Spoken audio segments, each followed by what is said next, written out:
Chapter 1. The Class Reunion. Ran, where are you? After exchanging pleasantries with those beside her, Zhuting picked up the phone to call Lin Ran. Lin Ran adjusted her trench coat and looked up to locate the sign of house and restaurant. I just exited the subway and am searching for the restaurant sign. I should arrive in about 5 minutes. Zhuting, chattering away with guidance, soon found herself in despair as Lin Ran, notoriously directionally challenged, struggled to comprehend the cardinal directions. Finally, Zhuting slumped over the table, exclaiming, "No worries, darling, we'll wait for you. The entire 101 dormitory is only missing you now." Feeling a bit embarrassed, Lin Ran murmured an apology before hanging up and dashing off as she spotted the house and hotel sign. Today marks the 5th anniversary gathering for the 2012 Class 1 and Class 2 of the Finance Department at Xiqing University. It is said that professors and counselors from the department were also invited, prompting the choice of the most opulent restaurant in Xiqing. A black Cullinan slowly passed by her side. Lin Ran halted her steps, willingly yielding to the vehicle. It is often said that cars should yield to pedestrians, yet Lin Ran believed it unnecessary for mere mortals to clash with such iron behemoths. To her surprise, the Cullinan came to a stop, clearly indicating for her to proceed first. Without hesitation, Lin Ran sprinted forward. Upon reaching the first floor of the restaurant, she couldn't resist glancing back, somewhat astonished to have encountered such a courteous luxury car owner. As she approached the revolving doors, she caught a glimpse in the reflective glass of the Cullinan making its way to the basement garage of house and restaurant. What a coincidence! When Lin Ran arrived at the private room on the 3rd floor, Zhuting was already engrossed in animated conversation with other classmates. Spotting Lin Ran, she immediately leaped up, throwing an arm around her shoulder. "Oh my, you finally made it! I've been saying you ought to get yourself a ride." Her roommate, Li Lin, with sparkling eyes, solemnly produced a postcard. "Hey, if you're buying a car, come to me.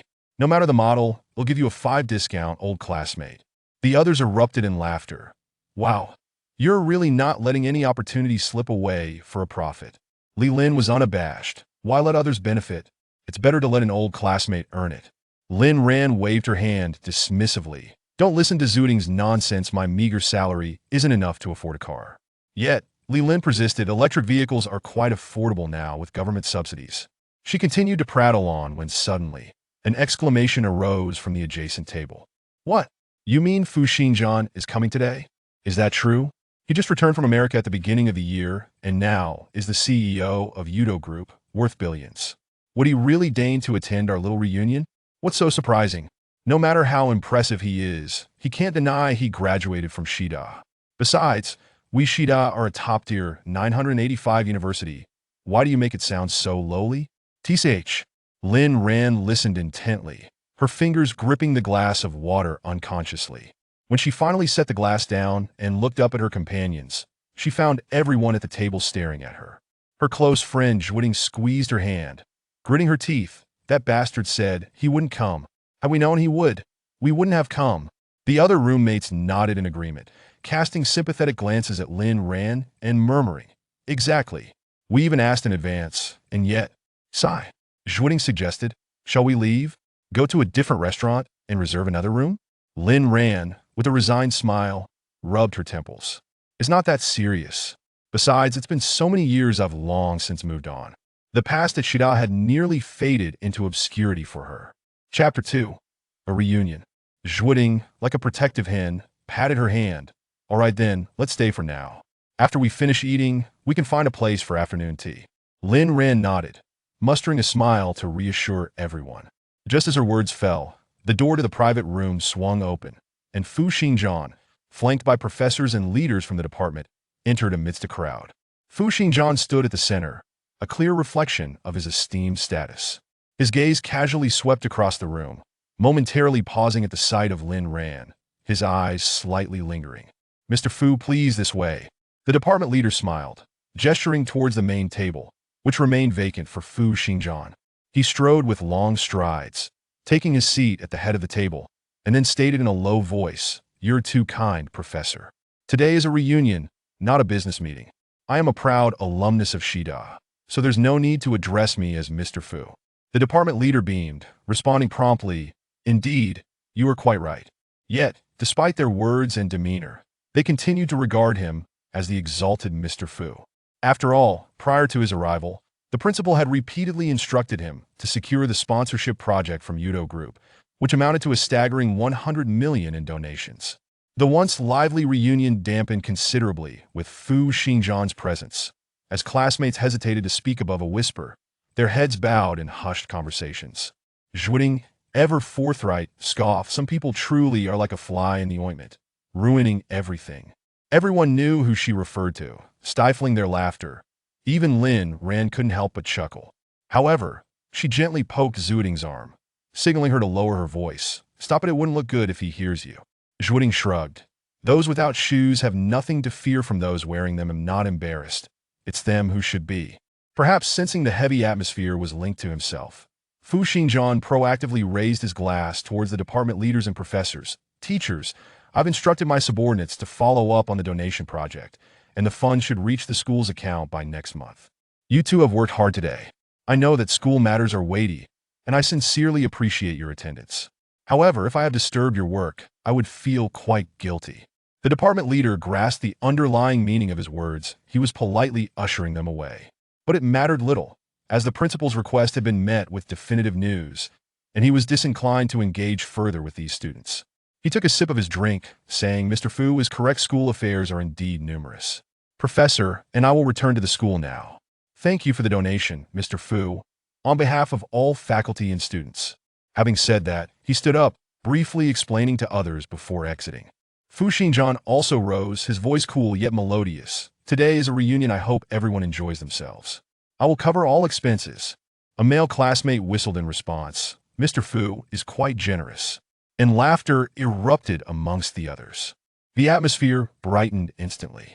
Fu Xingjian engaged in casual conversation with the male classmates when one inquired about his work. He candidly replied, "Yes, I'm the CEO, but it's truly exhausting. I sometimes feel like I'm working 24 hours a day." Zhuting let out a derisive snort. "Capitalists trying to blend in with the common folk. Look at that lofty demeanor." Li Lin disagreed. "Not really, he doesn't seem that aloof. What he says makes sense. The higher the position, the greater the responsibility. My boss, a middle-level manager, seems to spend every day in meetings that last 18 hours. Zhuting scoffed. "When he claims to be humble, should we, the true commoners, really feel sympathy for him?" Li Lin was momentarily at a loss for words, bowing her head to eat silently. Lin Ran, exasperated, offered Zhuting some food. "Have you eaten something spicy today? Calm down with this fiery temper here. Have some bitter gourd to cool off.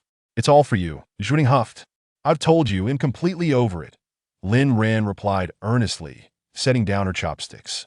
"I'm working 996 now, practically living on site, constantly under pressure both mentally and physically. I hardly have the energy to dwell on the past." Li Lin burst into laughter, nearly spitting out her food. Zhuting's irritation subsided significantly. All right, I know you're working hard. Come have a piece of rib to replenish yourself." The atmosphere at the table softened, and they reminisced about the past without burdens, yet they consistently avoided discussing Lin Ran's relationship with Fu Xingjian. As the dishes began to dwindle, classmates started to toast each other, with the class monitor and Fu Xingjian going from table to table. Zhuting joked that they resembled newlyweds, to which Lin Ran responded with a nonchalant smile. Having already eaten her fill, she was now engrossed in her phone, monitoring messages from the project group. Today, she had taken a half-day leave to attend the gathering. Yet even then, she couldn't fully detach from work. The project was in its final sprint phase, and she needed to keep a close watch to avoid any mistakes. By the time she finished reading the group messages, the class monitor and Fu Xingjian had reached their table. The monitor, a straightforward and earnest male classmate, seemed at a loss for words in front of a table full of female classmates, only managing a nervous laugh. "Let's raise a glass to everyone. If you can't drink, feel free to have a soft drink." Zhuting frowned. "Monitor, we've graduated for 5 years. Who doesn't know how to drink anymore?" With that, she downed half a glass of red wine. Lin Ran, though not as vigorous as Zhuting, also drank a substantial half glass of beer. The monitor exclaimed, "Lin Ran, you can drink too?" Her past drunken antics during university had become quite the tale, often discussed among the boys in the dorm. Oh, and her embarrassing moments were somewhat linked to Fu Xingjian, who sat nearby.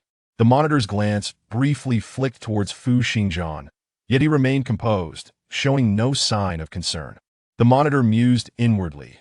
Time truly is formidable, capable of erasing all traces. Lin Ran smiled gently, her eyes sparkling with mischief. Indeed, but I still lack skill. I can only manage beer, while white and red wines are beyond my capabilities. The class monitor responded with a couple of affirmations, ready to continue toasting others, but unexpectedly, Fu Xingjian extended his cup towards her. It's been a long time. Chapter 1, The Reunion. Ran, where are you? After engaging in lively conversation with those beside her, Zhuting picked up the phone to call Lin Ran while cracking sunflower seeds. Lin Ran adjusted her trench coat and looked up, trying to locate the sign of house and restaurant. I've just exited the subway and am currently searching for the restaurant sign. I should arrive in about 5 minutes. Zhuting rambled on with her directions, but unfortunately, Lin Ran was directionally challenged and couldn't comprehend north from south. Finally, in exasperation, Zhuting slumped over the table, saying, "It's all right, darling, we're waiting for you. The whole 101 dormitory is just missing you." Feeling a bit embarrassed, Lin Ran muttered an apology before hanging up and dashing forward, finally spotting the house and hotel sign. Today marked the 5th anniversary gathering for the class of 2012 from the finance department of Xiqing University, specifically for classes 1 and 2. It was said that professors and counselors from the college were also invited, which was why they had chosen the most luxurious restaurant in Xiqing. At that moment, a sleek black Cullinan slowly rolled by. Lin Ran paused to give way to the vehicle. It is often said that cars should yield to pedestrians, but Lin Ran felt that there was no need for a mere mortal to clash with a heavy metal machine. To her surprise, the Cullinan came to a halt, clearly indicating for her to proceed first. Without hesitation, Lin Ran took off running. Upon reaching the first floor of the restaurant, she couldn't resist glancing back, pleasantly surprised to have encountered a courteous luxury car owner. As she approached the revolving door, she caught sight of the Cullinan making its way into the underground garage of house and restaurant in the reflection. What a coincidence! When Lin Ran finally reached the private room on the 3rd floor, she found Zhuting animatedly chatting with other classmates. Upon spotting Lin Ran, Zhuting jumped up, wrapping her arms around her shoulders. "Oh my goodness, you finally made it. You really should consider getting a car." Her roommate, Li Lin, with sparkling eyes, solemnly produced a postcard declaring, "Hey, if you decide to buy a car, come to me. No matter what kind, they'll give you a 5 discount since we're old classmates." The others immediately burst into laughter, teasing, "Wow, you're really not letting any opportunity slip by just to make some money." Unfazed, Li Lin retorted, "Why let others profit when I can help out an old friend?" Lin Ran waved her hands dismissively. "Don't listen to Zhuting's nonsense. My meager salary can hardly afford a car." But Li Lin persisted. "Electric cars are quite affordable now, and the government offers subsidies." She continued her chatter, but suddenly, a gasp erupted from the adjacent table. "What? You mean Fu Xingjian is coming today? Is this for real? He just returned from America at the beginning of the year and is now the CEO of Yudo Group, worth billions. Would he really deign to attend our little reunion? What's so surprising? No matter how impressive he is, can he deny that he graduated from Shida? Besides, our Shida is a top-tier 985 university. Why does it sound so lowly when you say it like that?" Lin Ran listened attentively to their discussion, her fingers unconsciously tightening around the glass of water. When she finally set down the glass and looked up, she found the entire table staring at her. Her close friend Zhuting squeezed her hand, gritting her teeth. "That bastard said he wouldn't come. If I had known he was coming, we wouldn't have shown up." The other roommates nodded in agreement, looking at Lin Ran with sympathy and pity, softly murmuring, "Exactly. We even asked in advance, and then, sigh." Zhuting suggested, "How about we leave? We can find another restaurant and book a separate room."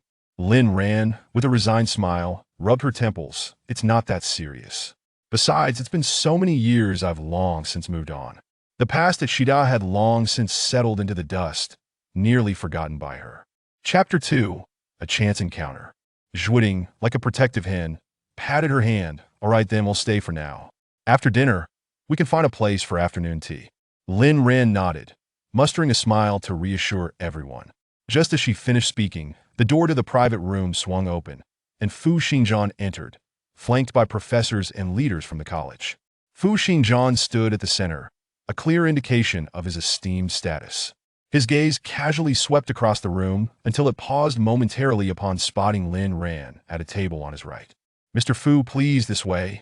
The college leader smiled and gestured, As the main table was left vacant for Fu Xingjian, he strode forward, taking his seat at the head of the table, and then spoke in a deep voice. "Thank you, but today is a reunion, not a business meeting. I am merely a student of Shida, so there's no need to call me Mr. Fu." The leaders beamed, repeatedly affirming, "Of course, you're absolutely right." Yet their words and demeanor still treated him with the reverence reserved for someone of high status. After all, prior to his arrival, the principal had repeatedly instructed him to secure sponsorship from Yudo Group, which amounted to a donation of 100 million. What should have been a lively reunion now felt stifled with Fu Xingjian's presence, leaving the classmates too intimidated to speak above whispers. Zhuting, known for her bluntness, remarked with disdain, "Some people are like a drop of poison, ruining the whole pot of porridge." Everyone in the dormitory knew whom she referred to, stifling laughter as even Lin Ran couldn't help but chuckle. However, she nudged Zhuting's arm, signaling her to lower her voice. "Stop it. It wouldn't look good if he overheard." Zhuting shrugged. "Those without shoes don't fear those with them. I'm not embarrassed, it's them who should feel awkward." Realizing the heavy atmosphere might be linked to him, Fu Xingjian proactively raised his glass to clink with the college leaders and professors. "Teachers, I've instructed my staff to follow up on the donation project, and the funds should be transferred to the school account by next month. I appreciate your hard work today, and I know the school has many responsibilities. Thank you both for attending. If I've disturbed your work, I would feel quite remorseful." The college leaders caught his underlying message. It was time for them to leave. But it didn't matter with confirmed news about the principal's instructions. They were reluctant to linger. They raised their glasses. "Mr. Fu speaks the truth. School matters are indeed numerous. Professor, and I will take our leave. Thank you for the donation. And on behalf of all faculty and students, we express our gratitude to Yudo Group." With that, they stood and briefly explained to the others before departing. Fu Xingjian also stood, his voice cool, yet melodic. "Today is a reunion. Enjoy yourselves. It'll cover all expenses." A male classmate led the way with a whistle, exclaiming, "Mr. Fu is so generous," which prompted laughter from the others. The atmosphere immediately lightened.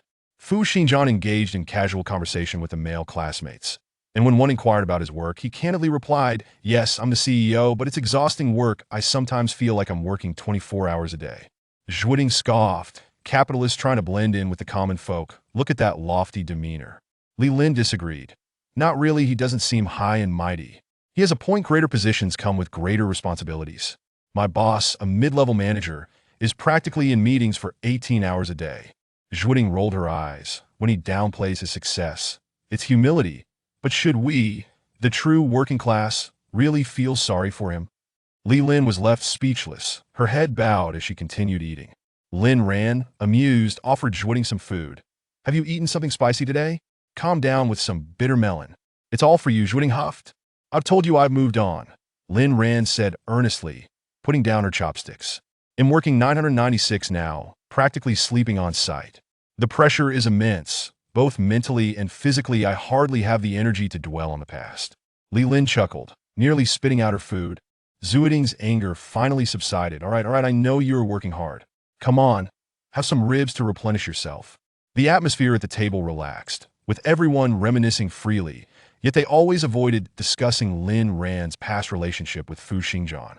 As the dishes were half finished, classmates began to toast one another, with the class monitor and Fu Xingjian going from table to table. Zhuting joked that they looked like newlyweds, while Lin Ran smiled nonchalantly. Having already eaten her fill, she was now focused on her phone, monitoring messages in the project group. Today, she had taken half a day off to attend the reunion, but even so, she couldn't completely set aside her work. The project was in its final sprint towards delivery, and she had to keep a close watch to avoid any mistakes. By the time she finished reading the messages, the class monitor and Fu Xingjian had approached their table. The class monitor, a kind-hearted and earnest young man, was at a loss for words in front of the table full of girls, merely chuckling. "Let's raise a glass to everyone. If you can't drink alcohol, feel free to stick to soft drinks." Zhuting frowned. "Monitor, we graduated 5 years ago. Who still can't drink?" She then downed half a glass of red wine. Though Lin Ran didn't drink as much as Zhuting, she also polished off half a glass of beer. The monitor exclaimed, "Lin Ran, you can actually drink." Her past drunken escapades had caused quite a stir during college and had become a topic of discussion among the boys in the dormitory. "Oh, and her embarrassing moments were also tied to Fu Xingjian. The monitor's gaze flickered toward Fu Xingjian, but the latter remained composed, showing no signs of reaction. The monitor couldn't help but reflect on how time was indeed a formidable force, capable of erasing all traces. Lin Ran smiled gently, her brows and eyes dancing with amusement. Indeed, however, I still consider myself rather inexperienced. I can only manage beer, while white and red wines are beyond my capabilities. The class monitor responded with a few agreeable sounds, preparing to offer a toast to others. But unexpectedly, Fu Xingjian extended his cup towards her, saying, "It has been a long time since we last met." Chapter 3 Long time no see. Lin Ran's expression briefly tightened before she broke into a smile. Long time no see. After saying this, the two raised their glasses and drank in unison. Fu Xingjian's gaze lingered on her, and upon noticing her calm demeanor, he stepped away to a nearby table. Ting took a seat, scrutinizing Lin Ran closely, then stroked her chin, exclaiming, "You've truly moved on." Lin Ran chuckled again, straightening her back just in time to catch a glimpse of Fu Xingjian's striking profile, which appeared almost blinding under the dim lights of the private room. She had once been captivated by that very face. He had spent 6 years in America. Perhaps he was already married with children, the little one several years old by now. This reminder Ting also recalled that he hadn't pursued by Yue Guang to America. And it had been 6 long years. With his charming looks and the financial prowess of the Fu family, there was no way he couldn't win over by Yue Guang. Even a queen would have to submit to his allure. The gathering soon reached its conclusion, and Ting suggested they stroll over to the adjacent mall for some afternoon tea, but everyone declined. Lin Ran also refused, suggesting they could meet another day since they would have plenty of time in Shi City. Thus, everyone rose and began to leave. Ting offered to drive Lin Ran home, but Lin Ran pointed to her phone, saying, "I need to return to the office. It's not on your way.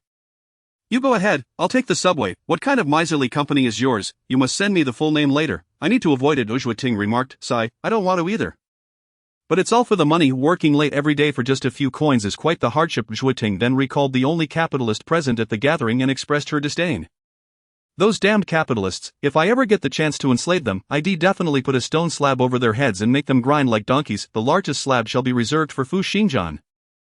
The two stood beside the elevator, laughing, only for Lin Ran to turn and spot Fu Xingjian standing behind them. Her smile faded, and her expression turned awkward. Ting also felt a bit embarrassed but pretended not to notice. Her thick skin serving her well, the elevator chimed and opened slowly, allowing Ting, Lin Ran, and Fu Xingjian to enter in sequence. The already thin air in the elevator grew even more sparse, and Lin Ran found it difficult to breathe. That interminable minute felt like an eternity. Fortunately, the elevator soon reached the first floor. As Lin Ran stepped out, she waved back at the elevator, saying, Ting, I'm leaving now." Goodbye, Fu Xingjian." Ting nodded vigorously, while Fu Xingjian simply replied with a quiet HM. They then parted ways on B1, each retrieving their respective vehicles. Directionally challenged, Lin Ran attempted to retrace her steps to the subway station but unexpectedly turned down a wrong path. While she was bewildered, checking her phone's navigation, she heard a car horn from behind. The Cullinan she had seen earlier. Lin Ran stepped aside, only to have the Cullinan stop, its window rolling down to reveal the calm and handsome face of the man in the back seat. Heading back to the office, Lin Ran, gripping her phone, felt a jolt. She hadn't anticipated that the owner of the Cullinan would be Fu Xingjian, remembering her earlier foolishness of yielding the way. Her face flushed with embarrassment. He wouldn't think she had deliberately made way for him, would he? If he did, that would be utterly mortifying. Fu Xingjian patiently awaited her response. Lin Ran nodded, yes, just returning to the office to handle some matters. Fu Xingjian gestured for her to get in. "Let me give you a ride." Lin Ran shook her head, stepping forward. "No need, the subway is just ahead. I find it very convenient." The driver then inquired of Fu Xingjian in the back seat. "Mr. Fu, should we follow her?" Fu Xingjian rubbed his forehead. "Forget it, just drive on." Understood. The driver pressed the accelerator, and the Cullinan sped away. As the car vanished from sight, Lin Ran breathed a sigh of relief. It wasn't until she boarded the subway that she began to calm down. She touched her face, finding her reaction inexplicably odd. Why was she worried about Fu Xingjian misinterpreting her? He was the CEO of a conglomerate now. Surely he had no time for such trivialities. Before she had even exited the subway, a message from her project team pinged. "All project members online for a meeting now. Note, all members must attend." Chapter 4 Aloof and solitary. Lin Ran was taken aback and immediately logged into Tencent meeting. The technical lead succinctly outlined the development issues. It turned out a bug in the previous code had gone unnoticed until a colleague discovered it during testing, necessitating a complete overhaul of the previously written code. Before she could absorb all the information, Lin Ran's brows knitted together in dismay. A complete redo? What an immense workload. Would the project still be delivered on time? The technical lead then provided his estimation. It will take at least another 2 weeks to deliver. Lin Ran's pupils dilated, her forehead pulsing with anxiety. Unable to hold back, she activated her microphone.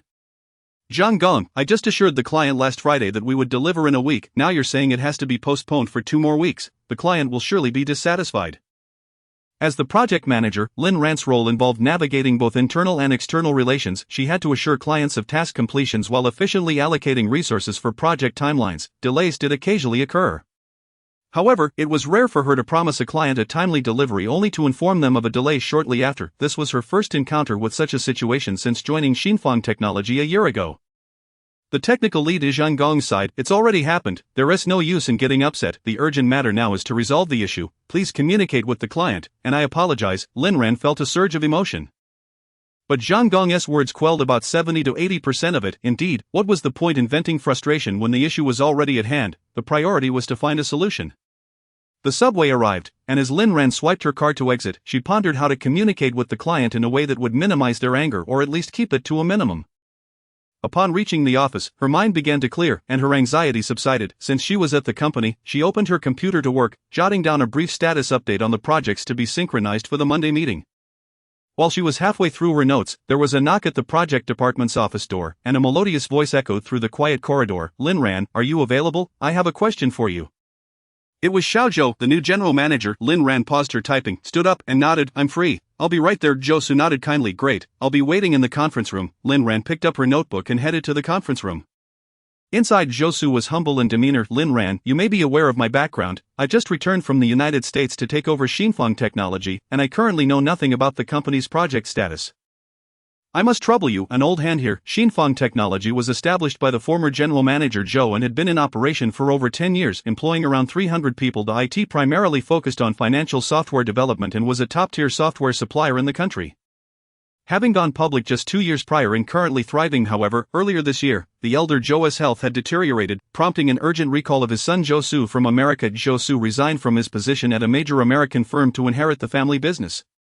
But he was completely inexperienced in management and could only humbly seek guidance from his subordinates. Lin Ran met Zhou Su's gentle gaze with a smile. You're too polite. If you have any questions, feel free to ask me. I'll share everything I know, Zhou Su replied. You're too courteous. We're about the same age. Please don't call me you as it makes me feel old. Lin Ran's cheeks flushed slightly.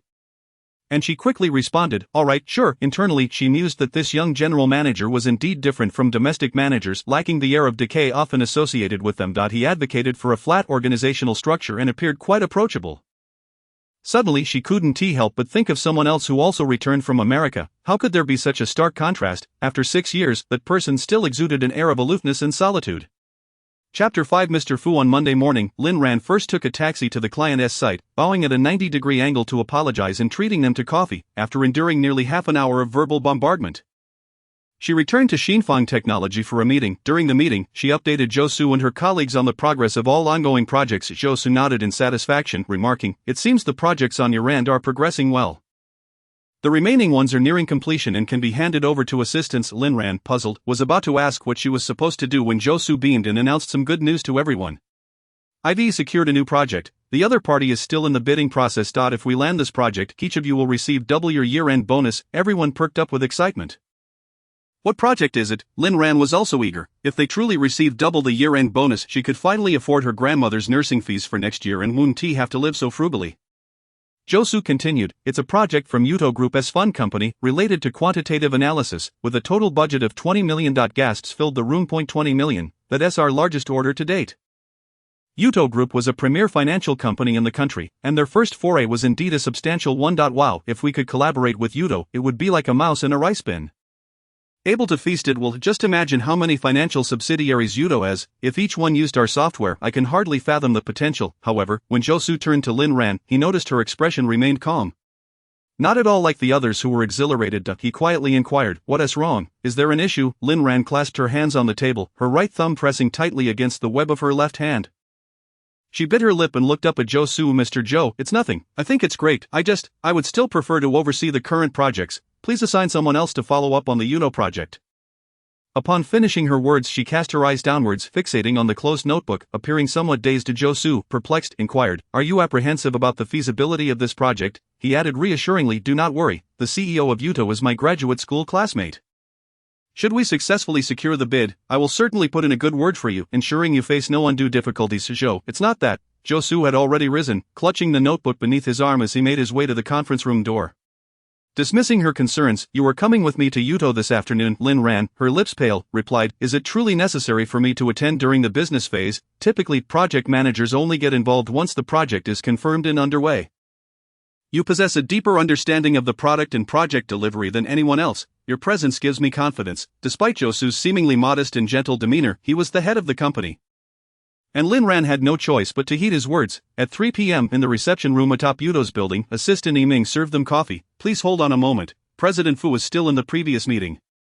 Josu nodded in understanding, acknowledging the demanding schedule of President Fu. Yiming smiled and exited the room. Lin Ran surveyed the conference room, noting its minimalist yet clear design. The furnishings, however, were of the highest quality. Merely the table's material could cover half a year's rent for her.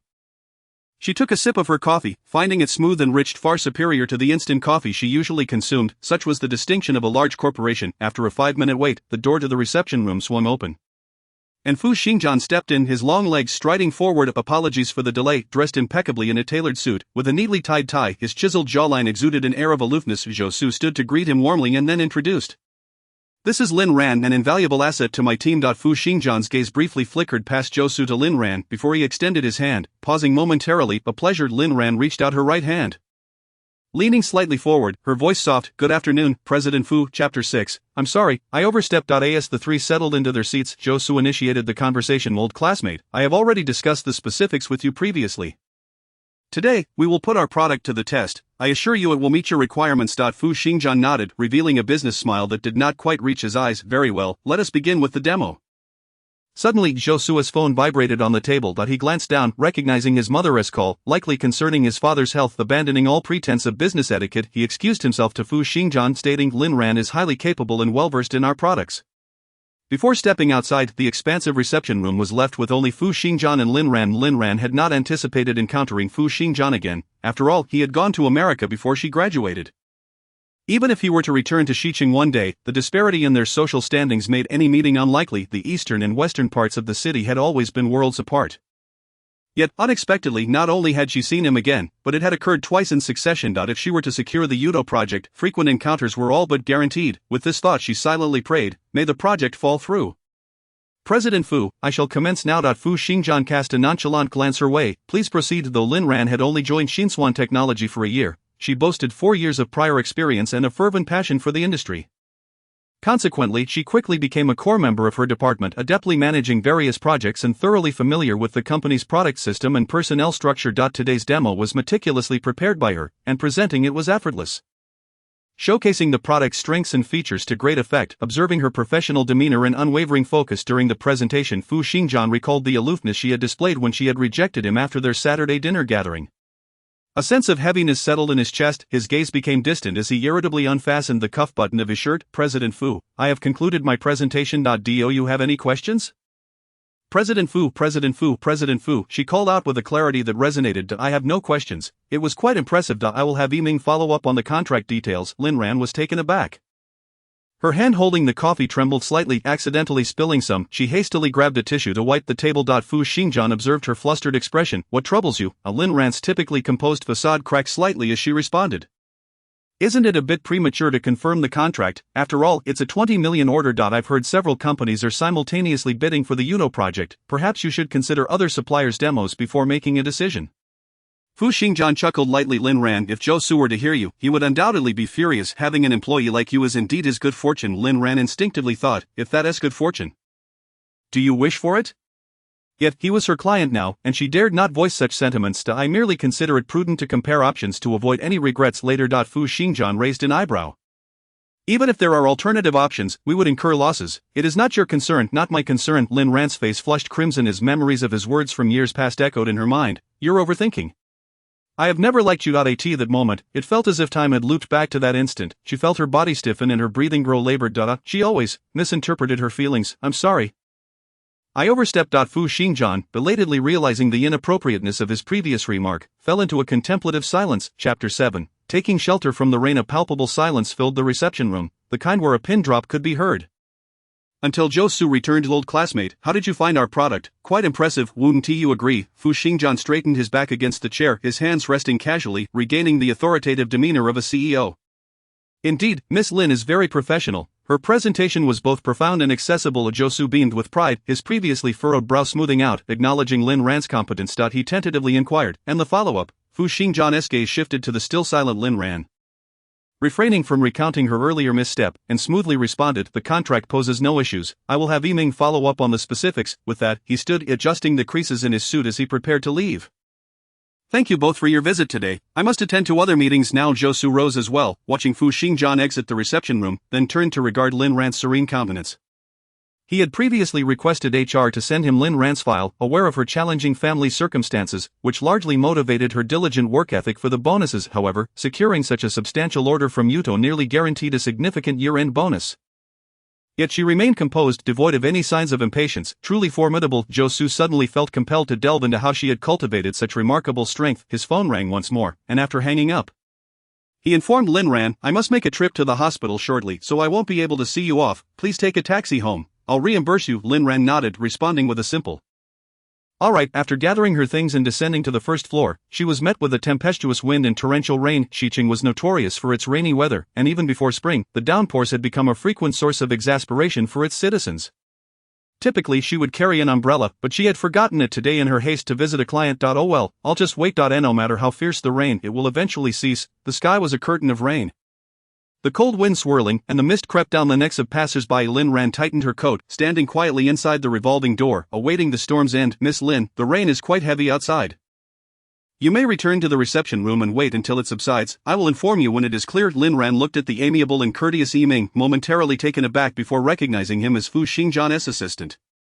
No need, I'll just wait down here. Her sentence was cut short as she sneezed. Lin Ran covered her nose, offering an apologetic glance towards Yiming. He remained cheerful. Miss Lin, let us go, it's quite chilly down here. If you catch a cold, Josu will surely blame us for inadequate hospitality. Reluctant to refuse again, Lin Ran followed him back to the top floor. Once seated, Yiming brought her a cup of freshly brewed ginger tea. After exiting the reception room, Yiming remarked, the relationship between Josu and President Fu is indeed quite commendable. Even I, a mere subordinate, am afforded such care, having been specifically tasked to prepare ginger tea for Miss Lin. It seemed he would need to be extra cautious in dealings with Josu to avoid offending him. As for Lin Ran, Yiming observed her through the glass wall of the conference room. Concluding that she was likely just an ordinary female employee. Chapter 8. I'll see you home. Having sipped the ginger tea, Lin Ran felt a delightful warmth envelop her. She idly leaned on the table, first scrolling through the project group chat, which was unusually quiet today, indicating no significant developments. Then she browsed her social media feed, where her old classmates had inundated it with photos from their graduation reunion. As she scrolled down, she paused for a few seconds at a photo of herself clinking glasses with Fu Xingjian. She was unsure who had taken it, but it captured Fu Xingjian's features to perfection, clearly highlighting his appeal. He had been the campus heartthrob during their university years, tall and well-built, with striking eyebrows and captivating eyes, complemented by high cheekbones and a pronounced nose that made his features mesmerizing. Yet his demeanor was cold and unsmiling, capable of intimidating silence. It was particularly striking that someone with such looks and poise also came from an impressive background. During their school days, everyone often pondered what doors had been closed to him by fate. Which doors, others may not know, but Lin Ran understood. As noble and distinguished as Fu Xingjian, she too harbors a side of unrequited love. She withdrew her thoughts and continued to scroll through her social media feed, filled with phrases about the tranquility of life. In contrast, she found herself feeling a tinge of disappointment. Having graduated 5 years ago without making a significant mark, she closed her phone and rested her head on the table, eventually succumbing to sleep. When she awoke, the outside world had already succumbed to darkness. Lin Ran, in a state of panic, sprang to her feet and rushed towards the exit. She was mortified. She had actually fallen asleep in the client's office. If word got out, her reputation in the industry would be irreparably tarnished. She hastily reached the elevator, and as she watched the numbers ascend slowly, her heart began to calm. Ding! The elevator arrived, and as she stepped inside, the doors began to close. Suddenly a pair of long and jade-like hands halted the doors. Wait a moment. Fu Xingjian's cold gaze swept over her before he silently entered the elevator, pressing the button for the first floor. Perhaps due to the drop in temperature, he wore a black cashmere coat over his tailored black suit, the quality evident even under the dim lighting. However, the layers of black made him resemble a jade-faced demon. Heading home, Lin Ran nodded. Yes, I accidentally fell asleep, which is why I'm late. Rather than waiting for others to chastise her for her mistake, she opted for honesty. Sincerity was always a potent weapon. After years of dealing with clients, Lin Ran had mastered the psychology of her clientele. Fu Xingjian chuckled softly. It seems the conference room is quite comfortable. Lin Ran smiled in response, politely nodding. Upon reaching the ground floor, She prepared to exit, having formulated her farewell. However, to her surprise, Fu Xingjian pressed the button to keep the doors closed, glancing at her as he said, "It's still raining outside, I'll drive you home." Lin Ran was taken aback. The elevator quickly descended to the B1 level, the parking garage of Yudo Group. Seeing her hesitate to exit, Fu Xingjian inquired, "What's wrong?" Lin Ran was reluctant to accept his offer. But a group of individuals approached from a distance, bowing to Fu Xingjian and then casting curious glances at Lin Ran. She had no choice but to quickly step aside and follow Fu Xingjian. Almost fleeing, outside, it was indeed raining, but the downpour was light, and the fierce winds had subsided. Lin Ran pointed ahead, "Just drop me off at the subway entrance." Fu Xingjian remained silent. Lin Ran watched as the vehicle passed by the subway station. "Give me your home address." Lin Ran bit her lip, remaining silent. Fu Xingjian turned to look at her, "Not going to say? Then I'll take you to my place. It's quite spacious." Lin Ran's eyes widened in disbelief. And after a moment's struggle, she reluctantly divulged the name of her neighborhood, Chengdong Jinshu Garden. Chapter 9, Little Deceiver. The Cullinan sped through the night. Although the pace was swift, Lin Ran felt no discomfort. A luxury car was indeed a luxury car. As they approached a red light, the car gradually slowed. Fu Xingjian's finely sculpted fingers rested on the steering wheel, and upon seeing her weary figure leaning against the window, his heart tightened unexpectedly. He broke the silence. "How long have you been working at Xinhuan?" "Not long, just a little over a year." Fu Xingjian nodded and asked, "Are you happy with your job?" Lin Ran replied nonchalantly, "It's alright, so not particularly happy, not that work isn't life, happiness isn't everything, what matters most is earning a living." Fu Xingjian fell silent for a moment before asking, "How is your grandmother's health?" Lin Ran responded with a feint, "She is doing okay." Noticing her lack of energy and reluctance to converse, Fu Xingjian's expression grew serious. Soon, they arrived at the entrance of Jinshu Garden. The rain had completely ceased, and even the wind had calmed. Lin Ran unbuckled her seatbelt and exited the car without sparing him another glance, saying, "Thank you, Mr. Fu." Fu Xingjian watched her determined figure recede in the rearview mirror with a soft sigh before steering away. As he reached the intersection, something seemed to occur to him, and he made a U-turn, heading back in the direction of Jinshu Garden. However, he did not stop there but continued driving forward. Eventually, he spotted Lin Ran's silhouette at a nearby intersection. Under the warm glow of the streetlights, he saw her push open a large iron gate of a dilapidated building, and with nimble steps, she quickly ascended to the second floor, entering with a cheerful demeanor. Closing the door behind her, her earlier weariness completely vanished. That little deceiver, indeed, Lin Ran had lied. She did not reside in Jinshu Garden but rather in a nearby house slated for demolition. The rent for the house was affordable, costing only 600 yuan a month for a standalone studio, a price only a house could offer in a bustling city like Xicheng. Lin Ran entered her home, changed into comfortable attire, and began preparing dinner. She usually had breakfast at a convenience store and lunch at the office, only cooking for herself in the evenings. It was during dinner that she could feel a semblance of humanity, a flicker of life within her. After finishing her meal and tidying up, she comfortably nestled in bed to browse her phone. A friend request notification from WeChat appeared. She clicked on it. It was Fu Xingjian. Lin Ran frowned, ignoring it and setting her phone aside to read. Just before sleep, she glanced at her phone again. Fu Xingjian had sent another request, this time with a note. "Josu pushed me to add you." Lin Ran ground her teeth, tossing her phone aside. Why should she be pressured by her superior? She resolutely disagreed. The next day, Lin Ran arrived at the office punctually, only to be summoned by her colleagues for a meeting. The Yudo project had been officially confirmed, and Zhou Su was personally overseeing this major initiative. Consequently, he had finalized the project members the day before and called all relevant personnel to a meeting early that morning. By the time the meeting concluded, it was nearly noon. Just before leaving the conference room, Zhou Su nodded at Lin Ran. "I've shared your WeChat with Mr. Fu. Remember to add him and maintain a good relationship."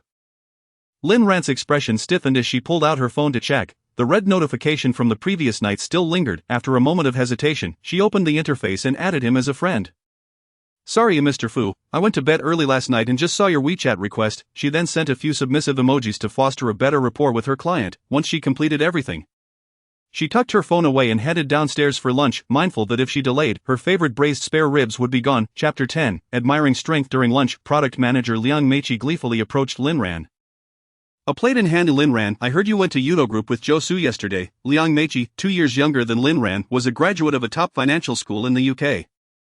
She joined Xinhuan Technology right after graduation and had just been promoted to product manager this year, having collaborated with Lin Ran on her last project. Lin Ran nodded, yes. Liang Meiqi's eyes sparkled with excitement. "Did you see Fu Xingjian in person? They say he is drop dead gorgeous." Is it true? Lin Ran's lips twitched. "He is quite handsome, but it's not as exaggerated as they say. He is not made of tofu to drop like that." Liang Meiqi was even more thrilled. "It's rare to hear you praise a man's looks. It seems Fu Xingjian really lives up to his reputation." Lin Ran replied nonchalantly. She poked at her rice and calmly asked, Aren't you infatuated with Zhou Su? Why are you suddenly interested in another man, you? Liang Meiqi gasped, glancing around before lowering her voice. You noticed? Lin Ran smiled lightly. Who in the project team hasn't he noticed? Lowering her head, she spoke with a lack of energy. I did like Zhou Su before. He comes from a good family, is good looking, and like me, he is an overseas student. But Lin Ran picked up a piece of vegetable and brought it to her mouth.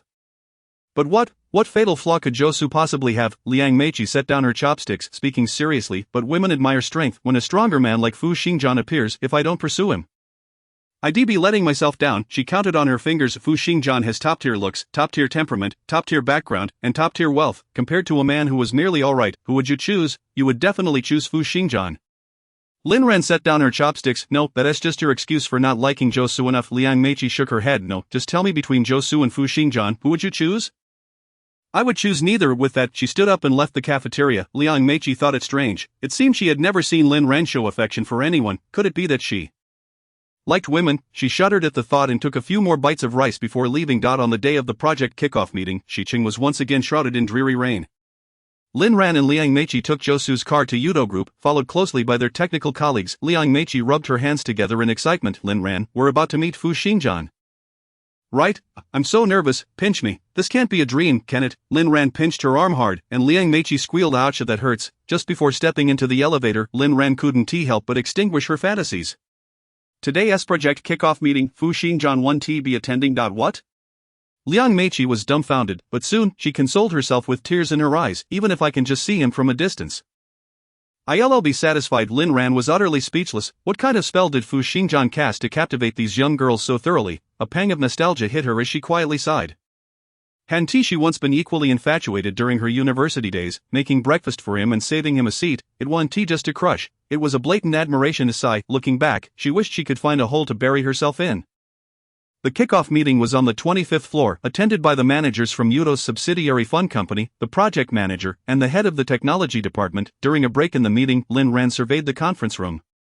Noting that its decor style was distinctly different from that of the top floor, compared to the latter, this room appeared decidedly warmer. Though the materials used were not as luxurious, she went to the restroom. And upon her return, she noticed Fu Xingjian seated at the head of the conference room. Chapter 11. Dining. Lin Ran approached her seat, only to discover that her belongings had been moved. A WeChat message soon arrived. Sister Lin Ran, I'm so sorry. I placed your things at my seat since yours is closer to President Fu. Lin Ran sighed in resignation.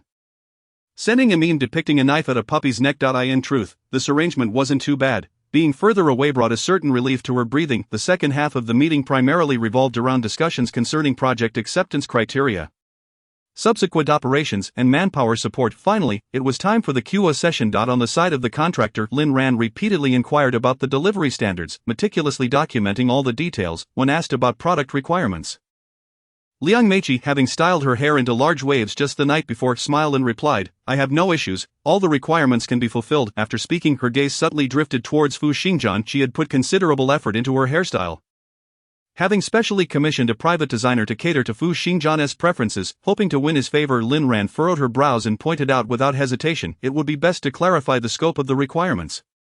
Adding new demands mid-development could delay the project's progress. Fu Xingjian nodded in agreement, acknowledging Lin Ran's insight, stating that it was always preferable to clarify matters in advance rather than making significant changes later on. Several pairs of eyes focused intently on Liang Meiqi, whose face turned crimson as she lowered her head, saying, Okay, I'll organize the details and send them to everyone. After the QA session, the meeting should have concluded, with everyone returning to their respective places. However, Mao Quanan, the project manager from Yudo Fund, unexpectedly suggested heading to a nearby restaurant for a meal to foster familiarity, considering both parties would be collaborating for at least 6 months. Zhou Su found this to be a reasonable suggestion and readily agreed, smiling as he offered to treat everyone. He turned to Fu Xingjian, asking, Are you coming? Mao Quanan waved his hand, stating, President Fu is very busy. He won't. You all go ahead. I'll join you shortly. Mao Quanan was taken aback. Could it be that President Fu actually had time to dine with them? This was truly an unprecedented event. The restaurant was adjacent to the Yudo building, and the group walked over. On the way, Liang Meiqi appeared dejected. Lin Ran, walking beside her, prodded her arm, asking, Are you upset? Liang Meiqi sulked, no, yet her demeanor clearly suggested otherwise. In a gentle tone, Lin Ran explained, I didn't mean to, it was all for work. Liang Meiqi turned her head away, ignoring her. Lin Ran moved to her other side, saying, I truly didn't think much of it.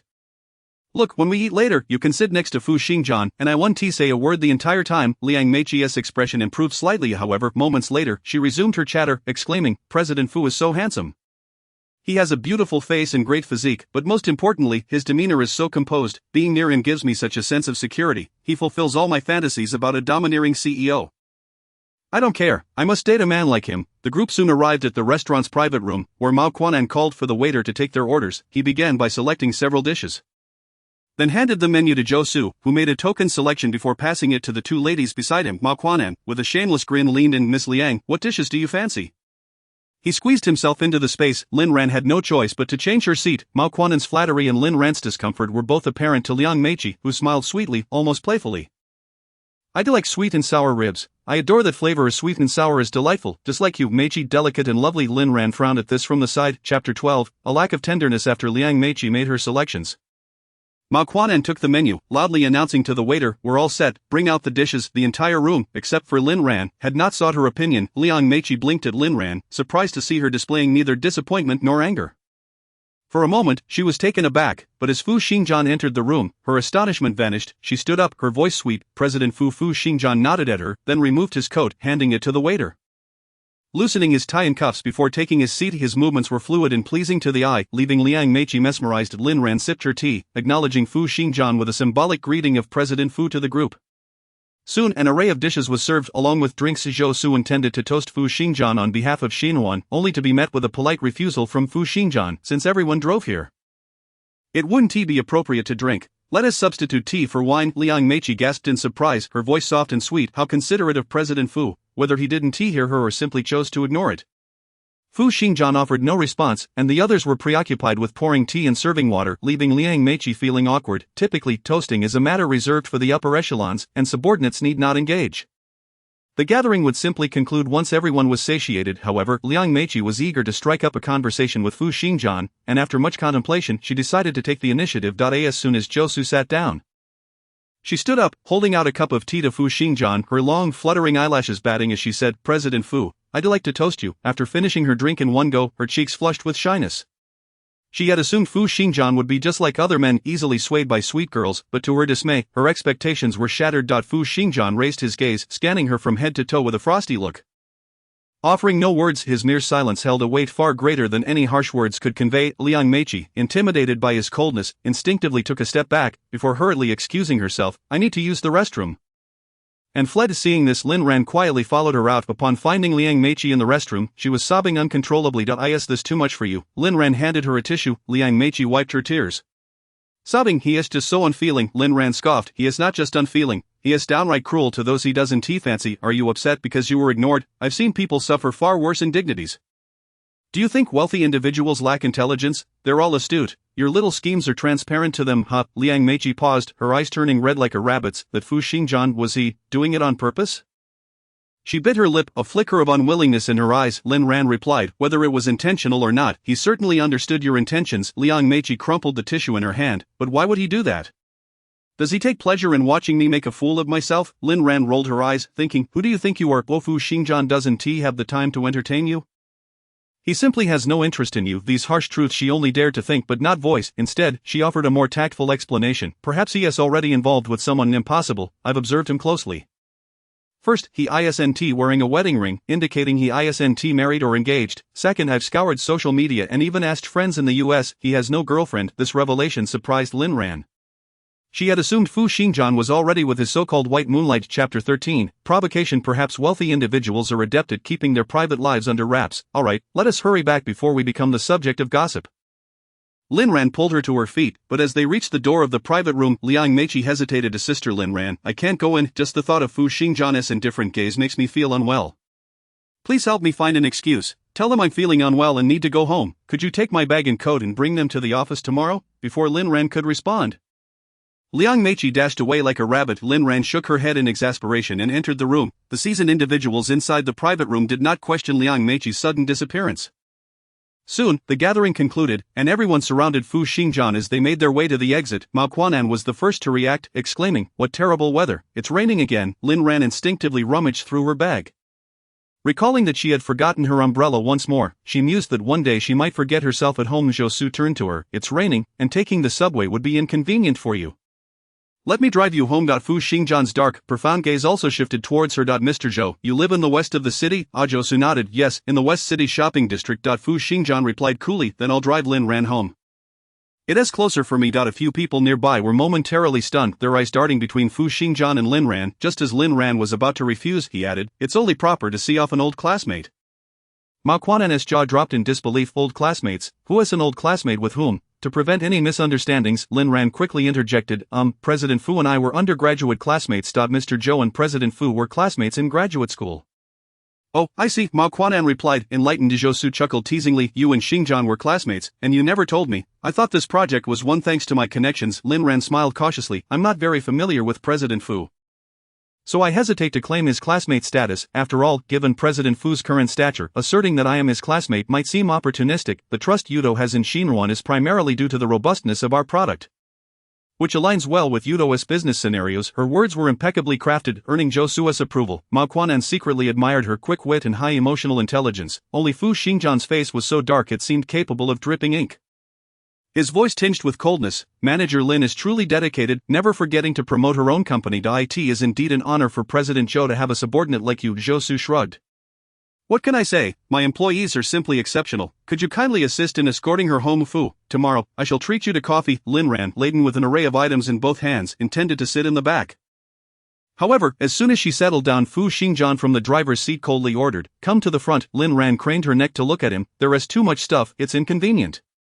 Why can't you think a little? Put the things in the back and sit in the front. Lin Ran despised being called foolish and immediately bristled. No, I want to sit in the back. Coming from a modest background, not particularly attractive and lacking in stature, her only pride lay in her clever mind. She could not tolerate being mocked for her intelligence. After a moment of stunned silence, she deflated like a balloon, slumping into the back seat. Why could he so easily provoke her? Why, over the past 5 years, she had clearly been thriving, gaining confidence, and had evidently long forgotten the past. Chapter 14, Purely Loving Money. Chapter 15, On-Site Presence. The Yudo project quickly ascended the agenda, arranged meticulously, and by Friday, all personnel and development progress had been scheduled. Lin Ran finally found a moment to breathe and agreed to help Zhuoting over the weekend. Zhuoting, having heard that Lin Ran was busy with Fu Xingjian's company project, was bubbling with curiosity. Come to my house tonight. I want to hear all the gossip. You must tell me everything, or I won't sleep. The 9 exclamation marks hovered over Lin Ran like a sword, making her temples throb. What gossip? Just the grumbles of a working person. Zhuoting seemed to live on WeChat, replying instantly, I'll join you in venting. You must come. Lin Ran surrendered. Fine, as long as your boyfriend isn't home. Zhuoting had a little boyfriend still in college, who occasionally stayed over at her place. Don't worry, we broke up. Oh, that I must go hear the gossip. Closing her phone, Lin Ran returned to work. Shortly after, a message pinged in the communication group with the client. She opened it, scrutinizing it in shock. Considering the project development progress, we now require your company's personnel to be on site, with accommodation provided by our company, starting next Monday. Lin Ran immediately raised an objection. This was not mentioned in our initial discussions. Bringing this up now makes internal coordination very difficult. Mao Quan'an replied, the company has requested this. We have no choice. Please assist in coordinating. Manager Lin, with no other option, Lin Ran approached Zhou. Upon hearing her, retorted, what do you think of this? Lin Ran pondered her response. It feels strange. It doesn't align with our conversation yesterday. I'm unsure if this is the Group's requirement or the fund company's own. The group company, does that mean it's Fu Xingjian's directive? As if struck by a realization, Zhou's gaze fell lightly on Lin Ran, and after a moment he instructed, each on-site employee will receive a monthly subsidy of 2,000 yuan. Please check with everyone regarding their willingness to be on-site. There is a subsidy. Lin Ran silently scoffed. Had they mentioned this earlier, the willingness would surely be much higher. As expected, when she inquired. Everyone nodded vigorously at the mention of the additional 2,000 yuan subsidy. Lin Ran then remembered to ask Mao Quan'an, what are the accommodation conditions? A few minutes later, several images appeared in the group.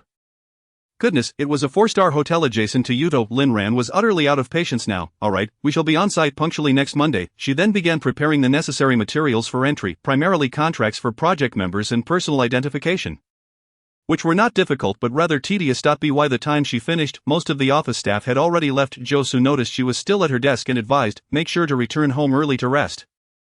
Your health is important. Lin Ran arrived at Zhuoting's community, first purchasing 2 bags of fruits before heading up in the elevator. Upon exiting, she was greeted by Zhuoting at the door, who grumbled, "What a waste of money." Lin Ran smiled, "It's not a waste, soon it will all be in our bellies." Despite having grown up without parents, her grandmother's care and education were not lacking compared to children from intact families. Her grandmother always said, "No matter whose house you visit, you must bring something." It's the most basic principle of maintaining relationships. The two enjoyed a small hot pot for dinner, the warmth of the pot contrasting with the coolness of April. The steam rose, and Zhuoting, unable to contain her curiosity, urged, "So, how are things going with that guy?" Lin Ran chuckled helplessly. "What can I say? It's just a typical client-vendor relationship." "Really?" Zhuoting exclaimed in surprise. "You successfully secured the Yudo project. I thought it was some form of compensation from him." Lin Ran shook her head, sipping her drink. "You're overthinking it. Securing Yudo was about saving face for my boss. It has nothing to do with me." Zhuoting rolled up her sleeves, indignantly exclaiming, "That jerk, he hasn't even said sorry to you." "No way, I must seek justice for you." Chapter 16, Ordinary Woman. Chapter 17, A Night Together. Returning to the bar, Su Huanran was still cursing, while Yao Chen detected something unusual. That he crossed his long legs, lit a cigarette, and glanced at Fu Xingjian, who was sunk into the leather sofa. "If I'm not mistaken, that girl was your girlfriend from university." Su Huanran was taken aback, nearly spitting out his drink, exclaiming, "Which one?" No, they're all ordinary women. To even consider them as girlfriends is laughable. They're not even worthy of carrying his shoes." "Yao Chen, don't speak carelessly. Those two are not fit to have their names mentioned alongside Xingjian's." Just as he finished, Fu Xingjian kicked him on the leg. "Shut up." Su Huanran, bewildered, was shocked that his best friend actually kicked him. Feeling wronged, he whimpered, "Xingjian, we've been friends since childhood, and you kicked me over 2 unattractive women. I'm going to tell Ning Ning." Hearing his name mentioned, Yao Qian frowned, scolding, "Enough nonsense. Ning Ning is busy in America and wouldn't even bother with you." He languidly exhaled smoke, fixing his gaze on Fu Xingjian. "Now tell me, what is really going on? It seems like you've met that girl before." Well, Fu Xingjian replied with a brief explaining that the new Yudo project had been assigned to her company, and she just happened to be the project manager. Having exchanged greetings a few times, "Did you intentionally assign the project to her?" Fu Xingjian had consistently evaded this question, subconsciously convincing himself that it wasn't intentional. Even if Lin Ran weren't in Xinhuan, he would still have assigned the project to Zhou Su. However, every night for the past few days, he found himself thinking of Lin Ran as stubborn figure in the rain. Feeling quite uneasy, yet he understood he had indeed chosen to assign the project to Lin Ran. Seeing her face made him feel guilty. Throwing back a large gulp of alcohol, Fu Xingjian softly admitted, "Yes, I was wrong back then. Consider this a way to make amends for my past mistakes." Yao Chen nodded in agreement. "You were rather cruel back then. A Navi girl like her was terribly deceived by you. Yet seeing her today, she seems to be doing quite well, a rather vibrant young woman." Su Huanran, piecing together their scattered conversation, suddenly recalled that Lin Ran was Fu Xingjian's ex-girlfriend from Shida, though labeled as an ex-girlfriend. It had merely been a jest. She had never truly held any significance in Fu Xingjian's eyes. After a long day of toil, Lin Ran and Zhuoting reaped substantial rewards, calculating their earnings to be well over 1,000 for the day. It would have been even better had they not encountered those 3 unfortunate souls. The two grabbed a simple bite before dragging their weary bodies home. After washing up that evening, Lin Ran lay in bed, her body aching and unwilling to move. The room was warm, yet her heart felt cold and numb, her thoughts inadvertently drifting back to her university days. Lin Ran had been admitted to the prestigious Shida from a small town, and due to her family's financial struggles, she worked tirelessly to earn her living and tuition fees, never regretting her choices even when exhausted. Thankfully, her efforts bore fruit. From her first to second year, she earned both the college scholarship and the national scholarship each time. By her third year, she was no longer worried about tuition or living expenses, finally able to pay attention to the romantic escapades typical of university life. One day, when she happened to have no part-time job, she and her dorm mates went to watch the campus heartthrob, Fu Xingjian, play basketball. It was the first time she had seen such a handsome boy in real life. However, it was merely a fleeting impression. Watching Fu Xingjian was akin to admiring a movie star, handsome and stylish, but utterly unrelated to her. She watched from a distance, appreciating the view, never imagining that one day she would intersect with him. Until New Year's Day, Shida was a romantic city, particularly emphasizing holidays like Christmas and New Year's, which were more about style than substance. That year, Shida hosted a New Year's Eve party, followed by a masquerade ball. Li Zhuoting and Li Lin excitedly rubbed their hands together in the dorm, declaring their ambitious intent to win over the campus heartthrob that night. Seeing Lin Ran still buried in her studies, they immediately dragged her along, applying makeup and finding a dress for her, transforming her into a beautiful figure. As the three of them headed out, the school auditorium was dazzling with lights, filled with girls in pretty dresses and boys in suits. Initially worried that her outfit might be too ostentatious, Lin Ran felt reassured upon seeing the scene. They were not just understated, they were downright dowdy. Zhuo Ting managed to procure masks from somewhere and handed one to each of them. Thus, they unknowingly blended into the crowd. Lin Ran, who had never attended a ball, learned of the rules from others. When the music begins, various strangers will invite you to dance, and the person still dancing with you when the music stops will be your destined lover. Ha, what destined lover? It's clearly just a casual fling. According to the tradition at Xi University, the man who dances with you till the end is simply your partner for the night. Oh dear heavens, I vow to be a vegetarian for life here. Please let Fu Xiaoqiao choose me tonight. Please spare me. The women surrounding Fu Xingjian are like starving wolves. There's no place for you. You might as well pray for the campus heartthrob to choose you instead. Lin Ran felt her cheeks heat up. She wanted to retreat but couldn't find Zhuo Ting and Li Lin alone. She wandered the dance floor, completely oblivious to when the music started and stopped. She only realized the music had ceased when she accidentally stepped on someone's dress, triggering a chain reaction that left her reliant on others for support to avoid calamity. Everyone began removing their masks to see who had been so clumsy, only to find Fu Xingjian's hand resting on Lin Ran's waist. Ah, who was the girl in Fu Xiaocao's embrace? She's rather unremarkable in appearance, ordinary looks but rather manipulative, stepping on someone else's dress. How disgusting. Lin Ran blushed deeply, murmuring, I'm sorry, it was unintentional. No one heard her, but Fu Xingjian's gaze drifted to a corner of the dance floor before he suddenly grasped her hand and led her away. No worries about the rules, I am yours for tonight. Amidst a crowd filled with envy and jealousy, Lin Ran felt utterly perplexed. The outdoor temperature was frigid, and as soon as they exited the hall, Lin Ran was covered in goosebumps. Noticing her discomfort, Fu Xingjian removed his coat and draped it over her shoulders. Put this on, you wouldn't want to catch a cold. Oh, okay, she replied, donning his garment without hesitation. The men's coat was oversized yet warm, imbued with a pleasant scent. Lin Ran was curious, do boys wear perfume too? She had always thought only girls used it. Unable to resist, she inhaled deeply. The fragrance was delightful. Though she wondered what brand it was, she didn't dare ask, knowing it must be expensive, and not just the perfume, but this coat and the boy himself. Even in the dim light by the roadside, his striking facial structure was apparent. This must be what they call chiseled features. More astonishing were his exquisite features and aloof demeanor. His cold, indifferent gaze made Lin Ran feel as if she had stepped into the pages of a romantic novel. Only in stories do male leads possess such looks and charisma. Unbeknownst to her, Fu Xingjian had been waiting for a message from someone, and finally, 5 minutes after they left the hall, he received the news he had been anticipating. Are you really planning to spend the night with that girl? TSK, the loss seems rather significant. Chapter 18. The coat. Fu Xingjian, while typing a message on his phone, walked along. Then you come and take her from me. The response came quickly. You have legs of your own. Stop fooling around and come back. His expression darkened as he shut off his phone, troubled by whether the other party would come looking for him, oblivious to Fu Xingjian's sudden change in mood. Lin Ran, concerned, asked, what happened? Noticing his thin shirt, she realized the situation was inappropriate, her face flushed with guilt. Fu, I should probably return your coat. It's quite cold. Fu Xingjian halted, raising an eyebrow at her. You know me?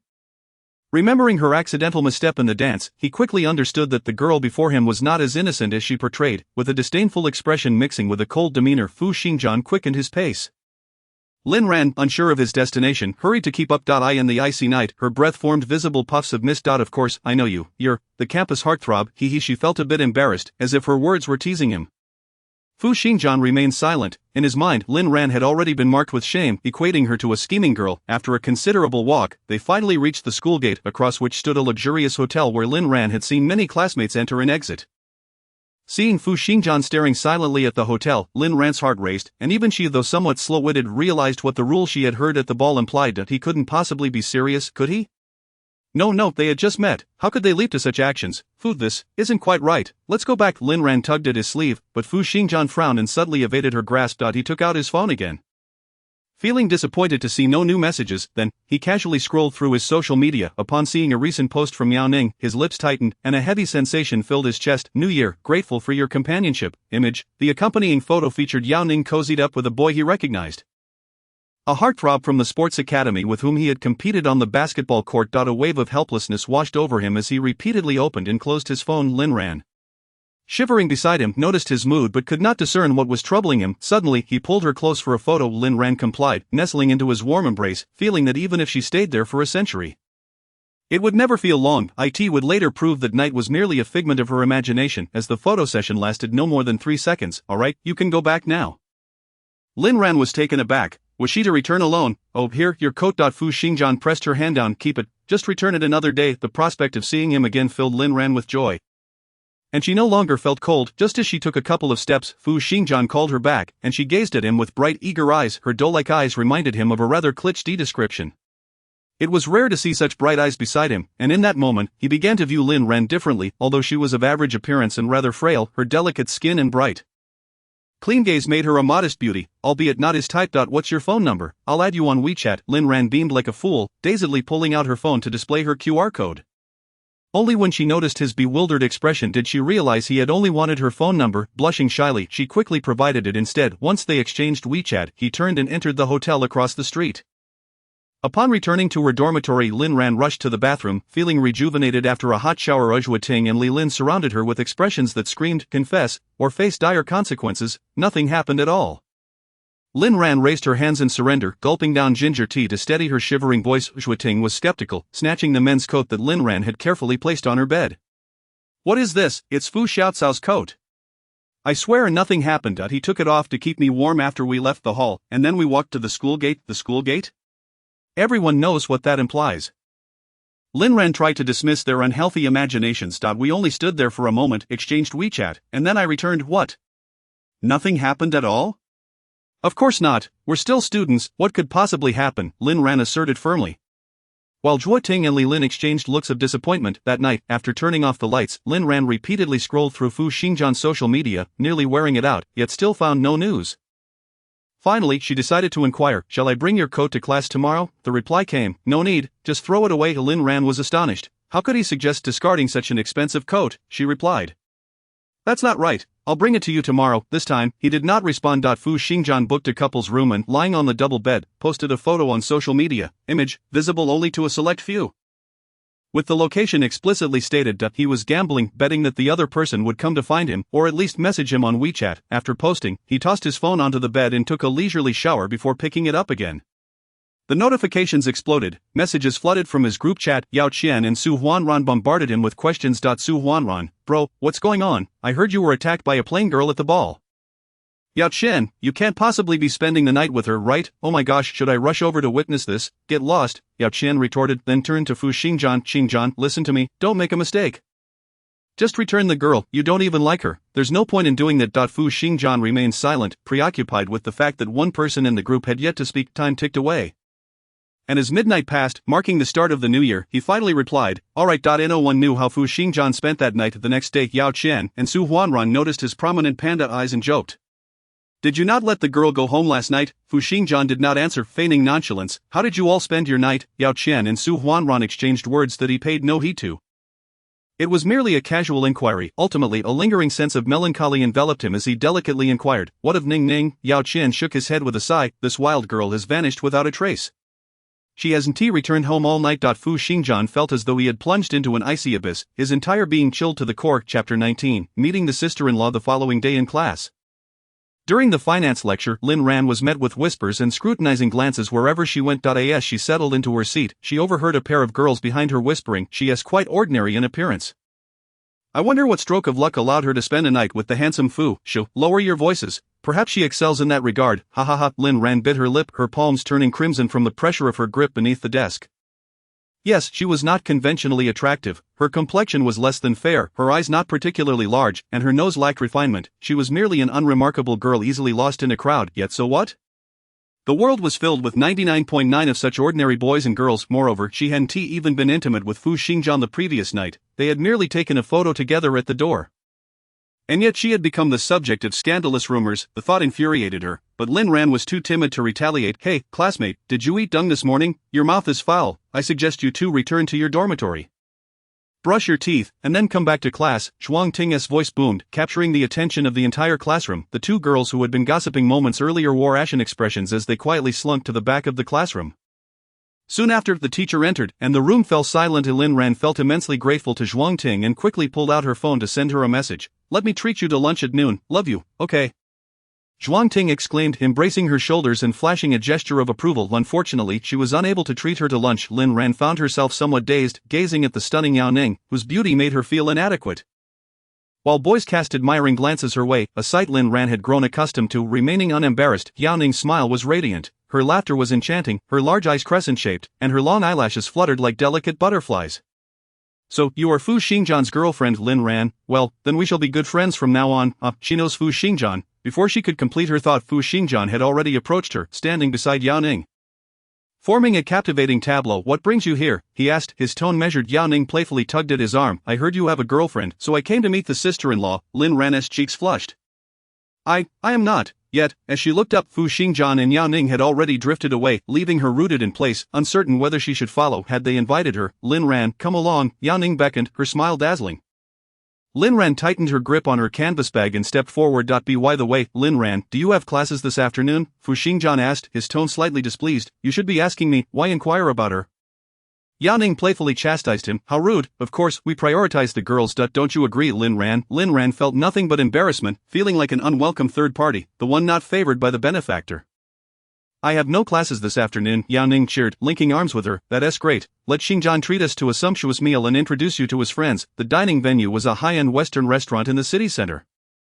A place Lin Ran had only seen on television. Yao Ning inquired about her food preferences, to which Lin Ran bashfully replied, anything is fine. She had never tried Western cuisine, so she had no preferences.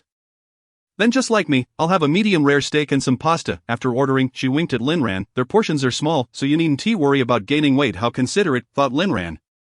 Though she had never been concerned about gaining weight, only about not having enough to eat. Before long, Yao Ning's so-called friends arrived, taking seats directly across from Lin Ran. One of them, Yao Qian, was, as his name suggested, humble and courteous, exuding charm and grace, speaking as if wrapped in the gentle breeze of spring. However, the other was less amiable. Chapter 20, Valentine's Day. Su Huanran scrutinized Lin Ran from head to toe, then wore a face that suggested he was constipated, hesitating to speak. Lin Ran later overheard his remarks upon returning from the restroom. Xingjian, what on earth are you doing? I've been waiting to see you with someone attractive.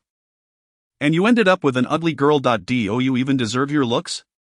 He continued, not only is she ugly, but she also looks pitiful. I bet her shabby down jacket isn't worth 100 yuan. I don't care, break up with her immediately. If I have to look at her one more time, I won't be able to eat. Fu Xingjian, slicing his steak and pushing it towards Lin Ran's seat, shot Su Huanran a cold glare. If you can't eat, then just leave. Yao Ning defended Lin Ran. Su Huanran, your mouth is always running about ugly girls. I'd say you're the ugly one. Why don't you take a look in the mirror? Su Huanran was left speechless, his usual banter with his friends failing to elicit a response, and he stormed out, only to find Lin Ran standing emotionless at the corner. Not just him, but everyone else noticed. Su Huanran stiffened his neck, his face pale, and without uttering a word, walked away. The atmosphere at the table grew tense, yet Yao Ning remained a chirpy little bird, chattering incessantly while casting affectionate glances at Fu Xingjian and Yao Qian. Suddenly Lin Ran felt a pang of regret. She shouldn't have come. Memories of her grandmother's teachings flooded her mind. To be sensible, to read the room, and not to be naive when others are merely being polite. Indeed, Yao Ning and Fu Xingjian had only invited her out of courtesy, yet she had taken it to heart. At that moment, shame intertwined with discomfort, leaving Lin Ran wishing for a hole to hide in. She barely touched her meal, and when it was time to leave, Fu Xingjian drove her back to school. For the first time, Lin Ran realized that university students could drive. Before parting, Fu Xingjian uttered his first words of the day, don't take it to heart. He didn't mean it. Lin Ran looked up, her eyes filled with confusion, only to realize he was defending his good friend Su Huanran. He didn't mean it. She shouldn't be angry. She ought to be nonchalant and composed. This was likely what Fu Xingjian wished to see. Very well, she would oblige. Just before turning away, she suddenly remembered his jacket was still in her bag. Here is your jacket, I'll return it to you. Fu Xingjian frowned, casually taking it and tossing it in the trash bin.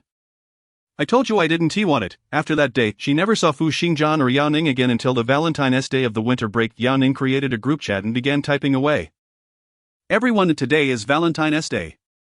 Yao Qian sent a facepalm emoji. Valentine's Day, just quietly enjoy your day, why drag us single folks into this? Woof woof. Su Huanran chuckled, sorry buddy, but you're the only single one here.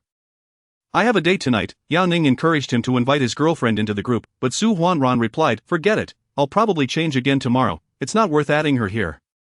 His words sparked a wave of mockery. As Lin Ran observed the playful banter in the group, it merely felt noisy to her, prompting her to select Do Not Disturb. Periodically, she scrolled through the chat history, hoping to gauge Fu Xingjian's sentiments. Finally, she spotted his message, alright, let us hang out and meet at the pub by the school gate tonight. It's on me. Cheers erupted in the group soon after. Fu Xingjian tagged Lin Ran, you should come too, we'll walk over together after class. Lin Ran's heart raced like a drum, and without hesitation, she replied with an enthusiastic okay. Chapter 21, the woman I love most. In the private room of the pub, Yao Ning and Yao Qian had already arrived, accompanied by a rather handsome young man. Yao Ning instantly stood up to introduce him. This is my boyfriend, Wan Ming. What do you think? Isn't he handsome? Fu Xingjian nodded casually in acknowledgement, while Yao Qian's expression grew increasingly stiff. Only Lin Ran took the initiative to introduce herself sincerely. I'm Lin Ran, a sophomore in the finance department. Which department are you in? Wan Ming scratched his head sheepishly. I'm from the neighboring vocational school, majoring in computer science. Lin Ran was taken aback but maintained her composure. That's great, a computer science major is quite in demand. I've heard the salaries are high after graduation. Exactly. Finally, someone who recognizes talent. Yao Ning beamed, clinging to Wan Ming's arm. I told you so. He is good looking and studying computer science. He'll definitely land a good job and make a lot of money after graduation. Beside them, Fu Xingjian scoffed quietly, though his voice was low enough that only Lin Ran heard him. At that moment, Lin Ran finally realized that Fu Xingjian's feelings for Yao Ning extended beyond mere friendship. A dull ache spread across her chest. Nevertheless, she maintained her composure, shedding no tears nor causing a scene, calmly accepting everything. The awkwardness of her position left her with no reason to see her white out as the drinking continued. Su Huanran swaggered into the private room with his new flame, plopping himself down beside Lin Ran. Instinctively, Lin Ran shifted closer to Fu Xingjian, accidentally brushing against his thigh. She looked down and apologized. I am sorry. Fu Xingjian said nothing. Instead, he nonchalantly switched seats with her. It was dreadfully dull just drinking. The festive atmosphere was lacking. Su Huanran then suggested, how about we play a game of truth or dare? Sounds good, Yao Ning exclaimed, raising both hands in agreement. The others remained non-committal, tacitly accepting the game. The empty bottle spun around, finally stopping before Su Huanran. He muttered a curse, not waiting for anyone to ask. He raised his hand and surrendered. Dare, I choose dare. Yao Ning mischievously leaned in, casually kissing the face of any male present. She then embraced Wan Ming, excluding my boyfriend. How outrageous. Wasn't she essentially prompting him to kiss Fu Xingjian or Yao Qian?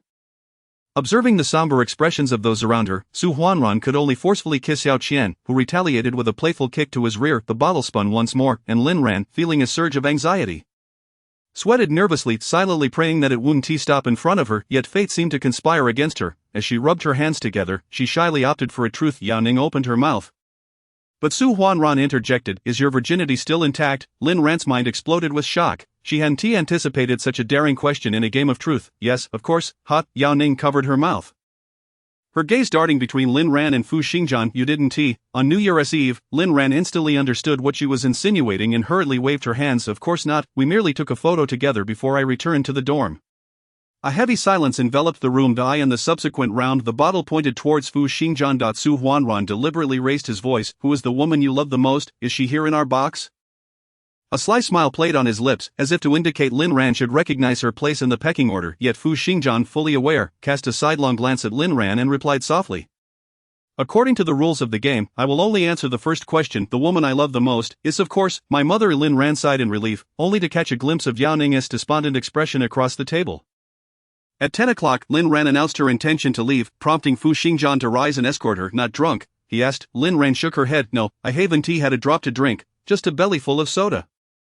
Well, be careful on your way. Lin Ran waved goodbye. See you. After she had taken a few steps, she heard him call after her, send me a WeChat once you're back at the dorm. So I know you're safe. Lin Ran nodded vigorously. She was obedient, sending him a message as soon as she reached her dorm building. It was their first exchange on WeChat. I've arrived at the dorm, dancing emoji. However, he didn't respond immediately. After finishing her nightly routine and rushing to her desk, she finally saw a nonchalant Chapter 22. Heartache. That night, Lin Ran lay in bed, unable to find sleep. She pondered how terrifying Fu Xingjian was, akin to a poppy that ensnares one in addiction. Despite preparing herself mentally in the box to sever ties with him, his fleeting words of concern pulled her back in, making it difficult to extricate herself. She consoled herself, thinking she could endure this for a while longer. After all, they would surely part ways after graduation. Subsequently, Yao Ning continued to invite her to join their group activities, and Lin Ran attended almost every time, yet she felt like an outsider, unable to truly integrate. It wasn't just her. Wan Ming felt similarly, watching the four of them banter and reminisce about past antics.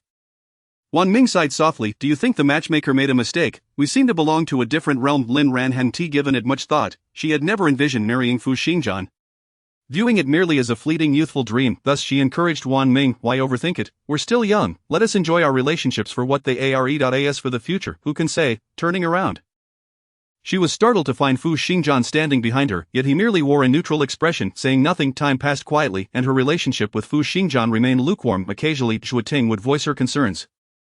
Fu Xingjian, hasn't he ever publicly acknowledged you? What exactly is your relationship? Lin Ran viewed it lightly, stating, we're just classmates. I'm enamored by his looks, and he happens to need a tool.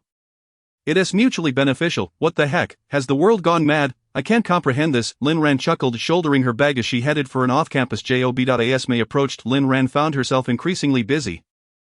even turning down Yao Ning's invitations, an unprecedented occurrence. When Fu Xingjian sought her out, she was engrossed in a financial analysis problem at the library. Busy lately, he inquired. Lin Ran was taken aback by his sudden concern. Gesturing toward her books, I'm struggling to understand Western economics. Fu Xingjian glanced at her lightly. It doesn't matter. Even if you understand it, it won't help, Lin Ran? He casually grabbed the hefty tome of Western economics and launched into a lengthy discourse. This book is poorly structured, even Keynes won't grasp it. Don't waste your effort. It's better to read financial forums instead.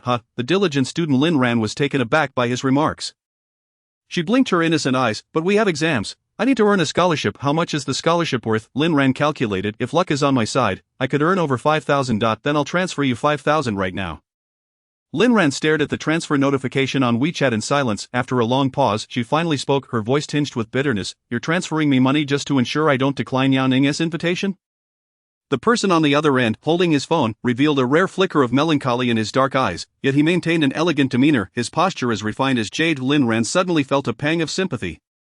For both him and herself, she nodded. I understand. I'll try to make time and accept her invitations. As for the transfer, Lin Ran resolutely declined. At the end of the semester, she fulfilled her wish of earning a first-class scholarship and proposed to treat everyone to a meal. After careful consideration, she asked Fu Xingjian, I've received a scholarship and want to treat everyone. Will you join? Fu Xingjian quickly replied, congratulations, but I won't be attending. However, a moment later, Yao Ning sent her a private message. Where are you? I want to join. Chapter 23, The White Moonlight and Childhood Sweetheart. On the second floor of the Sichuan hot pot restaurant near the north gate of Shi. Lin Ran sat with her roommates on one side, while Yao Ning and Fu Xingjian occupied the other. Enveloped in a cloud of steam, Ting messaged her in the group chat. What is going on? Didn't you say Fu Xingjian wasn't coming? Lin Ran's instinct was to silence the group notifications before typing slowly, I don't know either. Since he is here, I can't just kick him out. Lin added, what is his relationship with that girl? It seems quite ambiguous. Lin Ran replied, she is the campus belle from the neighboring media school. Fu Xingjian's White Moonlight and Childhood Sweetheart. Strangely, as Lin Ran typed this line, her emotions remained utterly flat. Even the previous bitterness had vanished entirely. It seemed that busyness could have such an effect. Humans were truly remarkable beings. Lin Ran's revelation sent the group chat into a frenzy, bombarding her with various shocked emojis. While the atmosphere in the room became lively, akin to witnessing a major scandal. What is so shocking? I've known for ages. She is the one with the main character script, while I'm merely a passerby. Yet even as a passerby, being able to admire the handsome visage from close proximity was gratifying. Ting playfully slapped her shoulder. Girl, you're amazing. Yao Ning paused her chatter, curiosity etched on her face. What is happening? Fu Xingjian also cast a rare questioning glance her way. My darling is receiving so many scholarships. How impressive. Ting's eyes sparkled, instantly alleviating the awkwardness of the moment. Yao Ning gazed at Lin Ran with admiration, her eyes large and glistening, capable of ensnaring anyone who dared to meet her gaze. Wow, Lin Ran, you're incredible. Then, with a playful jab at the arm of her neighbor, she smiled brightly. You're way more impressive than Xingjian. It is a shame they call him a scholar. The atmosphere was warm and natural, and Fu Xingjian didn't seem to mind, casually acknowledging, yes, I'm not as good as others, but I'm still far superior to you. Humph, you just enjoy picking on me. I'm an art student, so it's only natural that I can't compete with you. If you have the guts, compare yourself to Lin Ran. Fu Xingjian chuckled softly, his usual affectionate demeanor apparent. The server entered, placing dish after dish on the table, but Lin Ran found no joy in eating, lowering her gaze to order a few bottles of beer instead. During their casual conversation, Yao Ning revealed, I'll be going to the United States for further studies right after summer break, so I won't be able to hang out with you all like this anymore. I'll miss everyone so much. Lin Ran was curious, you're going to the US for further studies, so soon? She had assumed Yao Ning would only go during her graduate studies. Fu Xingjian explained, her major requires it. The last year involves studying abroad. Oh, I see. Lin Ran nodded, not probing further, though she was eager to ask, what about you? Are you going to the US? Yet she hesitated, realizing it didn't really concern her. So she dropped the subject. Soon, the hot pot feast came to an end, and Ting and Li Lin, rarely at a loss for words, described the gathering as restless. They quickly sought excuses to leave, vowing upon returning to the dorm that they would never bring their boyfriends to group gatherings. Yao Ning was picked up by her boyfriend, leaving Lin Ran and Fu Xingjian as the only ones remaining. Lin Ran approached the counter to settle the bill, urging Fu Xingjian to leave first. However, upon reaching the ground floor, she found Fu Xingjian leaning against the wall with his hands in his pockets. As Lin Ran approached, he lifted his gaze, his voice calm. How much is it? I'll transfer you. Lin Ran stepped outside. No need. I insisted on treating. Fu Xingjian casually transferred a sum. I didn't come here to be treated. It's my turn. The notification sound of the transfer resonated, and Lin Ran instinctively glanced at her phone, stunned by the amount, which mirrored the last time. Once again, she declined to accept. Chapter 24. The break. A gentle breeze wafted through. Cool and pleasant, Lin Ran counted down the days with her fingers, realizing there was only a month left until summer vacation, a swift passage of time. She feigned nonchalance, brushing her hair behind her ear as she asked Fu Xingjian, "What are your plans for the summer?" Fu Xingjian lowered his head, his expression enigmatic yet unusually perplexed, lost in thought. A silence enveloped the two once more. He could not even muster the effort to inquire. "What about you?" A mere 2 words sufficing. They walked together until they reached an intersection, where Fu Xingjian halted, hands tucked into his pockets, the intention of farewell unmistakable. Lin Ran had already raised her hand to bid him goodbye. But suddenly, a surge of courage welled within her, prompting her to suggest, "Shall I accompany you a little longer?" The two continued in silence until they arrived at the entrance of the boys' dormitory. Lin Ran glanced up and unexpectedly spotted couples huddled under the trees, some audaciously sharing passionate kisses, flushing her ears with warmth. A gust of wind swept by, yet this time, it bore an unusual heat.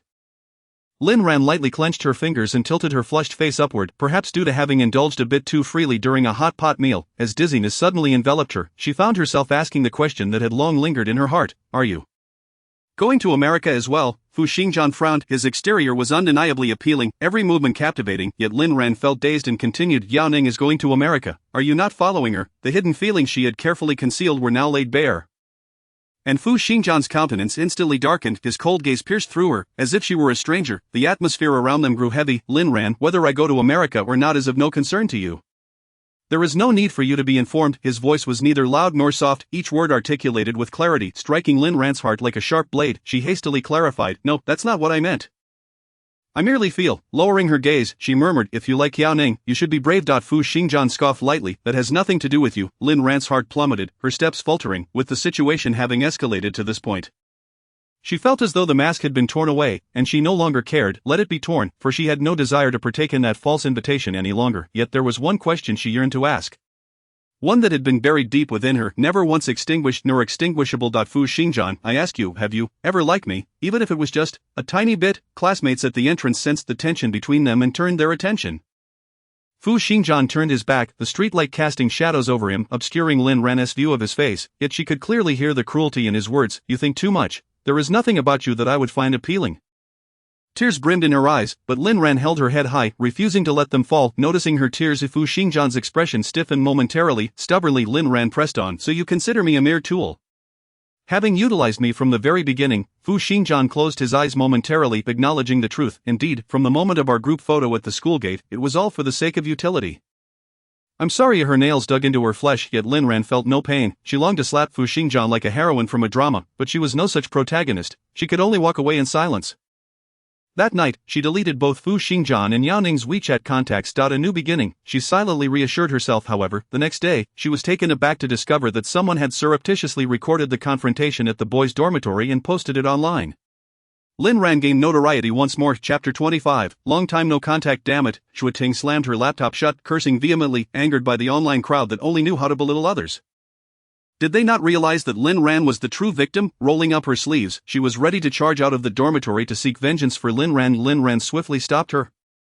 "Let it go. From my experience, once the summer break is over, this will all blow over." She patted the review materials on the table and urged Xue Ting, "You should focus on your studies. The exam is approaching. No matter how significant other matters appeared, none held more importance than exam preparation. Even as a senior, Lin Ran aimed to strive for a scholarship." Xue Ting opened her mouth to respond but ultimately decided Lin Ran had a point. There would be plenty of time to confront Fu Xingjian after the exams, yet, unexpectedly from that day forth Fu Xingjian ceased attending school. Some claimed he was ill, others said he had gone abroad, and still others suggested he had returned home to inherit the family business. In any case, from that day on Lin Ran, like her classmates, had only caught a fleeting glimpse of him during the exams and had not seen him again. Before long, they entered their senior year. Many classmates prepared for postgraduate studies or civil service examinations, while Lin Ran had a clear goal in mind: to secure a high-paying job at a large corporation after graduation. With her grandmother's health deteriorating, Lin Ran felt uneasy about leaving her alone at home. She had resolved that once she graduated and earned a salary, she would place her grandmother in a nursing home in the county. During the summer break, she had inquired about the prices of such facilities and determined that with diligent effort, she could afford to cover half of her salary. Thus, upon entering her senior year, Lin Ran resigned from her tutoring job and devoted herself entirely to securing an internship. She had already obtained various certificates and school honors. All that remained was practical experience. Fortunately, her hard work did not go unrewarded. She received an offer from a top domestic software company just before graduation. On the eve of graduation, the class monitor organized a gathering. Lin Ran, Zhuoting, and Li Lin sat at one table. In recent months, the three had been busy interning at different companies, rarely finding time to gather. Zhuoting took a sip of beer and asked Ran, "Have you found a place to rent?" "No," Lin Ran replied, "but I've secured a room in a shared apartment in the eastern part of the city. The price is quite reasonable." She had no qualms about sharing details with Zhuoting and spoke candidly upon hearing about the shared apartment. Zhuoting frowned. "Is it comfortable?" Lin Ran, sensing her skepticism, smiled and reassured her. "It's actually quite nice. I've decorated it myself. It's cozy. You should come over and see for yourself sometime." "All right," Zhuoting replied cheerfully. As they conversed, they overheard other girls at the table lamenting, "Alas, the university is coming to an end. Yet I have yet to hold Fu Xiaocao's hand. How tragic." "Forget about holding Fu Xiaocao's hand. Since entering senior year, I haven't even seen him." Another chimed in, "I would love to catch a glimpse of that handsome face. Damn it, he was my motivation for waking up early for class." At this, the other girls, except for Lin Ran, perked up, collectively discussing Fu Xiaocao's past and future. Mid-discussion, the class monitor raised her glass and rapped her fingers on the table, dismissively stating, "At least we are students from Shida. We have some accomplishments. That Fu Xingjian has long gone abroad. Don't hold on to false hopes." A wave of despair swept through the room. Of those with good memories recalled and inquired, "Will Fu Xingjian come back for graduation photos?" Lin Ran, engrossed in her meal, looked up, bewildered. "How would I know? We haven't been in contact for a long time," she replied, her expression calm and devoid of any emotion. Chapter 26, Social Status. After the gathering, Zhuoting could no longer restrain herself and vented, "That disgusting man has really gone abroad. He must be chasing after his childhood sweetheart." Lin Ran quickly covered her mouth, cautioning her, "Mind your words. Be careful of the backlash." Zhuoting glared at Lin Ran, disappointment etched on her face. "Aren't you angry?" Lin Ran shrugged. "There is nothing to be upset about. I had already anticipated he would follow Yao Ning to America." Previously, she had coincidentally encountered Wan Ming, who had informed her that Yao Ning had broken up with him during the summer of their junior year. Thus, it was entirely reasonable for Fu Xingjian to pursue Yao Ning in America, seeking comfort in her recent heartbreak while simultaneously securing his own position. When the time for graduation photos arrived, Lin Ran did not return to school and had no intention of participating in the photographs. Zhuoting, however, took the initiative to have the class monitor digitally insert Lin Ran's headshot. When Lin Ran later received the graduation photo and noticed her image juxtaposed next to Fu Xingjian's, she couldn't help but smile wryly. After entering the workforce, she did experience a brief romance with a local from Xiqing, whose family was well off, with both parents being civil servants. Unfortunately, after 6 months, when she was introduced to his family, they vehemently opposed the relationship, causing it to fizzle out. Since then, Lin Ran had channeled all her energy into her career. She understood that in today's world, marriage often hinged on social standing. The wealthy sought companionship with the wealthy, and those with power aligned with others of similar status. As someone without parents and with only a grandmother considered a burden in the eyes of others, she deemed it prudent to remain single and childless. On a Sunday, Lin Ran went to assist Zhuoting with cash register duties but only managed to help for half a day before returning home. She planned to move her luggage to the hotel a night early so she could start work directly on Monday morning. Opening her closet, Lin Ran casually selected a few changes of clothes, packed her daily toiletries, and brought along 3 pairs of shoes. Her suitcase was just the right size. Before leaving, she intentionally took Fu Xingjian's umbrella, intending to return it on Monday. Upon arriving at the hotel front desk, Lin Ran provided her name and confirmed her long-term rental reservation with Yudo before dragging her luggage to the designated room. She and Liang Meiqi were the only 2 females in the project, naturally sharing a room. True to its 4-star rating, the hotel boasted spacious accommodations, complete amenities, and excellent sound insulation. Lin Ran comfortably reclined on the bed, sending a message to Zhuoting to let her know she had arrived safely. After tidying up her belongings, darkness enveloped the sky, prompting Lin Ran to venture out and find a small restaurant for a quick meal. The moon shone unusually bright that night, and Lin Ran found a stone bench to sit on before dialing a video call to her grandmother. When the video call connected, Aunt Zhang, a caregiver at the nursing home, greeted Lin Ran before handing the phone to her grandmother. Lin Ran looked at her increasingly frail grandmother on the screen, her eyes moistening. "Grandma, have you been eating and sleeping well?" Grandma Lin appeared dazed, her gaze unfocused as she looked at her granddaughter, unable to utter a single word for a long while as something felt amiss. What was wrong with her grandmother? "The last time I video called her, she appeared vibrant and her voice resonated like a bell. How could such a transformation occur in just half a month?" Lin Ran hastily inquired with Aunt Zhang. the caregiver beside her, about what had transpired. Aunt Zhang, with a cheerful demeanor, reassured her that nothing was amiss, saying, "Don't worry, Ran Ran, look, your grandmother has gained a bit of weight on her face," yet I sensed that grandmother seemed utterly fatigued. To the extent that I struggled to recognize her, Aunt Zhang sighed softly. "Ran Ran, you are more aware of your grandmother's condition than I am. Her illness is worsening day by day, and it is quite challenging for us caregivers. Grandmother suffers from Alzheimer's disease, commonly referred to as senile dementia. A few years ago, her condition was not as severe. She could still recognize me and comprehend our conversations, however, after the new year this year. Her health has declined dramatically, and she has reached a point where even she no longer recognizes herself." Lin Ran bowed her head in silence, understanding that Aunt Li had her own struggles. She managed to utter, "Thank you for your hard work, Aunt Li. If there are any issues, please feel free to contact me." Before hanging up the call, she wiped her tears with the back of her hand and rose to head towards the hotel. Just as she turned, she unexpectedly encountered Fu Xingjian. Today, he was not clad in a suit but rather wore a black shirt paired with grey casual trousers, topped with an over-the-knee black trench coat. His towering height and broad stature cast a formidable presence before Lin Ran. She wondered how long he had been standing there and whether he had overheard her conversation with Aunt Li. In truth, she was overthinking. Fu Xingjian had just finished working overtime and had stepped out of the company intending to grab a bite, only to stumble upon Lin Ran around the corner. Noticing the tears glistening on her eyelashes, he furrowed his brow. How could a fierce tiger shed tears? Hadn't she been quite fierce with her friends just yesterday? Why was she now hiding away?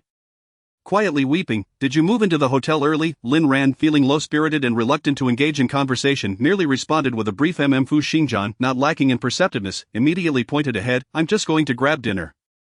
As they passed each other, Lin Ran suddenly recalled something and turned to call out to Fu Xingjian, "Mr. Fu, your umbrella is upstairs. Should I fetch it for you?" Just then, Fu Xingjian's phone rang unexpectedly, and he gestured for her to wait a moment. With the evening breeze, Lin Ran heard his voice, usually cold, turn unexpectedly gentle. "Hello, Ningning." Chapter 27. The frugal hen. Lin Ran, sensing the situation, discreetly distanced herself until she could no longer hear the conversation. She sat idly on a stone stool, her mind unable to refrain from speculating about the nature of Fu Xingjian's relationship with Yao Ning. Were they merely dating, or were they a married couple? If they were married, something seemed amiss. What exactly was wrong? It wasn't until Fu Xingjian appeared before her once more that she recalled Liang Meiqi's earlier remark, if they were indeed married. Fu Xingjian should not be devoid of a wedding ring. Yao Ning was the type of girl who cherished ceremonial significance. If they had become engaged or married, she would undoubtedly make Fu Xingjian wear a wedding band. However, to suggest that the two had yet to be together was difficult for Lin Ran to believe. Having grown up together and spent many years in a foreign land, how could they not be together? "Here, I'll just leave the umbrella with you. I have several more in my office." Lin Ran was momentarily taken aback. "Actually, I can be quick. I'll be down in 2 minutes." Fu Xingjian gazed at her with deep-set eyes, as if disapproving of her stubbornness. With that look, Lin Ran felt a twinge of embarrassment and relented. After all, it was merely an umbrella. If she persisted, it would come off as rather petty. "Let us do it tomorrow then. I'll bring it to you." Fu Xingjian glanced at his watch. "I'm heading to dinner now. Have you eaten? Would you like to join?" "No, I've already eaten." "Very well, then I'll take my leave." "Okay, goodbye." Lin Ran waved as they walked in opposite directions. On Monday morning, Lin Ran sat at her desk on the 25th floor of the Yudo building, occasionally glancing at the various chat logs within the Yudo Fund project group. Finally, at 9:30, the project team was complete. After confirming the headcount, Lin Ran walked directly to the front desk of Yudo Fund, smiling as she handed a cup of coffee to the young lady at the desk. "Apologies for the interruption. Our team is all here now. Could you please assist us with the access control? Thank you." From her past experiences on site, Lin Ran knew that in the territory of the client, even the front desk staff, let alone the cleaning personnel, could pose difficulties. Thus, she had grown accustomed to ensuring that she established good rapport with the front desk cleaners and security every time she visited the client. Sure enough, upon seeing the premium coffee on the desk, the young lady's eyes lit up, and she promptly handed Lin Ran the prepared access card, explaining, "This access card can only be used for the lobby on the first floor and the 23rd floor. It won't work for other areas." Lin Ran nodded in understanding. "We won't need to go to other places." With Lin Ran's assistance, the on-site procedures went smoothly, and the project team members transitioned seamlessly.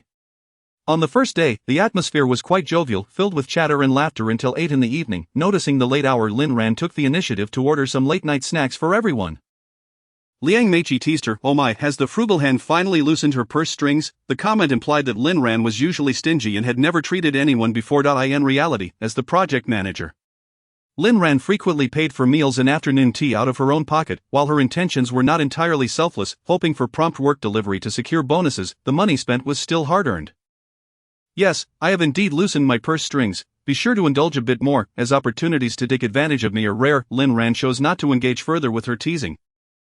Smiling as she went downstairs for the takeout. Unexpectedly, the elevator was quite congested at that hour, with waves of people pouring in, forcing Lin Ran into a corner.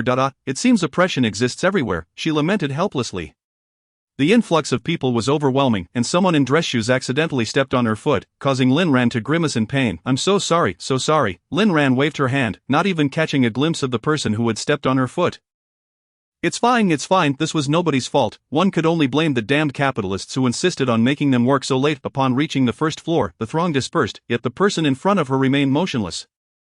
Lin Ran looked up and found the face somewhat familiar. He Ping, with a tinge of bitterness, asked her, "What's this? Have 3 years passed and you no longer recognize me?" Chapter 28, The Ex-Boyfriend. Chapter 29, The Umbrella. The following morning, Lin Ran placed her bag on the 23rd floor before taking the elevator to the top of Yudo. However, she miscalculated. Her access card did not work for the top floor, and she could only implore the front desk staff to assist in returning the umbrella to Fu Xingjian. The young lady at the front desk, seeing Lin Ran's unfamiliar face and recognizing the personal nature of the task, declined, stating, "You can directly contact Mr. Fu. He will be at the company today." Lin Ran pursed her lips, hesitating over whether to send him a WeChat message. Their chat history had stalled at her last insincere greeting. Just as she was deliberating, Yiming stepped out, greeting her with a polite smile and nod. "Good morning, Miss Lin. Are you looking for Mr. Fu?" Lin Ran immediately raised the long-handled umbrella in her hand. "Good morning, assistant. Could you please return this umbrella to Mr. Fu?" "Thank you." Yiming's inquisitive eyes darted between Lin Ran and the umbrella. Was the boss actually sending Lin Miss home? What could explain the cold, distant boss's relationship with her? Lin Ran suddenly recalled that Yiming had not attended the last project launch dinner. So she felt compelled to explain. "After the project launch meeting last week, everyone went out to dinner, but it started raining unexpectedly at the end. Mr. Fu kindly offered to take me home, and I ended up with his umbrella." "Oh right, Mr. Fu and I are undergraduates together. He is just as compassionate as he was back in school." Her words painted Fu Xingjian's noble character vividly. Suddenly, Yiming's expression shifted, and he respectfully nodded. "Mr. Fu, good morning." Lin Ran's smile stiffened as she turned around, obediently bowing at a 90-degree angle. "Good morning, Mr. Fu." No one could see her flushed cheeks had he heard her previous remarks. If he did, it should be fine. They were merely flattering words, not insults. Fu Xingjian's face darkened, and her words echoed in his mind. "Mr. Fu, you saw me as pitiful." How imaginative she was. The tension in his jaw signaled an approaching storm. Although Yiming had only been with Fu Xingjian for a few months, he was well attuned to his moods. He let out a silent sigh. The boss seemed irritable right from the start of the day. "By the way, Mr. Fu," Miss Lin mentioned, returning the umbrella. Lin Ran extended her hand to deliver the umbrella, still warm from her grip. Fu Xingjian accepted it, closed his long eyelashes briefly, and after Lin Ran pressed the elevator button, he remarked coolly, "Lin Ran, I didn't take you home out of pity. I wasn't overflowing with sympathy back in school either." Lin Ran's spine stiffened, and just as the elevator arrived, she stepped inside without looking back. Yiming followed Fu Xingjian into the president's office, then produced a printed sheet of paper. "Mr. Fu, here is the personal information you requested regarding He Ping." Fu Xingjian leaned back in his leather chair, crossing his long legs as he swiftly reviewed the information. "Quite ordinary." Yiming thought to himself, wasn't this the person you wanted to investigate? How could you deem him ordinary after checking? However, he only dared to silently critique in his mind. Outwardly agreeing with his boss, "You're right, he is a bit ordinary, but I've heard his coding skills are impressive." He was specifically recruited by HR from a major company. Arrange for HR to schedule a one-on-one meeting with him. Fu Xingjian casually glanced at his calendar and stated, "I'm free at noon today." Yiming complied and promptly dialed HR's number. "Please contact He Ping and arrange for him to have a one-on-one discussion with General Zhou at noon today." "Ah yes, it is rather sudden, but it is a positive sign, indicating that the leadership values him." Chapter 30, Unconvinced. Upon arriving at her seat, Lin Ran received a WeChat message from He Ping, who had added her again the previous night. She had accepted his request. He subtly lamented that Lin Ran had deleted him from her contacts. Lin Ran, feeling helpless, explained that her phone lacked sufficient storage space, necessitating the deletion. This explanation was quite persuasive. Aligning with her usual frugal image. In reality, Lin Ran simply felt that there was no need to retain contacts with individuals she no longer communicated with, especially since she had no intention of engaging in microbusiness. He Ping messaged her, stating that he would be unable to show her around at noon due to an unexpected report requested by the big boss, and he was busy preparing a PowerPoint presentation. He even sent her a screenshot of the PPT, fearing she might not believe him. In truth, there was no need for him to justify himself, even if he had offered no excuse and merely stated that they would not meet at noon. Lin Ran would have simply sighed in relief. As she typed her brief response of "okay," she silently prayed that fate would keep him occupied so he would have no time to seek her out. To her surprise, He Ping remained persistent, continuing to wait for her in the staff cafeteria for several days. Fortunately, Liang Meiqi was by her side, and Lin Ran politely declined, prompting He Ping to turn away. During lunch, Liang Meiqi became curious about Lin Ran's relationship with He Ping, to which Lin Ran merely replied that they were former colleagues. On another occasion, Lin Ran invited Liang Meiqi to the cafeteria downstairs. But Liang Meiqi shook her head, opting instead for a light meal at the first floor CAF. Lin Ran scrutinized her slender figure and inquired if she was on a diet. Not at all. Liang Meiqi replied mysteriously, I've observed that Fu Xingjian frequents the first floor CAF, so I've decided to take my chances there. Lin Ran smiled but remained silent, taking the elevator down to the B1 level to pack food to eat back in her office. Liang Meiqi waited all afternoon, and just as she was about to give up at 1 o'clock, she suddenly spotted Fu Xingjian at the entrance. He was dressed in the latest designer suit. With broad shoulders, a narrow waist, and long legs that made him look stunning in formal attire, Liang Meiqi stood up, pretending to bump into him. General Fu, what a coincidence to run into you again. She covered her mouth in feigned surprise, appearing innocent and sweet. Fu Xingjian raised an eyebrow. He remembered Liang Meiqi, though not fondly. He nodded casually, uninterested in continuing the conversation. However, Liang Meiqi felt the opportunity slipping away and eagerly pursued him. Sitting across from him, General Fu, do you also enjoy dining at this restaurant? I find their Spanish latte exceptionally delightful, reminiscent of what I had abroad. Fu Xingjian merely grunted in response, leaving Liang Meiqi feeling awkward. Yet she was determined not to retreat. After all, capturing the attention of such a distinguished gentleman required patience. She found satisfaction in the chase, unlike Mao Quanan, who had hastily added her on WeChat during a dinner gathering. She found that unappealing. With a sudden stroke of inspiration, Liang Meiqi decided to alter her strategy. General Fu, our current development is progressing smoothly, and I have constructed the overall demand planning framework. If you need, I can report to you at any time. Fu Xingjian rubbed his temples, clearly not wanting to engage with her, but upon hearing her mention a report, he straightened slightly, as if remembering something, and said in a calm voice, next week, have Lin Ran find time to report to me. Liang Meiqi was taken aback. She had clearly stated her intent to report to him, so why was Lin Ran suddenly being singled out? Just as she was about to clarify, she was met with Fu Xingjian's cold gaze. It's 1 o'clock, should you not be at work? Oh, Liang Meiqi responded reluctantly, rising to head upstairs. As she stepped out of the elevator on the 23rd floor, she found Lin Ran engaged in a heated debate with Mao Quanan. Manager Mao, this demand is not within our planning scope, we cannot accommodate it, Mao Quanan retorted irritably. Your product manager said it was feasible, and it has already been included in the product requirements, how can you suddenly backtrack? Caught off guard, Lin Ran noticed Liang Meiqi approaching and immediately called out, Meiqi, come here, did you say this demand could be fulfilled? Liang Meiqi, currently engulfed in her disappointment at not being able to report to Fu Xingjian alone, was already in a bad mood. Upon hearing Lin Ran's accusatory tone, her frustration intensified. She snatched the document from Lin Ran's hands and glanced at it. This demand was something she had added on her own. She had originally intended to impress Fu Xingjian and garner credit for it, hoping to catch his attention. To her dismay, Fu Xingjian had refused to let her report. Why should Lin Ran benefit from her efforts? In terms of appearance, ability, and background, she was no less capable than Lin Ran. Angered, she blurted out, Lin Ran, you agreed to this demand. Chapter 31, The Dispute. Lin Ran was taken aback.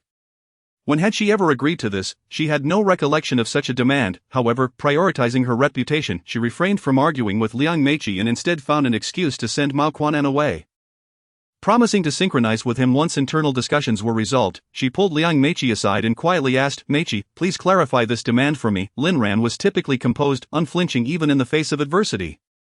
An adept at handling crises, regardless of the magnitude of the situation, she maintained her cool demeanor and communicated with her colleagues with kindness. However, Liang Meiqi was not swayed by her calmness. She felt indignant over the perceived injustice. Why? She became increasingly brusque with Lin Ran, pulling her hand away and pouting, Lin Ran, you verbally agreed to this demand, which is why I included it in the document. Lin Ran's expression turned frosty. It appeared Liang Meiqi was intent on shifting the blame entirely onto her. I never verbally agreed to anything. Do not slander me, unless you can provide written evidence, such as our chat logs. I have no evidence. I can only blame myself for being too naive and trusting you, thinking your verbal agreement counted. Liang Meiqi bit her lip, feeling a twinge of guilt, but quickly dismissed it. As long as she insisted that Lin Ran had given her verbal approval, no one would know she was lying. In terms of social standing, she was confident that her rapport with others surpassed Lin Ran's. Despite Lin Ran's constant efforts to please her colleagues, treating them to coffee and late-night snacks, they never truly united behind her. In their eyes, Lin Ran was merely the boss's person, while they were all ordinary employees. Behind Lin Ran's back, they would gather to complain about the company, even forming a WeChat group without including her. Lin Ran's keen gaze was piercing, causing Liang Meiqi to instinctively take a step back. Seeking help from the senior technical lead Zhang Gong sighed and stood up. Let us not argue, let us hold a meeting to consider how to resolve this issue. I agree with Zhang Gong. We should address the problem first, Liang Meiqi immediately echoed, taking the initiative to book a conference room. This made her appear conscientious and rational, contrasting with Lin Ran's seemingly petty demeanor. I in the conference room. Liang Meiqi began, this new demand is minor and won't consume much work time. I believe we can accommodate it, showing our goodwill and allowing the client to see our sincerity. Zhang Gong concurred. Noting that the programmers had found the environment here quite pleasant during their time, far more so than at Xinruan, they would have no objections to staying longer, even for months. Only Lin Ran refrained from agreeing on the spot. Increasing work hours means increasing costs, which the company may not approve. I need to consult the boss's opinion first. As the project manager, one of Lin Ran's performance metrics was to control project costs. If she failed to meet her targets, her year-end bonus would be uncertain. Furthermore, Lin Ran was inherently cautious, believing that such significant matters should be discussed with Zhou Su. Liang Meiqi, however, felt it unnecessary to trouble General Zhou over such trivial matters. Questioning the point of having a project manager if she was merely a messenger, Lin Ran cast a cool glance at her but chose not to respond further. The meeting concluded on an unsatisfactory note. And Lin Ran, exhausted, sat in the first floor CAF dialing Zhou Su's number. Soon someone answered on the other end. Lin Ran succinctly described the difficulty she was facing. What do you think we should do? Zhou Su, currently at the hospital caring for his father, felt somewhat out of his depth regarding work matters and instinctively turned the question back to his subordinate, eager to hear her perspective. Chapter 32. Then you go after Lin Ran. In the few minutes it took Lin Ran to descend from the 23rd floor to the CAF, she had already drafted several potential solutions in her mind. Quickly laying out her thoughts, Zhou Su was initially surprised, then fell silent for 2 minutes before instructing, I think plan 1 is feasible, but I'm currently at the hospital, please communicate with Xinjian on my behalf. Lin Ran hesitated. Is it appropriate for me to speak directly with General Fu? I fear he might consider me unqualified. In truth, she was reluctant to meet with Fu Xingjian alone, just a few days prior. She had been caught off guard while venting her frustrations, which had left her feeling quite embarrassed. Ever since their reunion, several awkward incidents had occurred, and despite her resilient demeanor, she found it increasingly difficult to cope.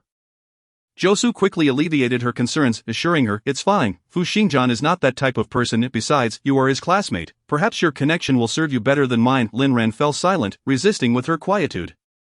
After a few moments of silence on the other end, Zhou Su added, I've sent him a message informing him that you will be discussing something with him shortly. He said he is available for you to go directly. Well, that settled it. Lin Ran had no choice but to comply. She sighed in resignation. After hanging up the phone, the ailing Mr. Zhou lay on his hospital bed, persistently inquiring about the unfolding events, with a smile. Zhou Su replied, it's nothing, merely trivial matters that Lin Ran can handle. Mr. Zhou pressed further, isn't she a classmate of President Fu from Yudo Group? I wasn't aware of that before. Indeed, Lin Ran prefers to keep a low profile.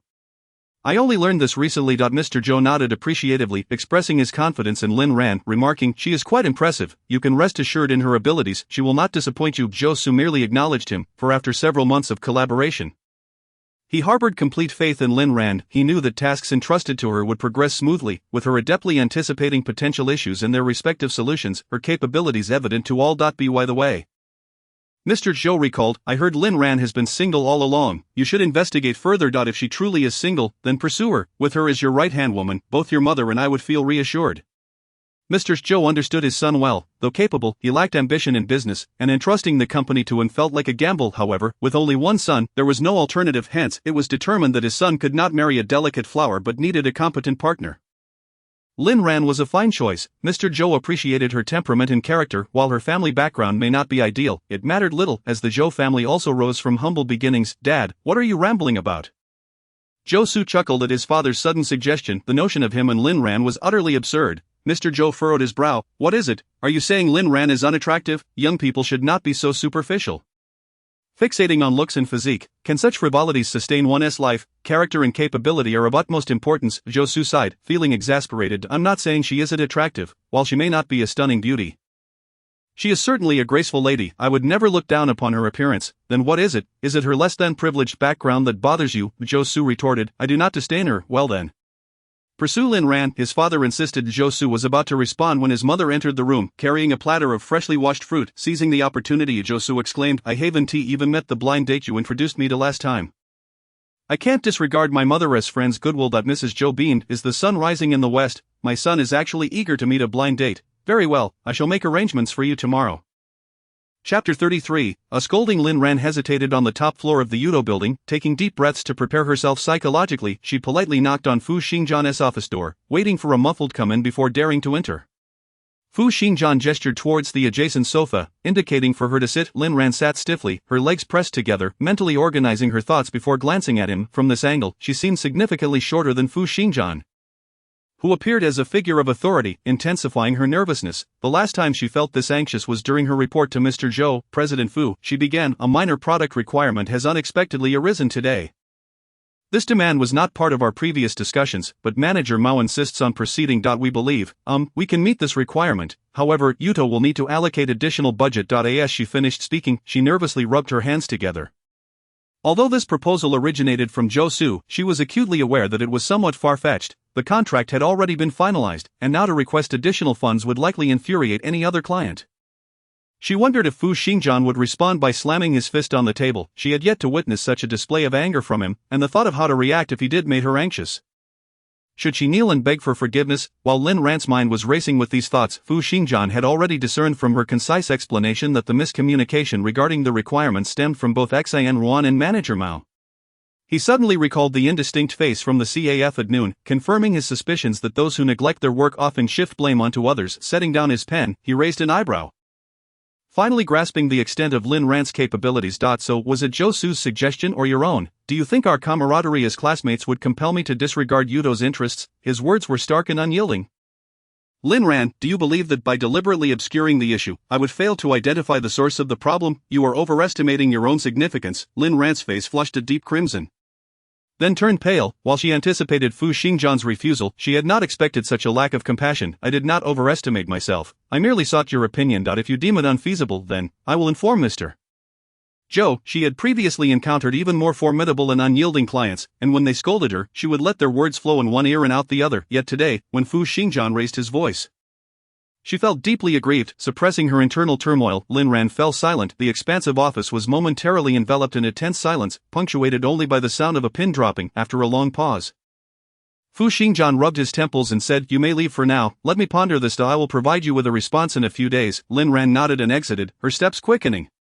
Almost light. From Fu Xingjian's perspective, it appeared as though she had stormed out in indignation. He sighed softly, questioning whether he had indeed been too harsh. After all, he had only spoken a few truths.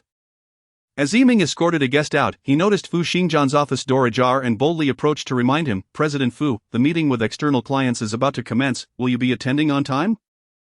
Fu Xingjian reclined in his chair, his back fully against the artificial leather, casually inquiring, "Was my tone with Lin Ran too harsh just now?" Caught off guard by the sudden question, Yiming hesitated. Assessing Fu Xingjian's demeanor, which seemed less dire than he had initially imagined, he cautiously replied, "If it were me, I wouldn't consider it harsh at all. However, Miss Lin is a girl, and girls can be more sensitive. Perhaps your words came off a bit strong." After stating this, Yiming stood obediently to the side. "Girls are sensitive," Fu Xingjian scoffed quietly. "Other girls might be delicate, but Lin Ran was certainly not. Her temperament was quite resilient." He pondered for a moment before instructing Yiming, "By the way, after the meeting, look into the progress of the fund project and discreetly inquire about Mao Quan'an's thoughts, and do not disclose that Lin Ran visited me." Yiming gasped in surprise, realizing that the boss was preparing to assist Lin Ran. He couldn't help but click his tongue, wondering how the cold, ruthless figure he knew could exhibit such warmth.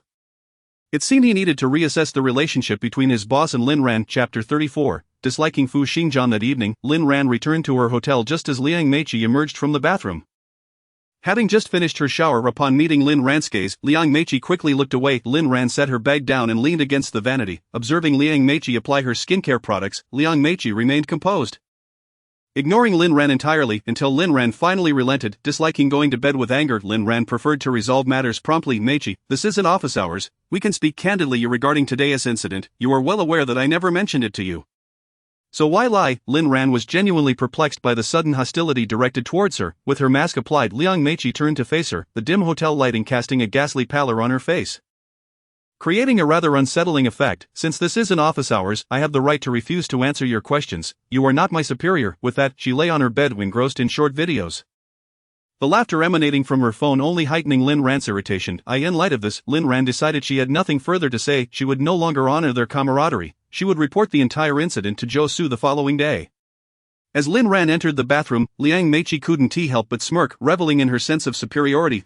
What qualifications does Lin Ran have to contend with me? At Yudo, Ma Quanan will undoubtedly support me.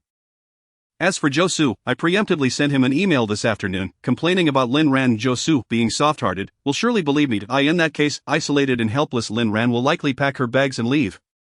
And I cannot wait for that moment. The next day, Lin Ran resumed her work routine, while Liang Meiqi continued to diligently linger in the CAF, feigning a chance encounter with Fu Xingjian. Everything appeared normal.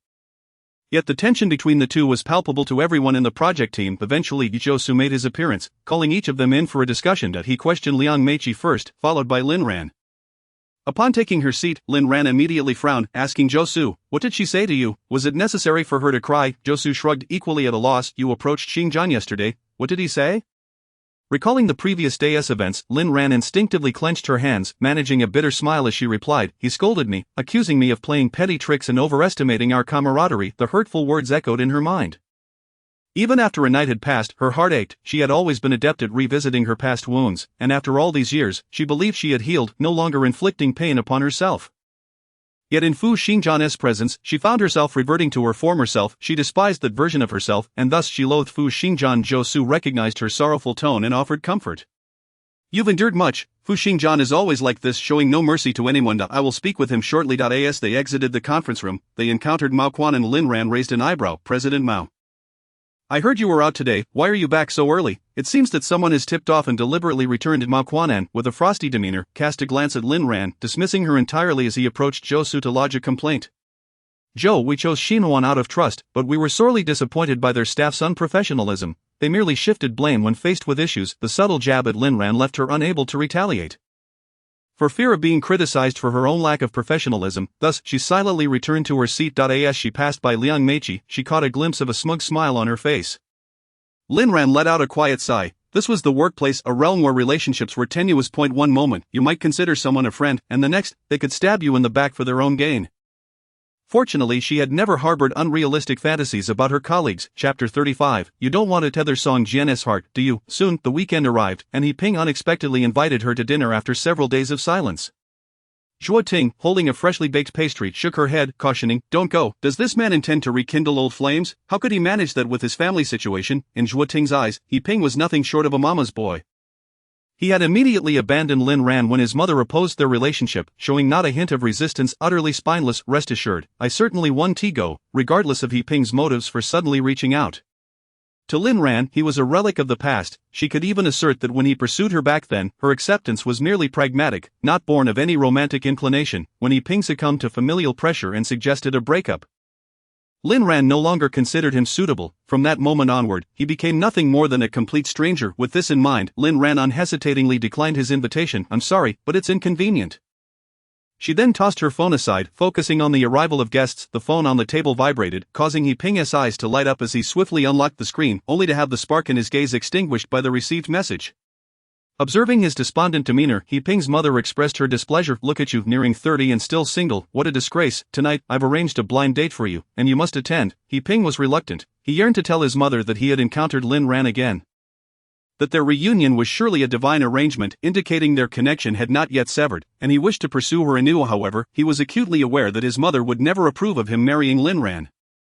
She believed that a girl like Lin Ran, without parents, would only be interested in his material conditions, and once married, her true nature would reveal itself. Weighing the options, he acquiesced. "Fine, I'll go to the blind date tonight."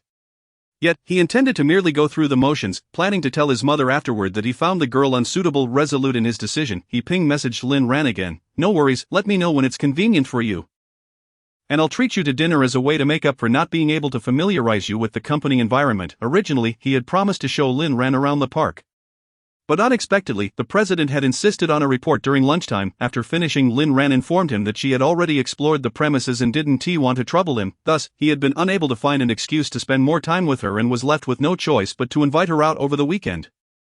He Ping spent the entire afternoon distracted, unable to engage in his favorite game, repeatedly unlocking and locking his phone, and by evening, he had yet to receive a response from Lin Ran. His messages seemed to vanish into an abyss, leaving him feeling somewhat defeated. At the Xiqing Grand Hotel, in the most luxurious private room, Fu Xingjian and his companions had gathered to welcome Yang Ning. "Oh, what time did you arrive? So early?" As Su Huanran entered, He spotted Fu Xingjian seated at the far end. Fu Xingjian glanced up briefly before lowering his gaze, responding coolly, "It's not that early, I just arrived a little over 10 minutes ago." Is that not considered early? He had never seen Fu Xingjian arrive so promptly for their gatherings. Su Huanran hung up his coat and sat beside him, teasingly suggesting, "Still pining for Yao Ning? Are you? If you can't get her out of your mind, I wholeheartedly support you." It was puzzling. He had pursued her all the way to America yet had failed to win her heart. TSK Fu Xingjian's skills in wooing women were evidently lacking. Fu Xingjian set down his cup, his expression darkening as he fixated his cold gaze on Su Huanran. The latter's heart tightened. Swallowing hard, that look again. Ever since leaving the dessert shop last week, Fu Xingjian had given him that same unsettling stare at the bar, which had led to an entire week of Cold War. Was he here again? Su Huanran shrank back, fearing to speak further, mentally questioning, what did he say wrong? Wasn't it common knowledge that Fu Xingjian had feelings for Yao Ning? A few minutes later, Yao Qian and Yao Ning arrived. After a long absence, Yao Ning was quite thoughtful, preparing gifts for each of her brothers. For Fu Xingjian she had selected a handcrafted, bespoke blue tie with white patterns. Made of silk, exuding luxury. Su Huanran felt a pang of envy as he compared it to the men's cologne in his hand. The tie was evidently a carefully chosen gift. He remarked. I've heard that when a woman gifts a man a tie, she intends to tie his heart. Yao Ning, you wouldn't be hoping to ensnare Xingjian's heart, would you? Yao Ning was momentarily taken aback. Her cheeks flushing. Su Huanran, if you don't keep quiet, no one will regard you as a mute. If you don't wish to dine today, just get out. Fu Xingjian suddenly snapped sharply, startling her. Yao Ning froze. It was the first time she had witnessed him respond with such anger to their playful banter. The atmosphere in the room grew tense, prompting Yao Qian to intervene. He pointed at Su Huanran. Exasperated, so many good things have been ruined by your mouth. He then instructed the waiter, quickly bring out the dishes and silence him before he talks nonsense again. Su Huanran felt unjustly accused. Among their trio of ironclad friends, two had come to berate him, yet he hadn't said anything wrong. Feeling dejected, he sought solace in alcohol, calling for several bottles of expensive red wine. The other three merely shook their heads. Ignoring him, Yao Qian turned to his sister. What are your plans now that you're back? Not going out? No, not going out. Mainly because I can't bear to part with you, guys, huh? Yao Ning stole a glance at Fu Xingjian, hoping to catch a hint of emotion on his face, but found none. The overseas art exhibitions have concluded, and my focus will now shift back to domestic endeavors, with plans for a domestic exhibition in about 2 months. With a playful wink at Fu Xingjian, she asked, Xingjian, will you honor me with your presence at my exhibition? Fu Xingjian nodded, sure, but don't underestimate yourself. With your reputation, the exhibition will surely attract a crowd. Yao Ning smiled, playfully pouting, you're the best, Xingjian, unlike my brother, who would rather play games than attend to spare me. All of our family's artistic talent is embodied in you alone. Yao Qian quickly raised his hands in surrender. He had no understanding of art. He felt that beautiful paintings made by his sister were simply dismissed as tacky, while he was mocked for lacking taste in anything deemed unattractive. Over time, he had ceased to offer opinions on her artwork and had even grown disinclined to attend her exhibitions. As the siblings engaged in their banter, Fu Xingjian caught a familiar figure out of the corner of his eye in the adjacent private room. He pinged. Initially, he paid it little mind, but the next moment, he noticed a girl entering the room, accompanied by what appeared to be her mother's. Chapter 36, Blind Date. Xingjian, what are you looking at? Yao Ning tapped his shoulder, following his gaze to the diagonal room, only to see nothing but the ordinary door. Fu Xingjian withdrew his gaze, replying nonchalantly, nothing. After wiping his hands, he found an excuse to step out. I am heading to the restroom. As he passed the adjacent room, he paused, overhearing the voices of two mothers inside. This is my son He Ping. He studies computer science and currently works at Yudo Group, a company you've all heard of, right? The leading financial firm in Xiqing, a publicly traded company, and part of the Fortune 500. My son is highly valued by his superiors. Just last week, their CEO sought him out for a personal chat. He Ping's mother beamed with pride. Had it not been for He Ping's prior warning about their company's confidentiality agreement, she would have undoubtedly boasted about his salary. The girl and her mother, upon hearing this, appeared elated. Yuto is fantastic, a big company. Our Yusin dreamed of joining when she graduated, but we heard their academic requirements are quite strict. Indeed, fortunately, He Ping's credentials are impressive. He Ping's mother felt a surge of happiness. Her son was truly making her proud today, yet, the conversation took a turn. Fortunately, our Yusin changed her approach. Since she couldn't enter a large enterprise, she decided to pursue civil service, easy work with stability.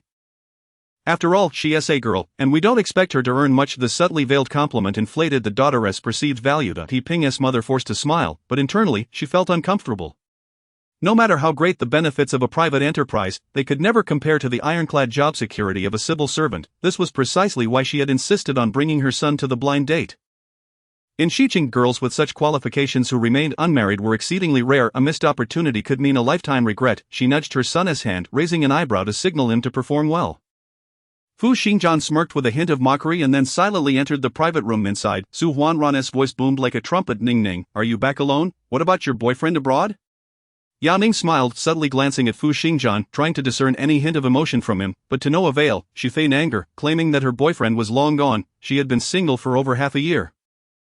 Thank you very much. Opposite her, the expression on his face remained serene, yet an inexplicable sense of suffocation welled up in Yao Ning's chest. Only Su Huanran, the simpleton, continued to chuckle, winking at Yao Ning. Shall I help you find a match? Unable to contain herself, Yao Ning scooted a few seats away, cuddling up to Fu Xingjian and playfully pouting. Xingjian, look at him, he just returned to the country and already wants to introduce a boyfriend to someone. Isn't that excessive? Fu Xingjian seemed to awaken from a deep reverie, rubbing his temples. Yao Ning was irked by his inattentiveness. Today was supposed to be a welcoming occasion for her, yet he appeared so indifferent. He used to center everything around her. Xingjian, what's wrong? Even Yao Qian felt that something was amiss with Fu Xingjian's unusual demeanor. Was it too much work pressure? He had heard that Yuto was preparing to acquire Huajin Fund.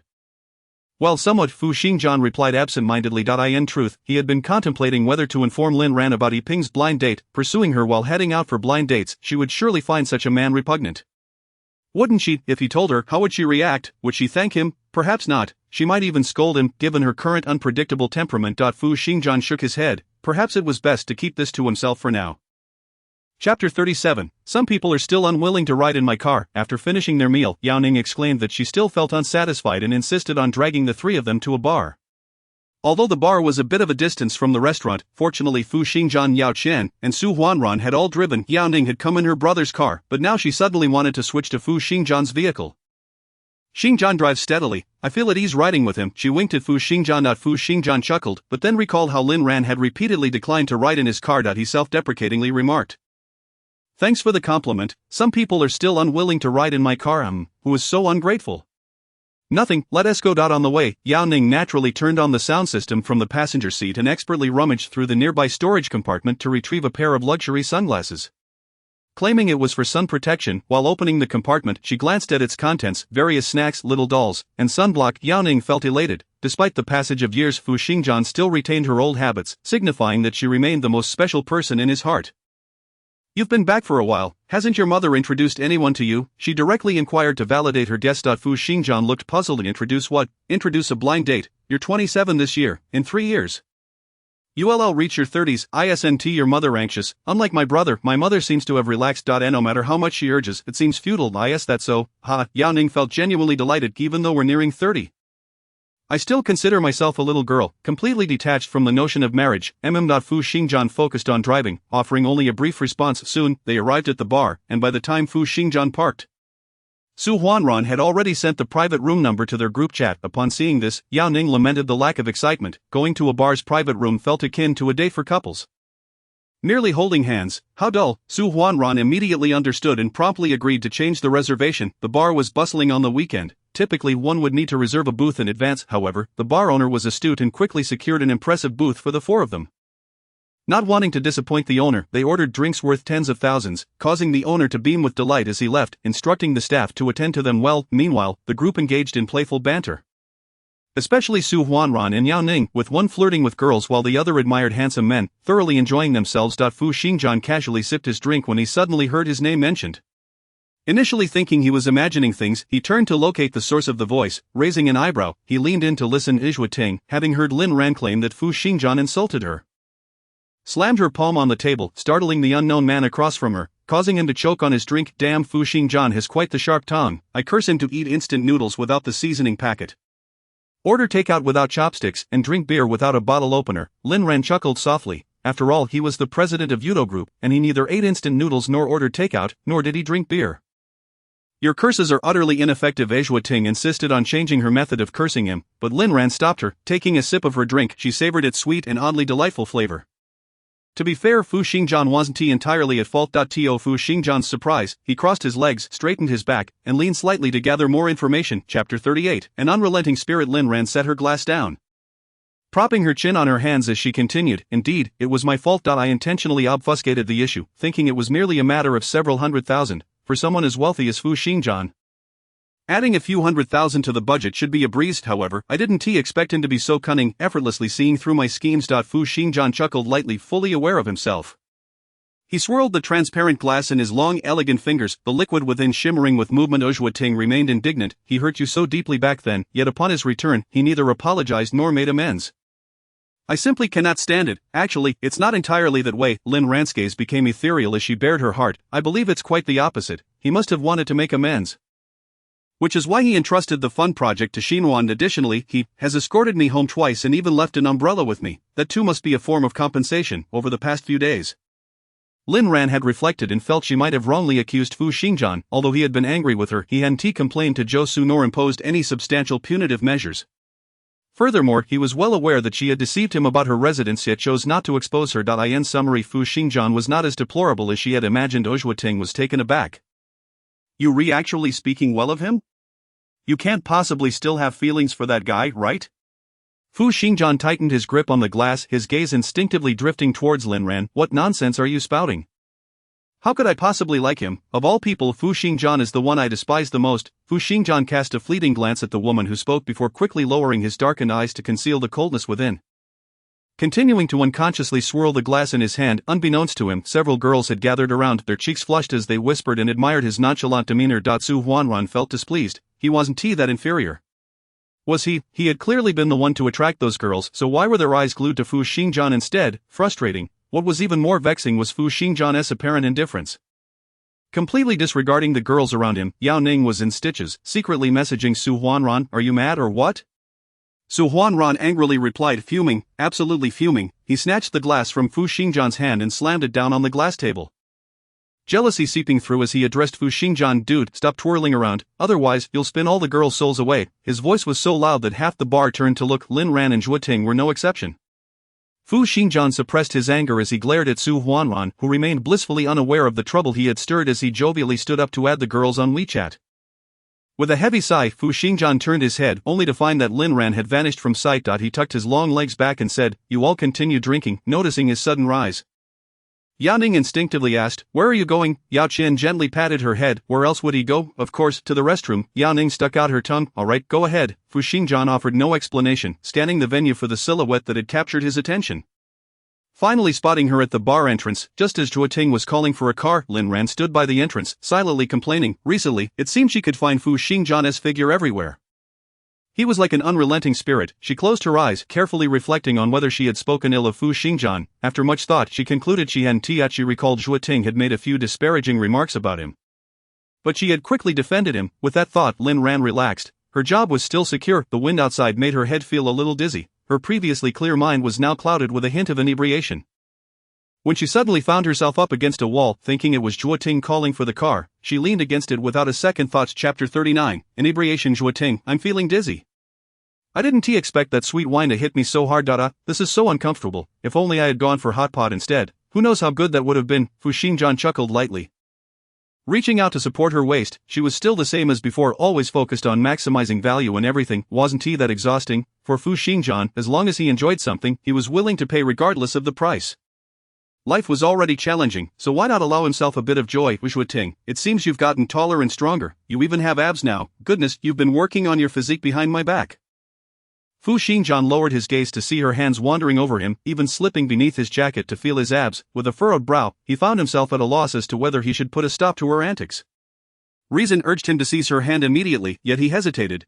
Ting, why are you silent? Have you finally turned mute? I have waited for this day for so many years. Fu Xingjian's brows knitted tightly. Wasn't her relationship with Ting supposed to be good? Why would she curse her friend to become mute? Bewildered, he called out, Ting. Lin Ran, inebriated beyond measure, continued to shout her best friend's name. While at that moment Ting stood nearby, stunned and disheveled by the wind. What is this? A horrifying scene? After a prolonged moment of shock, Ting finally regained her composure. Fu, sir, could you please return Lin Ran to me? It was rather pathetic that she had resorted to addressing him as Fu sir, considering she was not even one of his subordinates. Ignoring the outstretched hands before him, Fu Xingjian firmly held Lin Ran in his embrace. Turning to Ting and asking, "Have you called for a ride?" No, it's rush hour, and it's hard to get a car." Ting scratched her head, glancing helplessly at the woman in his arms who was still shamelessly exploring. "Help! Why is she still groping? Well, then don't bother calling." Just get in my car, I'll arrange for a driver. With that, he lowered his head to retrieve his phone, showing no intention of loosening his grip on Lin Ran. Too stunned to react, Zhuoting could only stand there dumbfounded, contemplating whether Lin Ran would regret her flirtation with Fu Xingjian if she discovered it come morning. Soon, Fu Xingjian found a driver. Slightly bent down and effortlessly lifted Lin Ran, addressing Zhuoting in a calm tone. My car is parked over there. Oh, okay. Zhuoting numbly followed him, her expression one of bewilderment. Who am I? Where am I? What am I doing? After a struggle, they managed to get in the car just as the driver arrived, but Lin Ran was already whining. My head hurts so much, I feel like vomiting, as she fumbled with her seatbelt. Zhuoting turned back to Fu Xingjian and said, Fu sir, I'm sorry to trouble you, but maybe you should sit in the front while I take care of Lin Ran. She was genuinely worried that Lin Ran might vomit. In such an expensive car, with such a distinguished gentleman, if she accidentally threw up, the scene would be too beautiful to contemplate. However, Fu Xingjian seemed to disregard her concerns, rolling down the back window and instructing the driver to proceed slowly. After navigating through the congested city center, Fu Xingjian instructed the driver to stop the car. Through the rearview mirror, Zhuoting witnessed Fu Xingjian carefully placing Lin Ran down before stepping out of the car. Returning moments later with a plastic bag in hand, curiosity piqued, she wondered what he had purchased, as it emitted a delightful aroma. Chapter 40. Coffee isn't worth much, let us have dinner instead. The car came to a halt beneath the building where Zhuoting rented her apartment. Quick to unbuckle her seatbelt, Zhuoting hurriedly went to support the inebriated Lin Ran, who clung to her like an octopus. Thank you, Fu sir. Although Zhuoting did not hold Fu Xingjian in high regard, she was a reasonable person. It was only proper to express gratitude for his assistance this time. Here, take this. He handed her the plastic bag, the enticing scent growing stronger, meeting Zhuoting's curious gaze. Fu Xingjian replied indifferently, this is a hangover remedy. It's very effective. Oh, understood, Zhuoting responded, her tone polite and compliant. She hadn't anticipated Fu Xingjian to be so thoughtful, a wealthy heir buying a hangover cure for Lin Ran. Something even her best friend had not considered. The brief interaction led Zhuoting to ponder if perhaps, as Lin Ran suggested, Fu Xingjian wasn't as terrible as they had imagined. The hangover remedy proved remarkably effective. Within 2 hours, Lin Ran's headache vanished, and after freshening up, she appeared revitalized. Turning to the exhausted Zhuoting sprawled on the couch, she felt a pang of guilt and offered, how about I give you a massage? You must be worn out from driving me home today. Zhuoting lazily flipped over, scrolling through short videos. Not really, I didn't tire much. I bet Fu Xingjian is the one who was exhausted. Lin Ran, puzzled, thought, what does this have to do with Fu Xingjian? She shook her head, trying to recall the events of the afternoon. She remembered drinking with Zhuoting, then suddenly seeing Fu Xingjian, and then they both left. Lin Ran, please don't tell me you've forgotten everything you did to Fu Xingjian. Zhuoting sat up, alarmed, causing Lin Ran's heart to skip a beat. What did I do to him? As if recalling something, she grasped Zhuoting's hand anxiously. I didn't curse at him, did I? No, not that. Lin Ran felt relieved. You merely groped him. Zhuoting deliberately emphasized the phrase groped him. Lin Ran frowned. What do you mean? Literally, your restless hands roamed him from top to bottom. Lin Ran, by the way, Fu Xingjian also bought you a hangover remedy. Lin Ran, with both hands pressed against her forehead. Lin Ran pondered for over 10 minutes before finally recalling fragmented memories, confirming that she had indeed engaged in some rather unrefined behavior towards Fu Xingjian. She hesitated over whether to apologize to him, ultimately deciding to search for his name on WeChat to formally express her apologies and gratitude. Fu sir, I sincerely apologize for this afternoon. I was quite drunk and not in my right mind. I am truly sorry. Additionally, thank you for bringing us back in for the hangover remedy. I greatly appreciate it. After rereading her message to ensure the tone was sufficiently sincere, she hit send. A response came swiftly. Only apologies and thanks, is that all? Anyone can do that. Clearly Fu Xingjian was dissatisfied with her mere verbal gestures. Feeling humbled, Lin Ran replied, how about I treat you to coffee on Monday? Coffee isn't worth much. Let us have dinner instead. Lin Ran's lips twitched, but you're so wealthy, why bother with this? Her heart ached and her wallet groaned, yet she could only acquiesce. Alright, you decide the time and place. To prevent you from pulling a fast one. Let us say Monday evening at CG Fu. Lin Ran lamented, knowing that treating him to dinner would be costly, but she hadn't anticipated it would be exorbitantly high. CG Fu averaged over 2,000 per person. Her heart ached. Chapter 41. Is it possible for me to treat him to dinner? On Monday morning, Lin Ran appeared rather unwell as she headed to the coffee shop. Upon entering, she immediately spotted Fu Xingjian leisurely sipping his coffee in a corner. Instinctively she sidled to the side to scan the menu, striving to minimize her presence, wishing not to be noticed by Fu Xingjian. However, fate had other plans, as the sweet-voiced waitress addressed her. Excuse me, miss, we can't make the oat latte today. We've run out of oat milk. Would you like a regular latte instead? That's fine, Lin Ran replied, covering her profile slightly, trying to shield herself from view. She cast a guilty glance at the corner. Only to lock eyes with Fu Xingjian's searching gaze. Resigned, Lin Ran approached him to greet. Fu sir, good morning, enjoying your coffee? He replied, maintaining his usual cool demeanor. Having exchanged pleasantries, Lin Ran decided to forego further niceties. Nodding, my coffee should be ready soon, I'll go queue up. Glancing at the order number, she noted there were still 8 cups ahead of her. Estimating a 10-minute wait, Lin Ran considered whether to return to the office. Hey, Lin Ran, what a coincidence, you like this coffee too? He Ching called out to her. Lin Ran forced a smile. It's alright, she preferred not to engage in lengthy conversation with He Ching, as the saying goes. The best X is a dead EX. By the way, Lin Ran, I invited you out for dinner over the weekend, but you said you were busy. Are you free tonight? I just received my year-end bonus. Let me treat you to a feast. No free lunch in this world. Lin Ran naturally declined, especially since she had plans with Fu Xingjian that evening, yet He Ching seemed oblivious to Lin Ran's intentions to distance herself. Moving closer instead to the point that from Fu Xingjian's perspective they were almost touching. Lin Ran, do you still hate me? I know I was in the wrong before, can we? He Ching suddenly whispered to her. Before he could finish his sentence, the waitress called out loudly, Number 39, number 39, is the customer here? Suddenly realizing she was number 39, Lin Ran apologized to He Ching. Sorry, my coffee is ready, I need to go pick it up. After collecting her coffee, Lin Ran hurriedly made her way outside, with He Ching trailing closely behind. Lin Ran, wait for me. The elevator arrived promptly, and Lin Ran pressed the button anxiously, but fate was not on her side. He Ching followed her in, and even more oddly Fu Xingjian trailed right behind. During the busy rush hour, the elevator was cramped, yet Lin Ran found herself with ample space around her. Fu Xingjian glanced over. Realizing it was He Ching who had created a bubble of personal space. A little trick, he scoffed, a hint of disdain flickering in his eyes. As the elevator ascended, the number of passengers dwindled. Upon reaching the 23rd floor, Lin Ran was about to step out when He Ching leaned in closer, whispering in her ear, I'll message you later. Lin Ran froze, feeling a touch of helplessness. And as the elevator came to a halt, she strode out briskly. Just as the doors were closing, Fu Xingjian suddenly remarked, Lin Ran, don't forget about dinner tonight. Oh, I haven't forgotten, she replied, her body stiffening as she processed his words. He Ching looked on with surprise, wondering, does Fu Xingjian know Lin Ran? A pang of unease washed over him as he realized Lin Ran had accepted Fu Xingjian's dinner invitation but had turned down his. He gazed intently at the tall and distinguished man before him, pondering silently. It seems necessary to remind Lin Ran that Fu Xingjian is not someone just anyone can easily approach.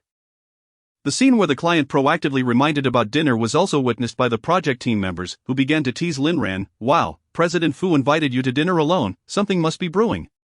Lin Ran pressed her forehead, wondering if it were possible that she might be the one inviting him. Chapter 42. Are you satisfied with this answer? As soon as these words were uttered, the enthusiasm of the crowd immediately dwindled, casting Lin Ran a look of self-preservation. Inviting the client to dinner was the least interesting thing, especially with someone like Fu Xingjian, the cold-faced king of hell. It was futile to think that Lin Ran would not be scolded mercilessly at the dinner table. Upon hearing this, Engineer Zhang took the initiative to check on Lin Ran. I heard you're inviting President Fu to dinner. Is it because of that matter? Lin Ran was momentarily taken aback, then quickly comprehended his implication. Well, sort of. She had no intention of explaining the complicated relationship between herself and Fu Xingjian, nor was she prepared to disclose the incident of being drunkenly sent home by him over the weekend. Is President Fu very angry? Zhang inquired, a hint of trepidation evident on his face, coupled with a touch of guilt. Last week, in a moment of impulse, he had directly agreed to increase the requirements. Solely considering his subordinates, without contemplating the difficulties Lin Ran would face. After returning home over the weekend, he reflected and felt that his response had been too hasty, thus, he was particularly attentive to President Fu's reaction. Not only Zhang, but Liang Meiqi was also all ears, keen to learn about Fu Xingjian's stance. Upon hearing that Lin Ran intended to personally invite President Fu to dinner to apologize, she felt a surge of satisfaction. What old classmates, that was utterly ineffective. She knew Fu Xingjian would not extend any favors to Lin Ran, they were merely ordinary classmates, perhaps having never even exchanged words during their school days. After all, with Lin Ran's rustic appearance, she could hardly catch Fu Xingjian's eye. Well, he is still quite angry. Last week, he scolded me to the point of nearly crying. This was only half true, yet Liang Meiqi took it to heart. Her eyes crinkling in delight as she interjected, then Lin Ran, would you like me to accompany you to apologize to President Fu? Oh, I often run into him at the CAF. He is quite nice to me. I am sure if I speak up, he would be lenient with us. Lin Ran cast her a faint glance, not needed for now. I'll call you if necessary. Last time, Fu Xingjian mentioned he would provide her with an answer in a few days. She planned to gauge his attitude during dinner tonight. Alright, by the way, Lin Ran, I want to tell you something personal. Liang Meiqi gestured for Zhang to leave and then spoke to Lin Ran. IV changed hotel rooms. From now on, that room will be yours alone. Pausing in her typing, Lin Ran looked up at her. Where will you go? Liang Meiqi's lips curled into a smile. I am staying on the top floor in the presidential suite. Lin Ran frowned. You're certain you want to stay in the presidential suite for the next several months? I'm willing. That's none of your concern. Well, Lin Ran, it's indeed none of your business, but I must clarify, is the project team footing the bill? Certainly not, rest assured. I won't squander a penny from the project team. However, what about you? You're not planning to reimburse the dinner invitation to President Fu, are you? Lin Ran suppressed her anger. Rest assured, I won't be reimbursing it either. At precisely 6 o'clock, Lin Ran received a message from Fu Xingjian, see you in the underground parking lot. The timing was impeccable, almost as if she had set a special alarm. Lin Ran promptly replied, alright, I'll be there shortly. Upon arriving at B1 via the elevator, Fu Xingjian was already waiting outside the elevator door. President Fu, I just arrived as well. Oh, Lin Ran thought to herself, no need for explanations. She wouldn't delude herself into thinking Fu Xingjian was specifically waiting for her. The underground parking lot was vast.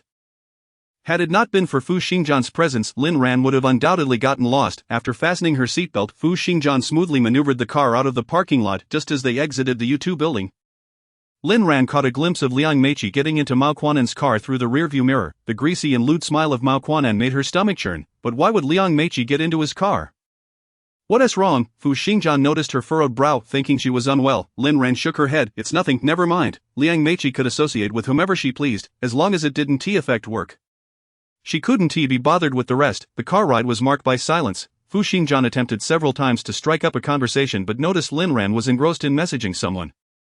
While waiting at a traffic light, he turned to discover she was chatting with Ping on WeChat, and he exhaled heavily, lowering his gaze to conceal the chill in his eyes. As the car resumed motion, Fu Xingjian subtly reminded her, Lin Ran, check the reviews of this restaurant online to avoid any pitfalls when ordering. Oh, alright. She switched off WeChat and opened a review site, only to realize, President Fu, you haven't dined here before.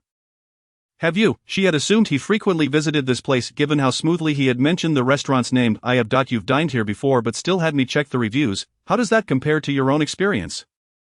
Are you being polite? Lin Ran felt her face flush with embarrassment, quickly shutting her phone. It turned out she had misread his intentions. Why not just say it outright instead of framing it so harshly? Soon, they arrived at the Four Seasons mansion, and under the guidance of the staff, they entered a private room. Fu Xingjian was unceremonious, casually flipping through the menu and naming several dishes before asking Lin Ran, would you like something to drink? Lin Ran hastily shook her head. No, I want drink. Having embarrassed herself over the weekend, she dared not indulge again. Alright, then we'll go with these dishes. Fu Xingjian handed the menu to the waiter and instructed, first, bring a pot of Mingqian Longjing. So he was inquiring about tea. Lin Ran's heart skipped a beat, and she nonchalantly perused the menu, only to have it snatched away by Fu Xingjian and set aside. Were you chatting with Ping just now? He leaned back in his chair, appearing relaxed, though his words carried an undertone of scrutiny. Yes, Lin Ran replied, not particularly surprised, as Fu Xingjian had witnessed Ping's behavior in the elevator last time. Is he pursuing you? Not really, it's just normal communication among colleagues. Colleagues? He is a full-time employee, and you're an outsourced party. How does that count as colleagues? The term outsourced suddenly stung Lin Ran. She retorted coldly, so what if I'm outsourced? Am I not a person? Fu Xingjian raised an eyebrow, finding her agitated demeanor suddenly quite unsettling. So if he were to pursue you, would you agree? Lin Ran was utterly speechless, wishing she could peer into his mind to uncover what convoluted logic led him to such conclusions. I would not agree, would not. Fu Xingjian appeared significantly more relaxed. His expression cleared as he took a sip of the fine Mingqian Longjing. Why not? He seems to meet your criteria for a partner. Lin Ran felt a throbbing in her temples, repeatedly reminding herself to endure. He was the client. Even if he was an arrogant and disrespectful client, he still was the client. Most importantly, she had an urgent matter requiring his assistance, so she needed to tolerate his demeanor. President Fu, I would not choose him because I've already tried it. Being with him led to no outcome. Fu Xingjian felt as though struck by lightning, his entire being frozen in place. What did she mean by tried? Ping was her ex-boyfriend, someone she had dated when she first started working. Because my conditions were too poor, his family disapproved, so we broke up. President Fu, are you satisfied with this answer? Chapter 43, I said it was out of pity for you, don't be ungrateful. Fu Xingjian had never considered that she might engage in another relationship. He blindly assumed she would remain chaste due to her unrequited affection for him during their university days. A bitter sensation surged rapidly, threatening to engulf him. His gaze lost focus, fixated on the tableware before him. The dishes they ordered began to arrive, and as the enticing aroma wafted through the air, Lin Ran's stomach audibly protested, prompting her to pick up her chopsticks and indulge heartily. There's a reason for the price. The taste is indeed exceptional. In stark contrast, Fu Xingjian had no appetite whatsoever. carelessly picking at a few dishes, finding the taste utterly bland. Before long the meal concluded, and Lin Ran excused herself under the pretext of needing the restroom, but in truth, she intended to settle the bill at the front desk. However, to her surprise, the front desk informed her that the bill had already been settled. There must be some mistake. I haven't paid. Moreover, she hadn't seen Fu Xingjian leave the private room. The cashier quickly pulled up the transaction details on the computer and informed Lin Ran, the system shows it was paid via a recharge account. Lin Ran immediately understood. It must have been Fu Xingjian who, after placing the order, instructed the waiter to use his recharge account for payment. She asked to see the total and thanked the staff before returning to the private room. Fu Xingjian was already putting on his coat and heading out. Lin Ran took out her phone. Tonight, as agreed, I'm treating. I transferred the money to you via WeChat. She was busy tidying her attire and completely failed to notice the dark expression on Fu Xingjian's face. As they walked out in silence, Lin Ran suddenly remembered a question she still needed to ask. Cautiously glancing at the person beside her, she noticed his expression was far from pleasant. Lin Ran instinctively reflected. Had she been too harsh in her tone during dinner? Feeling wronged, she thought it was clearly Fu Xingjian who had said something more offensive, looking down on her and subtly mocking her for only considering conditions when seeking a boyfriend. It was undeniably his fault. She merely offered a humble rebuttal, and yet that was unacceptable. Angry women have a remarkable capacity for imagination, and Lin Ran was no exception. She couldn't help but recall how Fu Xingjian had exploited her during university, leaving her humiliated in front of the entire school just before graduation. The more she thought about it, the angrier she became. Lin Ran resolved to act recklessly for once, dismissing the absurdities of her client and her job. She decided that today, she would be audacious. After emerging from the private room, Fu Xingjian's anger gradually subsided. He reflected with a hint of self-mockery that it was perfectly normal for her to be in a relationship, even if she were currently married. After all, they had graduated 5 years ago. He understood the rationale, yet he still felt an undeniable discomfort. This sensation mirrored the unease he experienced upon unexpectedly hearing her name while abroad. Even he could not comprehend why he felt anger or discomfort. He wished to clarify matters with Lin Ran, to warn her that He Bing was not a good person and to keep her distance. However, to his surprise, he looked up and found no trace of Lin Ran. In a panic, recalling her notorious sense of direction, he turned back only to find nothing, ultimately learning from the doorman that Lin Ran had already taken a taxi home. Frustration peaked, and Fu Xingjian pressed the accelerator, heading straight for the bar. When Yao Qian arrived, he found Fu Xingjian alone, having already consumed half a bottle of liquor, his tie casually loosened, exuding an air of dishevelment. It had been years since he had seen him in such a despondent state. Yao Qian snatched the cup from his hand, crossing his legs, struggling with the acquisition of Huaqin Fund. Fu Xingjian shook his head, reaching for another cup, but Yao Qian was quicker, turning around to collect all the cups. Is your mother introducing you to blind dates again? Fu Xingjian continued to shake his head. His eyes shut as he leaned back against the sofa. It can't be because, an answer loomed in his mind, and although Yao Qian found it unlikely, he felt it had to be the reason. It can't possibly be because of Lin Ran, right? He had only just learned that this past weekend this fellow had taken the initiative to escort Lin Ran home. Something was amiss, profoundly amiss. Fu Xingjian would not just take a girl home for no reason. Clearly that was not his style. As he pondered this, he quietly observed Fu Xingjian, noting that despite his closed eyes, his eyelashes fluttered, and his brows were slightly furrowed. He had indeed guessed correctly. What do you truly feel for Lin Ran? Do you like her? Fu Xingjian opened his eyes. No, is it sympathy, a desire to make amends? Not that either. Fu Xingjian inexplicably felt a surge of irritation, fumbling for a cigarette and lighting it in an instant. The private room filled with smoke, and Yao Qian, speechless, remarked, "You just keep brooding. Sooner or later, you'll lose yourself in it." While Fu Xingjian's mind was still relatively clear, Yao Qian said, "There's a dinner gathering at the end of the month. I'll book the restaurant. Remember to keep your schedule open." Among the three of them, Fu Xingjian was the busiest, requiring prior notice. Days passed, and Lin Ran had not seen Fu Xingjian again, nor had he reached out to her. Meanwhile, He Bing seemed to be waiting for her at the restaurant every day. Lin Ran, holding a takeout box, apologized. "Sorry, I've been swamped lately. I often have to eat lunch while working." He Bing was taken aback. "Your company is scarier than you two." "Well, there's no choice. The current environment demands it. We have to keep up." Lin Ran shrugged, her tone tinged with melancholy, which tugged at He Bing's heartstrings, unable to restrain himself. He said, "Why do you work so hard? Being a girl, just find a good husband to take care of you, rely on a man to support her." Lin Ran couldn't help but chuckle. In this day and age, who can you truly rely on? "I'm not in a position to burden anyone." She deliberately voiced this to He Bing, hoping he would grasp her disinterest in marriage. However, He Bing misinterpreted her words. Thinking she was hinting at him, and his heart leaped with joy. Lin Ran, He Bing exclaimed, pulling her aside, looking both excited and earnest. "Let's get back together. This time, I will convince my mother. She won't look down on your background anymore." Lin Ran's expression was one of exasperation as she withdrew her hand from his embrace, silently creating distance between them. He Bing, we are not suited for each other, there is no need to rekindle anything. What do you mean we aren't suited? He Bing stared blankly, perplexed by her sudden chill. Lin Ran, feeling a headache coming on, steeled herself to clarify everything at once. First, your mother will never change her opinion of me. You know that as well as I do. A second, you lack the courage to stand up to her, you're a quintessential mama's boy. A third, I have no feelings for you now, let us just consider ourselves ordinary colleagues.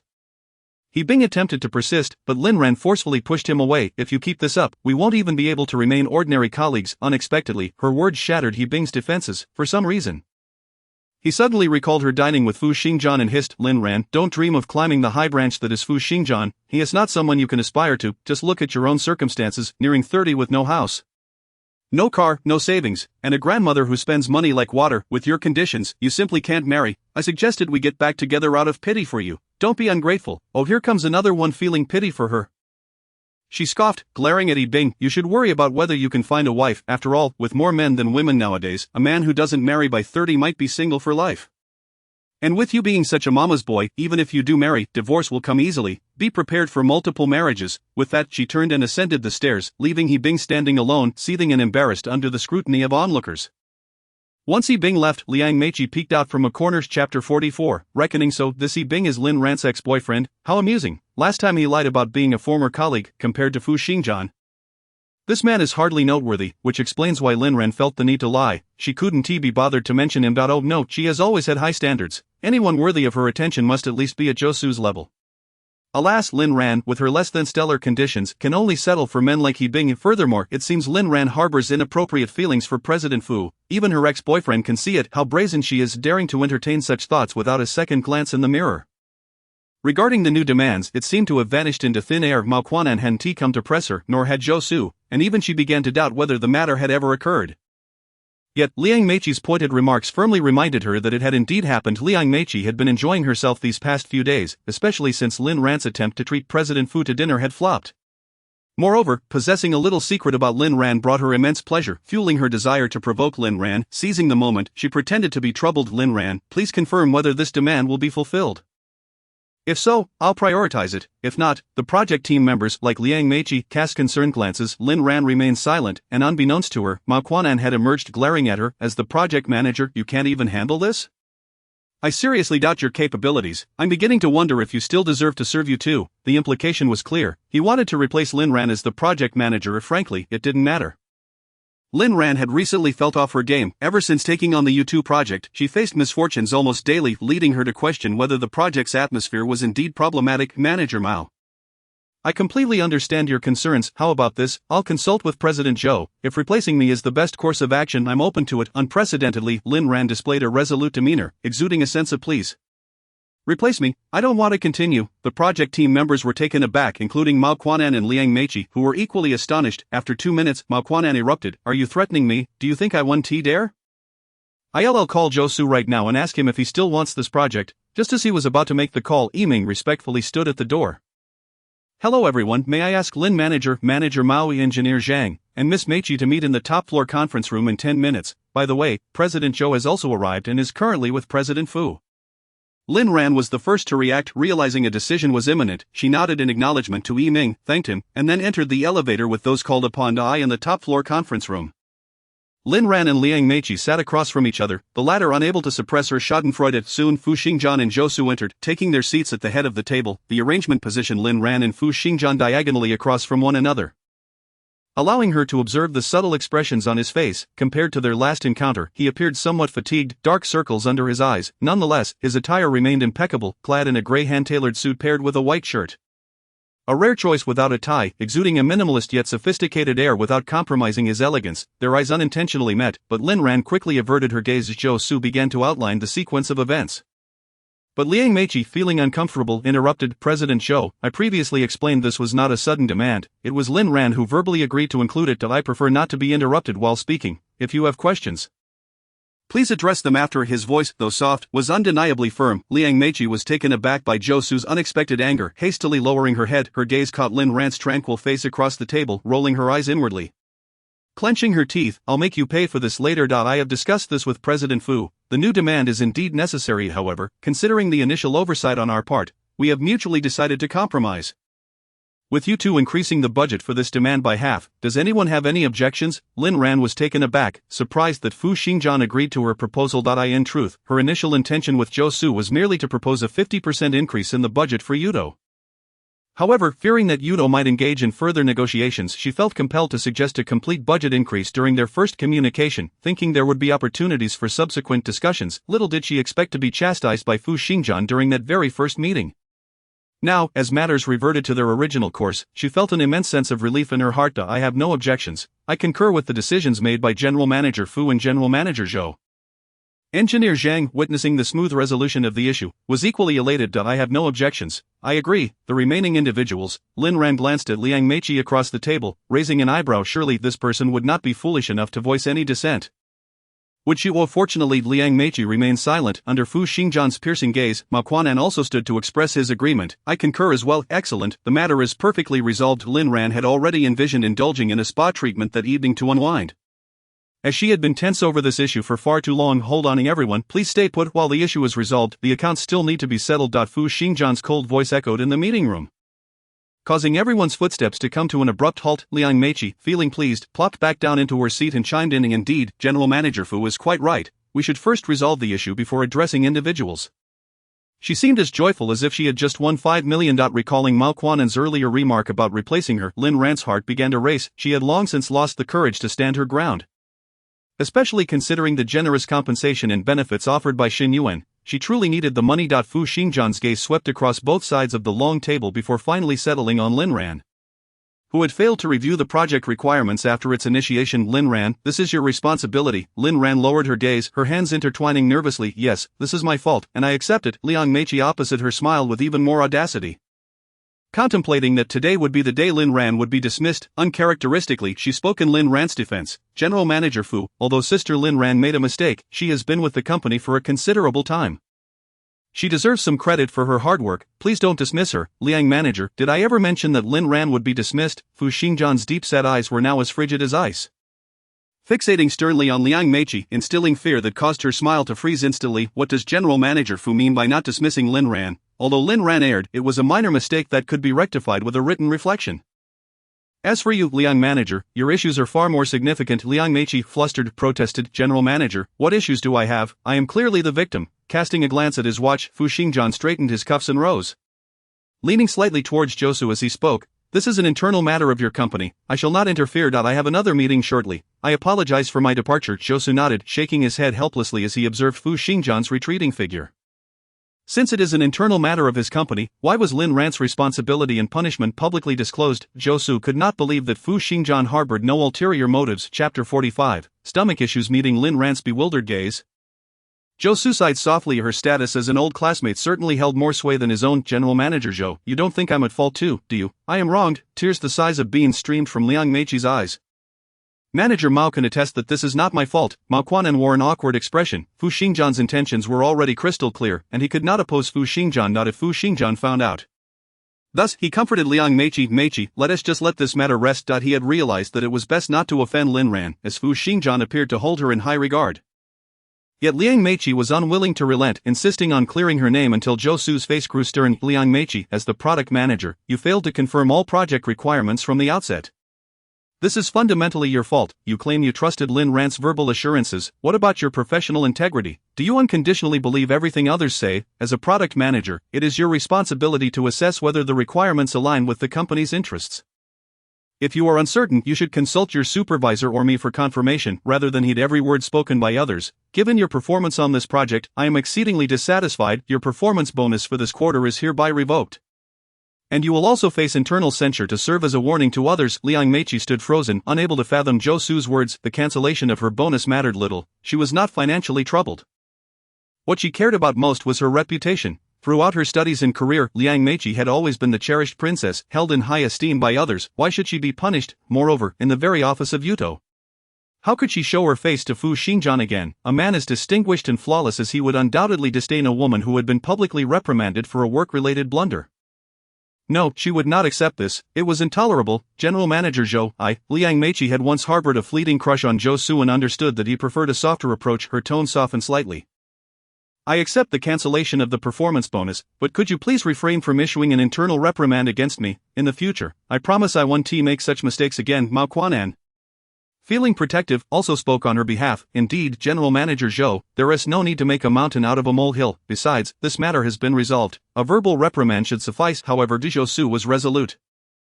No one could sway his decision. Not dismissing you is already a display of mercy. I hope you will reflect on this and focus more on your work rather than on trivial matters. With that, he turned and exited the meeting room. Lin Ran, please come here. I need to discuss something with you. Still in a daze, Lin Ran snapped to attention upon hearing Zhou Su call her name.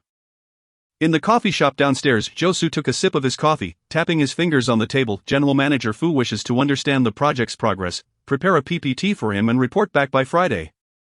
Oh, okay. Noticing her distracted demeanor, Zhou Su's gentle gaze fell upon her. What's wrong? Do you think my punishment was too harsh? Lin Ran shook her head. She was not a novice fresh out of school.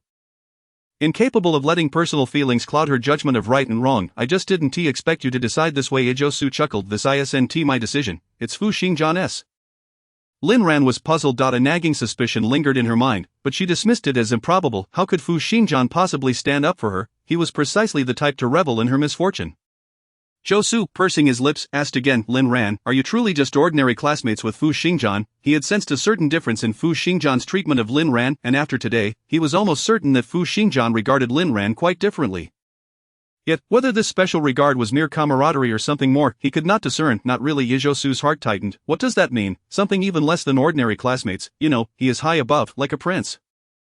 To him, I might just be an insignificant insect. Lin Ran shrugged nonchalantly. Zhou Su stretched his arms back against the chair and chuckled lightly. Fu Xingjian can be quite infuriating at times, but among the wealthy elite, he is one of the better ones. Some people, alas. He shook his head, choosing not to elaborate. The shocking tales he had heard at gatherings about the excesses of the wealthy left him astounded. In comparison, Fu Xingjian was truly commendable. Though somewhat distant, he was polite and respectful, possessing both influence and connections without ever engaging in wrongdoing. Lin Ran, however, felt differently. Society is far too lenient on the wealthy. Ordinary people like me are burdened with countless demands, while the rich are praised simply for not committing wrongs. It's utterly unjust. Her indignant expression elicited a smile from Zhou Su. Indeed, it is challenging for us ordinary folk. Lin Ran's eyes widened. General Manager Zhou, you are not an ordinary person, Zhou Su. That seems off. Saying that sounds like an insult to Zhou Su. Lin Ran nonchalantly scratched her head, then excused herself to head upstairs. Upon stepping onto the 23rd floor, the entire project team fell silent, pretending to be engrossed in their work. Liang Meiqi shot her a few dark glances, but Lin Ran paid her no mind. Opening her computer to continue working, after finishing her tasks, night had fallen. She yawned, stretching her arms, and glanced at the time. It was already past 7. She shut down her computer, while waiting for the elevator. Lin Ran suddenly recalled that she had yet to thank Fu Xingjian. Lost in thought, she automatically pressed the button for the upward journey. To her surprise, aside from the president's office, which still had its lights on, the rest of the floor was eerily empty. She had expected everyone to be deterred from leaving early with such a stern leader like Fu Xingjian around. She knocked on Fu Xingjian's door, and after a long moment, a low, raspy voice beckoned her in. Come in. After such a lengthy wait, had she not seen the lights still on inside, she would have assumed Fu Xingjian had already left. General Manager Fu, you're still at the office. I mainly wanted to express my gratitude. Lin Ran stepped closer, her tone soft and obedient. I genuinely appreciate your assistance with today's matters. She sincerely bowed her head in thanks. Recalling the last time they had dined together, when they had quarreled, she felt somewhat regretful for her previous behavior. Thus she added, next time, I'll treat you to dinner again, and I promise I will heed your every word without rebuttal. General Manager Fu, Fu Xingjian, what happened to you? Lin Ran looked up at Fu Xingjian, whose complexion was deathly pale, and her heart tightened in an instant. Upon closer inspection, it was evident that Fu Xingjian's pallor extended beyond his face. Even beads of sweat dotted his forehead. He was nearly collapsing onto the table, propped up only by his elbows. I'm calling 110 right now, Lin Ran exclaimed, her hands trembling in panic. After dialing, she realized her mistake. It should have been 120. No, don't call, please. You don't need to call 120. Just help me buy some medicine. Lin Ran feared he was merely putting on a brave face and insisted on calling 120. Until Fu Xingjian finally admitted that he was only suffering from a bout of gastritis, which calmed her worries. Chapter 46, quite innocent indeed. After taking the medicine, Fu Xingjian's complexion improved somewhat, and Lin Ran felt a little reassured. Upon glancing at the clock, she noticed it was already 9:30. Hesitating, she rose from the sofa. Shall I drive you home, or should I call Yiming to assist you? Fu Xingjian, with his lips pale and parched, shook his head. Don't disturb Yiming. He has a date with his girlfriend tonight. Please help me call a car. I can manage on my own. He was considerate towards his subordinates but seemed indifferent towards her. Lin Ran promptly ordered a vehicle and helped Fu Xingjian downstairs. When the car arrived, she assisted him into the back seat. The rear seat of the taxi was cramped, and with Fu Xingjian's tall stature and long legs, he appeared quite uncomfortable. Lin Ran regretted not calling for a larger vehicle sooner. The night in Xiqing was beautiful, particularly as they traversed the bustling city center heading westward. The west side was the wealthiest area of the city, adorned with a dazzling array of high-rise apartments and quaint villas, starkly contrasting with the dilapidated buildings in the east. Fu Xingjian's home was at the far western edge, a standalone villa in the affluent district, almost a quintessential mark of a wealthy tycoon. Oh, speaking of which, his ailment seemed to be a standard affliction among the affluent. Lin Ran felt no emotional stirrings, as if visiting this place were a routine occurrence. After paying, she helped Fu Xingjian to the villa's entrance but found herself perplexed about how to open the door.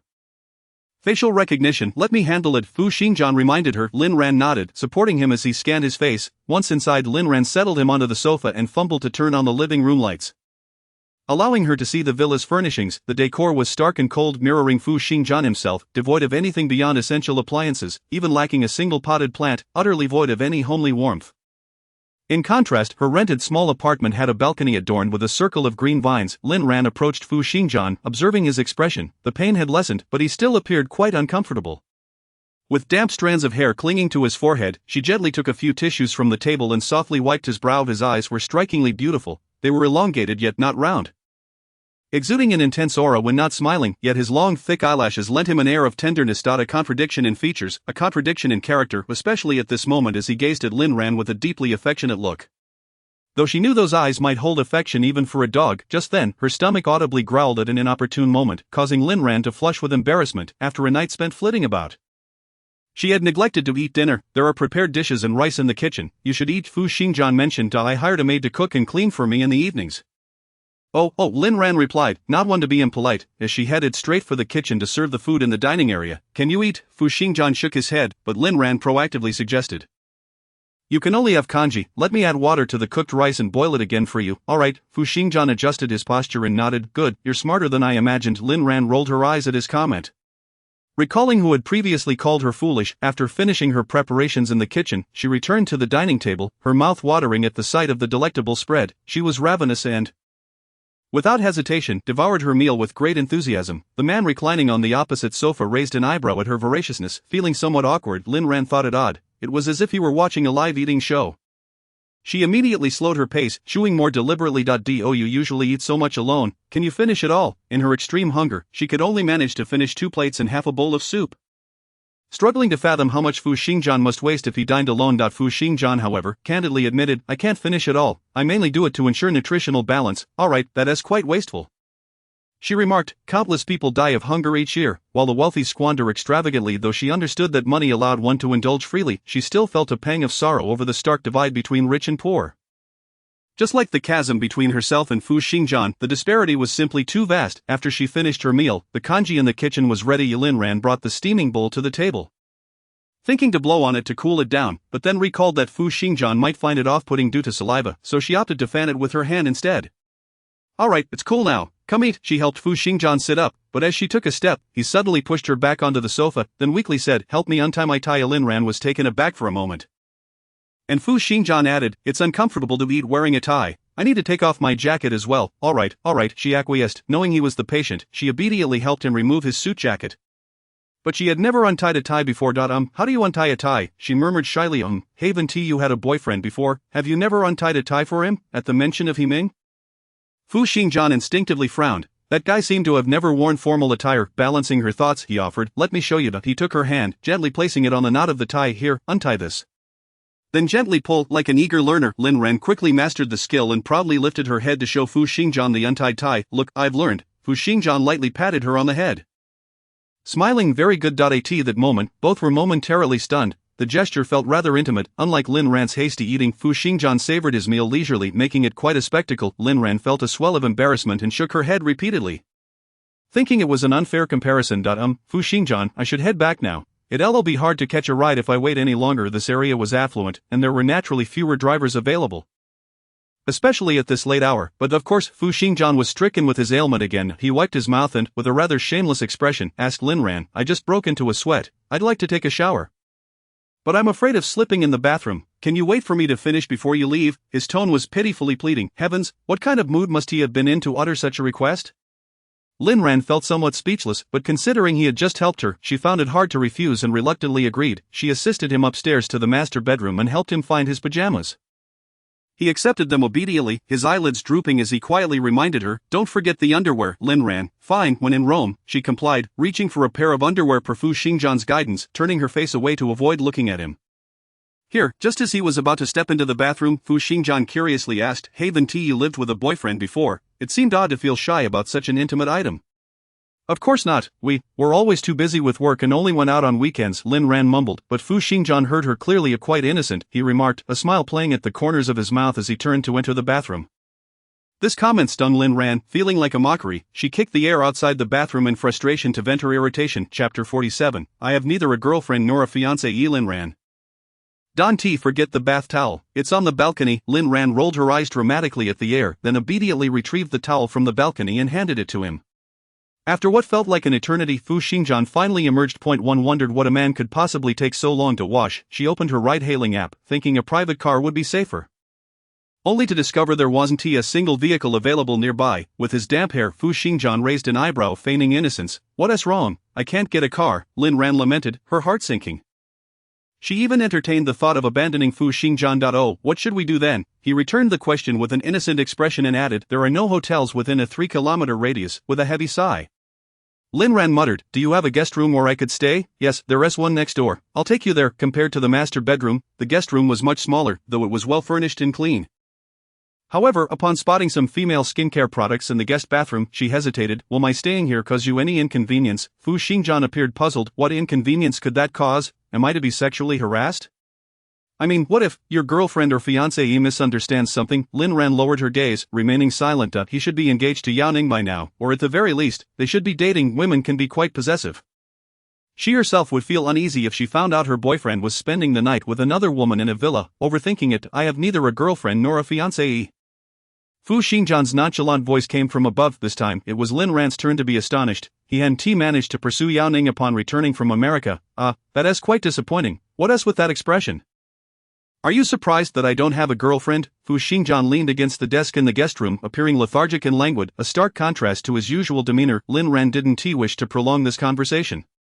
His personal life was of no concern to her. After completing the project, they would be strangers again, never to meet. After contemplating, she spoke softly, "Mr. Fu, our personal debts are settled. You have assisted me in my professional endeavors, and I have reciprocated in your personal life. From this moment on, neither of us owes the other anything." Fu Xingjian's gaze was dim, his raven-like lashes obscuring the chill within, as he murmured, "Is it truly the case that human relationships are a two-edged sword?"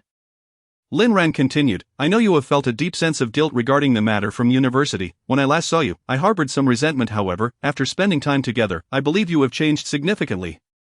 You appear to be a good person." She nodded in affirmation of Fu Xingjian's character, thus granting him her forgiveness. "Let the past be bygone, and allow yourself to move on." As her words lingered, the room fell into a silence so profound that one could distinctly hear the rhythm of their heartbeats. A sensation of bitterness surged within Fu Xingjian's chest. He found himself at a loss for words, unable to refute her statements, which resonated with undeniable truth. Ultimately, he sighed softly and advised her, "Make sure to rest early that night." Despite his usual sound sleep, Fu Xingjian found himself unable to slumber. Perhaps it was true that daily thoughts lead to nightly dreams, for he dreamed of his university days. After discussing the topic with Lin Ran, it was only during his graduate studies that he realized the extent of the hurt his words had inflicted upon Lin Ran in their third year.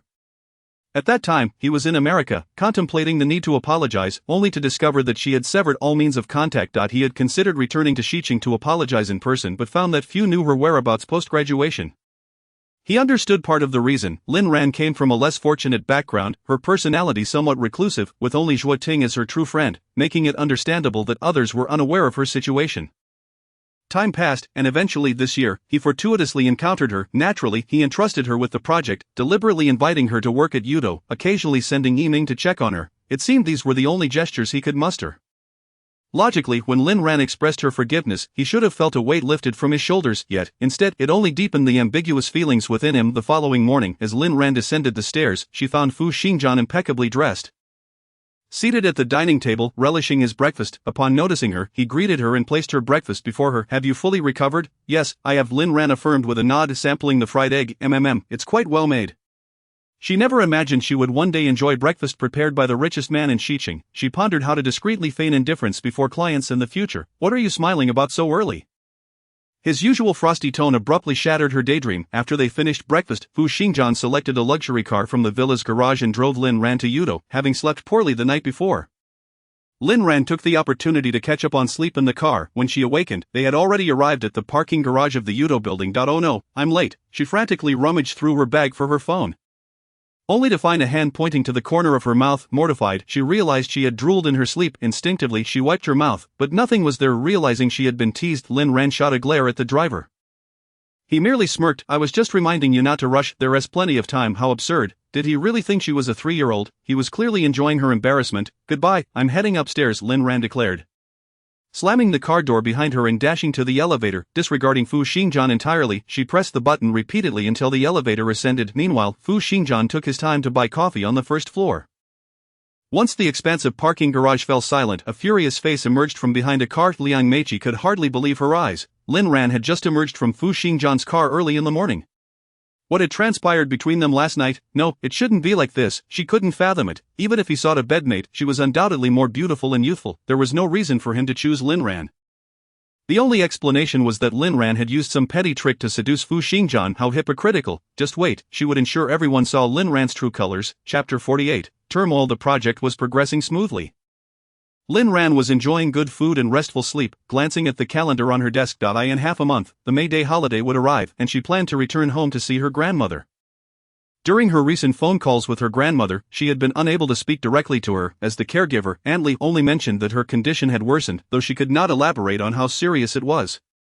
The medical facilities in the county's nursing home were limited, and she resolved to take her grandmother to a top-tier hospital in the city for a specialist's consultation, after setting an alarm to secure train tickets.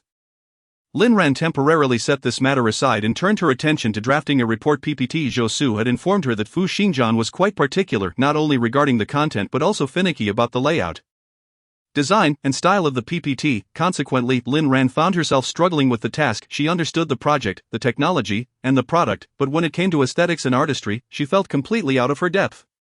Skills that should have been nurtured from a young age were difficult to acquire quickly later in life. After multiple revisions in Zhou Su's approval, she finally felt ready to schedule a reporting session with Fu Xingjian. At 4 o'clock on Friday afternoon, Lin Ran knocked on Fu Xingjian's office door. Come in, came the deep voice from within, prompting her to push the door open. President Fu, shall we head to the conference room? It would be more convenient for screen sharing, she suggested kindly. Fu Xingjian raised an eyebrow and replied, no need, just sit here, and we can look at your computer together. Lin Ran was momentarily taken aback, her hands gesturing uncertainly as she asked, you mean, I should sit beside you? This would mean they were quite close. Is that a burden for you? He said as he pulled the adjacent chair closer to him, his gaze lifting to meet hers. Lin Ran shook her head. No. She then stepped towards the empty chair, puzzled as to why they wouldn't simply use the conference room, which would be better in terms of comfort and visibility. Seated, she opened her laptop, cautiously maneuvering the mouse to bring up the prepared PPT, then nervously withdrew her hand, fearing she might inadvertently touch something inappropriate. President Fu, I will begin now. His tall figure leaned closer. The proximity was overwhelming. She could distinctly smell the pleasant scent of his body wash and hear his subtle breathing. Lin Ran's ears flushed with heat, her heart racing uncontrollably. She shook her head gently, trying to dispel the chaotic thoughts racing through her mind, and focused intently on her presentation. As she became increasingly engrossed in her delivery, she lost track of her nervousness, oblivious to the intensity of Fu Xingjian's gaze upon her.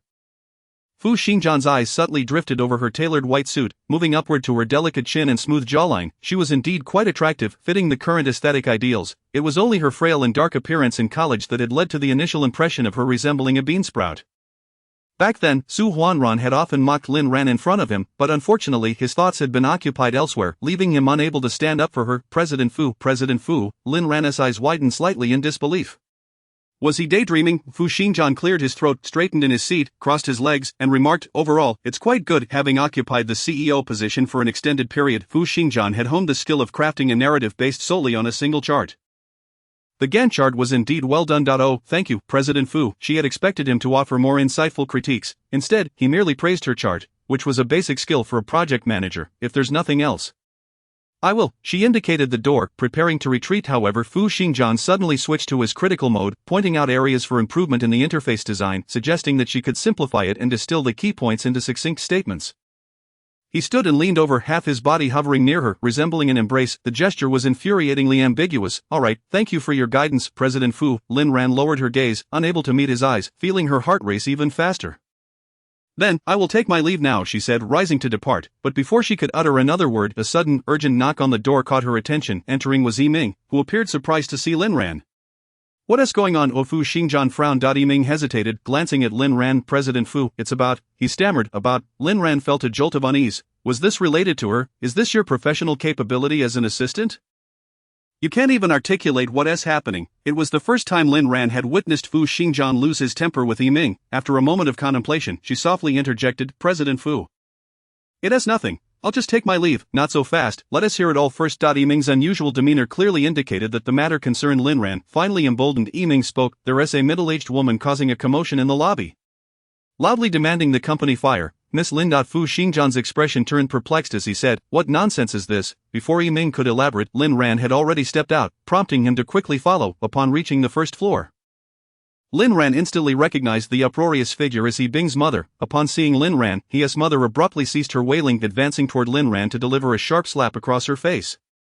You vixen, how dare you try to seduce my son again? You're poor and ugly. What gives you the right to pursue him? You should just die. With that, she attempted to shove Lin Ran forcefully. Fortunately, Fu Xingjian, who followed closely behind, intervened and pulled Lin Ran behind him. With a broad and forceful palm, he pushed Mrs. He aside and coldly exclaimed, who are you to dare create such a commotion at Yudo? Mrs. He stumbled back from the push, momentarily stunned, before advancing again to shout angrily, her words laced with venom, dressed in a suit, you must be this wretched girl's lover. Who would have thought that a poor girl like you would dare to play both sides? Clinging to my son while also seeking the favor of another man. Silence. Suddenly, the man's fierce shout startled Mrs. He, and as she opened her mouth to retort, he continued in a chilling tone, if you utter another word, I will immediately expel Yiming. Mrs. He was left speechless, finally realizing the man's different standing. Yiming, disperse the crowd and escort this lady to the reception room. Clarify the situation. After everything was explained, Fu Xingjian turned to look at Lin Ran, only to find 5 red marks on her left cheek, her body trembling, and her eyes swollen with tears, desperately biting her lip to suppress her emotions. It's all right now, come with me. He gently caressed her back and took her hand as they made their way to the underground parking lot. Once in the car, Lin Ran leaned against the window, her gaze sorrowful. Fu Xingjian, I didn't. She began to speak, but Fu Xingjian, understanding her unspoken words, naturally interjected, yes, I certainly believe you. Lin Ran stared at him in a daze. Chapter 49, no intention to report, have some water. His long fingers offered her a cup of warm water. Lin Ran thanked him and drank it in one go. Would you like more? No, thank you. The sofa beside her sank as Fu Xingjian took a seat next to her, scanning her from head to toe. Aside from the redness on her left cheek and the dark circles under her eyes, she appeared otherwise unscathed. He was astonished by Lin Ran's resilience. Had this happened to Yao Ning, she would have likely cried herself into a faint. In contrast, Lin Ran seemed capable of bearing any grievance. Fu Xingjian understood that this was due to their differing family environments. For someone like Lin Ran, who was all alone, she could rely only on herself, and tears were the least effective weapon. With this thought, he couldn't help but furrow his brows in slight sympathy. The phone rang. It was Yiming calling. You sit tight. I'll take a call in the study upstairs, Lin Ran acknowledged, having seen the caller ID indicating it was Yiming reporting Mrs. He's sudden outburst. She had initially thought to ask if she could listen in, but after some consideration, she decided against it, trusting Fu Xingjian to relay the truth to her. As soon as the study door closed on the second floor, a woman entered the living room on the first floor. The newcomer was clearly the housekeeper Andli, whom Fu Xingjian had mentioned earlier. Who are you? Andli looked Lin Ran up and down, somewhat surprised, having worked here for half a year. It was her first time seeing anyone else in the villa, especially a girl. So, Mr. Fu does have a girlfriend. That's good. It would be unfortunate if such a handsome man preferred other men. Hello, auntie, my name is Lin Ran. Lin Ran nodded slightly, appearing polite yet reserved. Hello, Miss Lin, I am Andli, responsible for cooking dinner and cleaning for Mr. Fu. Lin Ran understood. She had heard about her, carrying a bag of vegetables and meat. Andli cheerfully entered the kitchen, noticing Lin Ran following. Andli asked, Miss Lin, do you have any dietary preferences or restrictions? I'll keep them in mind when shopping for groceries in the future. Andli, I probably won't be coming here again, so there won't be a future. She smiled as she tucked a loose strand of hair behind her ear and began helping Andli prepare the vegetables. Huh? Andli exclaimed, isn't she Mr. Fu's girlfriend, just a companion? The kind that lasts only one night? Although shocked, Andli could understand. After all, Mr. Fu was in the prime of his youth, full of vigor. She had never seen him bring other women home, so indulging in a brief affair seemed quite normal. It was just a pity that Miss Lin appeared so gentle and obedient, actively helping her. Definitely a good girl. Andli reassuringly patted Lin Ran's hand, saying, it's all right, Mr. Fu is a good man, even if it was just once. He won't treat you poorly. Lin Ran, that sounded rather strange. Considering Fu Xingjian's wealth, he shouldn't need to scrimp on meals for her. Andli busied herself cooking, and Lin Ran helped wash the vegetables, scallions, ginger, and garlic. Once everything was washed, she turned around and saw Fu Xingjian leaning against the kitchen door. Mr. Fu, President Fu. Both voices echoed in unison within the kitchen. Suddenly, Aunt Li's eyes widened in shock. What? Miss Lin is actually Mr. Fu's subordinate. Oh dear, Mr. Fu is eating from the same pot as his subordinates. It would be awkward to see each other in the office. Her tendency to feel embarrassed for others resurfaced. Fu Xingjian's gaze shifted from Lin Ran, who was wearing an apron, and he said in a calm voice, I've clarified the situation. If it's convenient, let us proceed to the study. Lin Ran dried her hands, removed the apron, and followed Fu Xingjian upstairs to the study. They each took a seat at the desk, and Fu Xingjian's dark eyes focused on her, his voice resonating clearly. The troublemaker is He Bing's mother. She claimed that He Bing has been acting strangely lately, coming home late and spending every night in bars, getting utterly drunk. Yesterday, he got into a conflict at the bar while intoxicated, and the cause of the altercation was. He paused momentarily before continuing, It was because of you. Lin Ran looked up in confusion. Because of me? Yes, He Bing fought fiercely to defend you, leading to both parties ending up at the police station.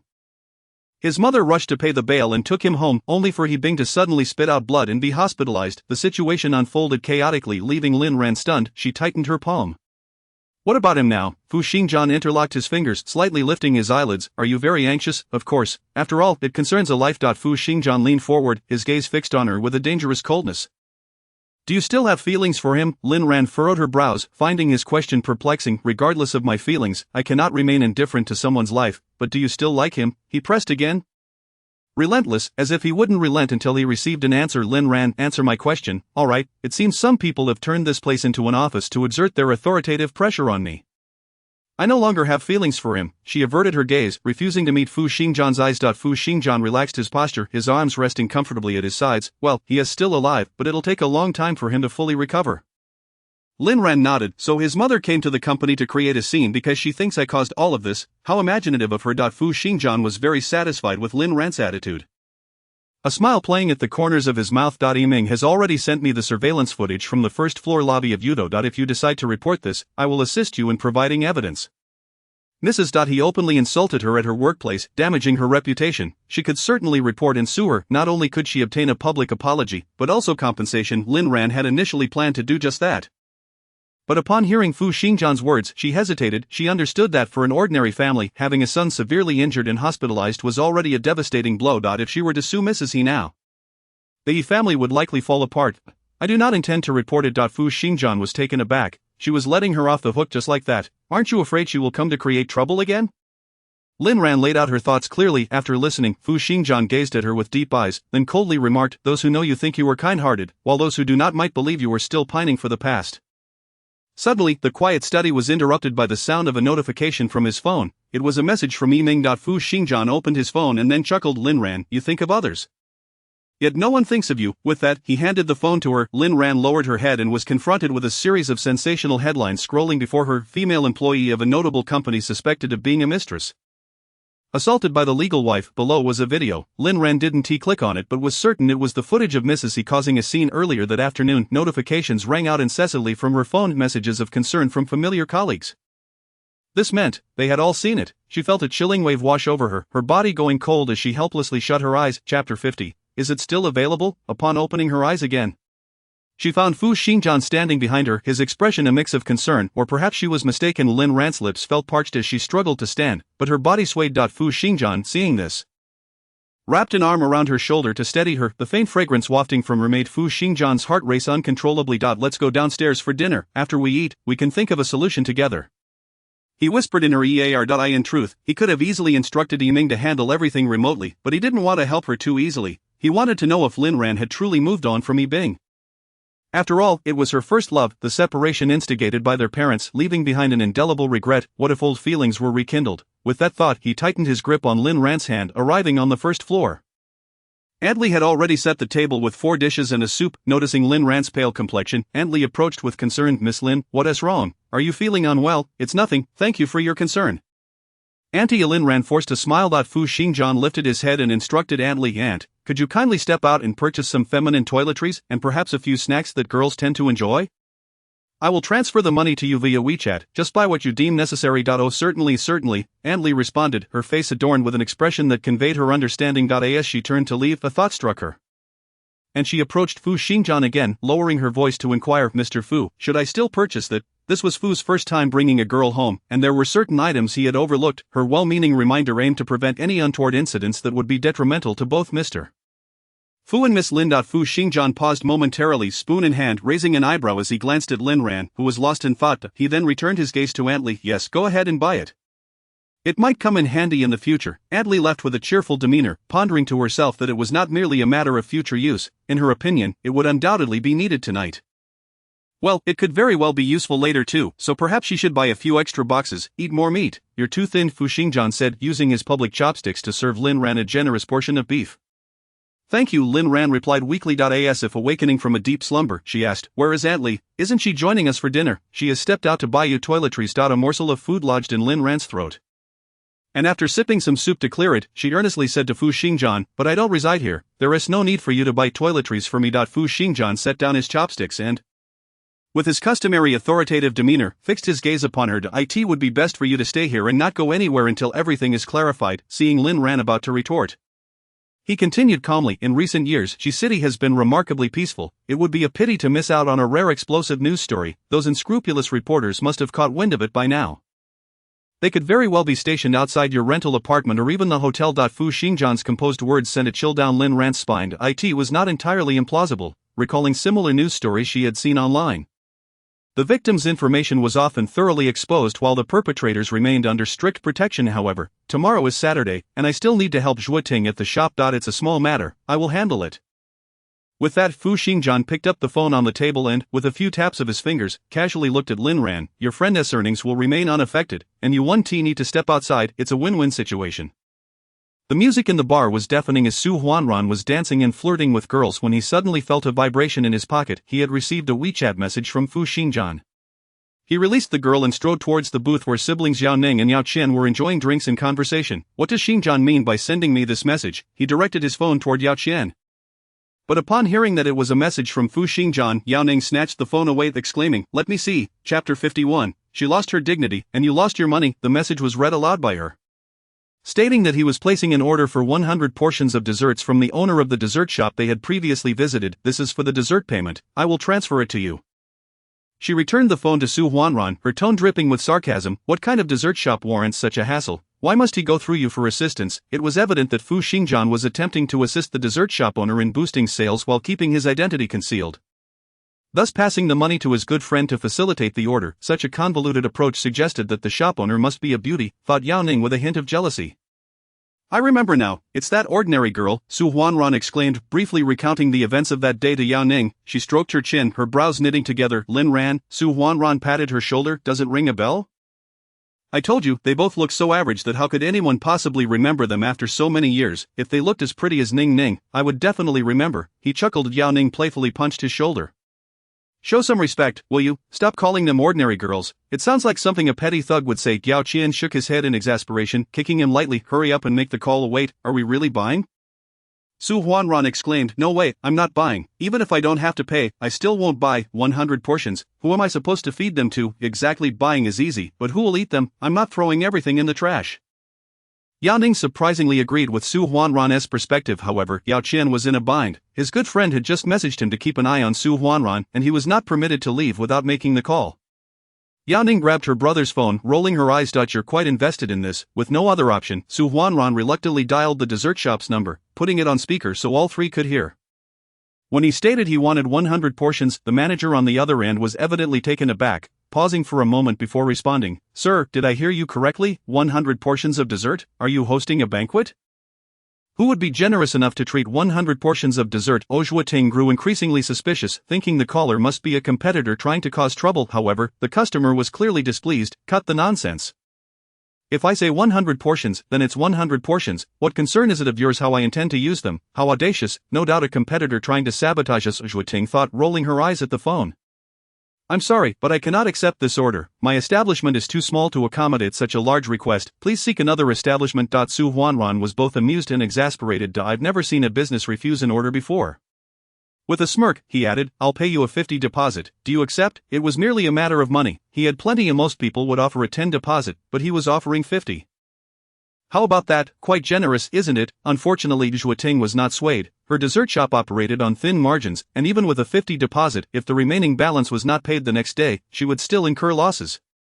Forget it, I won't do business with you. If she was initially worried about Su Huanran backing out, now it felt like a blatant personal attack. Su Huanran could no longer endure it, he pressed against his throbbing temples.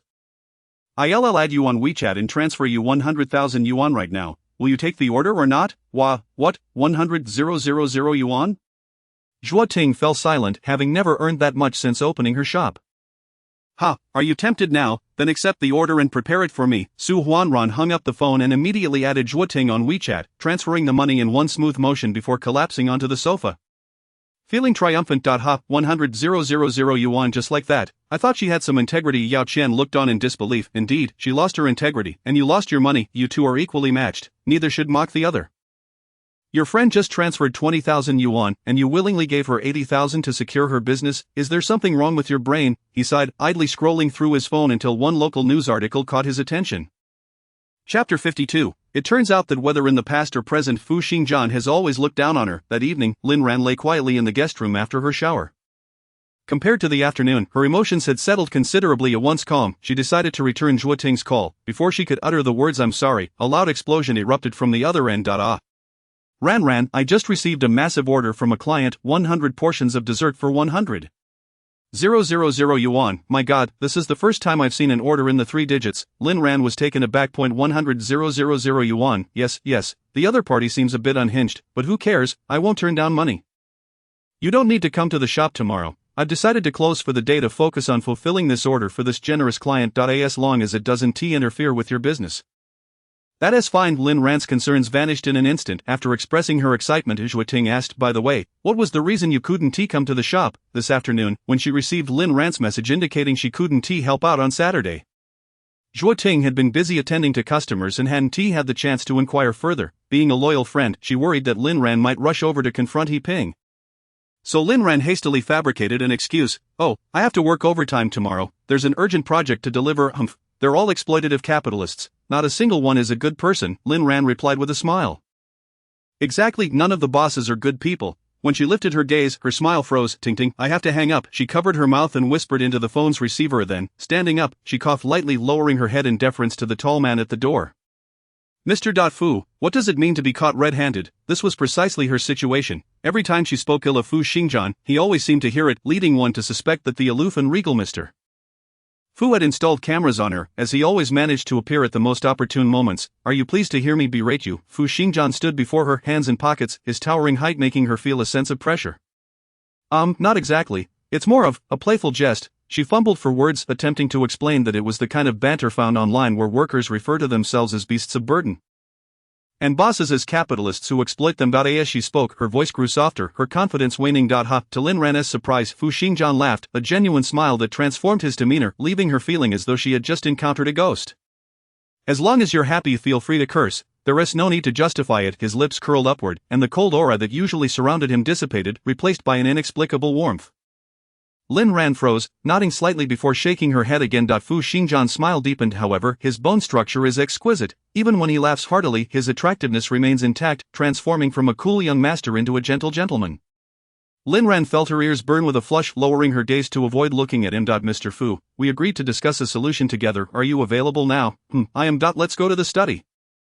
Fu Xingjian replied, turning away. Just as the two exchanged a few words, Fu Xingjian's phone rang. It was a call from Yao Ning. Lin Ran silently gestured to him. Shall I step out? But Fu Xingjian waved her off, signaling her to sit down. He answered the call, his tone cheerful. Ning, what can I do for you? Yet, Lin Ran still felt uneasy. Perhaps the young couple wished to share sweet nothings, and she had no desire to play the third wheel.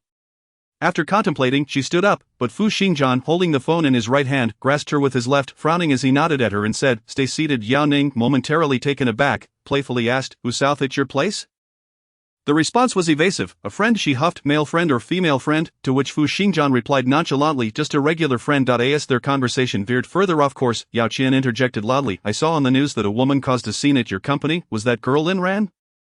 She looked somewhat like her. Fu Xingjian's tone turned slightly colder. You seem quite concerned about her. Yao Qian stroked his chin, pondering whether this was a compliment or a slight. But is it really her? That girl looked quite pitiful. Her eyes were red through the screen. This prompted Yao Ning to feel something was amiss. Bro, you really pay attention. Yao Qian sighed softly. I'm just trying to atone for the both of you.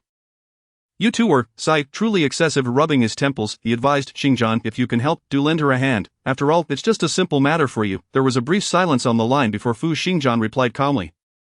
I understand my boundaries. After the call ended, Yao Ning looked at her brother with discontent. What did you mean by that on the phone? How were we excessive back then? Ning, don't play dumb.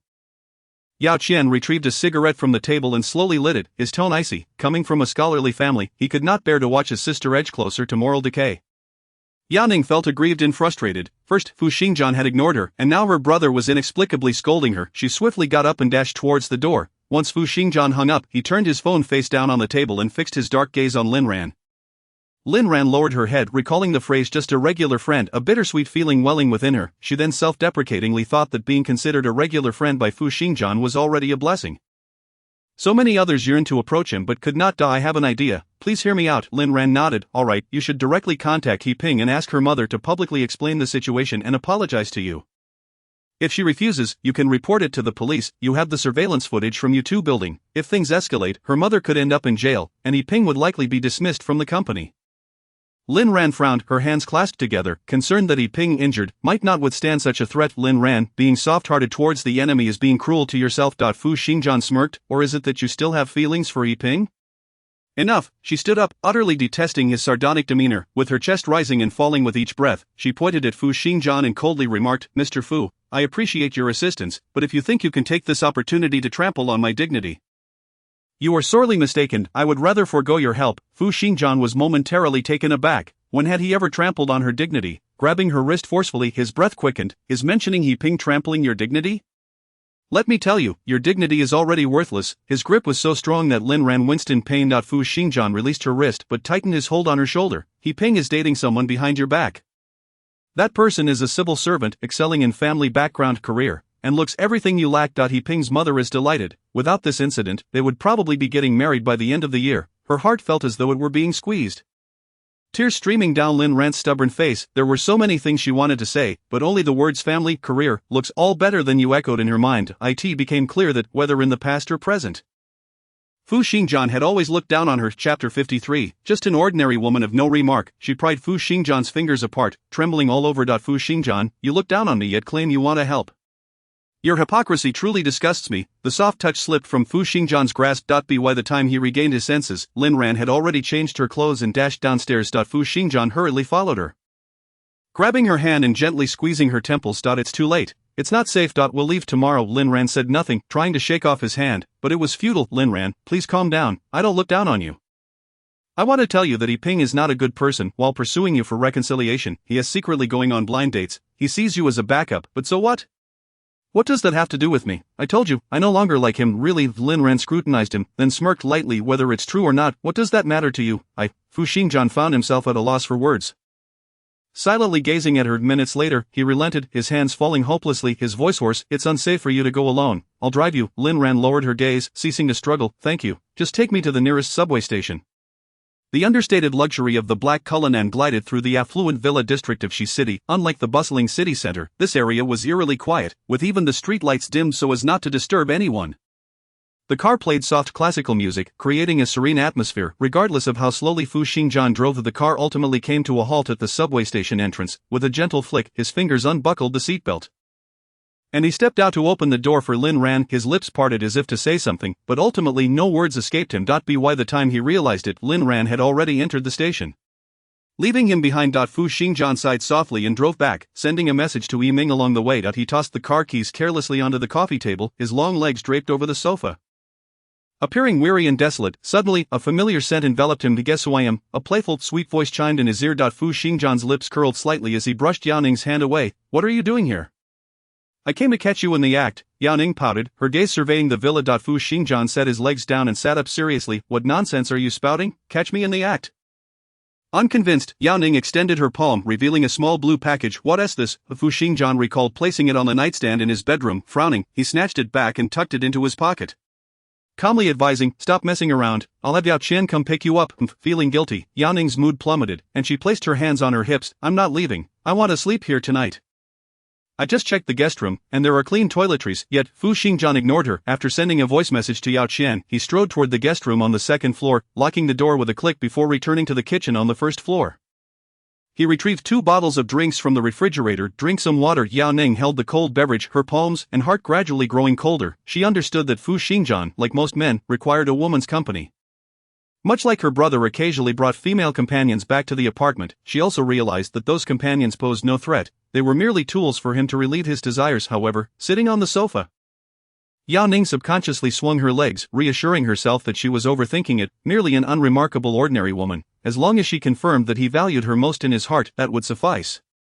Just before the last subway train ceased operations, Lin Ran found a chain hotel. As soon as she completed the check-in process, she received a call from Josu. Lin Ran, I'm sorry, I've been at the hospital taking care of my dad.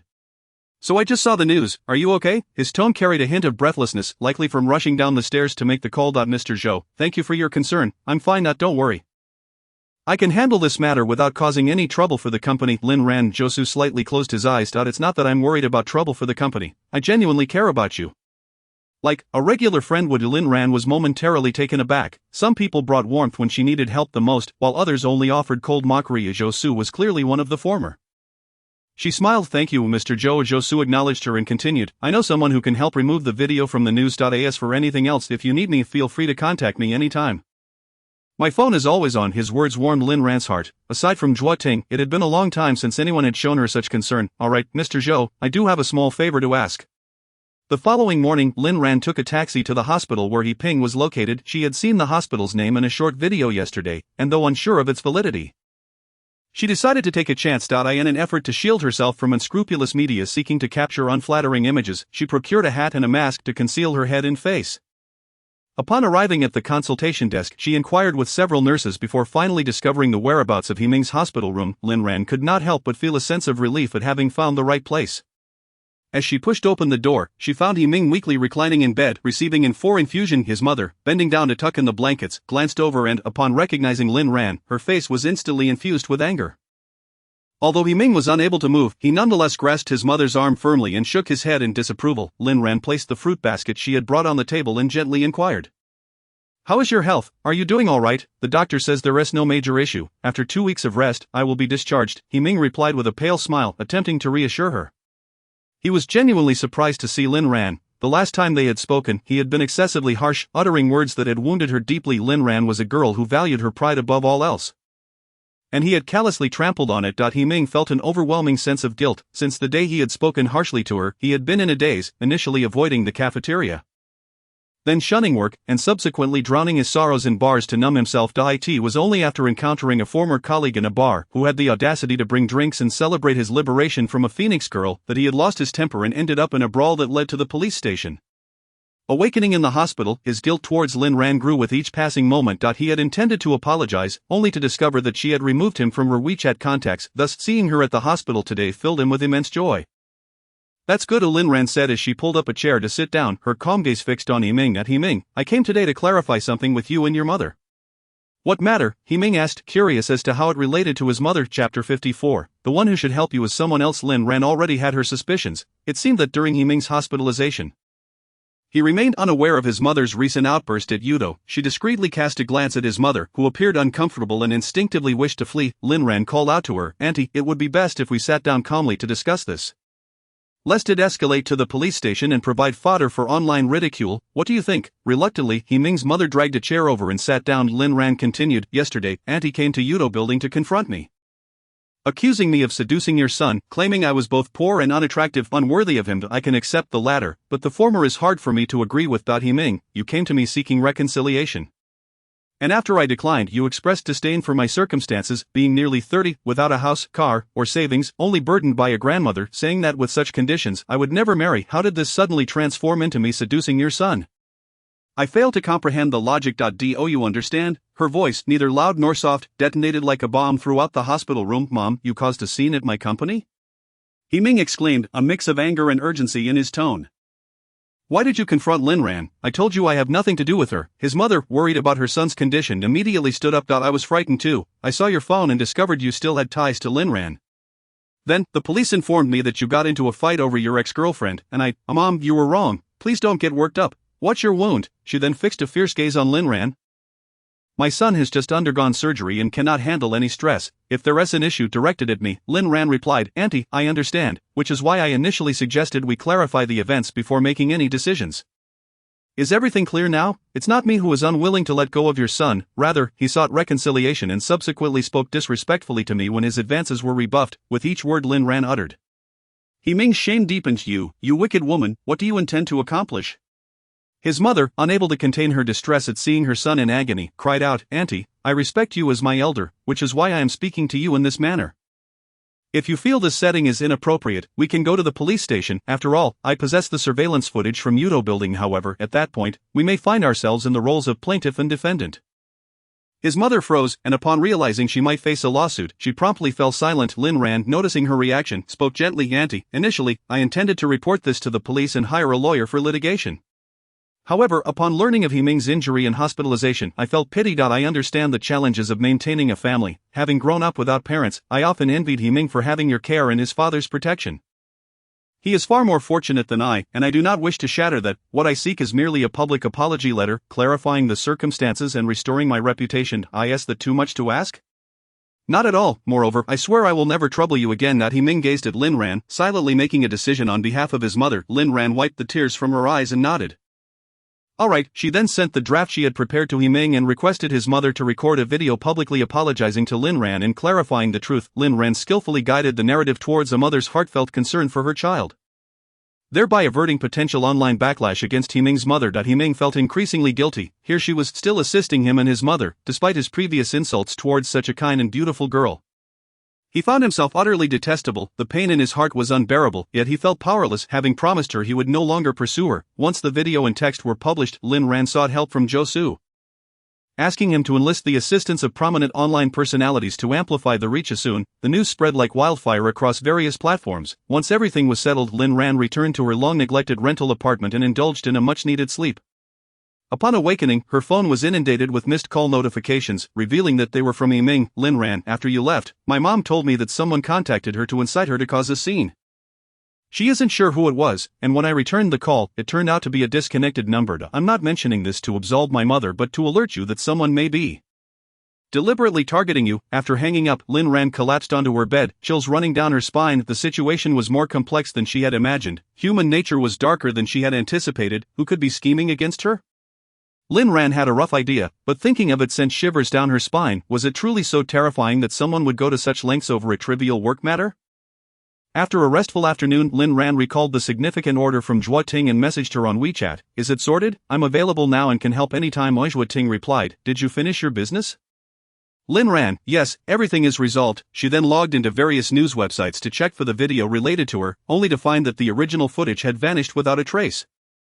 But the public statement and apology letter were prominently displayed. Requests for the original video in the comments section were met with replies stating it could not be produced. Suddenly, she recalled Josu's offer to help, so she sent him a message of gratitude. The original video has all been taken down. Thank you, Zhou, and your friends. If convenient, I would like to treat you and your friends to a meal tomorrow. A few minutes later, Josu replied, laughing and crying, My friend, didn't he even get a chance to intervene? The one who helped you must be someone else. Lin Ran, suppressing her surprise, responded, That's fine, I appreciate your help with the big vs retweeting. A meal is the least I can do. Josu chuckled, My big V friend isn't as influential as the official Udo account. Sensing the implication in his words, Lin Ran quickly scrolled through several major social media platforms and was astonished to discover that the official Udo account had pinned the public statement and video at the top. She sighed inwardly, recalling her conversation with Josu, and softly said, In any case, thank you. Don't mention it. You've been working hard these past few days, make sure to rest well. By the way, with May Day approaching, take the opportunity to return home and spend time with your grandmother. I'll keep an eye on work matters. His words were sincere and Lin Ran felt compelled to reciprocate, promising to bring back local specialties after returning from her hometown. After finishing her polite exchange with Josu, she attempted to message Zhuo Ting again but received no response. Lin Ran figured she must be delivering a cake to a major client. She pulled the blanket over herself, drowsily pondering who this someone else might be, and unknowingly drifted off to sleep again. When she next awakened, it was to the sound of her phone ringing.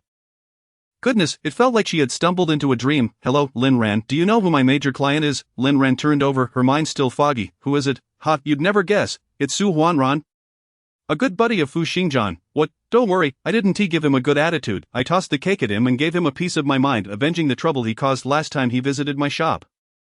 Lin Ran rubbed her sleepy eyes. Is that how you treat a major client? What if he gets upset and demands a refund? Who cares? I'll enjoy myself first, sister, treat you to a lavish dinner. Hurry to the city center, I'll reimburse you for the taxi fare. As she settled into the car, Lin Ran suddenly connected the dots of the events that had transpired, leaning back against the taxi's rear seat. She gazed out at the bustling nightscape, pondering silently. If Fu Xingjian looked down on her, why would he help her? And if he helped her, what gave him the right to look down on her? These two questions felt like an endless cycle, akin to the conundrum of the chicken and the egg, leaving Lin Ran frustrated as she tugged at her hair. Forget it, she decided. After all, a certain balance had formed between her and Fu Xingjian. She would not dwell on his mockery, nor would she express gratitude for his assistance, thus establishing an equilibrium once more. Chapter 55. Xingjian treats me better than my own brother. Zhuoting had made reservations for hotpot. Specifically a seafood hotpot, with an extravagant per-person cost of 1,500 yuan. She flamboyantly tossed the menu to Lin Ran. Order whatever you like, don't mind the price. Today is a double celebration. What double celebration? Lin Ran leisurely perused the menu, smiling as she inquired. I've made a fortune, and you've cleared your name. Isn't that a double blessing? She pressed her lips together in a smile, selected a few of her favorite dishes, and placed the menu into Zhuoting's hands. Before the dishes arrived, she made her way to the restroom. Unlike typical hotpot establishments, this one boasted a subtly luxurious decor that could easily be mistaken for a Western restaurant. After meandering through the space for quite some time, Lin Ran finally located the restroom sign. Upon entering, she was taken aback by the opulent decor. One might easily believe they had stepped into a palace. Hey, General Mao, where are you? She heard a familiar female voice call from the next room. Liang Mei Q-eyed. It was clear that the General Mao she mentioned could only be Mao Quanan. After contemplating for a moment, Lin Ran remained silent, waiting for the sound of footsteps to confirm the other person's departure. Once assured, she swiftly exited the restroom, washed her hands in haste, and trailed behind Liang Mei Qi. Hiding in a corner across the way, Lin Ran watched as Mao Quanan entered room 202, catching a glimpse of Liang Mei Qi playfully wrapping her arms around his neck just as the door closed. Lin Ran's pupils dilated, and she covered her mouth in shock. When did these two become involved? Was it Liang Mei Qi trying to pursue Fu Xingjian? She pressed her back against the wall, stunned for a full minute before regaining her senses. Since working with Liang Mei Qi, Lin Ran had come to understand her relentless nature, one that would stop at nothing to achieve her goals. This trait could hardly be deemed negative. After all, as colleagues, no one cared as long as their shared interests were not compromised. However, the current situation was vastly different. Lin Ran was acutely aware that Liang Mei Qi was targeting her. She suspected that Liang Mei Qi and Mao Quanan had reached some sort of agreement, one that undoubtedly involved her. Lin Ran couldn't help but gasp, her heart racing as she lost focus while walking. It wasn't until someone blocked her path for the third time that she finally looked up to see who it was. Not paying attention while walking is a poor habit, she thought. Yao Qian raised an eyebrow, smirking at her. Lin Ran nodded and apologized softly, then politely asked, "Are you here for hot pot too, General Yao?" "Yes, just you and your friend," he replied. "Yes, we're in the room around the corner," she said, offering a polite smile, too preoccupied to engage further in conversation. "Oh, why not join us? Our room is quite spacious," Yao Qian suggested. Striding toward the corner without waiting for her response, Lin Ran found herself dazed. Following his lead upon entering the room, they discovered that the bottom pot had yet to be set up. Yao Qian immediately called over a nearby waiter, instructing, "Remove everything from this room." He then turned to extend his right hand toward Zhuoting. "Hello, I'm Yao Qian. We met this afternoon." Zhuoting's face flushed with embarrassment as she awkwardly shook his hand out. If it had been someone like Su Huanran, a boorish rogue, she would have certainly scolded him. But Yao Qian had been kind enough to speak on her behalf earlier, appearing to be a refined gentleman, which rendered her speechless. Thus, Lin Ran and Zhuoting found themselves inexplicably following Yao Qian into the largest private room on this floor.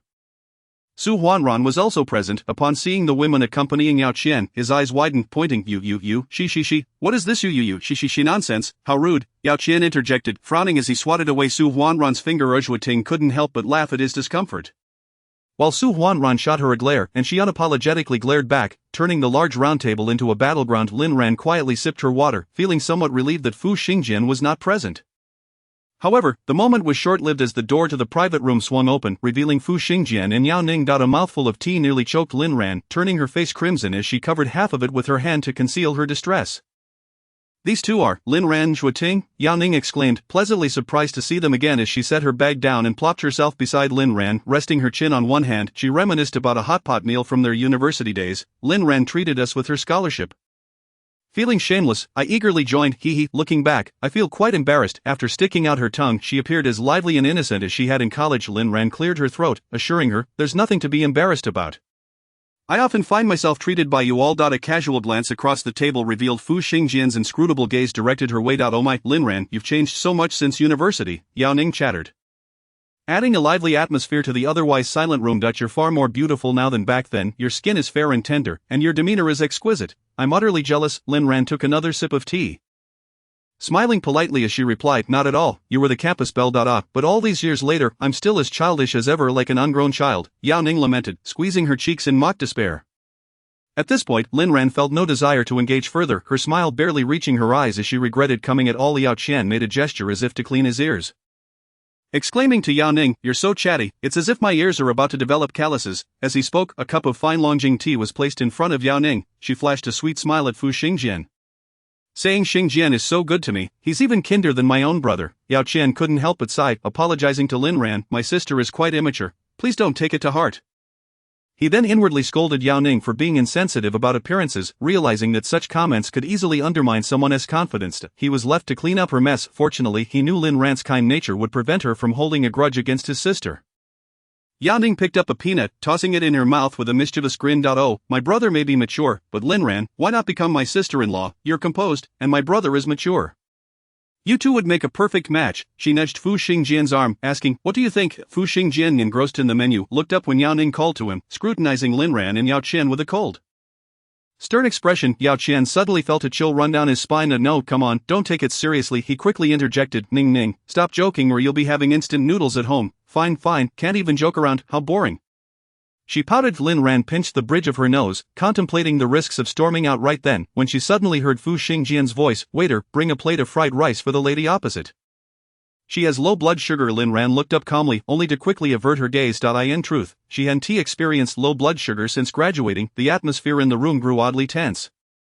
Yao Ning inexplicably fell silent, while Zhuo Ting and Su Huanran began competing over who could serve more dishes. Lin Ran continued to zone out, with only Fu Xingjian and Yao Qian exchanging casual remarks.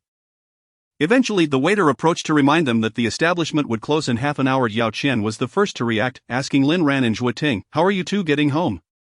Lin Ran shrugged on her coat, casually replying, we'll take the subway. At this hour, the subway is probably out of service. How about? Before he could finish, Fu Xingjian interrupted, I'll drive them home, you take Yao Ning. Yao Qian furrowed his brow but eventually nodded in agreement. Meanwhile, Yao Ning, still seated, looked at her brother and then at Fu Xingjian, bursting into laughter. The two men, of similar height, turned to see Yao Ning pointing toward the exit. They left ages ago. It was amusing. Typically, women would seize the opportunity to have two of the most esteemed men from Shi City escort them home, yet Lin Ran seemed quite different, while others deliberated on how to arrange her departure.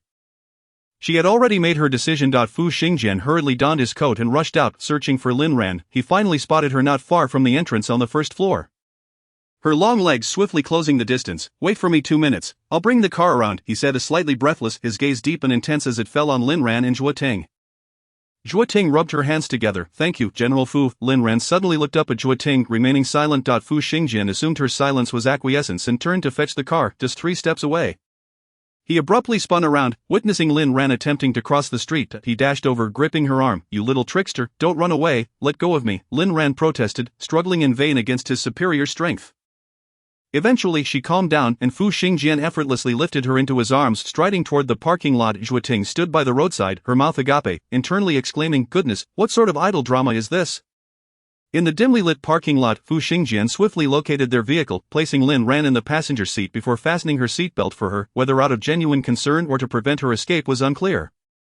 As he stepped back to close the door, he noticed her tear-streaked face. He bent down again, retrieving a tissue from the car and gently wiping her tears, but she turned her face away, refusing to accept his gesture. Fu Xingjian felt a wave of frustration. Discarding the tissue, he cupped her delicate face in his hands and leaned down to cover her lips with his own. His thin, cool lips met her warm softness, leaving Lin Ran's mind momentarily blank, paralyzing her into inaction as she watched Fu Xingjian gradually overpower her, prying open her lips and stirring a turbulent tide within her. After a full 5 minutes had passed, Lin Ran suddenly regained consciousness, her hands and legs defiantly resisting his dominance, yet the man once more suppressed her struggles with the advantage of his height and build. His right leg slightly bent to control her flailing limbs, while he effortlessly restrained her hands with one arm. What had initially been a gentle kiss transformed into a tempestuous assault upon Lin Ran. By the time he returned to the driver's seat, Lin Ran felt utterly drained, slumped against the chair, her mind clouded as if starved of oxygen. As the car started, a voice from outside the window broke the silence. Xingjian? You haven't left yet, Fu Xingjian replied in a husky voice. We're leaving now. With that, he ignited the engine. Yao Ning leaned against the driver's window, softly inquiring, what's wrong with Lin Ran? Is she asleep? Yeah, she has been overwhelmed with work these past few days, she is exhausted, Fu Xingjian readily replied. Lin Ran leaned back against the chair, her eyes closed, cursing inwardly. Fu Xingjian, you are the liar, the great deceiver. Finally the car set in motion, gradually heading towards the ground, where Zhuo Ting had taken a seat in the back. Zhuo Ting provided the address of her rented apartment and then asked with genuine concern if Lin Ran was alright. Lin Ran opened her eyes to glance back. I'm fine, just a bit tired. I'll take a short rest, and I'll be better soon. Not as she turned her gaze away, she inadvertently caught sight of the man beside her. His lips glistening with a trace of blood where she had bitten him. Fortunately it was night, and the bloodstain was not conspicuous. Apart from the two of them, no one would notice. Before long, the car halted outside Zhuo Ting's apartment complex. Lin Ran intended to alight and see her good friend off, but Fu Xingjian promptly locked the doors after Zhuo Ting exited and without a moment's pause turned the car around and sped away. Lin Ran, she was truly exhausted and too weary to argue with him. Opening her eyes once more, she gazed out at the somewhat familiar yet strange streets, feeling a mix of surprise and anger. She turned to Fu Xingjian. Why did you bring me here? I want to go home. The vehicle slowly entered the villa's parking lot, where Fu Xingjian deftly backed the car into its designated space. Then, with a resounding click, he unfastened his seatbelt. You didn't specify where you wanted to go, so I brought you here. Lin Ran gritted her teeth. You know both of my addresses. He reached over to fasten her seatbelt. His expression innocent, questioning, which two addresses? Lin Ran ground her teeth. He was undoubtedly doing this on purpose. The disposable toiletries that Aunt Lee had purchased made their rounds back into Lin Ran's possession. She took a hot shower to wash away her fatigue and then nestled into her warm bed, drifting into a drowsy slumber. However, her sleep was restless. She dreamed of her grandfather's passing, followed by her grandmother's demise. Then, she envisioned herself marrying Fu Xingjian, only for Yao Ning to leap in front of her, accusing her of being the mistress. Everyone joined in to berate her. Even Fu Xingjian released her hand, claiming she had seduced him. Lin Ran, fully aware it was merely a dream, could not restrain her emotions and shouted at everyone, I am not the mistress, I did not seduce him. He seduced me. The dream felt eerily vivid as she struggled to awaken, only to catch sight of a familiar figure at the bedside. Fu Xingjian, clad in a black silk nightgown, looked at her with concern. Upon seeing her slowly awaken, his brow relaxed. Lin Ran swallowed hard, her throat slightly dry, and glanced toward the open door, inquiring with curiosity, how did you get in? With a key. Fu Xingjian extended his hand. Revealing the black keychain resting in his palm, Lin Ran pulled the blanket over her head, forgetting that this was his home, and that it was quite normal for him to possess a key. The bed beside her dipped as Fu Xingjian's low voice reached her ears. Earlier you shouted, I did not seduce him, he seduced me. Who is this he you were referring to? After a long pause, she muttered from under the covers. A pig. Fu Xingjian raised an eyebrow. Oh really? What kind of pig? Peppa Pig. Lin Ran's irritation flared instantly. She threw aside the covers and coolly replied, a pig that appears refined on the outside, always dressed impeccably like an elite, but is actually a total wreck inside, even inferior to a dog. Fu Xingjian fell silent for a moment, then rubbed his nose and mused, perhaps it's best not to say such things. I fear animal protection organizations might come after you. Such derogatory remarks about pigs and dogs are highly politically incorrect. Chapter 57. Reluctance. As the May Day holiday approached, the enthusiasm of the project team members waned compared to before. They were merrily discussing their travel plans. Someone asked Liang Meiqi what her arrangements were, but she absent-mindedly replied that she would be staying home. The person, undeterred, cheekily suggested they go out together, offering to book the hotel. Ha, malicious intent. The office erupted in laughter. The boy, scratching his head in embarrassment, lowered his gaze, while Liang Meiqi felt infuriated, inwardly cursing him as a toad dreaming of eating swan meat. Only a man like Fu Xingjian had the qualification to pursue her. What right did these Phoenix men have? Wishful thinking. Such people were only worthy of pursuing Lin Ran. Glaring at the upright figure ahead, a flicker of unwillingness crossed Liang Meiqi's eyes. How could she have been overshadowed by Lin Ran not once, but twice? Why? Discreetly she shifted the topic to Lin Ran. I'm sorry, I'll be attending a good friend's wedding during the May Day holiday. You might want to ask Sister Lin Ran if she is available. The boy paused, then turned to Lin Ran with a dazed expression, who merely pursed her lips and shook her head, rejecting him once more. Sister Lin Ran, have you made plans with someone else? Liang Meiqi smiled at her. Lin Ran frowned. Her relationship with Liang Meiqi had recently plummeted, and it had been a long time since she had addressed her with that title. The memory of what she had witnessed at the hot pot restaurant on Saturday night flashed in her mind, sending alarm bells ringing. Out of caution, Lin Ran shook her head. No, she had no intention of continuing the conversation. Her intuition warned her that Liang Meiqi's consecutive failures might be brewing a more significant scheme. With 3 days remaining until the May Day holiday, Lin Ran finally secured a train ticket for a hard seat at 6 a.m. the following morning. Thankfully, she had requested 2 days off in advance, and her hometown was only an hour's journey from Shichengdai. In the afternoon, Lin Ran managed to complete her urgent work tasks and instructed engineer Zhang to monitor the site for the next 2 days. Ensuring that any pressing matters would be communicated to her promptly. Sister Lin Ran, you're taking a day off tomorrow. Unbeknownst to her, Liang Meiqi had appeared behind her, softly commenting. Lin Ran jumped in surprise. Placing a hand over her heart as she calmly replied, she chose not to engage further. Well, I wish you a pleasant holiday in advance. Liang Meiqi flashed her signature sweet smile at Lin Ran, who returned only a faint thank you that evening. Upon returning to her hotel, Lin Ran quickly packed her suitcase, set her alarm clock, and lay in bed, attempting to summon sleep. However, her biological clock proved difficult to alter. She tossed and turned, ultimately resigning herself to getting up and chatting with Shuating. Shuating, what are your plans for May Day? Going back home? Shuating chuckled, not going back. You know there's south no place for me to sleep when I do. Shuating had 2 children in her family. Her younger brother, having dropped out of school, married early and lived at home, relying on their parents. Moreover, her parents favored boys over girls, and as soon as Shuating graduated, they had cleared out her room for their future grandson. Consequently, Shuating only returned home during the new year, typically staying for just 2 days before immediately heading back to Xicheng. As she put it, her rental in Xicheng was warmer than her home. Hearing this, Lin Ran felt a pang of sympathy and suggested, why don't you come to my place? It would be easy to get a ticket a couple of days later. Shuating laughed heartily. Sure, you can show me around the local customs of Runchang. The two continued discussing the recent foot traffic at the dessert shop when Lin Ran received a WeChat message.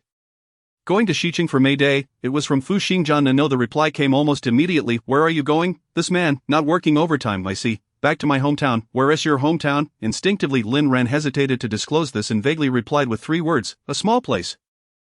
A few minutes later, Fu Xingjian responded, found it, Runchang XX County. This man, sigh, she remembered having submitted her resume to Yudo before her on-site assignment. She had assumed he would ask some irrelevant questions, but Fu Xingjian abruptly ceased his inquiries. Lin Ran tossed her phone aside, attempting to fall asleep again, but was interrupted by a knock at the door. Who? Lin Ran squinted her eyes and walked toward the door. It's me, Sister Lin Ran. Liang Meiqi. Lin Ran hesitated, wondering what she wanted at such a late hour. Alarm bells rang in her head once more. Chapter 58. Taking the initiative to apologize from behind the door, Lin Ran called out, I am asleep. Let us discuss work matters after the May Day holiday. Liang Meiqi's soft, trembling sobs penetrated the door, startling Lin Ran awake. She hurriedly inquired, what happened? I'm scared. I'm too embarrassed to say. Lin Ran contemplated for a moment, then turned the handle, saying, come in. Liang Meiqi, with red-rimmed eyes, murmured her thanks before entering and recounting everything that had transpired recently. Mao Quanan has been sexually harassing me, sending me all sorts of lewd messages. He just called me again, saying he would come to my room soon. Sister Lin Ran, I'm so scared. Yet Lin Ran frowned, suddenly recalling the scene in the hot pot restaurant where Liang Meiqi had willingly wrapped her arms around Mao Quanan's neck. She shot a cold glance at her. Then why don't you report him? I'm afraid that if I report him, it will infuriate him and affect our project. What if the project gets cancelled? Taking a deep breath, she raised her wet, tear-streaked face. Sister Lin Ran, the request changes were also instigated by him. He said he had long harbored ill will towards you and wanted to find a pretext to replace you. So he forced me to lie. I'm sorry. I was too cowardly, and I'm really sorry. Upon suddenly hearing Liang Meiqi take the initiative to admit her faults, Lin Ran found herself momentarily stunned. So it was you who instigated the commotion at the company and spread those rumors? Liang Meiqi's eyes widened slightly, then she bit her lip tightly, eager to distance herself from the matter. That was not my doing.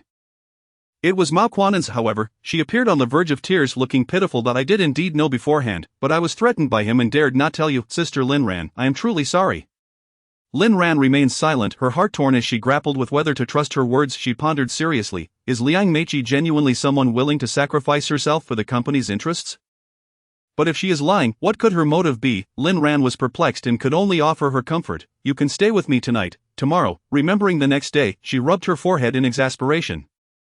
She had to catch a train, leaving little time to deal with this matter. Better let Jo Su handle it. As Sister Lin Ran, I am frightened. Could you accompany me back upstairs to fetch my pajamas and toiletries?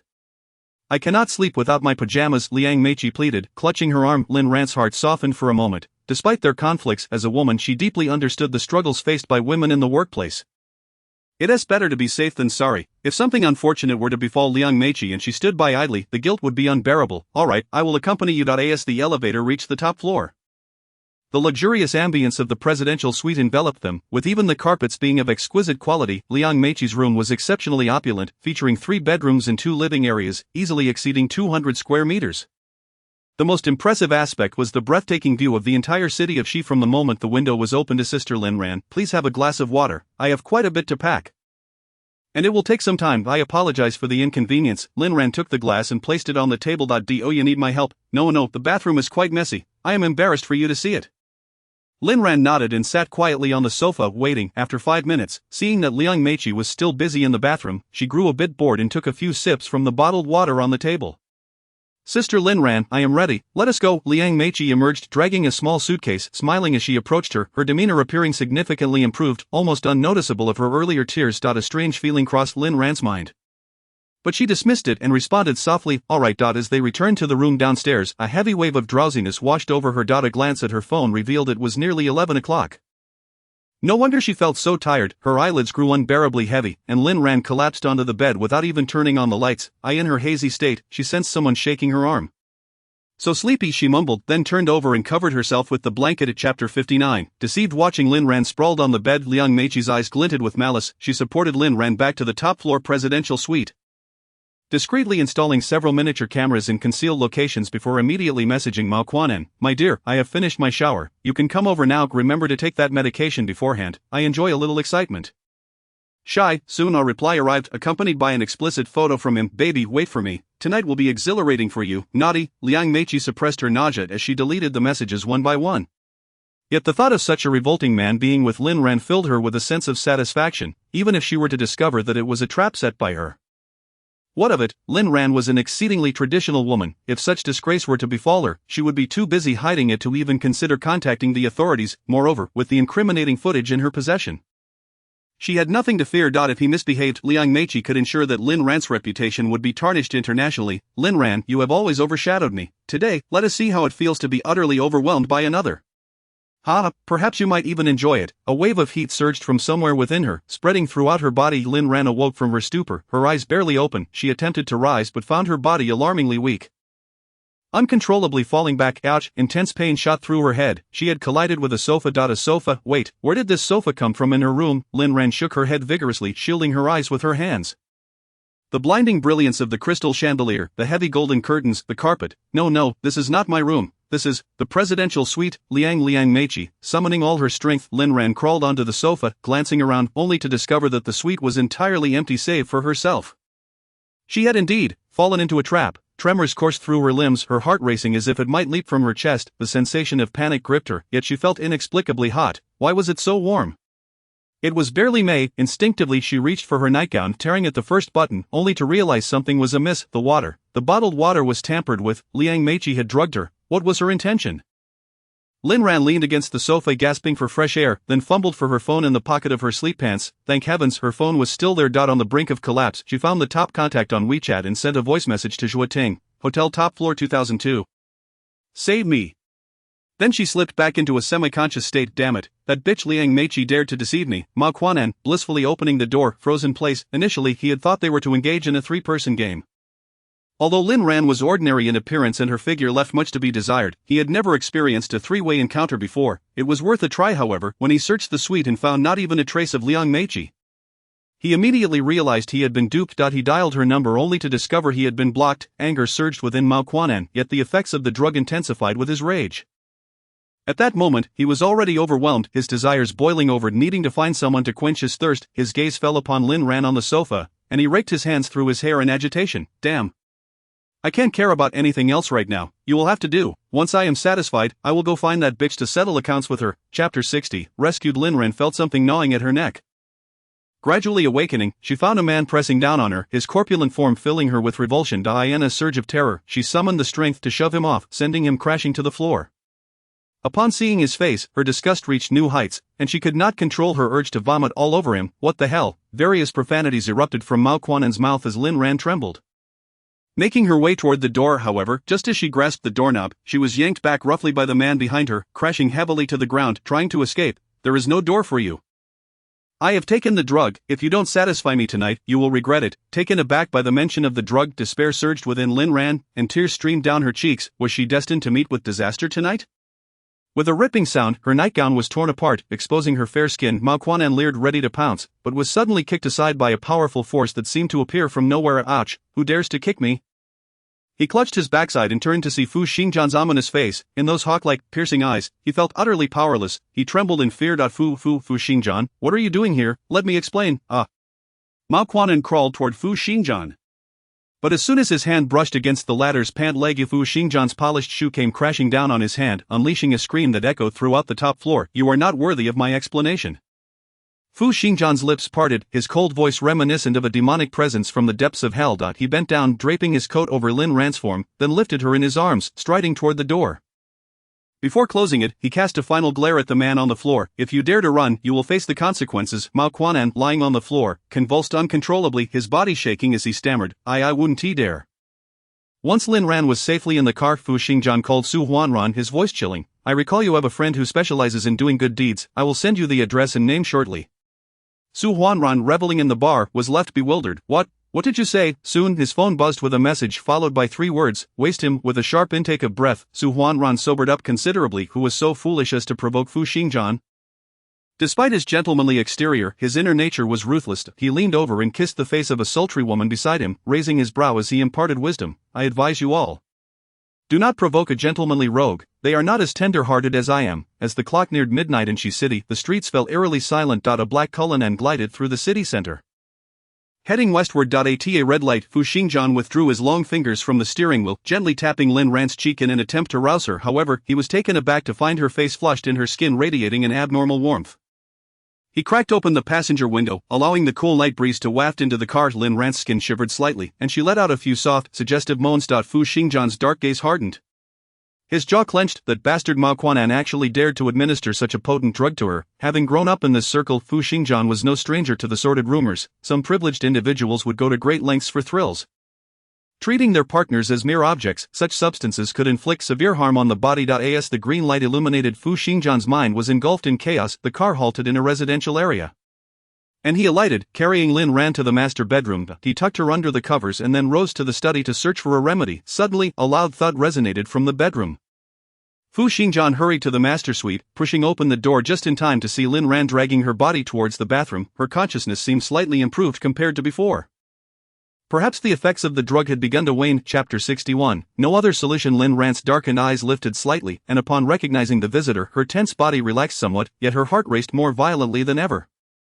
It felt as if she was on the brink of death. Water. She needed water. Only the icy coolness of water could alleviate her torment. In the next moment, her limp body was cradled in someone's arms, and Lin Ran trembled with an unexpected sense of comfort, igniting further desires within her. Her mind buzzed, and she instantaneously comprehended the nature of the drug she had ingested. Fu Xingjian, a cold shower, cold shower.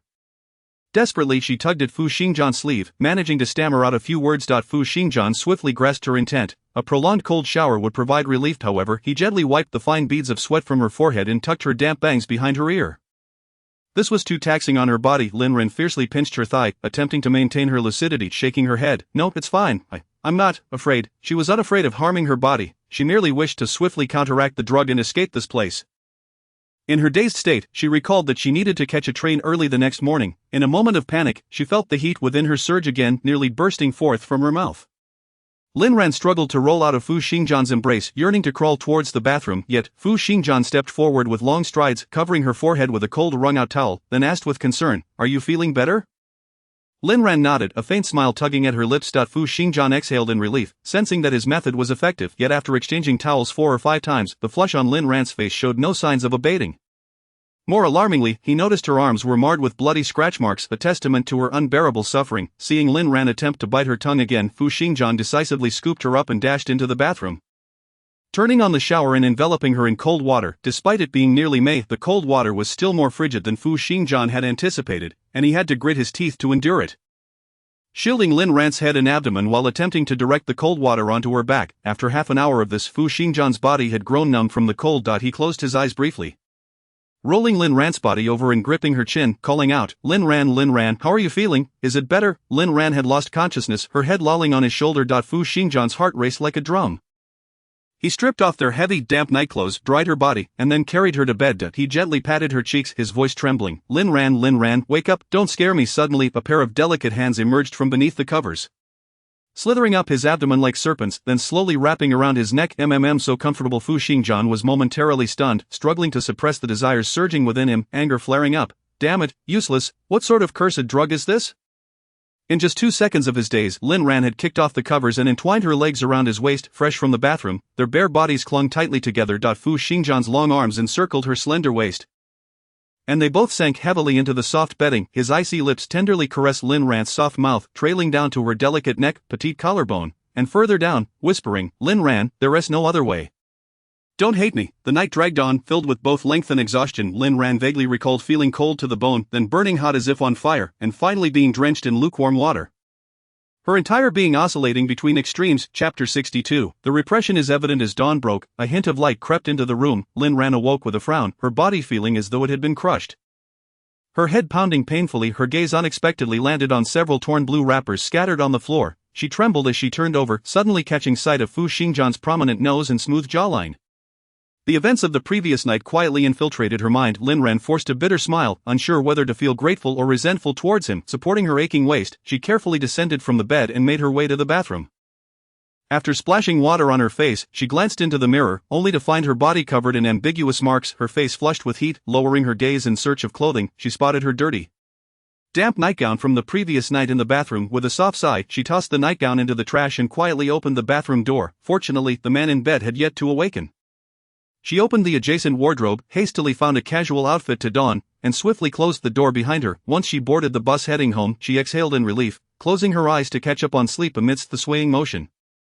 Fu Xingjian slept soundly until the afternoon, when a jarring ringtone roused him. "Hello, Xingjian, don't forget the family dinner tonight. I'll send you the address on WeChat. Remember to leave work early to make it." After hanging up, he frowned and opened WeChat, greeted by a flood of red notifications. The top was a dining invitation from Yao Qian, sent 2 hours earlier. It seemed he had missed it, prompting the call as a reminder. Following that were messages from his father, mother, and finally, Yiming. "Mr. Fu, considering you worked late last night, I have rescheduled today's meeting to after the holiday. Please be informed." Fu Xingjian pinched the bridge of his nose, replying, "Understood." Well thought out. In truth, he hadn't missed work due to working late. Rather, he had. Fu Xingjian scanned the surroundings, tossing aside the covers and loosely tying a towel around his waist. He then descended to the living room and kitchen, searching for Lin Ran, but found no trace of her. Dejected, he plopped onto the living room sofa and resumed looking at his phone, finding Lin Ran's desperate message from the previous night. "That ungrateful girl," he let out a low sigh, deftly typing a few words. "Did you catch the train yet?" After a prolonged wait, there was no response. After freshening up and hastily consuming a few bites of bread, he still received no news. Frustrated, Fu Xingjian stowed his phone away, refusing to check it further. That evening, the dinner took place at the Bolai Hotel in the city center, where the 3 families gathered to celebrate Yao Ning's return. Fu Xingjian discreetly messaged Su Huanran, eager to inquire about the outcome of last night's events. Upon entering the private room, he found Su Huanran and Yao Ning's gazes fixed intently on him. Fu Xingjian stroked his chin, puzzled. "What is going on? Damn, Xingjian, what kind of desires did you indulge in last night? Your dark circles are as prominent as a national treasure," Su Huanran exclaimed, as if he had discovered a new continent. Even the usually composed Yao Qian raised an eyebrow in jest. "Oh dear, it seems your repression is quite evident." Fu Xingjian shrugged off his jacket, delivering a cold glare to both of them before settling down. Crossing his long legs, "How did you fare with the task I assigned you last night?" He gestured towards Su Huanran. "Don't worry, I handled it flawlessly," Su Huanran boasted proudly, then clicked his tongue. "But that guy is done for. He won't be able to live a normal life." "And the other one?" Fu Xingjian exhaled a puff of smoke, turning his gaze to Su Huanran. Su Huanran scratched his head. "The other one is a girl. I couldn't bring myself to do anything. But I've got her here. Do you want to interrogate her after dinner?" "Sure." Their brief exchange led Yao Qian to deduce much of the situation. He inquired curiously, "Who did you offend?" Fu Xingjian extinguished his cigarette. Standing up, "Nothing much, I'll go wash my face." He preferred to keep his affair with Lin Ran private for the time being. Chapter 63. The gathering. It wasn't long before the 3 families were assembled. The Yao family had a pair of children, while the Su and Fu families each had a single son. The 4 children had grown up together and attended school side by side, maintaining their close bond even now, much to the heartfelt relief of their elders. Yet, to claim there were no worries at all would be a lie. The parents gathered, eternally critiquing their children for not yet being married. Su Huanran grumbled, "I'm still a kid, why would I get married? Besides, our family isn't like Xingjian's, they have a large estate and need an heir. Our family is small, and I'll just take care of it." Su's mother slapped his head, glaring at him. "You lazy boy, among the 4, you're the least ambitious, you were at the bottom of your class, and now you slouch at work. I wonder which girl would dare marry you. Isn't it great if no one marries me?" Of course, Su Huanran only dared to think this to himself. Yao's mother chimed in cheerfully, "It's the same everywhere. I arranged 4 blind dates for my son last month, but he ended up ruining all of them." Sigh, "Luckily, I still have my little darling." Yao Ning nestled sweetly in her mother's embrace, prompting a long sigh from Su's mother, lamenting that at her age, She couldn't even consider having a second child among them. The most composed was the Fu family. Fu's mother waved her hand dismissively. The children will find their own fortunes. Let them be. They will marry when the time is right. Yao's mother nodded in agreement. Indeed, if it comes down to it, let my Ning Ning be your daughter-in-law. I remember Xingjian used to say he liked Ning Ning the most, with a gentle smile. Fu's mother refrained from responding and turned to her son, only to find him staring blankly at his phone. Xingjian, what's the matter? Busy with work? Fu Xingjian straightened slightly, replying, I'm following up on a project. With that, he turned his phone face down on the table. Half a day had passed without a reply to his message, leading him to wonder if something had gone awry. Regret began to creep in. Had he known earlier, he would not have let his temper flare and would have directly called to confirm her whereabouts. Now, he was left in the dark, uncertain of when the gathering would conclude. Work was an endless cycle, but health was paramount. With a stern expression, Fu's father admonished him, his words laced with a hint of reproach, a remnant of his long-standing position of authority. Fu Xingjian had grown accustomed to this. Nodding in acknowledgement, after listening for a while longer, his patience waned, and he excused himself from the private room, making his way to a secluded corner to dial Lin Ran's number. Meanwhile, Lin Ran had already returned home. Busily preparing noodles in her dilapidated little house, upon seeing his call, she hesitated, putting her phone down. She had also seen his message on WeChat but chose not to respond. Ultimately, she was unsure of how to face the events of the previous night. The ringing ceased, and a message promptly followed. Reply to me, or I will call the police. Typical of Fu Xingjian, Lin Ran steeled herself and replied, I have arrived home safely. She stared at the screen, watching as it displayed the other party is typing, and soon received a response, good, you should rest. Fu Xingjian's brow unfurled, and as he turned to return to the private room, he found Yao Ning standing behind him. Xingjian, what's wrong with you today? You seem a bit distracted, she remarked with a smile, stepping forward to wrap her arms around his, but Fu Xingjian subtly pushed her away. I've been busy with work lately. You should head back. With that, he walked alone toward the direction of the private room. Yao Ning felt a pang of grievance, her eyes glistening with unshed tears. He had never treated her this way before. Nor had he ever been so distant. As the meal drew to a close, the clock approached 10. The elders, mindful of health, swiftly settled the bill and departed. Yao Ning, coaxed by Yao Qian, climbed into the car of Yao's parents. Although she found their trio somewhat peculiar, her spirits were low, and she did not pursue the matter, quietly nodding as she left. On the top floor of the Boli Hotel, a woman knelt before two bodyguards clad in black suits. Her hands were bound behind her back, and her mouth was taped shut, fear evident in her eyes as she whimpered incessantly. Suddenly, the door swung open, and Liang Meiqi's eyes brightened. Finally, someone had come to rescue her. Three men sequentially took their seats on the opposite sofa, but Liang Meiqi was momentarily stunned. One of the bodyguards tore the tape from her mouth, and she quickly scrambled toward the man seated in the middle. Fu, Mr. Fu, save me, please. Fu Xingjian's expression darkened, a mocking smile playing at the corners of his mouth. What do you need saving from? I don't know, they've kidnapped me. Please help me. Though Liang Meiqi felt a twinge of guilt. She failed to connect her abduction with the events of the previous night, convinced that her actions had left no trace. Is that so? Then it appears someone needs to help you recall. Fu Xingjian said coldly, then disdainfully kicked her aside, gesturing for the bodyguard to bring water. Liang Meiqi's pupils dilated in horror. The bottle of water resembled the one Lin Ran had drunk from the night before. In a bid to prevent their plan from failing, she had laced every bottle of water on the table, and Lin Ran had only opened one. The rest should have been in the hotel. How could they be here? The crystalline bottle of water was gripped in Fu Xingjian's hand. The very hands Liang Meiqi had once praised now filled her with dread. Despairing tears streamed from her eyes. And at that moment, she finally comprehended that the one orchestrating her kidnapping was Fu Xingjian. She felt indignant, her voice rising in a scream. Are you seeking revenge for her? Why, I am more beautiful than she is. My family is better than hers, in every aspect. I surpass her, yet you continue to ignore me. I refuse to accept this. Fu Xingjian rose, still clutching the bottle of water, his dark gaze cast downwards as he scoffed. You are so venomous. How could you even compare yourself to her? He then coldly commanded, force her mouth open. The bodyguard nodded and roughly pried Liang Meiqi's mouth open. She screamed in terror, no, please, I will die. She was all too aware of the potency of the drug. Lin Ran had fainted after just a sip. If they forced her to drink an entire bottle, she couldn't bear to imagine whether she would survive the night. Tears had already soaked the carpet as she attempted to invoke the last shred of pity from the man before her. Mr. Fu, I was wrong, please spare me, but the coldness in his eyes held no warmth. And the bottled water was forced into Liang Meiqi's mouth. She lay on the cold floor, trying to vomit, but received a warning from the man across from her, if you dare to spit it out, we will make you drink 2 more bottles. Hearing this, the woman on the ground halted her retching, despairingly closing her eyes. In a moment of reckless abandon, she suddenly burst into laughter. Even if you seek revenge, it is futile. She has already been tainted. She has already been with that pig. She is nothing but a searing cigarette, but was pressed repeatedly against her face, leaving a ghastly wand. Chapter 64. The Reversal of Fortune. Fu Xingjian looked down at her. I will only say this once, so listen carefully. First, what happened last night must remain confidential. Second, you are to resign and leave by tomorrow morning, never to appear before her again. Third, she is untainted, but you may not be so lucky. I wish you a pleasant experience. With that, he strode toward the door. As the three men departed, the two bodyguards in the room began shedding their clothes, closing in on Liang Meiqi. Despairing, she shut her eyes, knowing she must comply with Fu Xingjian's orders, otherwise her fate would be far worse than tonight. In the corridor, Yao Qian, who had remained silent, finally couldn't help but ask, "Are you avenging Lin Ran?" Su Huanran stared dumbfounded, then slapped his shoulder. "Dude, your imagination is wild. How could Xingjian possibly do this for a—" He didn't finish the word ordinary woman before being silenced by Fu Xingjian's icy glare. "Isn't it? Really, for that woman, I'll head off first. Thanks for today, the watch you wanted will be in your hands next month." Fu Xingjian patted Su Huanran's shoulder and left without looking back. Once Fu's figure disappeared, Su Huanran dared to breathe deeply, turning to Yao Qian. "Do you think he has gone mad, spending over 10 million for Lin Ran without batting an eye?" Indeed, the watch he desired was valued at over 10 million. A mere offhand comment made during the gathering, and who would have thought he would take it seriously as a gift? Yao Qian pondered thoughtfully as the car sped towards the villa in the western part of the city. Upon parking, Fu Xingjian received a call from his mother. "I just tried calling you, why didn't you answer?" Glancing at the call log, he noted 3 missed calls and casually replied, "I was just in the shower."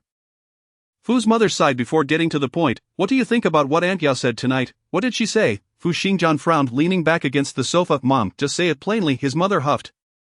"You little rascal," then cautiously probed. "Yao Ning has returned home, right? I heard she broke up with her boyfriend overseas. You used to think highly of her. Should I help you two get together?" "Mom, that is unnecessary. I only see Ning Ning as a sister, nothing more." Hearing her son's suddenly stern tone, Fu's mother paused, then smiled, knowing her son had never had feelings for Yao Ning. In the past, he might have had a slight fondness, but now he was the most esteemed young heir in Xiqing, with countless girls to choose from. He would undoubtedly seek a daughter-in-law who was a perfect match. "Alright, then rest early and don't stay up too late. Next month, I'll arrange for you to meet a few potential matches, not to rush you into marriage, just to see if any suit your fancy. Okay." After hanging up, Fu Xingjian ascended to the master bedroom on the 2nd floor, changed into his sleepwear, and entered the bathroom. His gaze fell upon a tattered piece of women's sleepwear lying in the trash can. He had specifically instructed Antli not to clean the master bedroom today. What could that ungrateful person be up to? Did she even think of him? Lin Ran was busy at home, overwhelmed with chores. She hadn't even the time to think of him. After tidying up her home, she prepared some dishes her grandmother enjoyed, then rode her electric bike to the nursing home. Aunt Zhang, the caregiver, had been waiting for her at the entrance, eager to welcome her as she parked her bike. Taking the lunchbox from her, "Ran, you're such a thoughtful child, coming to see your grandmother so late." Lin Ran felt somewhat uncomfortable with Aunt Zhang's excessive warmth. Smiling lightly, "It's nothing," she followed Aunt Zhang into the courtyard. This nursing home was the only one in the county, covering a vast area with multiple buildings. Established in the 1990s, its exterior appeared worn, yet recent renovations made it look quite decent, especially with its array of high-tech equipment inside. The nursing home offered different pricing tiers, and to ensure her grandmother's comfort, Lin Ran had chosen the most premium option, a single room equipped with various appliances and emergency equipment. Aunt Zhang quietly opened the door, inviting Lin Ran inside. She placed the lunchbox down and led Lin Ran toward the bedroom, only to find her grandmother already asleep at the door. Closing the door, Aunt Zhang looked at Lin Ran regretfully. "Oh dear, I specifically told her you would come to see her and to stay awake, yet here we are. It's alright, the elderly sleep early, let her rest, I will come again in the morning." Though Lin Ran felt a twinge of disappointment, she understood that her grandmother had her own routine and couldn't disrupt it just because of her visit. She stood quietly in the living room, surveying the small space. The furniture inside was impeccably clean, and the sink gleamed with an extraordinary porcelain whiteness. Lin Ran turned to Aunt Zhang, nodding appreciatively. "Thank you for your hard work, Auntie, the room is spotless." Aunt Zhang smiled and waved her hand dismissively, saying it was her duty. However, upon seeing Lin Ran genuinely preparing to leave, she quickly shifted the conversation, grasping Lin Ran's hand and saying, "Your grandmother's condition is worsening. At times, she doesn't even recognize me and has been known to strike me. I am increasingly at a loss, truly afraid that I might not be able to continue one day." A long sigh escaped her lips, stirring a sense of guilt within Lin Ran. To be fair, Aunt Zhang had indeed toiled hard over the years, caring for her grandmother exceptionally well. If she were to quit, it would surely mean more suffering for her grandmother, as adjusting to a new caregiver would take considerable time. "Aunt Zhang, you have worked hard. This is a small token of my appreciation. Please accept it. I came in a rush today and didn't bring much, but I will return tomorrow." Lin Ran retrieved all the cash from her wallet, totaling 300 yuan, and handed it to Aunt Zhang. Clutching the 3 red bills, Aunt Zhang wore a complex expression, her thoughts spiraling as she felt disdain. It was said that the granddaughter of the Lin family earned a substantial income in the big city, yet she had only offered such a meager sum. treating her like a beggar. Thus, a mocking smile crept onto her lips as she took on the role of the elder. I understand, dear, young people these days love to indulge and spend, hardly saving anything. But Lin Ran, I must remind you, your family's circumstances make it challenging for you to find a husband in the future. You must save more to catch a man's eye. Lin Ran was momentarily taken aback. Astonished to be reprimanded by a caregiver, it felt utterly absurd. She straightened her face and replied, Aunt Zhang, thank you for your concern, but these matters are personal and not within your purview. Your responsibility is to care for my grandmother. Her tone was neither too soft nor too harsh, yet it carried an undeniable weight, leaving Aunt Zhang blushing in embarrassment. With that, Lin Ran briskly opened the door and stepped outside, no longer glancing back.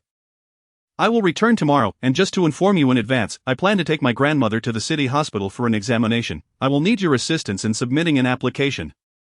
Once Lin Ran had distanced herself, Aunt Zhang slammed the door shut with a scowl and then barged into the bedroom, waking the old woman with a rough shake. On her way home, Lin Ran contemplated how to reach the hospital the following day. Given her grandmother's poor health, taking the bus would be out of the question. A taxi would be necessary. However, the small county town had very few taxis, necessitating early arrangements to find a ride. Since starting university, Lin Ran had rarely returned home, leaving her unfamiliar with local contacts and how to reach them. After pondering for a while, she decided to venture outside in hopes of luck.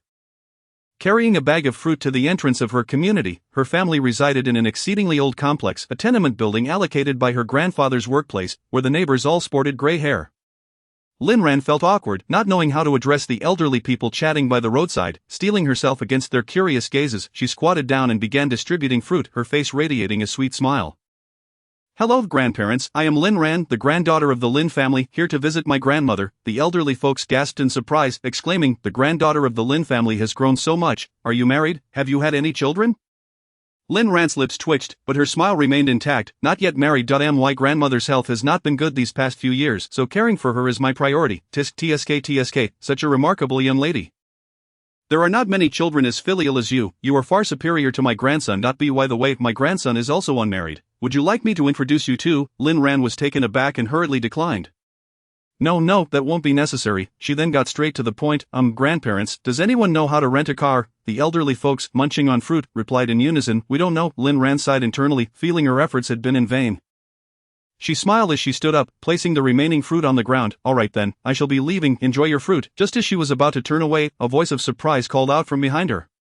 Lin Ran looked the person up and down, her mind momentarily blank. You know me, of course, I am your middle school deskmate of Fong Sun. Have you forgotten him? Fong Sun was tall, standing at 1.8 meters, his skin tan and his features obscured. Yet his bright eyes and white teeth were unmistakable. I'm sorry, I haven't been back in a long time. Lin Ran was astonished by his transformation and apologized for not recognizing him. Fong Sun scratched his head, a simple smile crossing his face. It's understandable, you are an academic achiever, staying in the big city. Unlike us, Lin Ran had always been regarded as the model child by her parents. Consistently ranking first in her grade from elementary through high school for 12 years, eventually gaining admission to a prestigious 985 university. After graduating, she remained in Shi City, where her impressive salary was the talk of the town. However, Lin Ran remained indifferent, lightly brushing her hair aside. What academic achiever? I am merely a worker. In her small county, she was exceptional, but in Shi City, she was just another lowly ant, while talents like Fu Xingjian occupied the pinnacle of the social pyramid. By the way, I just heard you mention needing to rent a car. Yes, I need to take my grandmother to the city hospital for an examination tomorrow. Fong Sun grinned widely. My family has a car. I happen to be free tomorrow, so I can drive you. That would be wonderful. I will cover the round-trip fare and fuel costs, and I will also treat you to lunch tomorrow. Lin Ran was elated by this turn of events.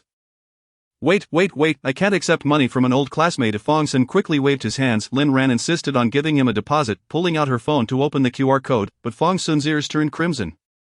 Alright then, let us just add each other on WeChat for now. They agreed to set off at 10 a.m. the next day, yet, unexpectedly, her grandmother had a sudden health issue. Aunt Zhang tucked her grandmother in snugly, then sighed and shook her head at Lin Ran. She seemed fine last night, but this morning she woke up with a fever. I just administered some antipyretics. Let us see how she fares this afternoon. Lin Ran furrowed her brows. With the rising temperatures, how could she possibly catch a cold? Upon hearing her skepticism, Aunt Zhang immediately shot her a glare. The elderly have weak immunity, they can easily catch a cold from changing clothes. She then added, Miss Lin, if you think I am not doing a good job, you are welcome to find someone else. I have had enough. Aunt Zhang, that's not what I meant, I was just concerned. Lin Ran sighed, quickly explaining as she retrieved a red envelope from her bag. You have truly worked hard caring for my grandmother. I apologize for last night. Please don't take it to heart. Though Aunt Zhang's attitude was inappropriate, Lin Ran weighed the pros and cons and ultimately chose to compromise, as her grandmother's well-being was paramount. If money was what it took, she didn't mind. After all, a few times a year for her grandmother's health was worth it. Aunt Zhang, upon receiving the money, secretly squeezed the thickness of the envelope, feeling pleased, and grasped Lin Ran's hand to reassure her. "Rest assured, I can guarantee she will be well by tomorrow." Lin Ran nodded and promptly messaged Fong Sun, informing him that the car would not be needed that day, but rather for the next. As fate would have it, the following day, while her grandmother's condition had improved, Fong Sun needed to drive to the train station to pick up relatives. "Lin Ran, will it be alright if we leave at 3 in the afternoon?" That might be cutting it close." Lin Ran pinched the bridge of her nose, but she didn't want to put Fong Sun in a difficult position. "Never mind, you go ahead and pick up your relatives. I will find someone else to help. If all else fails, I can go tomorrow." After hanging up, Lin Ran anxiously paced back and forth. Going tomorrow would not work, as the hospital would also be closed then. But where could she find a ride? Sighing heavily, her phone rang suddenly, displaying a city number. "Hello?" There was a moment of silence on the other end, followed by a casual tone. "Lin Ran, are there any tourist attractions in your county?" Lin Ran was taken aback. Why was Fu Xingjian calling her? What tourist attractions? Their county was filled with industrial ruins, devoid of any attractions. Suddenly, a thought struck her. "Fu Xingjian, are you in our county?" "Yes," the voice on the other end answered slowly.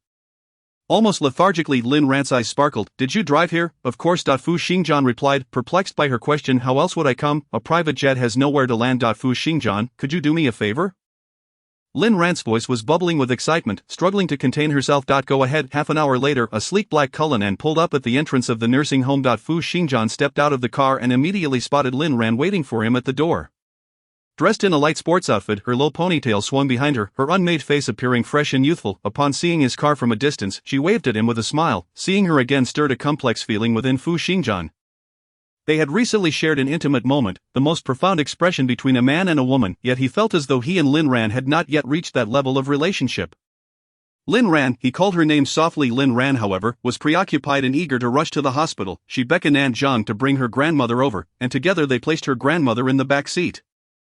Folding the wheelchair and stowing it in the trunk, once everything was in order, she instructed Fu Xingjian, "I've sent you the hospital address, we should leave now to arrive before 11 a.m. Fu Xingjian realized instantly that today he was merely a tool for her. Unlike the smooth and wide roads of Shi City, the narrow and bumpy streets of the county required his full attention to avoid hitting pedestrians. Particularly the electric bikes that seemed to come from nowhere. By the time they reached the hospital, his back was drenched with sweat. Upon arrival, Lin Ran pushed her grandmother to the registration desk and then to the 5th floor for a specialist consultation. Considering her grandmother's advanced age, the specialist recommended a 2-day hospitalization for a comprehensive examination. Lin Ran hurried to the 1st floor to complete the admission procedures, and by the time everything was settled, it was already 1 p.m. It was only then that she remembered Fu Xingjian, who was seated in the lobby on the 1st floor. She hurriedly made her way to the hall and found the tall man leaning against the glass door.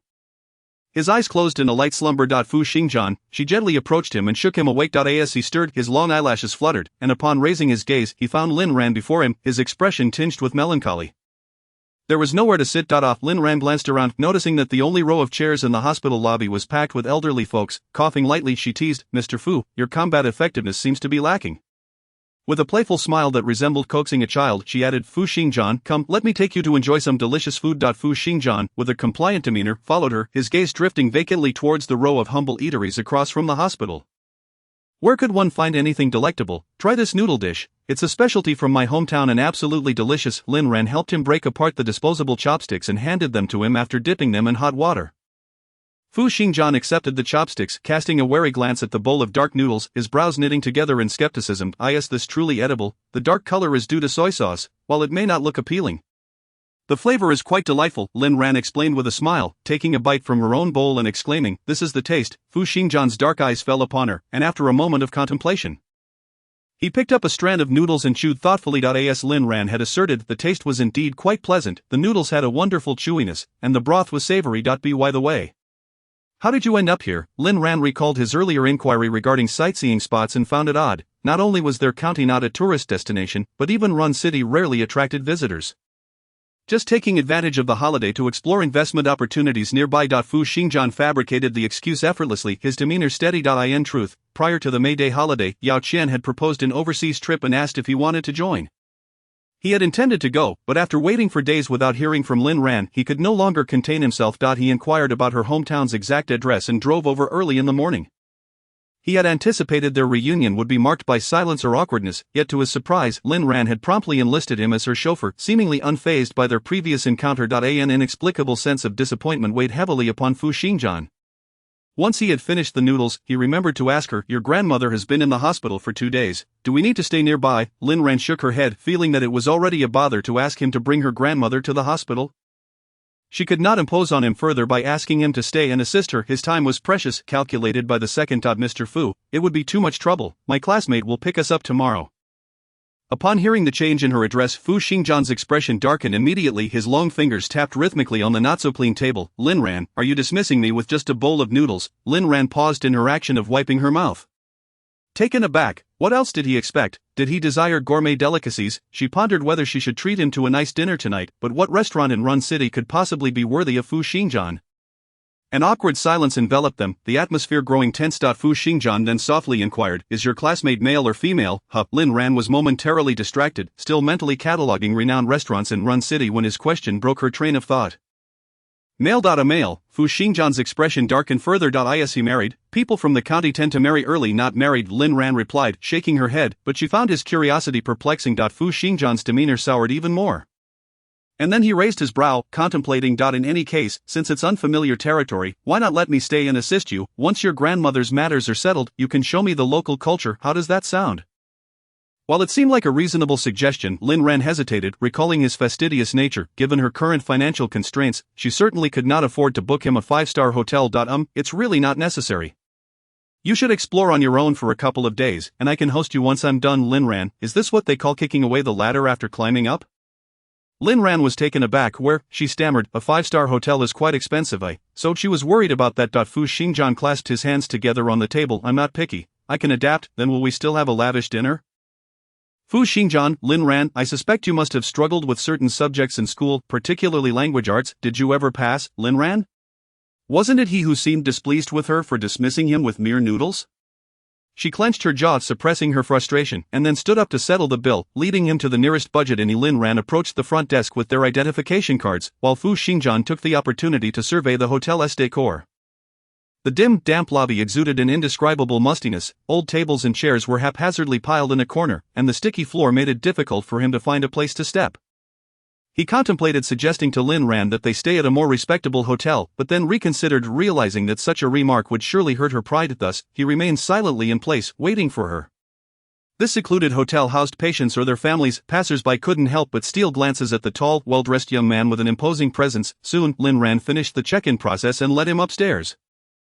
There was no elevator, so they ascended to the 3rd floor on foot. "You'll stay in room 306, and I'll be across from you in 307." After handing him the room card, Fu Xingjian nodded and placed the card against the door, but it failed to respond. He looked to Lin Ran for assistance. She smiled, placing her hand over his, guiding the card. "It's just that the mechanism is a bit old.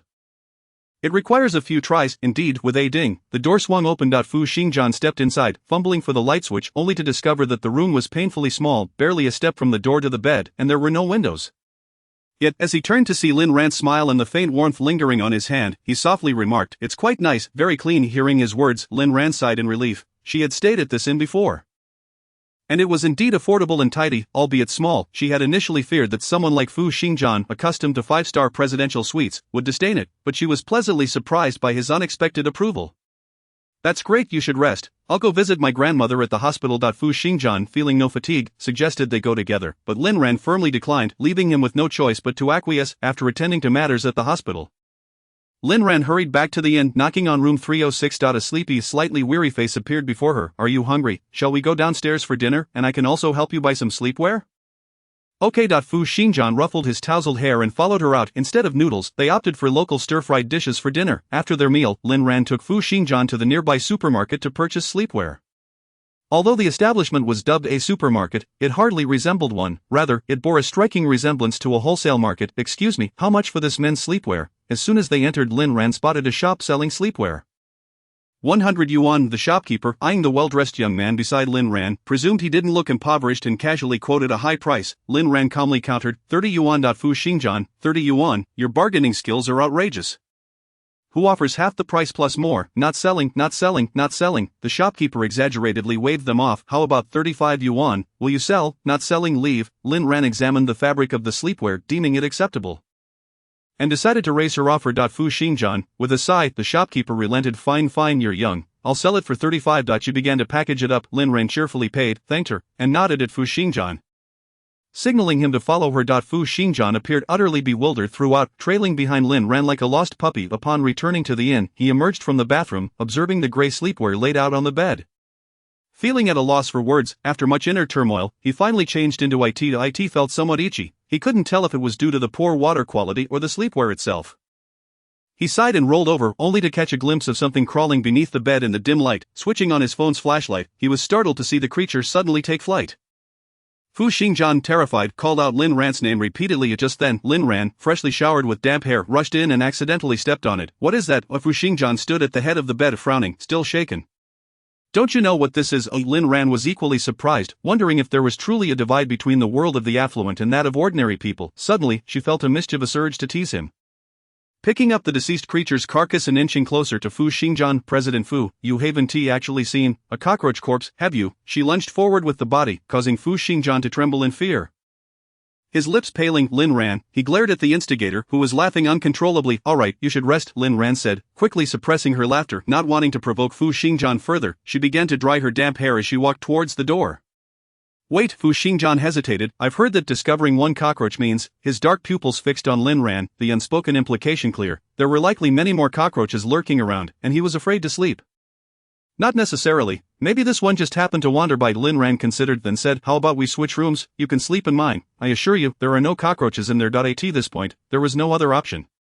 So Fu Xingjian gathered his belongings and followed her to the opposite room. As Lin Ran bent down to pack her things, she suddenly realized she wasn't wearing a bra. Flustered, she covered her chest with her hands, her face flushing a deep crimson. The scene from a few days ago, waking up in Fu Xingjian's home, surged uncontrollably into her mind. Although they had seen each other in the nude, it had been an unconscious act.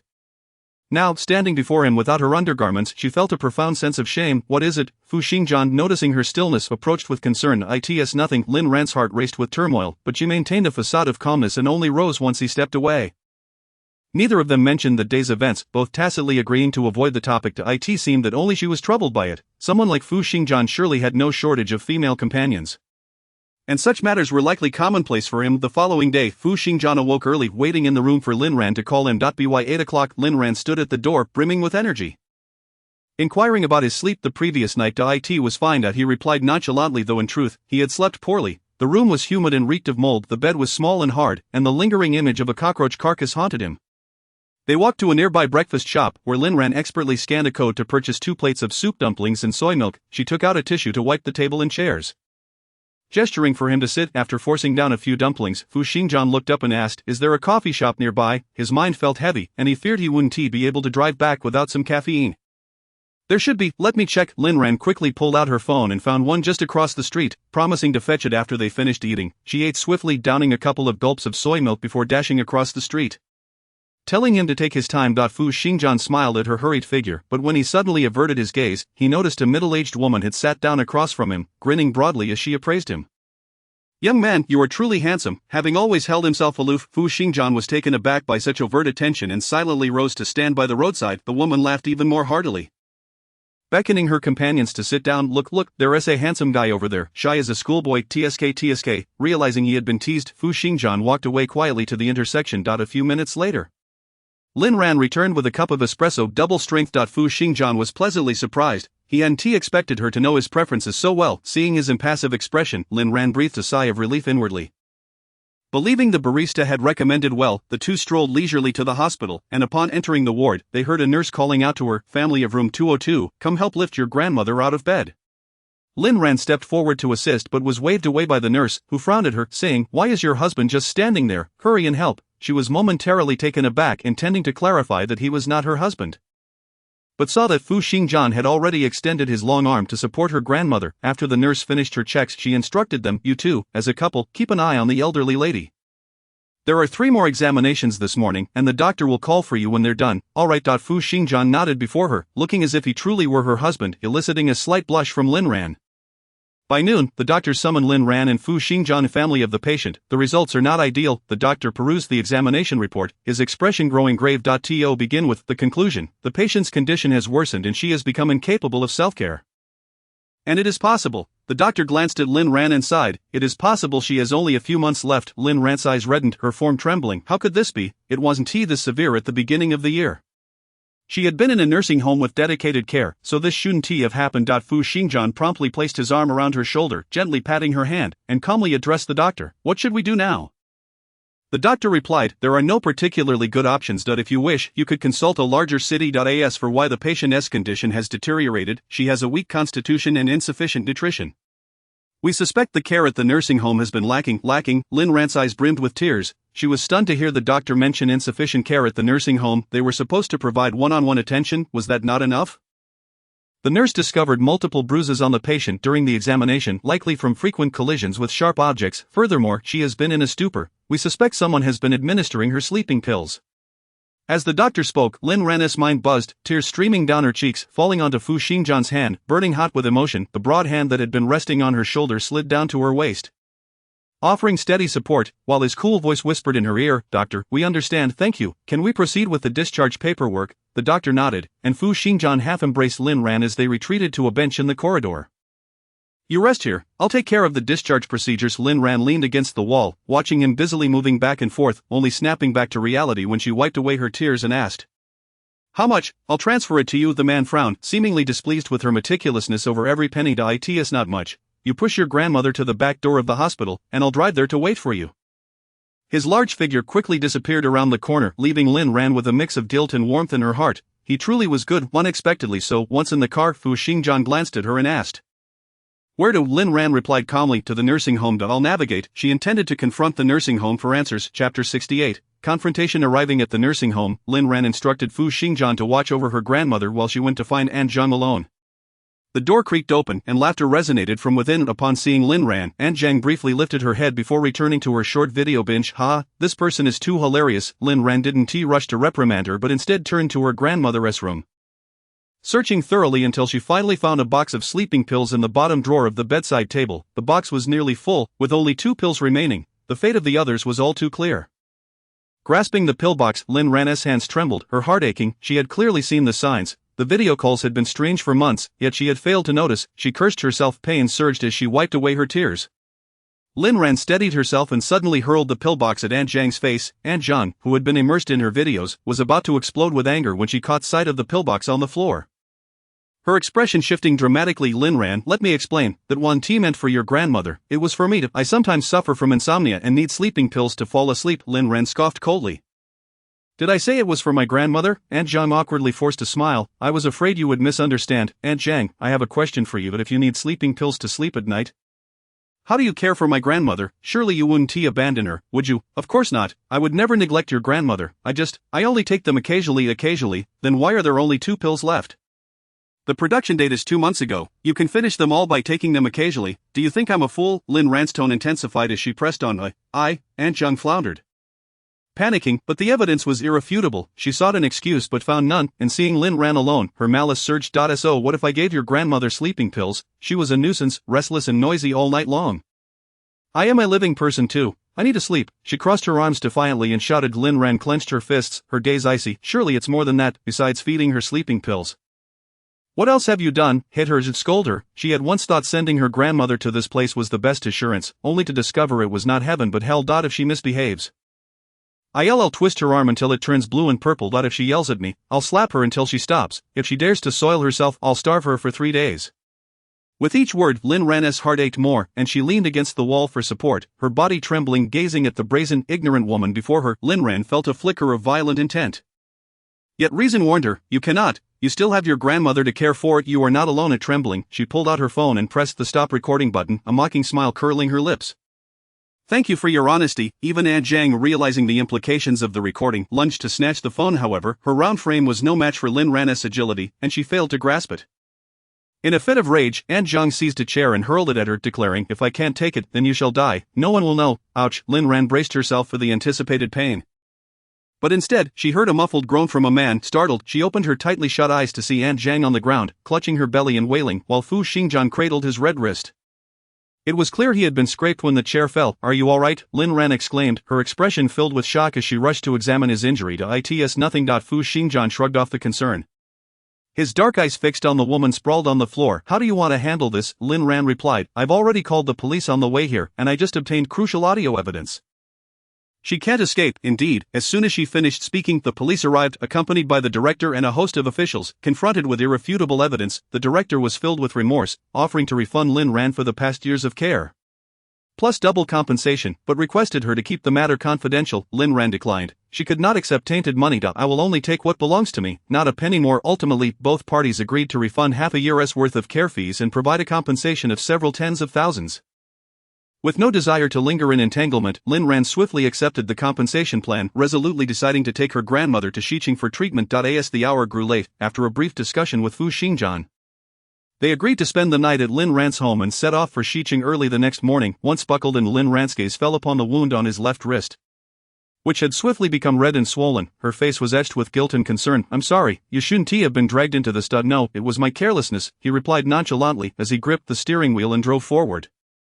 During the journey, Fu Xingjian inquired softly, why did you decline the director's proposal? It seemed to be the most advantageous for you. Chapter 69. Like a man of the house upon hearing Lin Ran's refusal, surprise flickered across his face. Were it him, he would undoubtedly have chosen to take the most money and leave, especially considering the expenses that would accrue for treatment in Xiqing. As a businessman, he instinctively weighed the pros and cons, opting for whatever was most beneficial to himself. Though it may be advantageous for me, it is unfair to the other elderly individuals. The number of senior citizens in the county is rising, and more will seek respite in the nursing home. If issues arise and remain unspoken, they will only worsen. Lin Ran glanced at the man in the driver's seat and calmly stated, Mr. Fu, you may find it hard to comprehend the struggles faced by the elderly in small towns.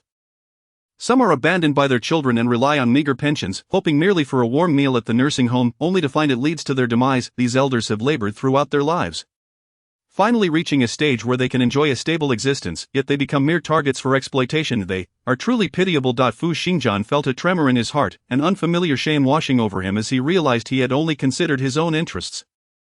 The car soon came to a stop in front of Lin Ran's apartment building, where there was no parking lot available. He parked in a nearby corner and pushed her grandmother along behind Lin Ran.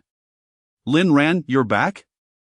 Farther away, Fong Sun waved and jogged toward her, his bright eyes smiling as he revealed his white teeth. I'm so sorry I couldn't help you yesterday, but starting tomorrow, I'll be free, so don't hesitate to call on me if you need anything. Lin Ran smiled and shook her head. It's fine, I'll be returning to Xiqing tomorrow morning. What, you're leaving so soon? A sense of disappointment washed over Fong Sun as he scratched his head. Is your grandmother feeling alright? Lin Ran sighed, looking down. Not well, my grandmother was mistreated by the nursing home staff and is in poor health. I plan to take her to a large hospital in Xiqing for treatment. Fong Sun's eyes widened, and he rolled up his sleeves, ready to confront the caregiver, but Lin Ran stopped him, upon hearing that the caregiver had been taken to the police station and had received compensation. He relented. I'll take you to Xiqing tomorrow, I have nothing else to do. His dark face flushed slightly before Lin Ran could politely decline. Fu Xingjian's indifferent voice interjected, no need, I'll take her tomorrow.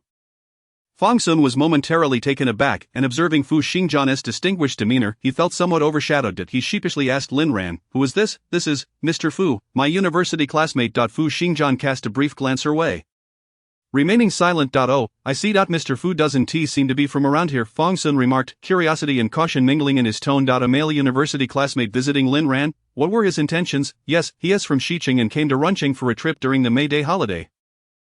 I was supposed to show him around, but my grandmother's health delayed that. Lin Ran's explanation eased Fong Sun's apprehensions. Xiqing was a big city, and men from big cities were often quite cunning. They would hardly consider a girl like Lin Ran, who had no family to support her. If you ever need help in the future, feel free to ask. Don't hesitate to trouble me, he offered, rubbing his hands together. Before he could finish, Fu Xingjian let out a soft hiss, his steps slowing as he remarked, Lin Ran, my left hand hurts considerably. Where is your home? I'll head upstairs first.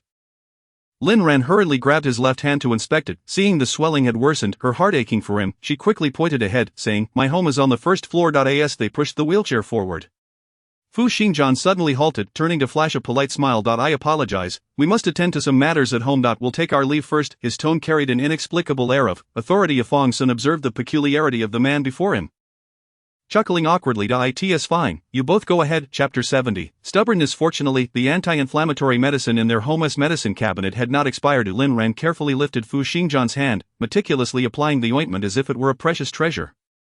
Does it hurt? She asked, her face tilting up to meet his handsome features, her heart racing. It was quite painful before, but it feels much better now. Though the medicine was applied, Fu Xingjian showed no intention of withdrawing his hand. Lin Ran felt awkward about pulling away, knowing that his injury was a consequence of her actions. She could only hold his hand, feeling its strength and the slight electric charge coursing through their connection. After a long moment, Fu Xingjian finally discreetly withdrew his hand, prompting Lin Ran to breathe a sigh of relief as she began preparing dinner. After their meal, Fu Xingjian inquired about their sleeping arrangements for the night. While she cooked, he had already taken note of the small one-bedroom layout. There was only one bed. Lin Ran sheepishly scratched her head. "I'm sorry, but the bedroom must be reserved for my grandmother. You'll have to make do with the sofa bed." As she spoke, she bent down to reveal the only green sofa in the living room, which turned out to be a foldable bed. Fu Xingjian raised an eyebrow. "And what about you?" Lin Ran clapped her hands and dragged over 2 yoga mats to spread on the floor. "I'll sleep on the floor." Fu Xingjian was momentarily speechless. Nights in small towns were particularly quiet. By 9 p.m., the entire neighborhood was shrouded in darkness. Tossing and turning, Fu Xingjian turned to face Lin Ran, who was sleeping on the floor. "Are you cold?" Although it was May and the daytime temperatures were tolerable, the nights remained somewhat chilly. "I'm not cold," Lin Ran replied defiantly, despite shivering. No sooner had she spoken than she found herself lifted into his broad embrace. Instinctively, she wrapped her arms around his neck, her face flushing in the darkness. Once placed onto the sofa bed, she stiffened and asked, "Fu Xingjian, what are you doing?" He faced her directly, the distance between them merely the span of a hand. Allowing Lin Ran to clearly see his prominent brow, handsome nose, and the captivating depth of his eyes. "Lin Ran, you are quite stubborn. Clearly you're cold, yet you insist otherwise." He pulled the blanket from himself and draped it over her.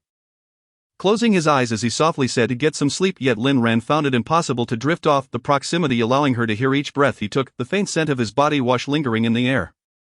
She lamented silently, wondering how any woman could remain composed beside such a handsome man, but with them sharing a blanket, she felt immobile. Any attempt to turn would expose her pretense of sleep. Only when the rhythmic sound of his breathing filled the air did Lin Ran dare to allow her gaze to wander. He was undeniably attractive, and he seemed to possess a good nature as well.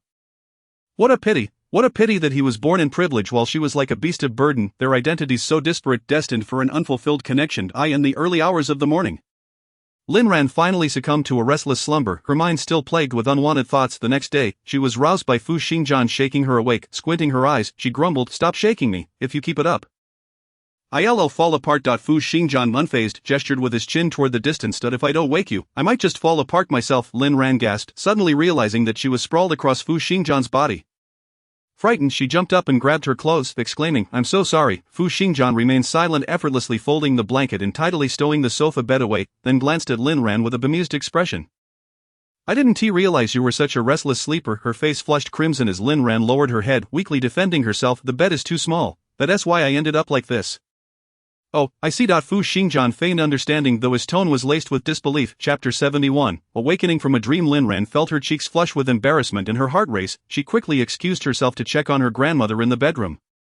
Inside, her grandmother was awake and had managed to dress herself, prompting Lin Ran's eyes to well with tears of joy. "Grandma, do you still remember me?" Lin Ran's gentle face broke into a smile.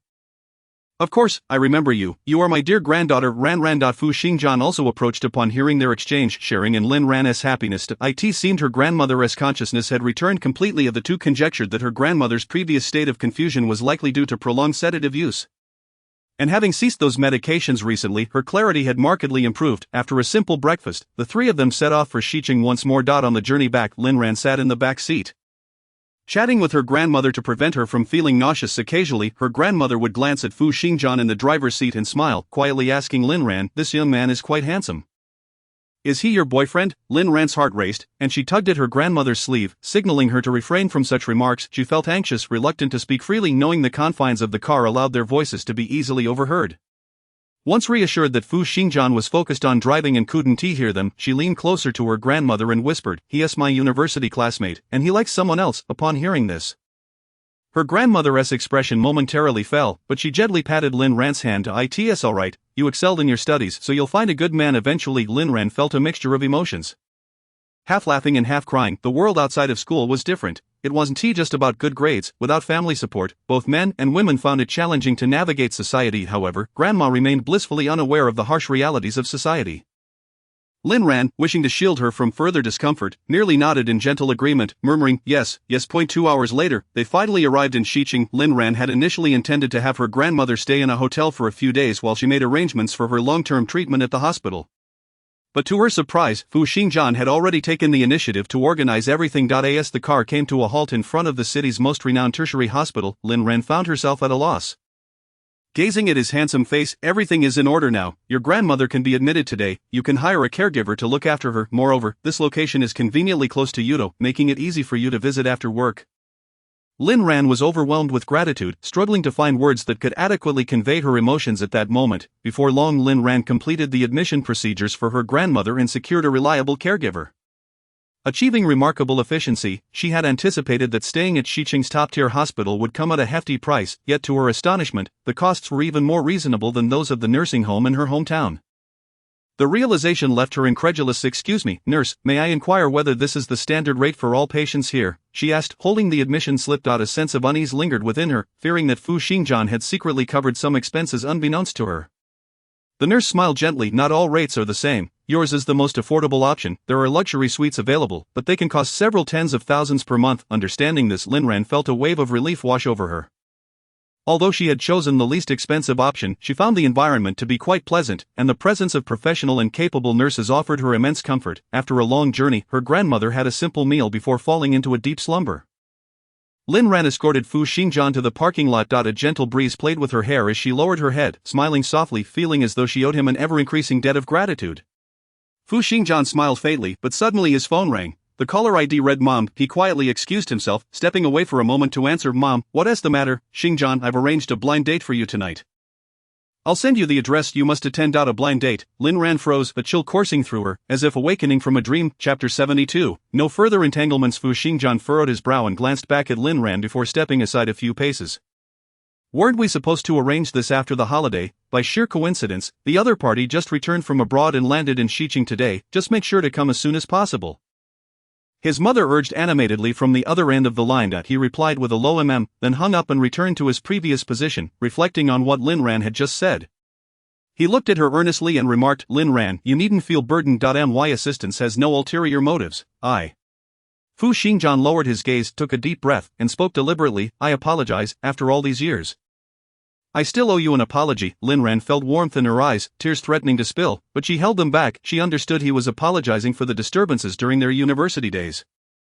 Nodding in acceptance, she managed to respond, "All right, we are even now." Even. This was the second time Fu Xingjian had heard that phrase, and he frowned slightly, choosing not to delve deeper. Lin Ran smiled faintly at him. "In truth, what happened back then didn't affect me much. I have forgotten it. However, I am indeed more grateful for your recent care." She had intended to invite him for dinner, but with his blind date looming, she hesitated to bring it up. They were essentially parallel lines. Without chance, their paths would never have crossed, and now they were merely returning to their respective places. It should have been this way all along. It was destined to be so. It simply was. As she gazed at his tall silhouette from a distance, Lin Ran could no longer contain her emotions, tears streaming down her cheeks and blurring her vision. "So be it, Fu Xingjian, let this be the end and no further entanglements." After the May Day holiday, the office atmosphere seemed even more fatigued. It's a classic case of post-holiday syndrome. Zhang Gong chuckled, suggesting that some good food would alleviate the fatigue. Upon hearing this, Lin Ran smiled, realizing it was just a clever way for them to coax her into treating them. "Very well, I'll cover both afternoon tea and tonight's supper." With a flourish, she generously announced. Prompting a chorus of cheers from her colleagues, suddenly someone lamented, "If only Mei Qi were here. She loved desserts." Lin Ran smiled dim slightly. To her surprise, Liang Mei Qi had proactively resigned the day after the incident. Even deleting everyone's contact information. When she inquired of Zhou Su, he could only shake his head, unable to clarify why. A new product manager was already arranged to start the following day. Moreover, Mao Quanan had also left. Rumored to have been dismissed by Yudo for exploiting his position for personal gain, allegedly having booked presidential suites at a nearby hotel, with all expenses reimbursed. "How audacious," Zhang Gong gossipingly remarked. Lin Ran pondered, connecting the dots of numerous events in her mind. Initially, she had considered reporting the matter, but without solid evidence to prove that Liang Mei Qi had conspired against her, and knowing that the outcome would involve Fu Xingjian, she sighed and decided to set the issue aside. The first day back after the holiday was the busiest, and after completing her urgent tasks, Lin Ran stretched, glancing at her watch and realizing it was already 9 p.m. She quickly shut down her computer, remembering she needed to visit her grandmother at the hospital. Learning from her experiences at the nursing home, she made it a point to visit the hospital every day.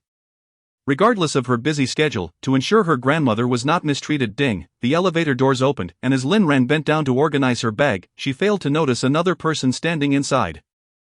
"Wait, don't close." A crowd surged in from behind, pushing Lin Ran forward, where she collided with a firm suit jacket. A warm, strong hand instinctively steadied her waist. Recognizing the familiar, bony fingers, she lifted her gaze to meet Fu Xingjian's deep-set eyes. Mr. Fu, her heart skipped a beat, and she suddenly moved away from his grasp, shifting to the side. Upon hearing this address, the others, who had initially intended to ignore the situation, could no longer pretend and greeted in unison. "Hello, Mr. Fu." As his touch faded, Fu Xingjian's expression darkened. It had only been a few days since they last met, yet their emotional states had shifted dramatically. He silently withdrew his hand behind him, nodding softly. "Thank you all for your hard work." The programmers exchanged glances, puzzled by the sudden friendliness of Yudo's CEO, particularly Zhang Gong, who vividly recalled Fu Xingjian's commanding presence during the last meeting, now found himself facing a polite and genteel young man. Feeling emboldened, he stepped forward to engage Fu Xingjian in discussion about the project's progress. Fu Xingjian responded with non-committal and nods, but his mind was elsewhere, drawn to Lin Ran, whose delicate jawline and subtly visible collarbone caught his attention. A thought struck him. She seemed to have lost weight, likely due to the stress of caring for her grandmother. "Mr. Fu, we'll take our leave now," Zhang Gong said, bowing slightly in farewell, and the others followed suit, including Lin Ran. "Goodbye." As the elevator doors closed to Zhang Gong and the programmers collectively exhaled in relief, Lin Ran giggled. "You all were so serious, anyone would think we were in a Japanese corporate setting." "You know, Lin Ran, us programmer types dread these social gatherings," one of them remarked. Lin Ran laughed, waving goodbye as she waited by the roadside. The sleek black Kalinin was parked quietly nearby, and Fu Xingjian observed Lin Ran laughing and waving farewell to her colleagues through the rearview mirror. Then, he noticed her standing alone. She was likely heading to the hospital. His long fingers gently maneuvered the steering wheel, but just then, a Mercedes-Benz pulled up in front of Lin Ran. She smiled and waved at the driver. And Fu Xingjian saw Zhou Su stepping out and walking toward her. His heart lurched, and his eyes turned icy. "Mr. Zhou, sorry to trouble you," Lin Ran said, fastening her seatbelt and adjusting her dress before shyly glancing at Zhou Su. As the car started heading toward the hospital, she continued, "It's no trouble. You know how my father's temper is. If he finds out I didn't follow orders, he'd surely scold me mercilessly." What a coincidence it was. Just the day before, while pushing her grandmother around on the first floor, Lin Ran had spotted Zhou Su taking old Mr. Zhou for a stroll. After a brief conversation, old Mr. Zhou had issued a strict order to Zhou Su, mandating that he drive Lin Ran to the hospital every workday unless it was an overnight shift. Lin Ran was taken aback, feeling it was too much hassle, but old Mr. Zhou insisted, constantly signaling Zhou Su with his eyes, signals Lin Ran couldn't decipher. Thinking they were merely a tactic to solidify core employees, Zhou Su had smiled and replied, "Understood." The matter had been laughed off, and Lin Ran doubted Zhou Su would truly adhere to the arrangement of driving her to the hospital daily. Yet, that afternoon Zhou Su had taken the initiative to message her. How could that be? "Oh, old Mr. Zhou is so kind. He wouldn't scold anyone." Lin Ran truly envied Zhou Su. He had a car, a house, living parents, a gentle mother, and a kind father. It seemed he had been handed the script of a life well lived. It is said that children raised in happy families are more likely to find happiness as adults because they know what true happiness looks like. Zhou Su shook his head, smiling. "You'll see just how stubborn he can be." The car soon arrived at the hospital, and noticing the late hour, Zhou Su urged her, "You go ahead, I'll find a place to park." "All right," Lin Ran said, not wanting to be impolite, and hurried toward the inpatient department. As she walked away, Zhou Su's smile gradually faded. With a swift turn of the steering wheel, he found himself facing the sleek black Cullinan in the distance.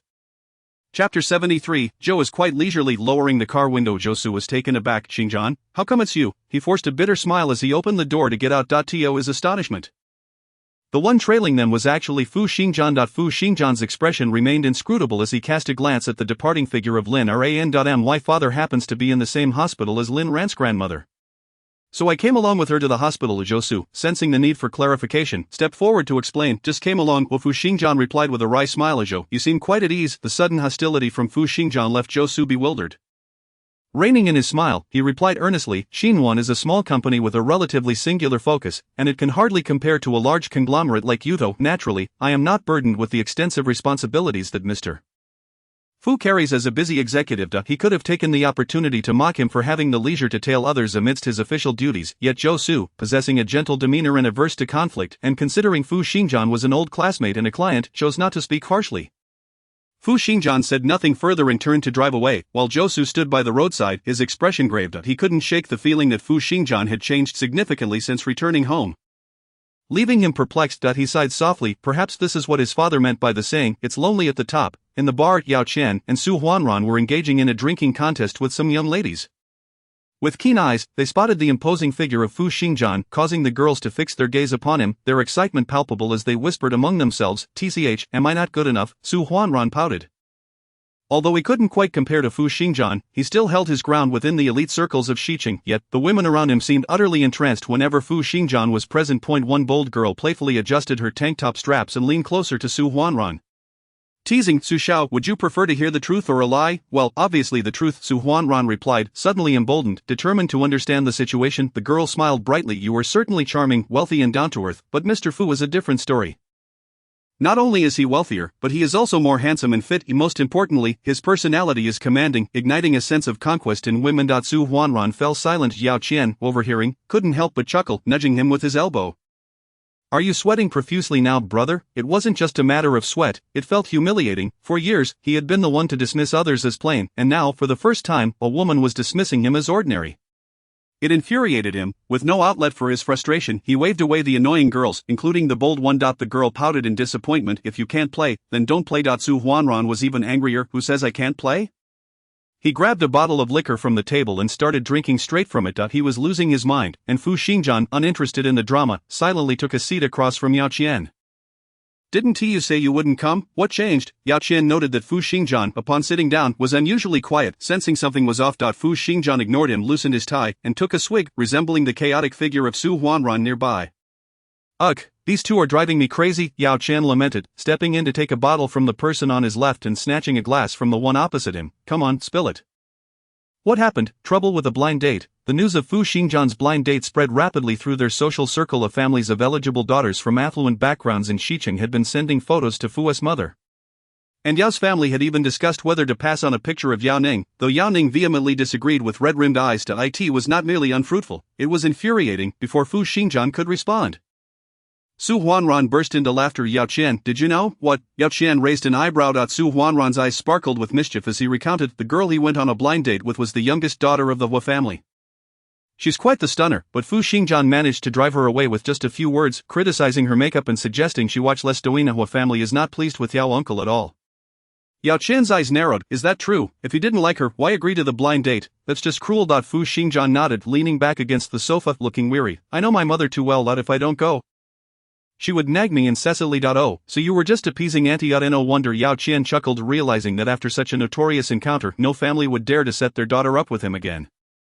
Your strategy is quite clever. It's no wonder a young person like you can run a conglomerate, Yao Qian shamelessly admitted. I've learned something today. I'll do the same next time. Zhou Su, however, frowned. But you should feel happy after rejecting someone you don't like.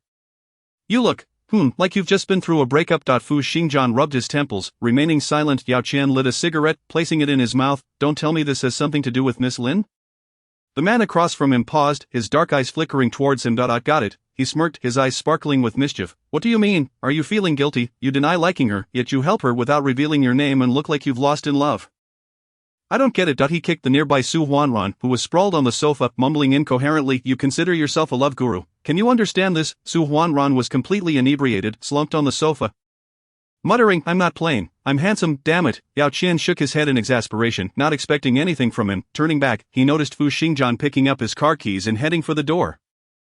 Stating flatly, I'm leaving. The designated driver has arrived. Mate, the weather in Xiqing was warm and pleasant, and many citizens enjoyed taking evening strolls after dinner. As Fu Xingjian reclined in the back seat of the car, he idly glanced outside, observing several young couples transitioning from shy smiles to affectionate embraces. Lost in their own world, he was momentarily entranced, his gaze lingering in the rearview mirror long after they had driven far. Upon arriving at the villa, he casually discarded his suit jacket and tie, and upon reaching the master bedroom, his feet inexplicably guided him toward the adjacent guest room. A torn woman's nightgown lay quietly in the trash bin of the bathroom. After a moment of silence, Fu Xingjian took the trash bag downstairs to the bin at the entrance, reminding himself to inform Aunt Li to clean the guest room tomorrow. Chapter 74, Team Building. After some time, Xinhuan organized a team building event, and HR informed Lin Ran, due to your long-term presence on site, this year's team building will not be with the main company group. You may organize it independently. With a separate budget allocated to you, naturally, the responsibility of organizing fell squarely on Lin Ran's shoulders. That afternoon, Lin Ran was discussing potential activities with her colleagues when Yiming happened to come to the 23rd floor to deliver some documents. Peeking in, he noticed the lively atmosphere and asked, What are you all chatting about? Hello, assistant. Our project team is planning a team building outing this week. Would you like to join? You can bring your girlfriend along.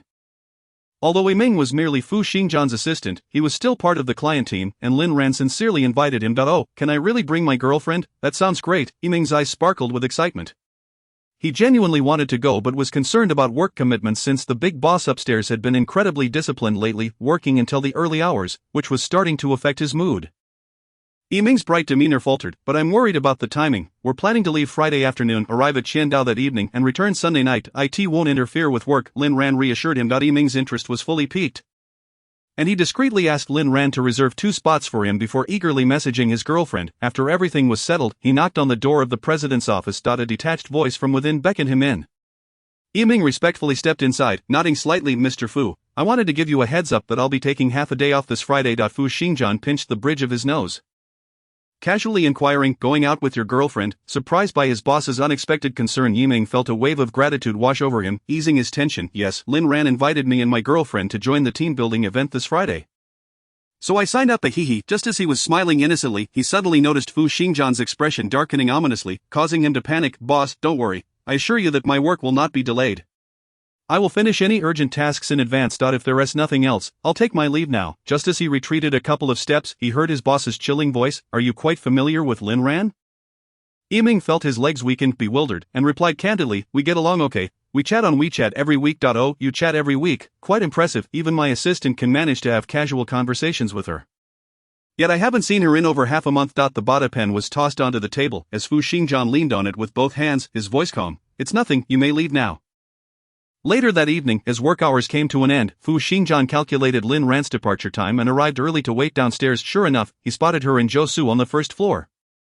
Kalinin appeared like a gust of wind beside Lin Ran and Zhou Su, the car window slowly rolling down. Zhou Su was taken aback, and only when he recognized the driver did his expression soften slightly.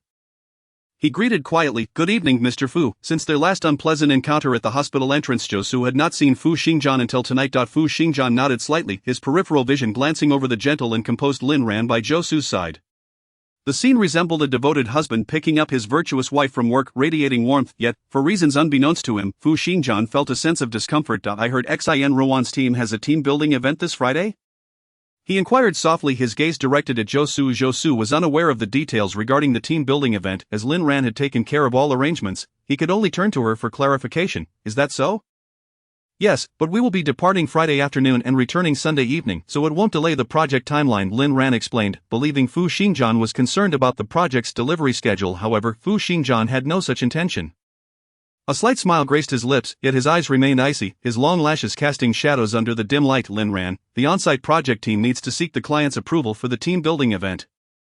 Have you obtained my consent? Lin Ran was taken aback. Had there ever been such a rule? Their team was merely assisting the client in better delivering the project, not subordinate to them, and requiring the client's permission even for a team-building event seemed absurd. Her chest heaved with emotion, and Lin Ran nearly retorted, but Zhou Su intervened. I apologize, it was my oversight. Let's consult Mr. Fu's opinion now. Would you approve the team-building event for Friday? Fu Xingjian raised an eyebrow. It's not office hours now, Lin Ran, come see me tomorrow. With that, he raised the car window, and in an instant, the vehicle sped away. After Zhou Su and Lin Ran got into the car, he urged Lin Ran to recall everything that had transpired that day to pinpoint what had upset Fu Xingjian. He quietly lamented that Fu Xingjian had been behaving as though he were going through a midlife crisis, inexplicably losing his temper at the slightest provocation. Lin Ran chuckled softly, finding the description amusing. She seized the opportunity to add, perhaps it's due to unsuccessful blind dates. After all, with such a terrible personality, who would want him? The two of them analyzed the situation repeatedly, ultimately concluding a notion they themselves hardly believed. Fu Xingjian was making a mountain out of a molehill over not being invited to the team-building event. Chapter 75, Is this your attitude when asking for favors? Before knocking on the door of the CEO's office on the top floor, Lin Ran was filled with doubt. Could Fu Xingjian truly be upset over not being invited to the team-building event? It felt as absurd as claiming their shared order of honey snow ice had hurt the boss's feelings. Did he truly care? Yet Zhou Su encouraged her to extend the invitation, suggesting it might yield unexpected results. Lin Ran, however, believed such a possibility was non-existent. Come in, pulled Lin Ran back to reality as she entered, settling onto the sofa and adjusting her hair behind her ear. The rehearsed lines flowed effortlessly from her lips. Mr. Fu, our project team is planning to depart for a team-building event this Friday afternoon, lasting a total of 2.5 days over the weekend. We assure you it will not interfere with the project's delivery timeline. And we seek your approval. Dressed in a loose-fitting white dress made of cotton and linen, she inadvertently revealed her delicate, fair neck as she lowered her head, though her expression was noticeably colder than the previous evening. Remembering last night, Fu Xingjian couldn't help but recall her meek demeanor standing beside Zhou Su, igniting a wretched jealousy within him. He irritably tugged at his tie, causing his tone to chill further. Lin Ran, is this your attitude when asking for favors? What is wrong with you? Lin Ran retorted, unable to contain her indignation at such baseless humiliation. Despite her typically calm demeanor, she could not help but fire back. Mr. Fu, although we are the subordinate party, we are also individuals of dignity. By principle, Lin Ran is only required to deliver results within the stipulated timeline. Your company has no authority over our actions. Fu Xingjian snorted, watching her passionately defend herself. Is this how Zhou Su instructs you to treat the client? Speaking of the client as if they were a deity, the Qing dynasty fell over a century ago. Do you still believe we live in a feudal society? Lin Ran, unable to endure any longer, abruptly stood up and declared with fierce determination, regardless of your opinion, Mr. Fu, whether you agree or disagree today, we will depart punctually on Friday. With that, she turned to stride toward the door, only to be enveloped by darkness the next moment as her body toppled backward. Fortunately, Fu Xingjian reacted swiftly, catching her. Not wishing to be held or entangled with him any further, Lin Ran struggled to break free from his grasp, exclaiming, "Let go of me, don't move, you're experiencing low blood sugar." His deep, husky voice resonated beside her. He gently lifted her and placed her on the sofa, retrieving a piece of chocolate from the drawer and unwrapping it with ease, bringing it to her lips. "Open your mouth," Lin Ran frowned. Reluctantly obeying and biting into the chocolate, the warmth of her lips brushed against his fingers, sending a jolt through Fu Xingjian's heart. Her complexion was pale, eyes tightly shut, and her brows furrowed in discomfort.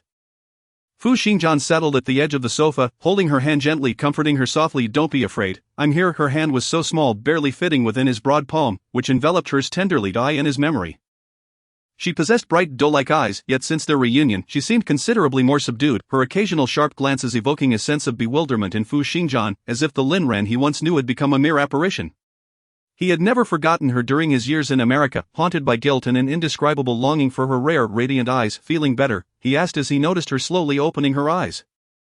Fu Xingjian half embraced her as he sat up, his hand resting on her forehead. Lin Ran pushed his hand away, muttering, "I don't have a fever. It's merely low blood sugar." She felt somewhat resentful toward Fu Xingjian for her condition. After all, she hadn't experienced a low blood sugar episode in years. If she hadn't been eager to meet him today, she would have had time for breakfast. She cast a lingering glance of reproach in his direction.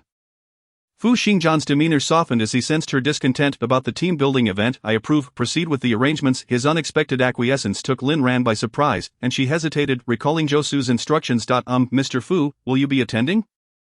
Before he could respond, she continued, "I assume you must be quite busy and may not have time to go, but it's perfectly alright if you choose not to." She intended to be courteous, hoping he would pick up on her subtlety, yet Fu Xingjian merely pressed his lips together and smiled. "I will go." "What?" Lin Ran was momentarily at a loss, as she had merely been polite. You must have a busy schedule, right? Were you not sincerely inviting me?" "And no, I mean yes." Fu Xingjian ceased to respond, his dark eyes fixed intently on her face, leaving Lin Ran to nod respectfully. "Understood. Will ensure to inform you on Friday." Chapter 76, not an argument, but a rebellion against authority. Lin Ran stumbled to her feet, and Fu Xingjian followed closely behind, turning the doorknob for her. As they stepped outside, the crowd dispersed like startled birds, returning to their desks to feign diligence. Out of the corner of her eye, Lin Ran noticed Yiming's notebook was upside down, suppressing a smile at his expense. Once inside the elevator, she messaged him. "Assistant, you've turned your notebook the wrong way." Yiming quickly replied with a sweating emoji, followed by a curious inquiry. "Did you have a quarrel with Mr. Fu?" The term quarrel felt somewhat ambiguous, not quite suitable for her and Fu Xingjian's relationship. She corrected Yiming, "It wasn't a quarrel, it was a rebellion against authority." Yiming, it was rare for Fu Xingjian to lose his temper with anyone, so when the others heard raised voices from his office, they were quite curious. No offense intended, of course. Oh, that explains why they were gathered at the door, Lin Ran realized, and she proceeded to share the news of Fu Xingjian's attendance at their team-building event with Yiming. He responded with a series of shocked emojis, ultimately concluding their conversation with a crying emoji. Pat, Lin Ran consoled him. Indeed, attending a team-building event with the boss felt more daunting than working in the office. On Friday afternoon, the team-building bus arrived punctually at the roadside. Lin Ran led her colleagues and their family members orderly onto the bus, counting heads, and realizing Fu Xingjian had yet to arrive.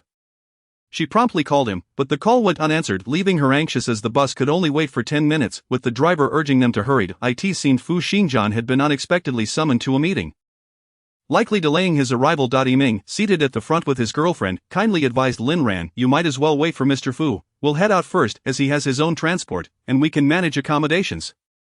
Initially disheartened at the thought of sharing a ride with the esteemed CEO, her colleagues nodded enthusiastically. "A great idea, let's do that." Reluctantly, Lin Ran waved goodbye to everyone, instructing, "If any issues arise, please contact me." After waiting an additional half hour, Fu Xingjian finally made his appearance. Lin Ran, devoid of any frustration, spread her arms and gritted her teeth. "The bus has already left. I called you several times, but no one answered." Fu Xingjian raised an eyebrow.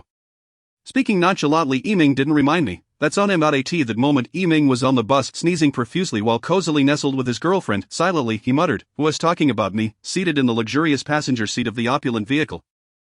Lin Ran couldn't help but marvel at the sheer comfort it provided. The opportunity to ride in such a splendid car was perhaps the only benefit of Fu Xingjian's tardiness. The journey from Yudo Building to Qiandao Bus would typically take 4 hours.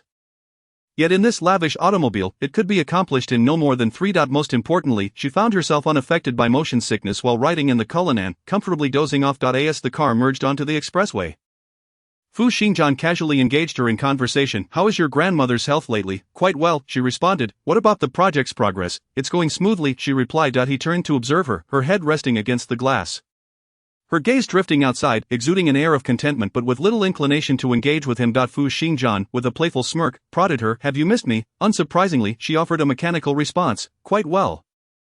However, the next moment, her icy gaze pierced through him. Lin Ran lethargically warned him, "I do not appreciate such jokes." Despite their ongoing blind date, he still dared to jest with a member of the opposite sex. Displaying a notable lack of boundaries, she couldn't help but wonder about his own blind date progress, questioning whether he had already secured a business alliance with some heiress. Regardless, Lin Ran felt it best to maintain a distance from Fu Xingjian in the future, avoiding unnecessary contact to prevent unfounded rumors from surfacing. Fu Xingjian's dark eyes remained fixed on the road ahead, and he fell silent. Upon arriving at Qiandao Hotel, Lin Ran realized they had arrived even earlier than the bus. As they stepped into the hotel, they were greeted by Zhou Su, who approached in casual attire. He had driven himself as well. Lin Ran was rarely accustomed to seeing Zhou Su dressed so casually. Donning a white short-sleeved shirt paired with black trousers, topped with a baseball cap and white sneakers, exuding a youthful charm. "Wow, President Zhou, you look incredibly handsome." "So youthful," Lin Ran gasped in genuine admiration, astonished that Zhou Su's most striking weapon was his youthful demeanor.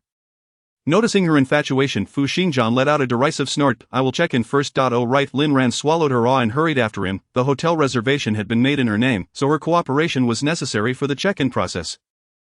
After the three of them completed their check-in and rested in their room for over 10 minutes, the main group arrived. Lin Ran rushed downstairs to assist everyone with their check-in and to confirm the barbecue restaurant's private room. Once they reached the private room, Zhou Su gestured for Fu Xingjian to take the seat of honor, and Fu Xingjian obliged without hesitation. "Wow, both President Fu and President Zhou are dressed so casually yet radiate such charm." Lin Ran exclaimed, "You're eating so well." The new product manager, a slightly older sister named Dong Xiaojun, whom everyone affectionately called Sister June, excitedly remarked as Lin Ran finished instructing the waiter to serve the dishes. Following Sister June's gaze, Lin Ran finally noticed Fu Xingjian's attire, an all-black ensemble of a short-sleeved shirt and cotton linen trousers, emanating a cool and austere aura, contrasting starkly with Zhou Su's youthful vibe. Yet, it was undeniable that Fu Xingjian's appearance, physique, and style were far more eye-catching. Seeing someone at the door staring intently at him, Fu Xingjian's lips curled into a slight smile, just a bit of youthful charm. Easily mastered, the meal was lavish, brimming with an array of seafood, alongside numerous crates of beer delivered to the private room. Aside from Lin Ran and Sister June, the other attendees had indulged in several drinks. As the spirits flowed, the project team members became bolder, approaching Fu Xingjian with questions of President Fu. "May I ask you something?" Fu Xingjian nodded, signaling him to proceed. "Does someone in your position still experience worries?" All eyes in the room turned to Fu Xingjian, most of whom were encountering the wealthiest man in Xiqing for the first time, filled with curiosity about whether someone like him, free from financial and work-related concerns, could possibly have worries. Fu Xingjian sipped his drink, then placed the glass gently on the table, his elongated gaze instinctively drifting toward the person at the entrance, noticing her quietly eating, seemingly disinterested in the curiosity surrounding her. Mirrored the indifferent attitude she had displayed earlier that afternoon. He raised a finger. "Lin Ran, what do you think? Do I have any worries?" The others paused, exchanging puzzled glances with Lin Ran, trying to comprehend why Fu Xingjian had suddenly directed the question at her. "Does Manager Lin know President Fu well?" Lin Ran, who was attempting to maneuver a particularly difficult shrimp, hesitated at their attention. She pinched her temples, cleared her throat, and slowly replied, "President Fu is human too. Everyone has their worries, and his concerns are not vastly different from those of ordinary people." Fu Xingjian nodded appreciatively, satisfied with her answer. After all, it was merely the frequent failures and blind dates, nothing of great consequence.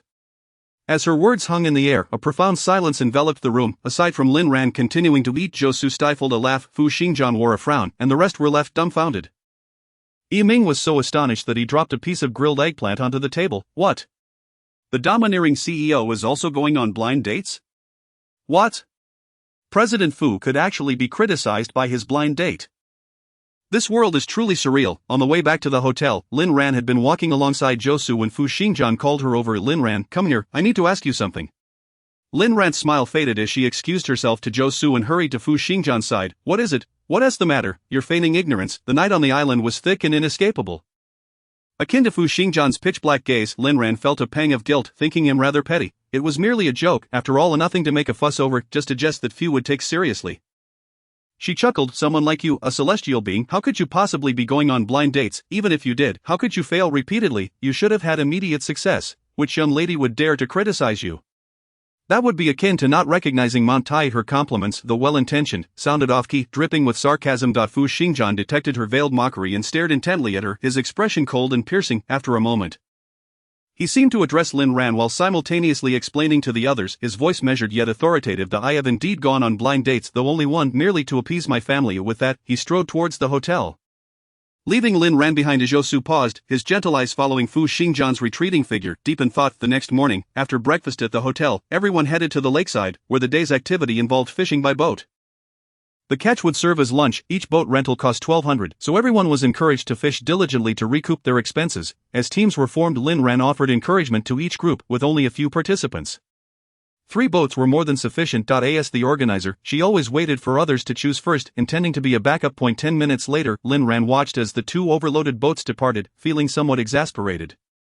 She tugged at Yiming's sleeve. The Sistani, come with us, it's no fun with so many people. Yiming looked at his girlfriend, whose expression was a clear refusal, and shrugged helplessly. It's not that I don't want to go. It's just that, my family wouldn't approve. Lin Ran then approached Sister June. Sister June, let us share a boat. Look at how crowded that one is. It's unsafe, and what if something happens? Dong Jun gazed longingly at the 2 tall, handsome men behind Lin Ran, regretfully stating, unfortunately, I'm married, otherwise I'd definitely accompany you. Thus Lin Ran helplessly watched as they set off without her, feeling abandoned by her ungrateful colleagues. Did they not wish to share a boat with their leader? With tears welling up, she turned to see the dark figures already aboard, chatting away. She could only jog onto the boat and take a seat at the back. Xingjian, do you remember when we participated in similar activities back in university? Zhou leaned against the railing, beaming as he reminisced with Fu Xingjian. I recall catching plenty of Asian carp, but unfortunately the American carp are inedible. We released as many as we caught. Yes, those carp were indeed quite plump. Zhou's eyes sparkled as he nudged Fu Xingjian's elbow. I remember you brought a girl along. She was also from Xicheng. I wonder if she has returned to the country. Fu Xingjian raised an eyebrow at him before glancing back at Lin Ran, who was now craning her neck to listen. It seemed the honest man had learned to play coy. A slight smile graced Fu Xingjian's lips. She returned recently, just a while ago. She's my childhood friend. If you're interested, I could introduce you. Oh, that's not necessary. I just happened to recall her. Zhou chuckled, waving at Lin Ran to come over and enjoy the breeze, offering her the best vantage point.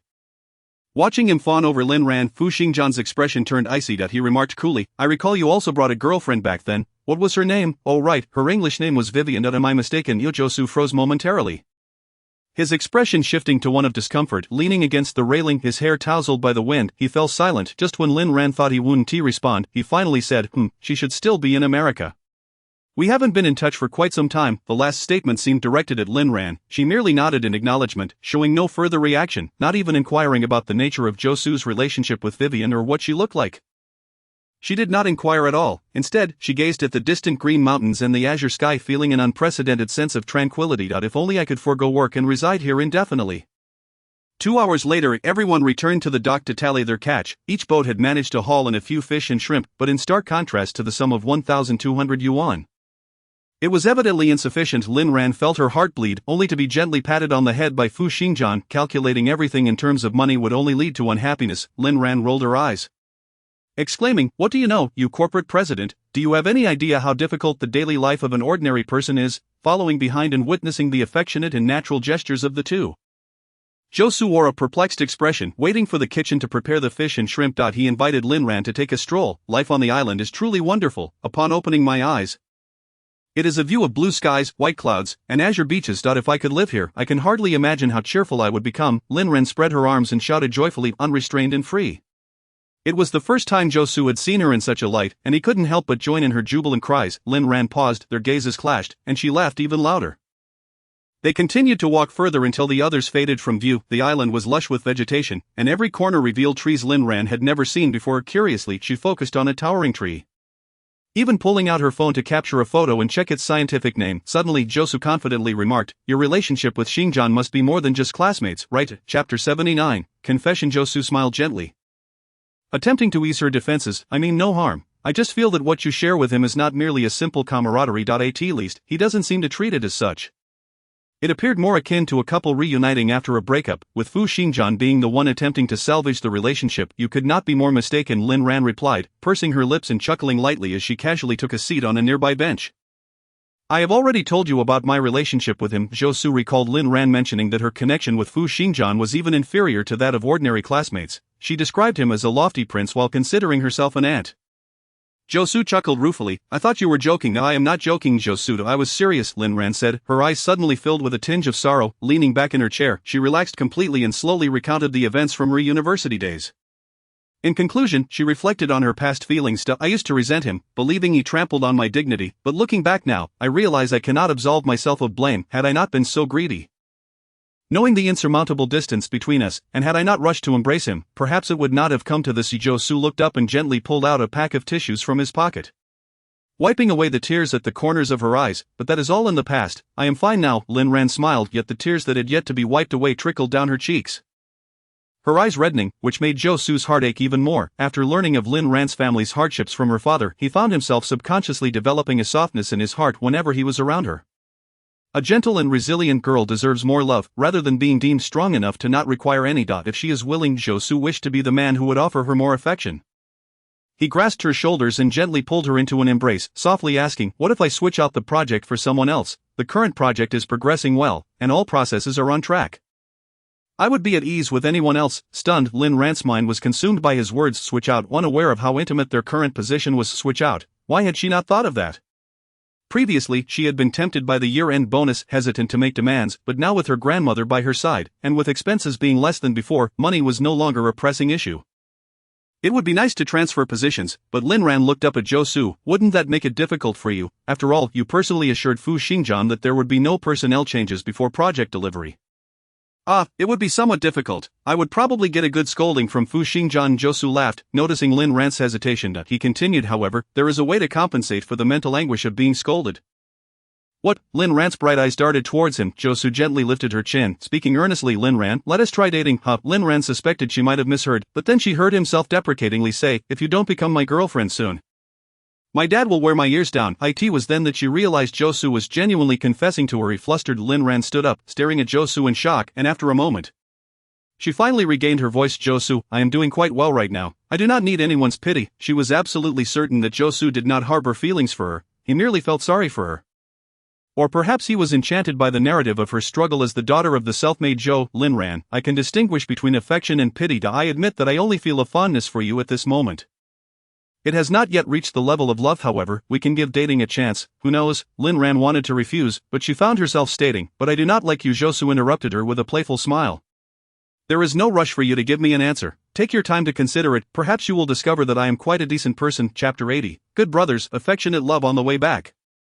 Lin Ran observed Zhou Su's expression. Seeing his face clear and devoid of any shadows, she couldn't help but feel envious that he had been slighted yet remained unperturbed, his emotions stable. In truth, there were countless aspects of Zhou Su's life that she envied. In every regard, he stood in stark contrast to her. He hailed from an enlightened and loving family with ample resources, and he himself was quite accomplished, a master's graduate from a prestigious university. Returning home to take over the family business, his growth seamless, and his personality bright and optimistic. As for her, she had stumbled through life, enduring many hardships and hitting numerous walls, exerting tremendous effort just to sit in the same office as him. As they walked the last 10 meters to the restaurant, the fresh aroma of the fish and shrimp wafted into Lin Ran's senses, and she grinned as she joked with Zhou Su. I am so hungry I could eat a whole cow. Eat up, you might still grow taller. Zhou Su ruffled her hair. Lin Ran rolled her eyes. Are you implying that I should grow horizontally? She glanced down at her abdomen, lamenting that the cafeteria at Yuto was so delicious, better than the restaurants in the mall, that she had gained several pounds after a month of frequenting it. No, you are perfectly proportioned right now. Zhou Su laughed again, reaching out to ruffle her hair once more, only to have Lin Ran dodge him. Her cheeks flushed, and Zhou Su understood instantly, slowly lowering his arm and leaning close to her ear. I hope that one day I can openly ruffle your hair. Lin Ran's heart raced. Zhou Su, on the surface serious, was quiet. I will go in first to see how the dishes are coming along.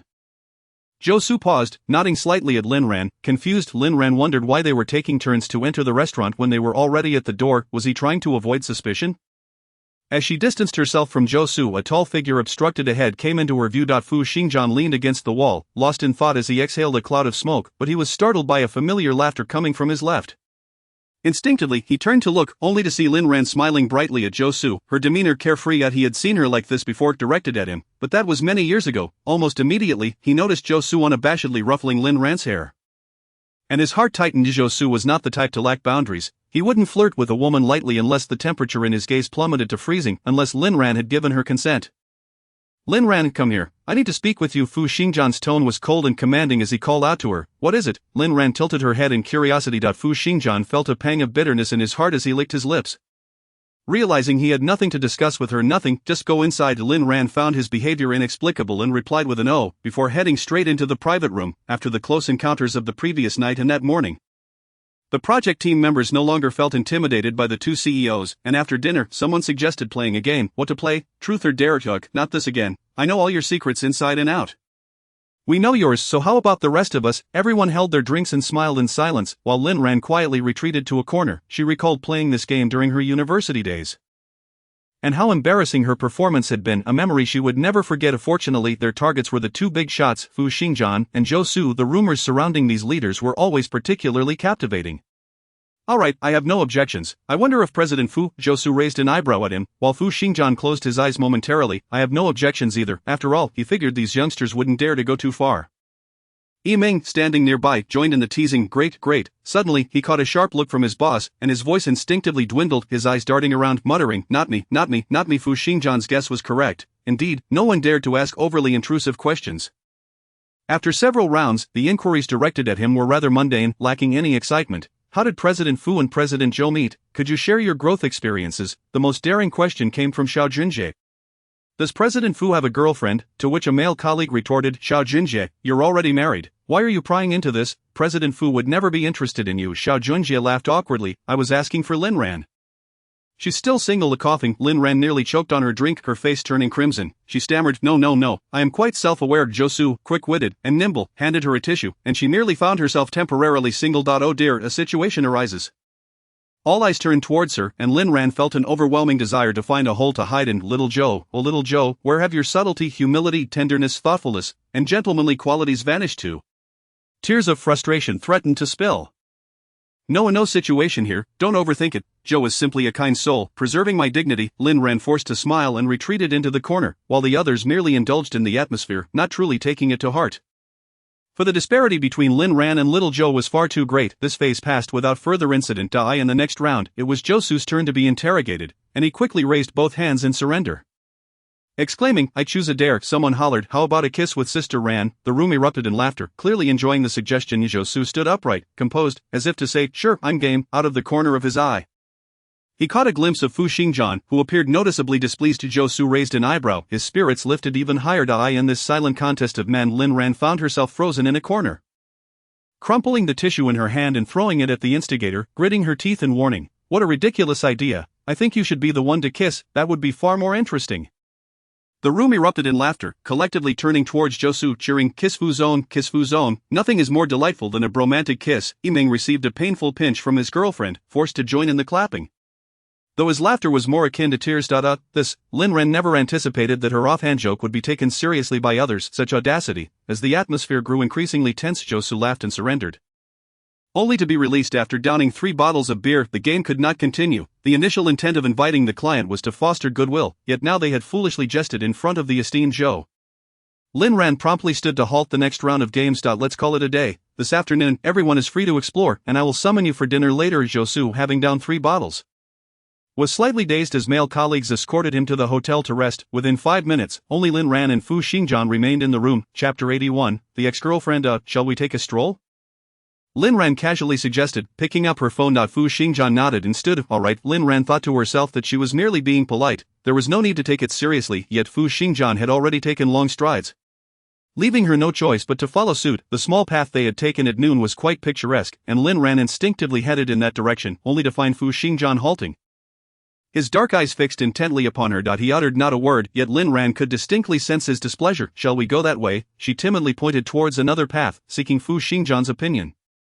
Let us check out the back. There's a beach there, Fu Xingjian replied coolly. Lin Ran's face lit up with surprise. Really? There's a beach? I hadn't noticed. Her hometown was an inland industrial city, and like many children raised in such environments, She had longed for sun-soaked beaches. However, her family was always financially constrained, and travel was a luxury she could never afford, thus she had never truly seen a proper ocean or beach, yet she was not picky. Even a man-made beach would suffice for her enjoyment. Fu Xingjian observed her as she removed her shoes and rolled up her pants, joyfully running along the beach. The corners of his mouth turned upward slightly as he too rolled up his pants.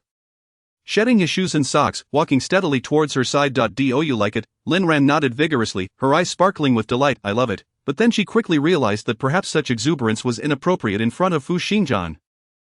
And she composed herself, responding more demurely, it's quite nice. Fu Xingjian's gaze darkened, recalling the radiant smile Lin Ran had worn earlier in Zhousu's presence, and the contrast left a bitter taste in his mouth.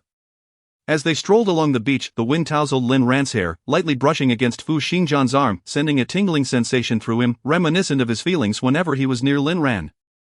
Is Zhousu pursuing you? Fu Xingjian suddenly inquired, startling Lin Ran. She recalled Zhousu's earlier suggestion to give it a try, her cheeks flushing crimson, and fell silent. She was not close enough to Fu Xingjian to share such secrets.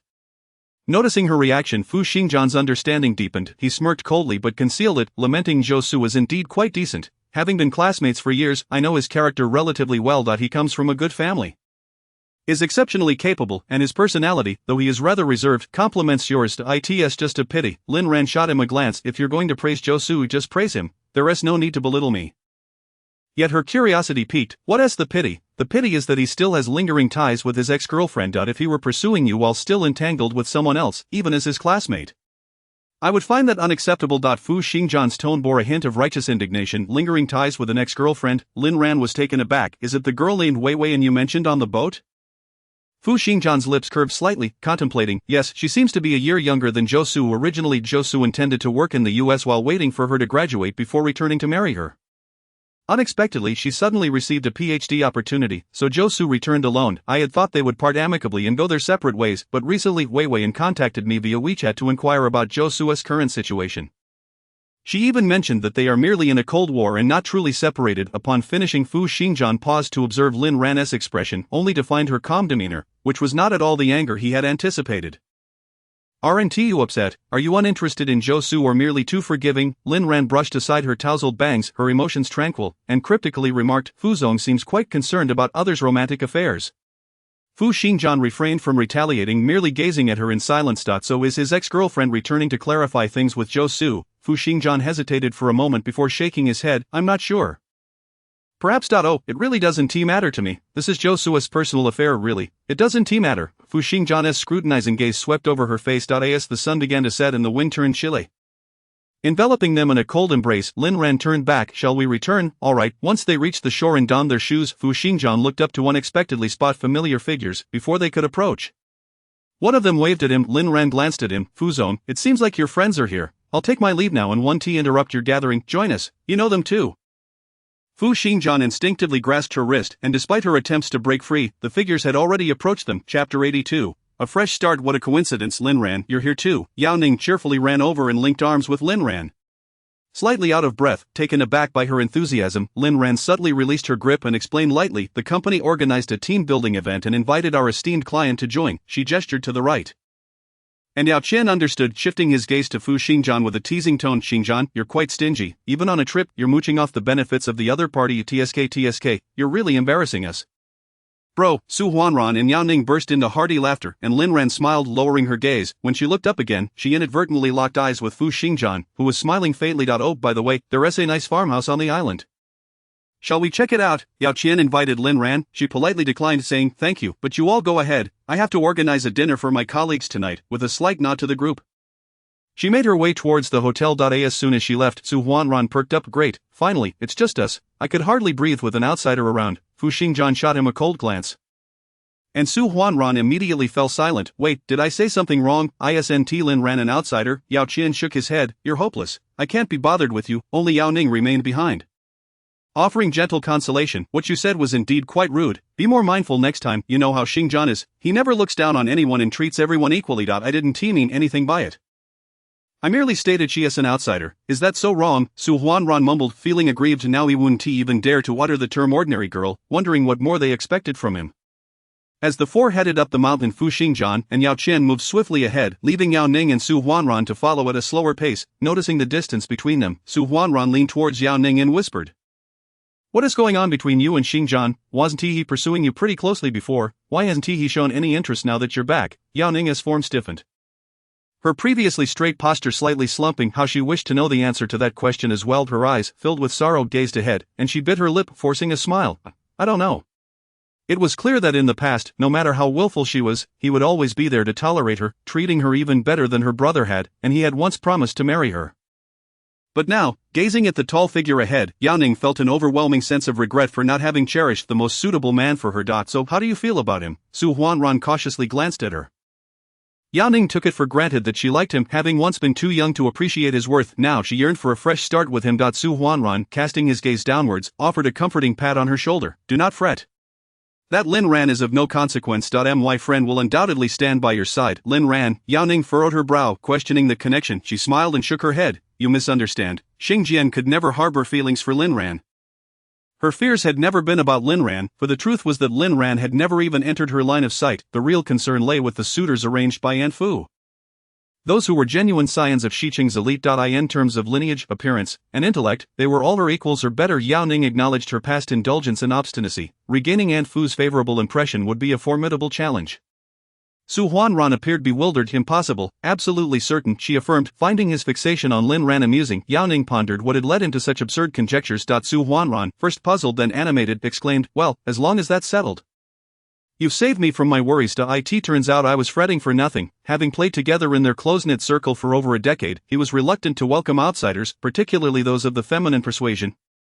The island's solitary farmhouse was well kept though somewhat small, offering only 2 private rooms, a living area, and a kitchen within sight. The garden boasted an array of seasonal flowers, a sight to behold. Yao Qian whispered. Don't be fooled by its modest size, everything is custom-made, inaccessible to ordinary folk. Just look at the chickens, ducks, and geese on the distant hill. They are truly free-range, fed not a morsel of commercial feed.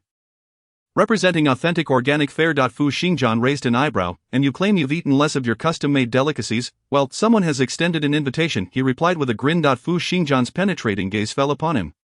Realizing that the trio had not stumbled upon him by chance, they must have come specifically to seek him out. Speak up. What mischief are you concocting in my name? As his words faded, a young man clad in a suit emerged from within, standing out sharply amidst the casually dressed company. Good day, Mr. Fu. It's a pleasure to meet you. I am Xinwei from Guangming Real Estate. Here is my business card. Fu Xingjian accepted the card with a casual glance, noting the name Guangming Real Estate. Maintaining a calm demeanor, he offered a polite business smile and nodded. Good day, Mr. Xin. Mr. Fu, Mr. Yao, please come inside. The dishes are ready, just awaiting your arrival. Seeing Fu Xingjian acknowledge him, Xinwei's eyes flickered with surprise. Rumor had it that the heir of the Fu family was inscrutable and lacked any peculiar interests. He had anticipated a challenging approach but serendipitously met Yao Qian, who enthusiastically promised to take care of everything, thus leading to today's dinner engagement. Yao Qian found it odd, expecting Fu Xingjian to admonish him for his drunken promises. Yet he seemed as if he had been awaiting this moment for quite some time. Just an illusion, surely. Once seated, a variety of rustic dishes were served. Fu Xingjian refrained from touching his chopsticks, waiting for Xinwei to initiate the conversation. This gathering was evidently not merely a meal, nor was it simply about forming friendships. As anticipated, Xinwei poured a glass of wine and presented it to Fu Xingjian, candidly outlining the difficulties faced by his real estate company and the need for investment assistance. Fu Xingjian accepted the glass but did not drink, his deep gaze exuding an air of authority as his fingers lightly tapped the table. Beside him, Xinwei felt a surge of anxiety. A chill creeping down his spine given the current downturn in the real estate market, with cash flow issues plaguing many companies, few financial institutions were willing to invest. It was only out of desperation that he dared to appeal to Fu Xingjian. Suddenly he heard a low, resonant okay. The pleasant surprise nearly overwhelmed Xinwei, and after exchanging a glance with Yao Qian, he rose respectfully. Mr. Fu, your kindness is immeasurable. I shall drink to your generosity. As he sat back down, he loosened his tie and exhaled deeply. Fu Xingjian took a symbolic sip of his wine and casually mentioned, my younger sister, Xinlan, is also acquainted with me. Upon hearing this, Xinwei eagerly nodded. Yes, my sister has mentioned you before. Not merely mentioned. Xinwei had encouraged his sister to discreetly inquire about Fu Xingjian's intentions months prior, but at that time, Fu Xingjian had shown no interest in investing in Guangming real estate, prompting him to abandon the idea. Little did he expect the sudden turn of events that led to this agreement today. Caught off guard by Fu Xingjian's mention of his sister, Xinwei pondered his motives. Could it be? His heart raced as he leaned in. My sister mentioned that you often play together in the United States, and she holds you in high regard, often seeking your guidance in her studies. It seems fate has intertwined your paths. Fu Xingjian's icy gaze met his, causing Shenwei to instinctively retract his neck, wary of overstepping. I hear your sister is returning to the country. Yes, indeed, next week. Shenwei affirmed, not pursuing further studies. For a girl, education may not hold much value. She should have returned immediately after her master's to assist me with the family business, but she, being strong-willed, insisted on pursuing a PhD. Thankfully she has come to her senses, but I wonder if at her age she will find a suitable match. As he spoke, he discreetly gauged Fu Xingjian's reaction. According to his sister, their relationship was superficial, having only met a few times and exchanged contacts. But overall, they were hardly close, yet that seemed contradictory. Fu Xingjian clearly exhibited interest in his sister, having referenced her multiple times in their brief conversation. That mischievous girl had surely misrepresented their connection, failing to seize the opportunity with Fu Xingjian. Should they manage to forge a connection with the Fu family, the Shen family would ascend to new heights. The financial prospects alone were boundless. Mr. Shen, you jest. With your sister's background and education, she has no cause for concern in finding a partner. Fu Xingjian's eyes twinkled with amusement as he replied with poise. Shenwei felt a rush of excitement, convinced his intuition was correct, and eagerly added, my sister will return next week, and I will entrust the real estate project to her for follow-up. Please do extend your guidance, Mr. Fu. Fu Xingjian smiled subtly, neither rejecting nor affirming the request. Shenwei, pleased with himself, believed he had struck the right chord with Fu Xingjian. As the meal concluded and darkness enveloped the sky, Shenwei excused himself due to company matters. The remaining quartet descended the mountain towards their hotel. Have you booked a room? Fu Xingjian inquired. Yao Qian shrugged. No. Fu Xingjian replied. We intended to crash in your room. Su Huanran chuckled. Yao Ning, however, spoke truthfully, explaining they had intended to reserve accommodations, but the hotel had been fully booked. Fu Xingjian cast a cold glance at the three of them, then proceeded to lead the way. The men could manage, at worst allowing Yao Qian and Su Huanran to share a carpet, but it would be awkward for Yao Ning, a young lady. It was essential to check with Lin Ran for her convenience. As the four reached the hotel entrance, they encountered Lin Ran, who was leaving with her bag. Yao Qian greeted her with a smile. Lin Ran, what a coincidence, you're heading back so late. Yes, an urgent matter has come up. I must return. She met Fu Xingjian's gaze, offering an explanation that felt like an assurance. I must go. The subsequent schedule will be managed by Zhou, who will organize everything. Should you need anything, feel free to reach out to him. Fu Xingjian frowned, his expression contemplative. What urgent matter could it be? Ignoring him, Lin Ran brushed past and exited. Fu Xingjian instructed Yao Qian and the others to check in first, leaving the recently vacated room for Yao Ning. Before he hurried after her, Yao Ning wanted to follow, but Su Huanran pulled her towards the front desk, teasingly stating, you're fortunate. Just as you needed space, we can squeeze in with Xingjian, you, my dear princess. Deserve better. His playful remark made Yao Ning chuckle, dispelling her desire to pursue. After all, Xingjian would return shortly once they checked in and she had washed up. Yao Ning leaned against the headboard, retrieved her phone, and messaged Fu Xingjian in their group chat. All set? Want to play cards tonight? After a considerable wait, he finally replied, no, I'm heading back to Xiqing. Enjoy yourselves. You can join Josu's team for activities tomorrow. I've already briefed him. Yao Ning's heart sank, and she quickly inquired, what matter necessitates your immediate return? An unsettling feeling gnawed at her, her fingertips pressing into her palm. Couldn't he possibly involve Lin Ran? Could it? Yet, it was too coincidental that Lin Ran mentioned an urgent issue, and now he was leaving as well. No, surely it was just a coincidence. Her fingers danced across the screen, composing a message. Is it about your uncle and aunt? Before she could send it, a new message appeared in the group chat. Lin Ran's grandmother's condition has worsened. I'm taking her to the hospital. Chapter 84. No, not that the car sped along the highway, and Fu Xingjian glanced at the speedometer. Already at the limit. He turned to comfort Lin Ran. Your grandmother will be fine. Do not worry. Lin Ran leaned against the window, murmuring a low acknowledgement, then quietly raised her hand to wipe away the moisture gathering at the corners of her eyes. Try to sleep for a while. I'll wake you when we arrive. Seeing her distress pained Fu Xingjian, who longed to pull over and offer her proper comfort, but the highway prohibited such actions, leaving him only with feeble words of reassurance. No need. I must wait for Zhuo Ting's news, Lin Ran replied, her voice hoarse, tinged with the remnants of unshed tears. In recent days, she has come to the island for team building activities, requesting Zhuo Ting to visit her grandmother. Everything seemed normal yesterday, but today she suddenly fell into a coma. Fortunately, the caregiver discovered it in time, by the moment Zhuo Ting sent her a message. Her grandmother had already been taken into the emergency room. Fu Xingjian no longer insisted and merely nodded silently as he allowed her to go, perhaps fatigued from the day or perhaps lulled by the comfort of Fu Xingjian's luxury car. Lin Ran gradually fell into a deep slumber in the serene atmosphere. Once she had drifted off, Fu Xingjian subtly shook his head, noting her stubbornness. Soon, the vehicle exited the highway and entered the elevated roads of Xi City. Lin Ran awoke, her eyes bleary as she hoarsely inquired, where are we? Fu Xingjian cast a sidelong glance at her, replying calmly, we've just entered Xi City. We'll reach the hospital in about 40 minutes. Please go back to sleep. Lin Ran adjusted her sitting position, rubbed her stiff shoulders, and opened her phone to check for messages. Her grandmother had already stabilized and was moved to a regular ward. She let out a sigh of relief and informed Fu Xingjian of the good news. That's wonderful. As her words faded, Fu Xingjian stifled a yawn. Only then did Lin Ran feel a pang of guilt. Realizing that her personal matters had delayed what should have been a delightful team-building trip, and that he had personally driven her back at such a late hour, it was truly considerate of him. She recalled the moment earlier at the hotel when Fu Xingjian had chased after her. I've arranged for a vehicle on the island. We can leave immediately. Fu Xingjian had grasped her arm, insisting, I will drive you. No need, it's too late. You should go home and rest. Lin Ran had firmly declined, continuing to walk away. Lin Ran, trust me, I will drive you. It's dark and the road is long.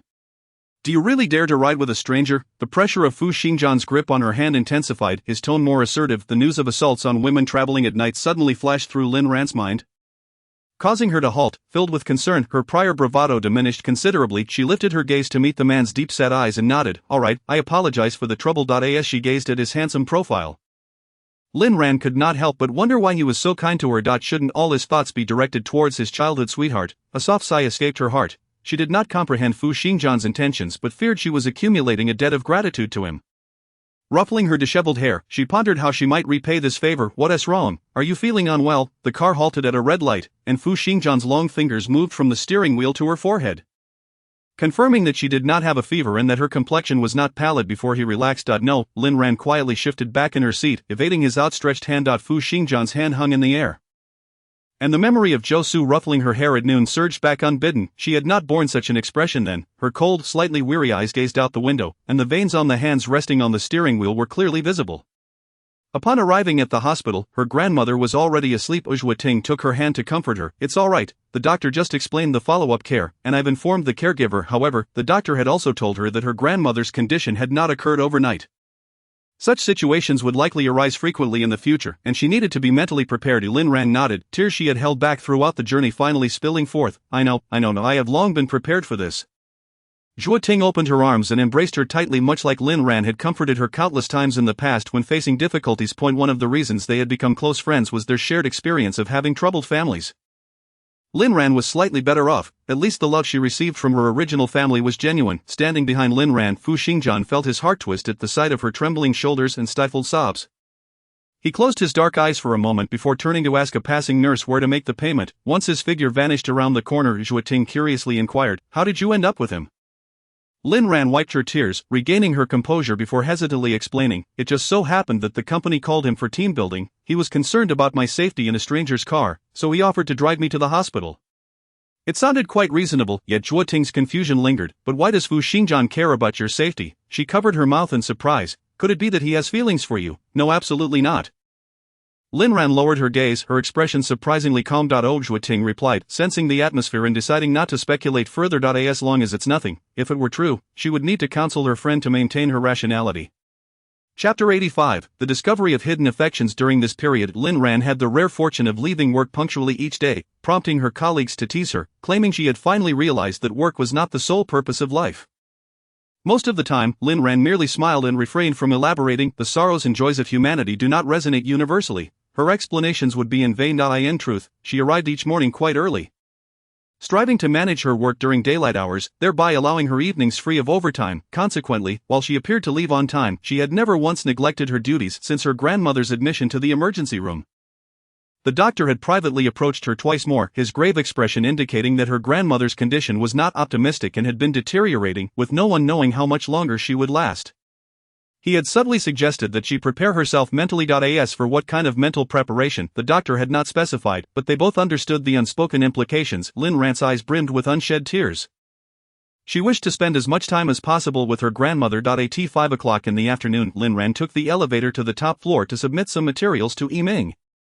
The documents were supposed to be handed directly to Fu Xingjian, but she wished to limit her interactions with him, so she requested Yiming to pass them along. The recent team-building trip had strengthened her professional rapport with Yiming, who always offered to assist her with her work whenever possible. Lin Ran, please hand me the documents. I'll deliver them to Mr. Fu shortly. Thank you for your hard work. Lin Ran smiled, placing a cup of coffee on his desk as a token of appreciation. Suddenly, the door of the adjacent president's office swung wide open, and Fu Xingjian's deep, melodious voice resonated from within. Yiming, escort Mr. Shin downstairs. Instinctively, Lin Ran stepped aside to make way for Mr. Shin. Anyone personally attended to by Fu Xingjian surely held a distinguished status, and she dared not obstruct their path. Mr. Fu, you're too kind. I will take my leave now and visit again next time. What a lovely voice. Lin Ran raised her gaze and noted that this Mr. Shin was not only blessed with an enchanting voice but also possessed an extraordinary appearance and figure. A petite face paired with pronounced features created a striking visual impact. Her long, wavy hair cascaded down her back, accentuating her gracefully elongated neck. She wore minimal makeup, yet her beauty was captivating, an unmistakable presence in any crowd. Her demeanor was subtly refined, resembling that of a scholar rather than a businessperson. Not only was her face stunning, but her figure was also extraordinarily enchanting. Lin Ran, standing at 165 centimeters, estimated that this woman was at least a head taller, probably over 170 centimeters, with long limbs and a slim waist, a true masterpiece of beauty. The last time Lin Ran had been so struck by someone's beauty was when she first laid eyes on Fu Xingjian. Years had passed, and she had not encountered anyone so striking until today. Is she beautiful? A suddenly cool, deep voice inquired near Lin Ran's ear. She turned her head to look, her face flushing slightly. Thankfully, she had been caught admiring a beautiful woman. Had it been a handsome man, what would have become of her pride? Cough, cough, Mr. Fu, she greeted obediently with a nod. You still haven't answered my question. Fu Xingjian crossed his arms, a teasing smile playing on his lips as he scrutinized her, causing Lin Ran to feel a shiver run down her spine. Was it even a question? Of course, she was beautiful, infinitely more so than Lin Ran herself. Lin Ran had a rather low standard for beauty. Anyone with a prettier face or a better figure than hers easily qualified as a beauty or handsome. Yet, why was Fu Xingjian asking such an obvious question? Surely he must have some ulterior motive. Was he planning to pursue this woman? Had he given up on his childhood sweetheart? After a moment of contemplation, Lin Ran responded, of course, she's beautiful. She compliments you very well. Fu Xingjian's expression abruptly shifted, and he replied coolly, I never realized you had a talent for matchmaking. What? Lin Ran exclaimed, you asked me if she was beautiful. Isn't that merely to boast? How should I respond? Lin Ran's mind raced, shaking her head internally before respectfully saying, Mr. Fu, if there's nothing else, I'll take my leave. As she exited, she fortuitously ran into Yiming, and they exchanged a friendly wave of goodbye. Fu Xingjian withdrew his gaze and turned, but as he glanced down, he noticed a cup of coffee on the table beside him. This coffee was from a well-known brand in Shi City, requiring at least 2 hours of waiting to purchase, while it was merely a cup of coffee and not worth his concern.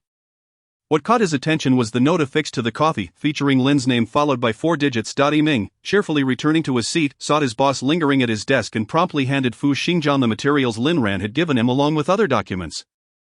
Mr. Fu, these documents require your review. Fu Xingjian cast a cold glance at Yiming. Are you quite familiar with Lin Ran? Yiming's smile faltered. It's alright, you are my assistant yet you assist Lin Ran? Yiming, you possess quite the audacity. Though Fu Xingjian delivered this statement in a leisurely manner, even with a hint of a smile, Yiming felt a chill run down his spine, his legs trembling. Mr. Fu, Before he could finish, he saw Fu Xingjian's long, elegant fingers grasp the coffee cup on the table. So it was true that one must be cautious when accepting favors. He had suspected as much. This coffee is rather good. It's quite popular lately. You should try it. If you find it enjoyable, I might purchase it next time. His smile remained, yet it only intensified Yiming's panic. His boss was truly intimidating. With a loud bang, the door to the president's office slammed shut. Yiming slumped into his chair, gasping for breath. He could no longer stomach the coffee on the table and instead turned to pass it to the receptionist. After a while, he sent a message to Lin Ran. Oh no, it seems that President Fu has discovered our affair. Lin Ran's lips twitched. Is this how the term affair is used? Still frowning, she saw another lengthy message from the other party. In the future, I may not be able to assist you with some work. You'll have to liaise directly with President Fu. However, I can still help with minor matters that don't require President Fu's involvement. By the way, that cup of coffee you bought, President Fu seems to want to drink it but is too shy to do so. You should get him another one next time. What? Oh, President Fu wants coffee but is too timid to drink it? Is this really describing the top-tier heir Fu Xingjian from Shicheng? Lin Ran didn't ask further and expressed her gratitude for Yiming's assistance during this time. A few days later, Lin Ran took the morning off to visit the hospital. Preparing to go to the company in the afternoon, Zhou Su had arranged for her to meet with Fu Xingjian to report on the project's progress. After leaving the hospital, she inexplicably recalled Yiming's reminder, that cup of coffee you bought.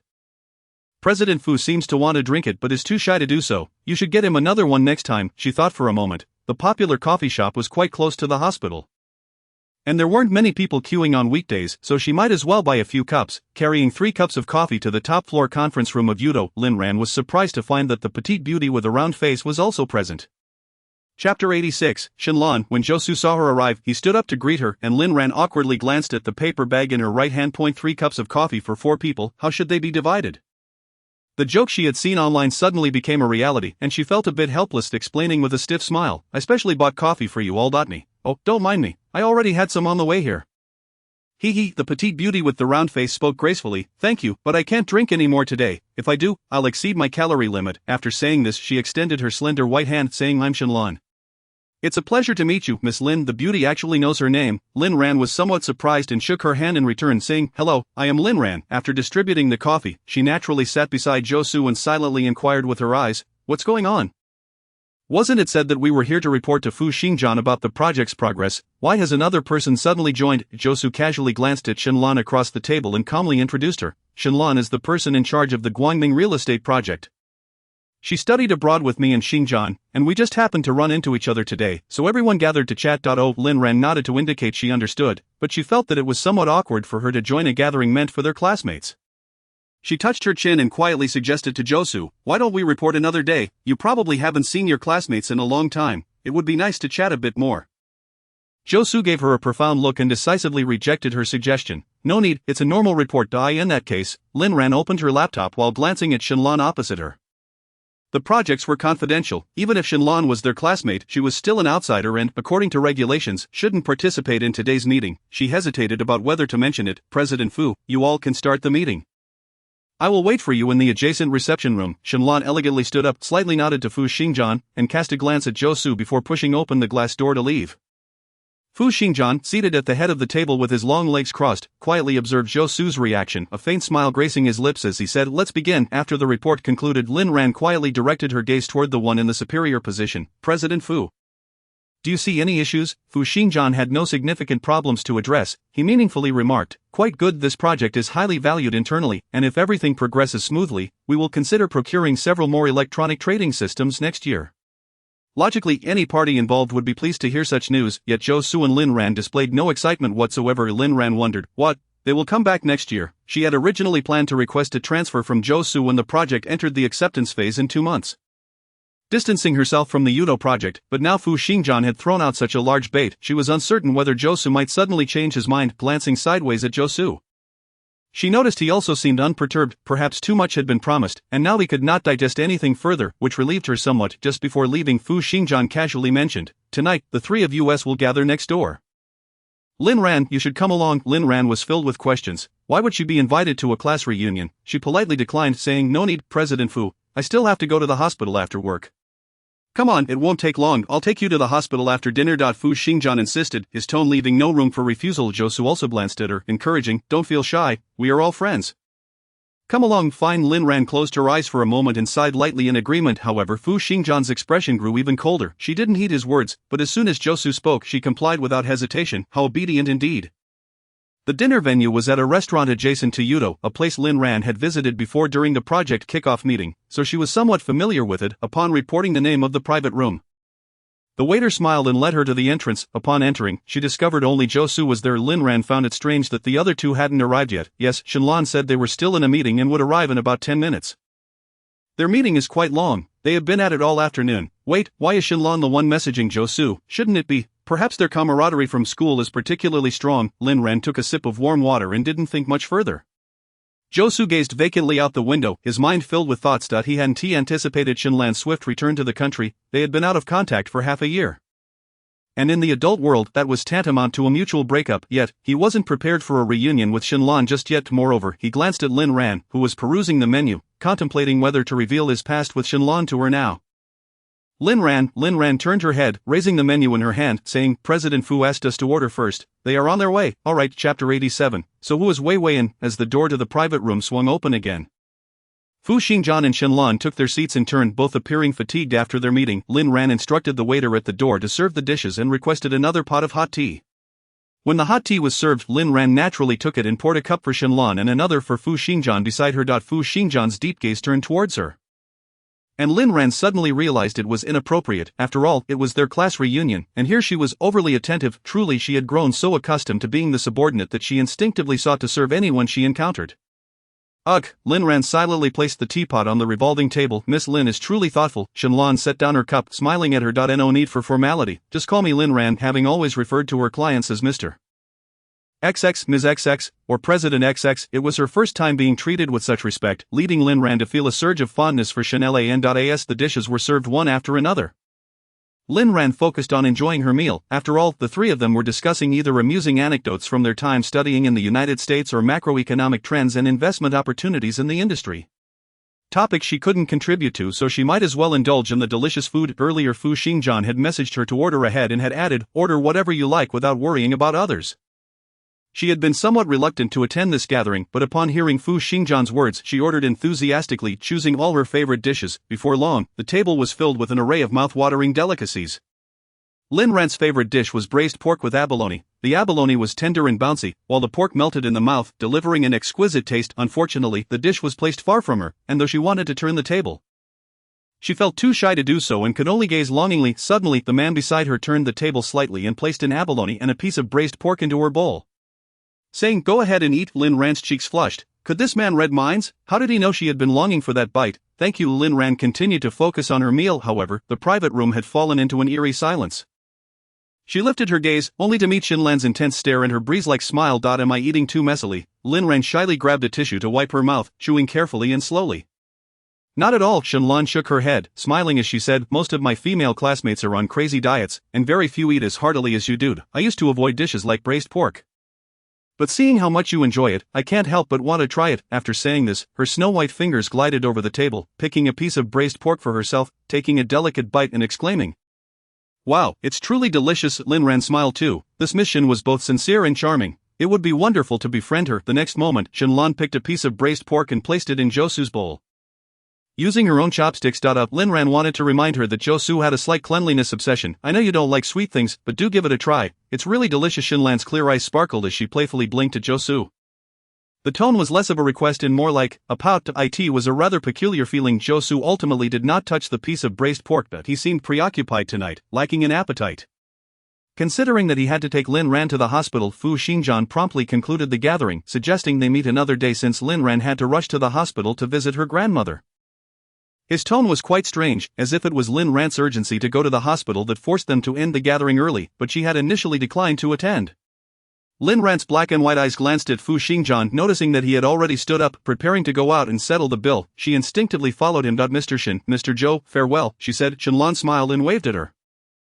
"I'll have Josu send you my WeChat later. I'll add you." Lin Ran pressed her lips together and returned a smile. "Alright, we'll chat on WeChat later." As they exited the private room, Lin Ran suddenly realized something was amiss. Shouldn't Josu be the one to send her? Wouldn't it be more convenient for Fu Xingjian to escort Shenlan? Still mulling over her doubts, she found Fu Xingjian waiting by the elevator, having settled the bill. As she approached, he pressed the elevator button. Once she was in the car and had fastened her seatbelt, she coincidentally encountered Josu and Shenlan coming down from the first floor. Lin Ran smiled and waved at the two of them, and the driver's side window slowly rolled down. Fu Xingjian raised the corners of his lips. "Goodbye, Wei Wei," and Lin Ran's pupils dilated. "Wei Weian? So Shenlan is." Chapter 88, Disagreement on Breakup. Fu Xingjian feigned ignorance, tilting his head to look at her. "What's wrong?" "Shenlan is Wei Weian, which means she's Josu's ex-girlfriend." Lin Ran sought confirmation from him, believing her memory of that English name was correct. Indeed, Fu Xingjian made a sweeping gesture with his hands, and the car started moving. "Yes, that's correct." Lin Ran shot him a peculiar glance. "Didn't you say she was pursuing her doctorate?" There was a moment of silence in the car. "I'm not entirely sure what happened. I only know that she returned to the country to address a crisis her real estate company is facing." As if fearing Lin Ran wouldn't believe him, he added, "Originally, it was his brother who asked me for help, but somehow it turned into her personally handling it." Once in the car, Josu asked Shenlan, "Where to?" "I'll give you a ride." Shenlan lowered her gaze, staring into the void. "To my apartment." Her hand lingered on the steering wheel, unmoving. Josu glanced at her. "What's the exact address?" "I'll set the navigation." Suddenly Shenlan looked up, her eyes reddened, and she fixed her gaze on him, the calm demeanor she had suppressed all day finally erupting. "Have you forgotten my apartment's address?" "Josu, we've been together for so many years, and you've visited my apartment countless times, and you actually say you forgot?" Tears streamed down her face, and Shenlan felt an overwhelming sense of grievance. For the past 6 months, she hadn't received a single call from him, nor a text message. Finally meeting him again, he hadn't shown the slightest surprise. Even the address of her apartment had slipped his mind. Shenlan found this utterly unacceptable and broke down in tears. She had thought that Zhou Su would still be like before, wrapping her in his arms, gently comforting her as he patted her back, saying, "Don't worry, I'm here, I'll take care of everything." But that was not the case. Instead of the comforting embrace she longed for, all she received was a tissue and a cold statement.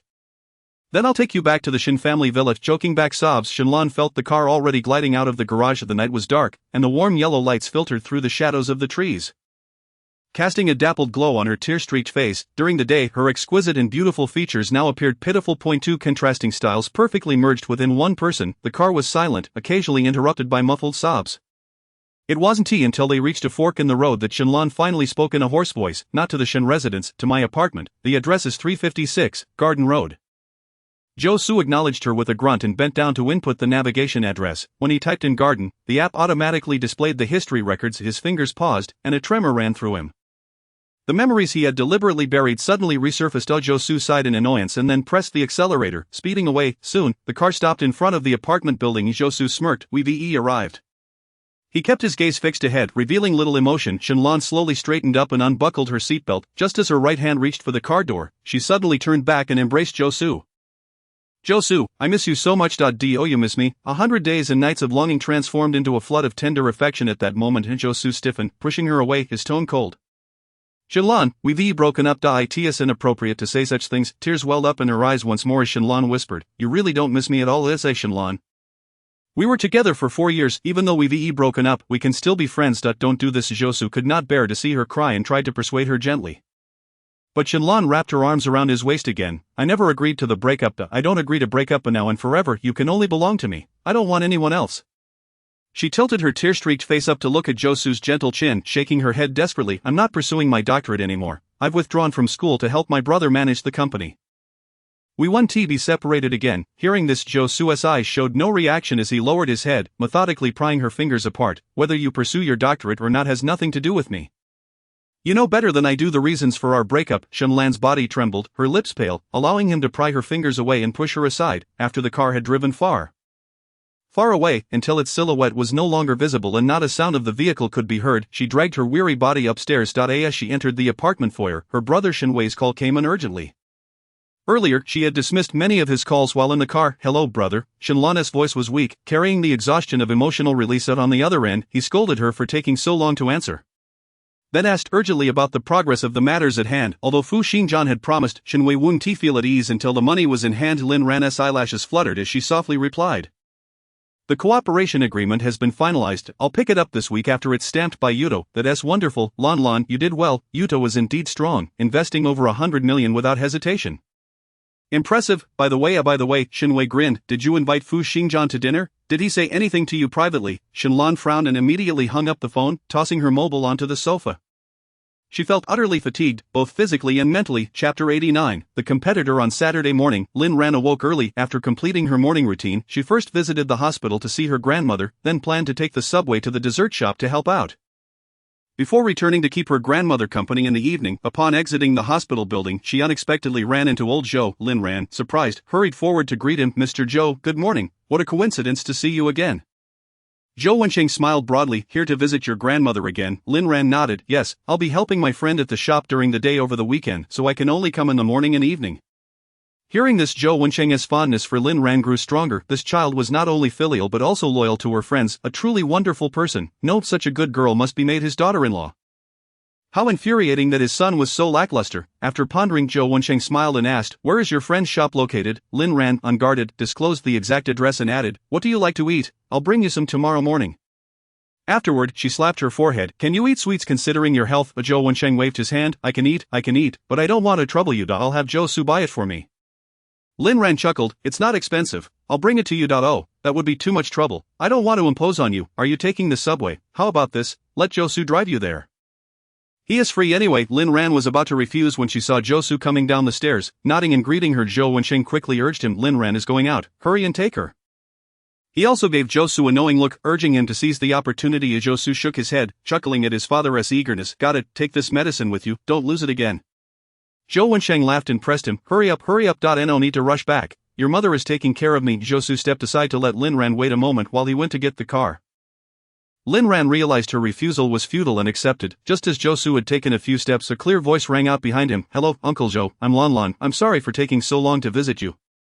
He furrowed his brow and turned. The person approaching was none other than Shenlan. The air suddenly felt thick. Lin Ran pointed towards the door and softly said, "Mr. Zhou, there is no need to trouble yourself. I can take the subway." With that, she slipped away. Ever since she discovered that Shenlan was Zhou Su's ex-girlfriend, or rather, quite possibly still his current girlfriend, Lin Ran felt uncomfortable each time she interacted with Zhou Su. An unease lingered. In truth, there was nothing to worry about. Although Zhou Su had confessed to her, they had never been together, so she hadn't done anything wrong to Shenlan. With that thought, she felt much more at ease. As Lin Ran's figure disappeared from the hospital, Zhou Su also withdrew his gaze, turning to accept the nutritional supplements from Shenlan's hands. "Thank you for coming to visit my father. It's generous of you. Of course, no trouble at all." Shenlan brushed her long hair behind her ear. She had deliberately worn the demure outfit that his father favored and had straightened her curly hair to appear gentle and virtuous. She half squatted, beaming a radiant smile at Zhou Wensheng. "Uncle, how have you been lately? I just returned to the country and came to see you as soon as I sorted out my family matters." "Zhou Su, you were sick and didn't let me know, which is why it took me so long to visit." She pouted and made a face at Zhou Su, then added enthusiastically, "I have a cousin who happens to be the chief of cardiothoracic surgery at this hospital. If you need help, I can ask him to keep an eye on you." Zhou Wensheng found it rather peculiar from the moment she uttered her first words. He pondered to himself, had his son not already ended things with his former girlfriend? What was this all about? Nevertheless, being a seasoned individual, he concealed his confusion and maintained a composed demeanor. He believed that his son's affairs were best left for him to resolve and that he should simply take care of himself. After expressing his gratitude for Shenlan's kind intentions, Zhou Wensheng politely stated that he merely required some time to recuperate. Catching a glimpse of his son's furrowed brow, he sensed a palpable tension in the air, as if a storm were brewing. Thus, he concocted an excuse and glided away in his electric wheelchair. Once the elder had departed, Zhou Su relaxed his tightly clenched jaw. He cast a cold glance sideways, thinking to himself that he believed they had made their positions sufficiently clear during their last conversation. She had no right to take the initiative to visit the hospital. Shenlan felt a wave of grievance wash over her. "Is it wrong for me to visit your father? He is nearly my future father-in-law. After all, you do realize nearly is still not actually," Zhou Su retorted. Shenlan, at a loss for words, found her eyes welling with tears. Zhou Su massaged his temples and sighed softly, speaking gently to her. "Shenlan, if you believe that being mere friends would lead to misunderstandings, then let us be strangers instead. Please do not seek me out again, nor visit my father at the hospital. Let us act as if we have never met." Shenlan lowered her gaze in silence. When they had initially discussed their breakup, she had boldly agreed. Yet deep down, she had never truly accepted it. She had never anticipated that Zhou Su would genuinely cease all contact with her. Pride prevented her from yielding, and thus they had endured a 6-month silence. Her return this time was not only to assist with the family crisis but also driven by an overwhelming longing for Zhou Xud. It was only after he had left that Shenlan fully comprehended that, apart from him, nothing else held significance. Even her once fervent pursuit of a doctoral degree had become inconsequential, yet she never imagined that she would be the only one trapped in this stasis. "Zhou Su, have you fallen for someone else?" Shenlan recalled the way Zhou Su had looked at Lin Ran earlier, biting her lip as she questioned him. "Whom I choose to like is my prerogative. You have no authority to inquire," Zhou Su replied coldly. "So that is an admission," Shenlan retorted, a bitter laugh escaping her lips. "For you, I sacrificed my doctoral studies. For you, I returned from abroad. You know how much I despise being back in the Shen household. Yet I endured it for you. And you, how could you do this to me? You've fallen for another in just 6 short months." Zhou Su met her gaze with a frosty demeanor. "There is no need for such grandiloquence. We have not communicated in half a year. The reasons behind your decision to abandon your studies and return from abroad are likely known only to you." With a scoff, Shenlan bitterly remarked, "A heartfelt devotion trampled upon, just a friendly reminder. If your affections lie with Miss Lin, you should tread carefully, for your competition is even more determined than you." With that, Shenlan tightened her bag and briskly made her way to the hospital parking lot, leaving Zhou Su standing there. Stunned. Competition, who could it be? Chapter 90, heading towards marriage. As the day's business was drawing to a close, Zhuo Ting could not contain her excitement, exclaiming that the revenue had been quite satisfactory, and they should treat themselves to a meal that evening. "Another feast," Lin Ran responded, somewhat exasperated. "When will you ever save enough for a down payment on a house?" Recently, Zhuo Ting had set herself a new goal: to save enough for a down payment on a small apartment within 2 years. As she put it, owning a home was essential for truly establishing herself in Shi City. Alas, money is earned, not saved. She pulled out her phone to check for discounts at nearby restaurants. Just as a customer entered the shop, Zhuo Ting quickly tucked her phone away, greeting the newcomer with a bright smile. "Welcome, what can I get for you? Our signature dishes are the mochi and chocolate hado." The young woman glanced around before making her way to the register. Lin Ran was busy with the accounts when she suddenly looked up to see Yao Ning and froze. "Hi, Lin Ran, I can't believe it's really you. Yao Ning, having just settled into her car, recognized the familiar face of the staff and decided to investigate, only to find it was indeed Lin Ran. She couldn't help but feel a pang of sympathy. Are you still working part-time on weekends? Do you really need the money? I heard your grandmother is ill and hospitalized. Aren't you with her? The questions came one after another, leaving Lin Ran momentarily speechless. I apologize. I shouldn't have brought up painful memories. Lin Ran smiled faintly. It's not too painful. I'm doing well, staying busy yet fulfilled. My grandmother's health has stabilized significantly, and I visit her every day. Yao Ning assumed she was merely putting on a brave face and chose not to press further. Pointing towards the glass case filled with desserts, she declared, I'll take all the remaining desserts, please pack them up for me. So much, are you sure you can finish it all? Lin Ran expressed her doubts, wanting to persuade her otherwise, but then noticed Chua Ting had already packed 2 boxes of cream puffs. Miss Yao, you have great taste, everyone who has tried our desserts sings their praises, she complimented cheerfully, giving Lin Ran a gentle pat on the shoulder. She added, time to ring up the order, we can't keep Miss Yao waiting. Once Yao Ning exited the dessert shop, Chua Ting's cheerful demeanor swiftly faded. She discarded her disposable gloves with a disdainful scoff. What a green tea BTCH. Lin Ran shut down the register and washed her hands, calmly responding, though Yao Ning can be a bit spoiled, she is not a bad person. No, you don't understand. The reason she is nice to you now is that she sees you as no threat. The moment you surpass her, her attitude will surely shift. Lin Ran chuckled lightly. I will never be a threat to her. That may not necessarily be the case. If Fu Xingjian pursues you, then you would indeed pose a threat to her. Zhuo Ting warned, shaking her finger at her. Are you serious? That sounds utterly absurd, Lin Ran countered, incredulous. Oh well, never mind them. Let's go enjoy some good food. After eating, you still need to return to the hospital. The two tidied up and locked the shop before heading towards the city center's food street. Brothers, I bought desserts to treat you. Fu Xingjian withdrew his gaze from the window, only to find several bags of desserts neatly arranged on the table. Overwhelmed by memories, Su Huanran pinched his nose and leaped back, exclaiming, oh no, not this dessert shop again, just the smell makes me want to vomit. The last time, he had been traumatized by a 100,000 yuan dessert order, leaving him with a sweet PTSD. Just the scent of desserts made him nauseous. Get it away from me. He had barely managed to escape to the bathroom. Yao Qian kicked him mockingly before popping a hado into his mouth. Savoring the taste before asking, what made you decide to buy desserts? You don't even like this stuff, he teased. Yao Ning, who had been trying to maintain her figure, had avoided sweets for years. I just got out of the car and saw Lin Ran working part-time at the dessert shop. It made me feel quite sad. After all, she is Xingjian's classmate. If I can help even a little, why not? After saying this, she winked at Fu Xingjian. What do you think? Fu Xingjian frowned slightly and replied in a low voice, actually, it's unnecessary. She is doing quite well. No need for pity. Yao Ning merely responded with an O and bit her lip. The desserts on the table sat untouched for quite some time, and noticing them had become bothersome, Yao Ning stood up and grabbed the dessert bags. Fine, if no one is going to eat them, I'll just throw them away. Wait, Fu Xingjian called out, rising to select a bag of the not-so-sweet desserts to keep by his side. Seeing her puzzled expression, he added calmly, they taste quite good.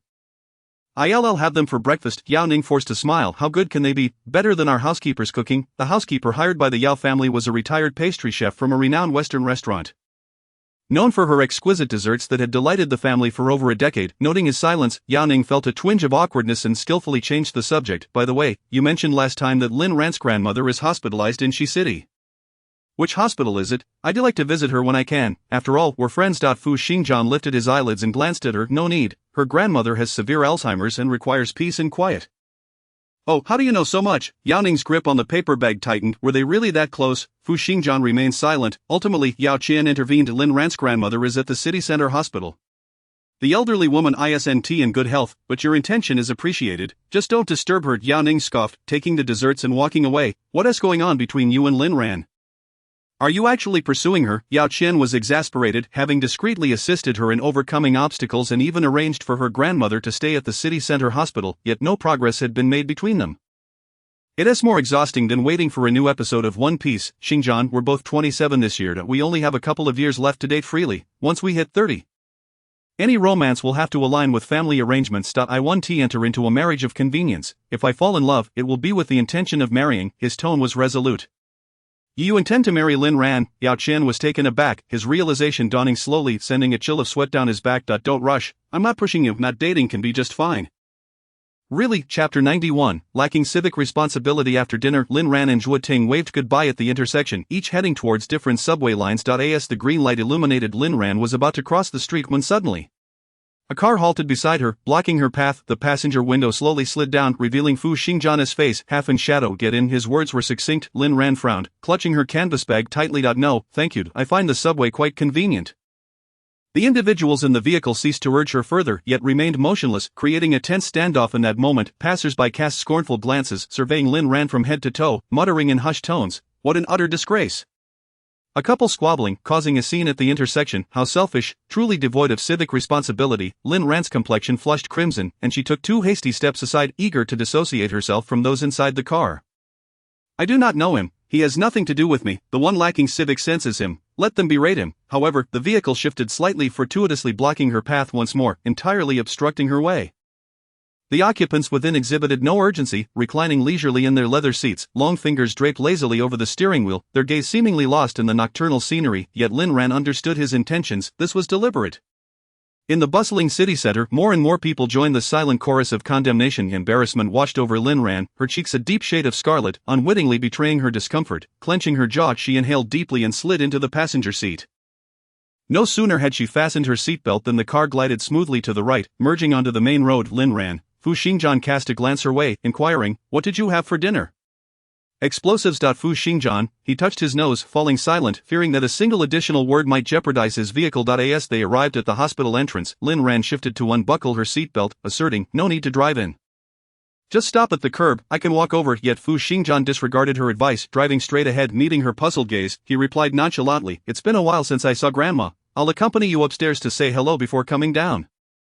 Lin Ran reclined back into her seat, fixing her gaze forward, her tone somewhat frosty. "Mr. Fu, it's unnecessary. My grandmother no longer recognizes anyone. Often she struggles even to remember me, let alone you. That's alright, it's merely a brief greeting." The vehicle gradually came to a halt. Fu Xingjian unfastened his seatbelt, then turned slightly to assist Lin Ran with hers, thereafter waiting quietly for her to exit. Seated beside him, Lin Ran tugged irritably at her hair. She truly could not comprehend how she had become entangled with Fu Xingjian. Was it not preferable for them to walk separate paths? Why must he repeatedly intrude upon her life? With a sigh, Lin Ran alighted from the car, walking alongside him toward the hospital building. Upon entering the elevator, noticing Lin Ran pressing the button for the 2nd floor, Fu Xingjian inquired in confusion, "Isn't Grandma on the 6th floor?" Raising the canvas bag in her hand, Lin Ran replied, "I'm delivering some snacks to old Joe." Old Joe? Fu Xingjian had yet to grasp who old Joe referred to when the elevator chimed and came to a stop. Lin Ran confidently knocked on the door of a room adjacent to the elevator. Fu Xingjian observed with a detached demeanor, remaining silent. The door was opened by Zhou Su, clad in a casual sweatshirt and jeans. Upon noticing the bag Lin Ran held, he smiled broadly. "You really brought dessert for my dad, huh?" "Of course, just a small gesture, no need to be polite," Lin Ran replied, handing over the canvas bag. Zhou Su accepted it with a grin. "Is Lin Ran here? Come in, come in." Zhou Wensheng's booming voice resonated from within. "Come on in, my dad has been asking to see you." Zhou Su beamed. Lin Ran pressed her lips together in a smile, glancing back as if seeking someone's approval, at which point Zhou Su finally realized that there was indeed another person behind her. Xingjian. Upon recognizing the newcomer, Zhou Su was taken aback. "What a coincidence. What brings you here?" Just as Lin Ran was about to explain, Fu Xingjian interjected, "I brought her to the hospital. It was getting late, and I was concerned." This statement made Lin Ran frown, finding it oddly uncomfortable. A flicker of confusion crossed Zhou Su's eyes before he smiled, opening the door wider. "Come in." And as they entered, they spotted Zhou Wensheng making his way over with the aid of a cane. "Greeting, Lin Ran, my dear, how thoughtful of you." Before trailing off mid-sentence. "Oh, who was this man beside Lin Ran?" Furthermore, this man appeared even more handsome than his own son. In an instant, Zhou Wensheng's mind conjured numerous melodramatic love stories. Assuming this gentleman must be the second male lead, a potential rival in love, with this thought he felt a sense of relief. Thankfully, merely a supporting character, nothing to be concerned about. "Good day, Uncle Zhou. I am Fu Xingjian." The man stepped forward, offering a slight nod. As Zhou Wensheng's eyes widened in astonishment. "You are the only son of old Fu Wenjian." Fu Xingjian nodded, affirming. Indeed, Zhou Wensheng's surprise deepened. The only son of old Fu had always been shrouded in mystery, never appearing in public since taking over Yudo. Yet, he had heard from industry colleagues that this young man had ventured into entrepreneurship in America, possessing remarkable abilities and skills rivaling those of his father. "You are quite impressive. You have your father's spirit, such a promising youth." Fu Xingjian acknowledged with a nod, softly replying, "You flatter me." After exchanging a few pleasantries, he turned his attention back to Lin Ran's glistening gaze, stating, "It's getting late. Let us not disturb Uncle Zhou's rest any longer." Lin Ran felt a rare sense of appreciation for his actions that evening. "Alright, then we shall take our leave. We'll visit old Zhou again another day." "Absolutely, make sure to come see me often." Zhou Su chimed in, "Please, help me see Mr. Fu off." Zhou Su nodded, trailing behind Lin Ran and Fu Xingjian as they exited. The trio stood waiting for the elevator. This evening, the elevator seemed unusually slow, and the three exchanged silent glances until Zhou Su finally broke the silence, directing his attention to Lin Ran. "Are you helping your friend at the shop again tomorrow?" After receiving a positive response, he said gently, "I'll come to pick you up tomorrow. I have nothing else to do anyway." Just as the elevator arrived, Lin Ran intended to voice something further but was pulled into the elevator by the person behind her. "Mr. Zhou, there is no need to trouble yourself. You don't have to go out of your way to pick me up." Her words were cut short as the elevator doors closed, and she shot an irritated glance at Fu Xingjian.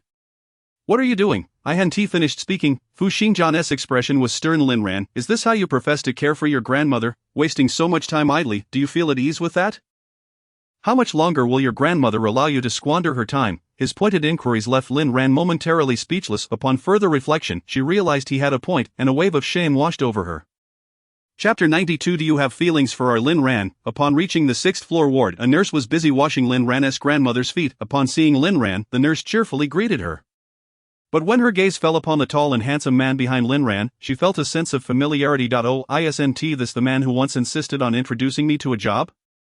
It was rather strange. She had initially been reluctant to accept the job, being a top-tier caregiver with no shortage of clients, particularly affluent ones. So when this man approached her, requesting her services for an elderly patient with dementia, she had naturally declined, yet he had not taken offense, instead transferring 50,000 to her account and leisurely promising a separate monthly caregiver fee. While she had encountered wealthy individuals before, none had been quite as extravagantly generous. 50,000 was a sum she would have to toil for years to earn, and the nurse couldn't help but glance at him a few more times. "Oh, he is quite dashing. Mr. Fu, hello, long time no see." The nurse greeted Fu Xingjian with a bright smile. "My, how your looks seem to have improved." Lin Ran bent down to help her grandmother put on socks, surprised to hear the nurse mention Fu's surname. "Oh, how do you know his last name is Fu?" "Well, the nurse had mistaken him for someone else." The handsome man speaks with a cold demeanor. The nurse appeared bewildered. It was impossible, her ability to recognize faces was well known, and she had never made a mistake before. Yet Fu Xingjian insisted, "Auntie, you are indeed mistaken." His tone was calm yet authoritative. The nurse, intimidated by his presence, began to doubt herself. Had she truly misidentified him? Feeling embarrassed, she patted her head. "I'm so sorry. Perhaps I really did mistake you for someone else. I'll just step out to dispose of the water." Lin Ran paid no mind. Considering it merely a minor incident, she and Fu Xingjian assisted her grandmother onto the hospital bed, inquiring about her well-being that day. Her grandmother smiled warmly. "I'm doing quite well, don't worry about me." After gazing at Fu Xingjian for a few moments, her grandmother's smile deepened as she patted Lin Ran's hand, expressing her thirst and asking her to fetch some water. Lin Ran found it odd, as there was water on the table. "I'll pour it for you. I want hot water, freshly boiled." "I want tea, drink cold water." It was strange. Her grandmother had always been someone who preferred not to trouble others.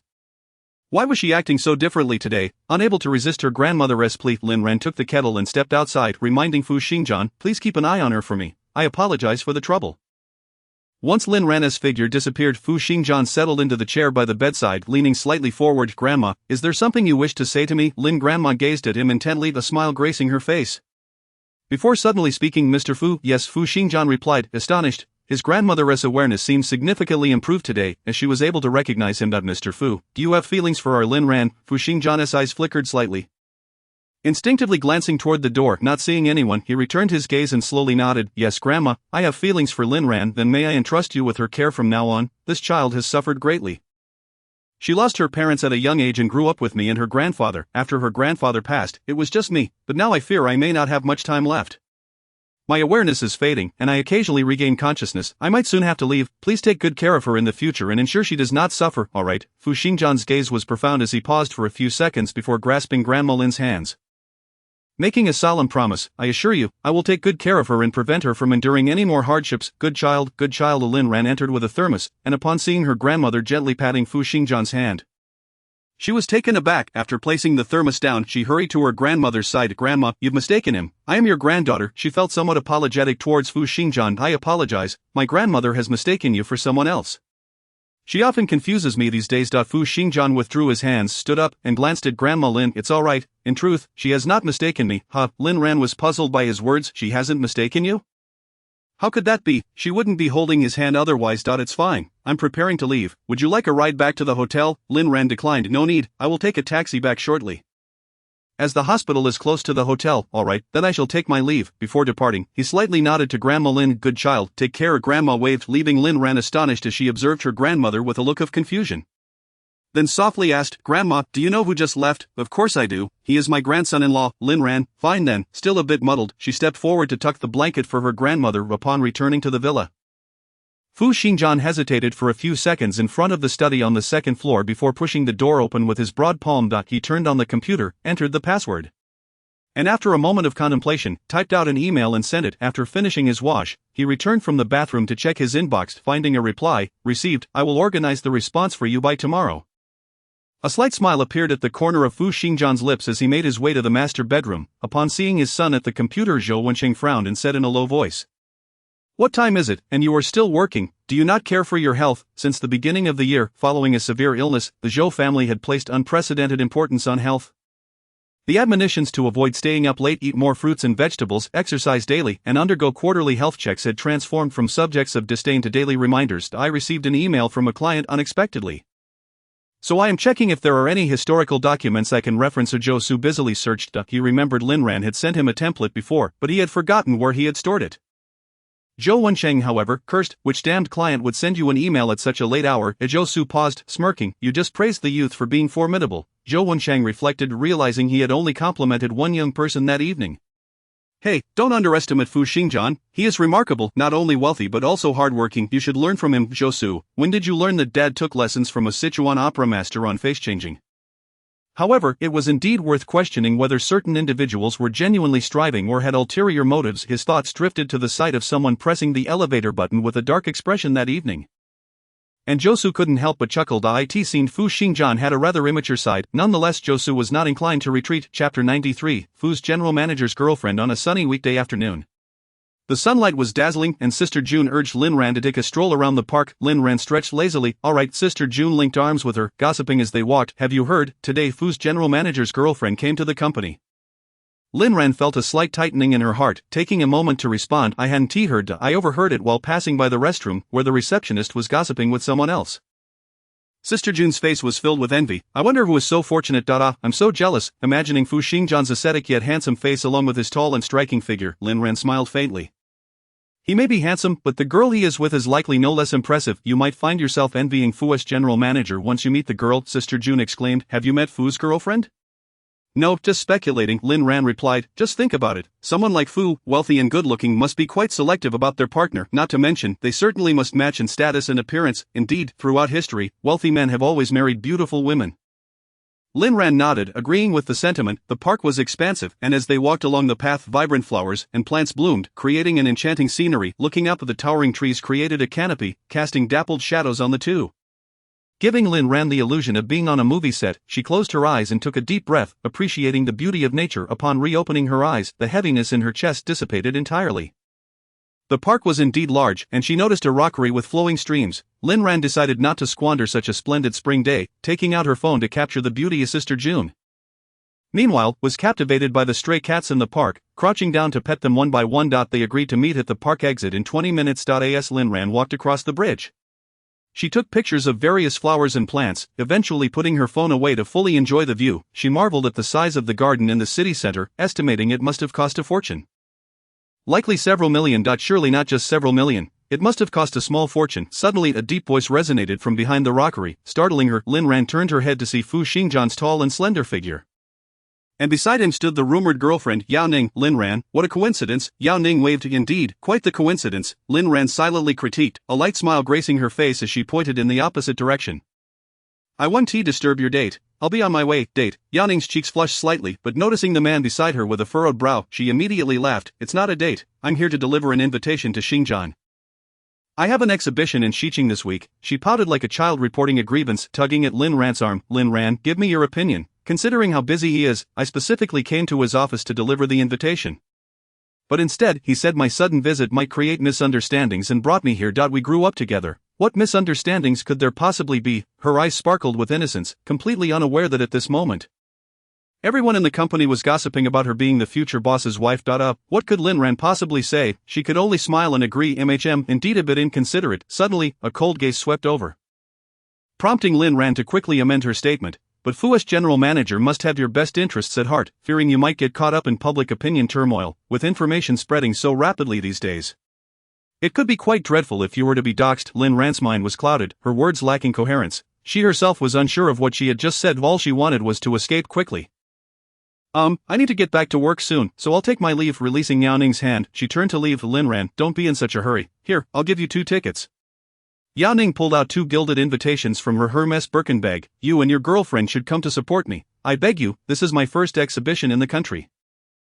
If no one shows up, it will be so embarrassing for me. Lin Ran smiled faintly but did not accept. How could that be? As soon as you returned to the country, there was a special report.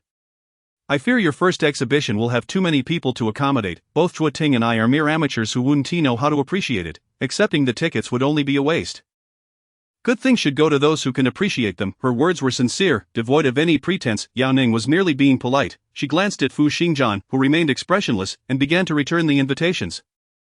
All right then, I just accept it. They spoke in unison. Yao Ning paused, turning to Fu Xingjian, her smile momentarily frozen. Xingjian, if Lin Ran doesn't wish to go, we shouldn't force her. Fu Xingjian effortlessly took the invitation and placed it into Lin Ran's hands. Let us go together on Sunday. I'll be on a business trip starting tomorrow and will return Saturday night. I'll pick you both up on Sunday. Upon hearing he would personally pick Lin Ran up, Yao Ning's smile faltered, her expression growing awkward. Just as she was about to speak, her phone rang, interrupting her. Hello. After listening to the voice on the other end, Yao Ning exclaimed and hurriedly hung up.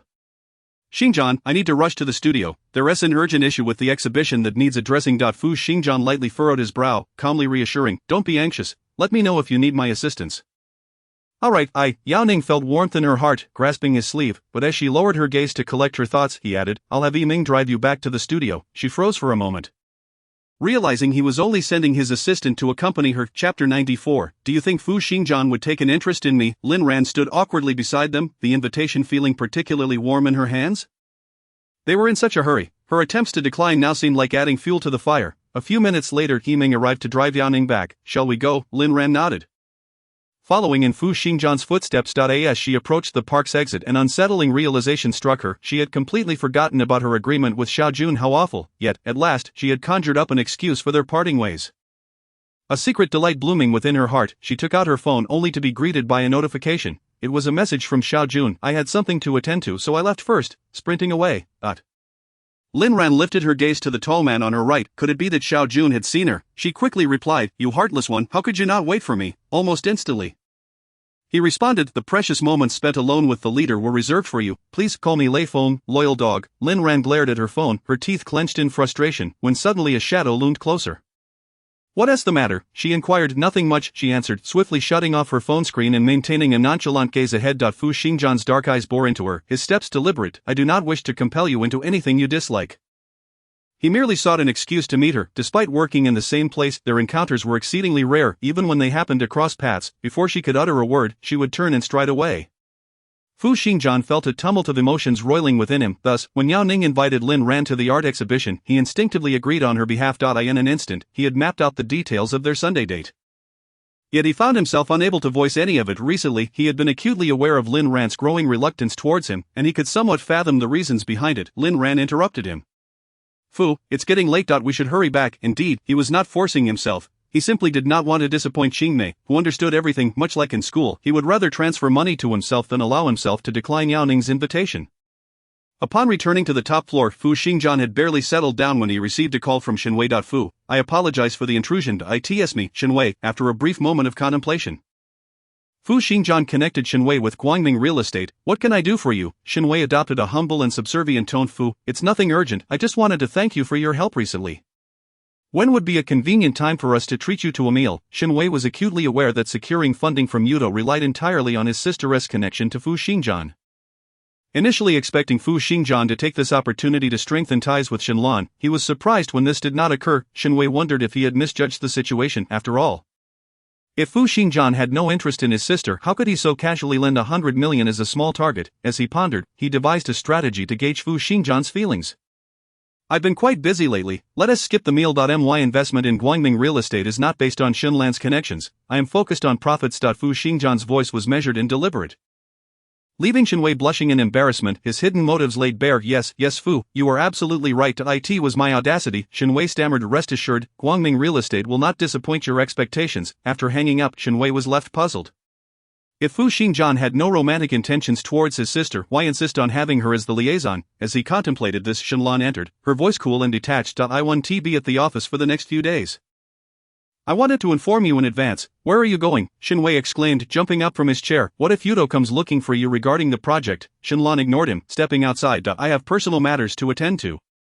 For work, you can consult the secretary. He knows more than I do what personal matters. I suspect you are off to see the Josu again, Shinwei exclaimed, grabbing her arm. Exasperated, Shinlan, our family is paying for your education. Not for you to demean yourself by pursuing a poor boy like Josu. You should aim higher. Consider Fu Xingjian. Shinlan shot him a cold look, disdain evident in her voice. So, my parents raised me just to climb the social ladder?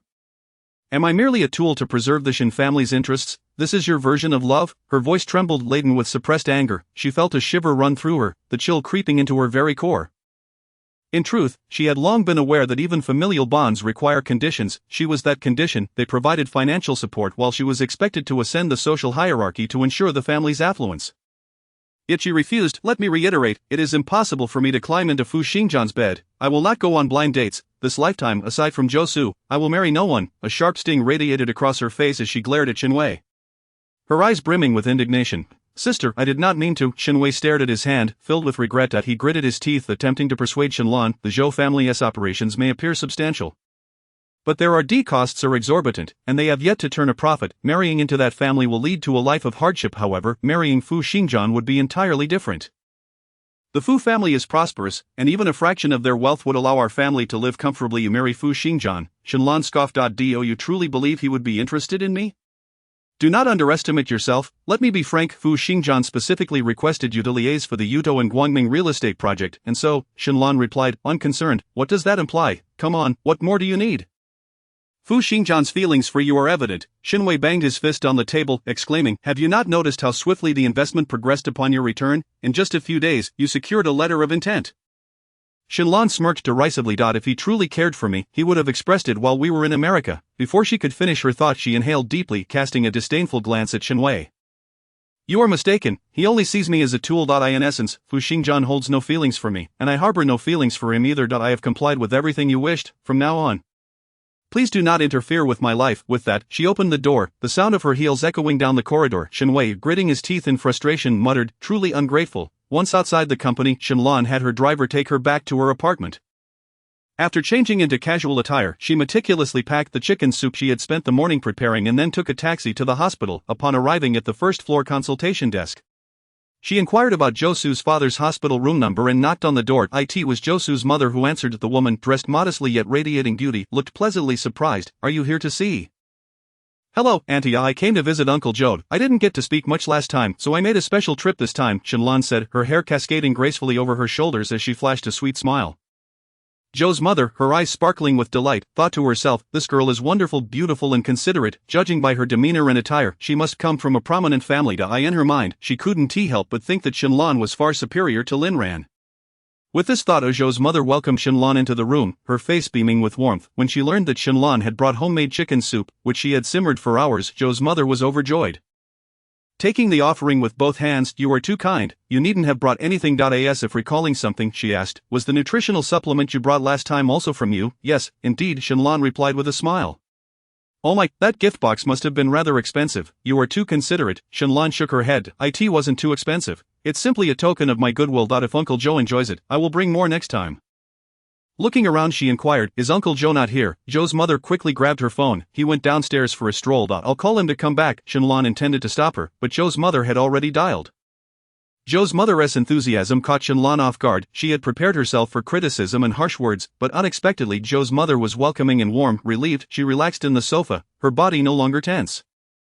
As long as she could win over Josu's parents, reconciling with him would be merely a matter of time. She was confident that Josu, being dutiful and obedient to his parents, did have some feelings for her. It was simply that he was momentarily captivated by a new woman. Such fleeting infatuation could never rival the enduring companionship they had shared. On the phone, Zhou Wensheng was excited to hear his wife urging him to come upstairs, mentioning a girl had come to visit him. His brows furrowed. What is her name? Zhou's mother paused, then gestured for Shinlan to step into the bathroom and shut the door before continuing. Oh dear, I forgot to ask, she must be from a prestigious family. My judgment has never been wrong. Zhou Wensheng frowned again. Which esteemed family? I have no knowledge of this. Zhou's mother, overjoyed, began to gesticulate. You definitely know her. She mentioned she came by last time. Oh right, the nutritional supplement you always refused to eat was brought by her last time. Instantly Zhou Wensheng realized who the visitor was. He maintained a stern expression and instructed Zhou's mother to send her away. Why? Zhou's mother asked, bewildered. Do you not find that girl's face familiar? Well, Zhou's mother looked up at the ceiling, trying to recall. She does seem somewhat familiar, but many beautiful women share similar features. I didn't pay close attention.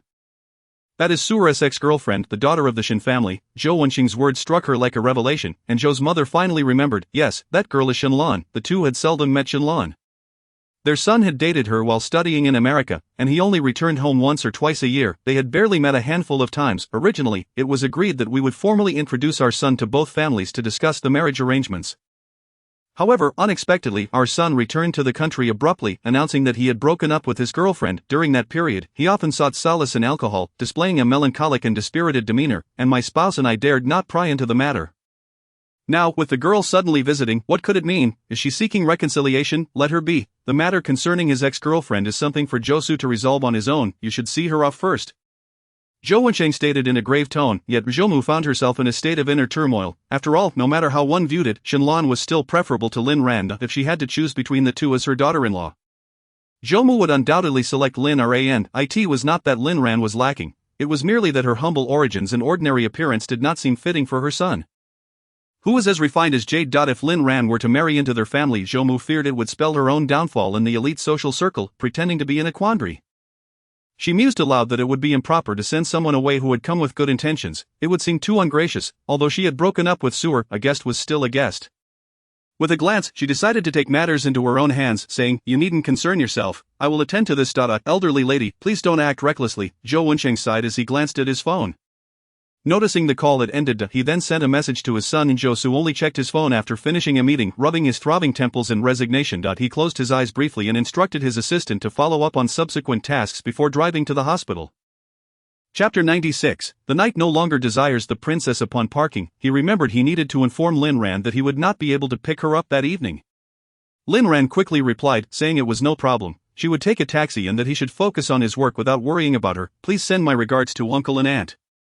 Though it was merely a few concise sentences, warmth surged within Zhou. He appreciated Lin Ran not only for her dedication and diligence at work but also for her unwavering resilience in the face of life's challenges, as well as her unpretentious nature and her ability to consider others. Putting away his phone, Zhou proceeded towards the inpatient building, unexpectedly encountering his father at the entrance. Zhou Wenxing, seated in a wheelchair, spotted his son from afar and, upon his approach, puffed up his cheeks in mock indignation, exclaiming, "You rascal, why did you take so long? Your old man has been bitten all over." In an effort to avoid awkwardness, Zhou Wenxing had refrained from going upstairs, circling the area for what felt like ages, nearly causing the wheels of his chair to smoke before finally seeing his son arrive. Zhou's previously tense demeanor relaxed in response to his father's comical antics, and he chuckled, "It seems the son has been remiss. I have arrived late." He then pushed the wheelchair towards the accessible stairs, where Zhou Wenxing looked up and inquired, "What are your plans?" Zhou pressed his lips together, his expression grave. What other plans could there be? His decision had already been made upon returning to the country. Seeing his son steadfast and resolute, Zhou Wenxing nodded in satisfaction, stating, "I am reassured by your thoughts.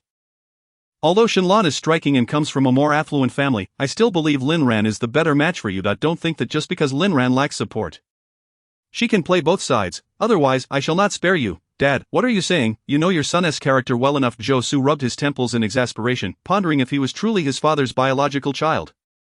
Moreover, Lin Ran had yet to agree to his courtship. Even if he wished to juggle two relationships, he lacked the means. Entering the hospital room, Zhou, noticing her son's arrival, hastily called someone over, exclaiming, "You've finally come. Lan has been waiting for you all afternoon. Come, peel an apple for her." The shiny red apple exuded a fragrant aroma, yet Zhou did not take it, revealing no semblance of joy at Shenlan's arrival.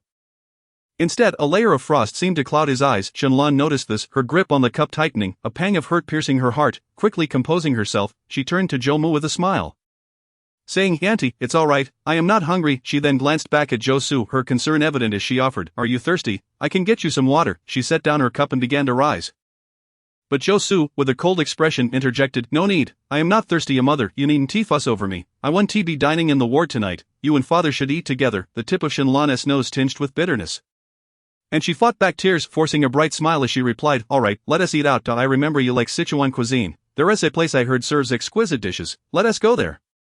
Her hand lingered on the doorknob, and Zhou slowly looked up. "I no longer enjoy Sichuan cuisine. If you don't mind, how about we have Huayang cuisine instead?" "All right." Shenlan turned away, wiping the moisture from her eyes, then respectfully bid farewell to Zhou Wenxing and Zhou. Zhou stood by the window, watching their figures fade into the distance, lamenting, "What a pity. What is there to lament? Out with the old, in with the new. Besides, Lin Ran and Suer are a perfect match. You should give up on this notion. Zhou Wensheng held an entirely different perspective, feeling no affection for Shen Lan and believing strongly that his son had made the right choice in breaking up.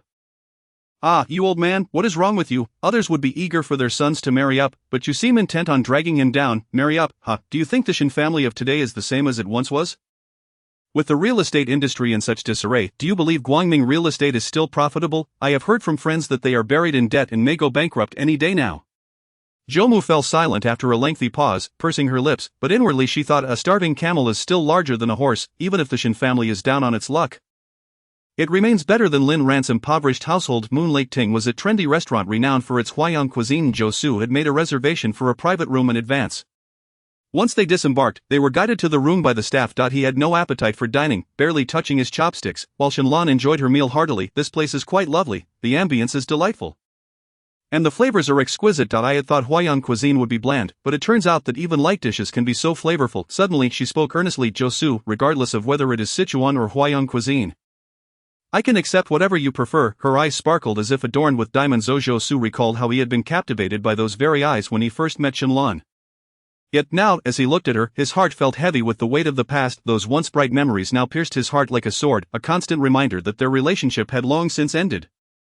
All due to this very woman. Zhou Su turned his face away, no longer wishing to look at her, his voice cold as he replied, "There is no need for anyone to accommodate another at the expense of their own happiness."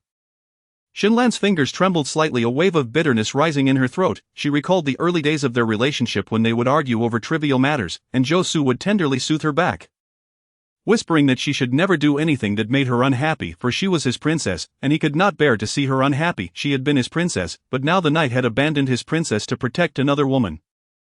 Tears blurred her vision as Shen Lan choked out, "Zhou Su, I need to hear the truth from you today. Do you truly not love me anymore? Can you truly bear to sever the bond we've shared for so many years? Do you genuinely not wish to reconcile with me?" Chapter 97, Your opinion is irrelevant. Zhou Su's indifferent gaze swept over her. "My answer remains unchanged. Since we have broken up, let us each find our peace and refrain from entangling ourselves further."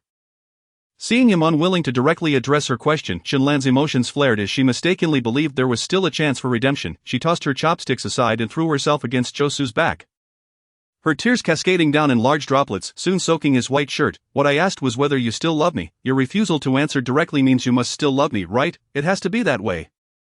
"Zhou Su, I love you. My love has never wavered. Let us reconcile, I beg you. Your love has never changed." Zhou Su echoed her words, seeming to muse yet also questioned. He snorted coldly, "If your love for me has remained unchanged, then why did you meet with Fu Xingjian behind my back, and why did you send him flirtatious messages?" Shen Lan's mind went blank, as if struck by lightning, leaving her momentarily stunned. How could you know?"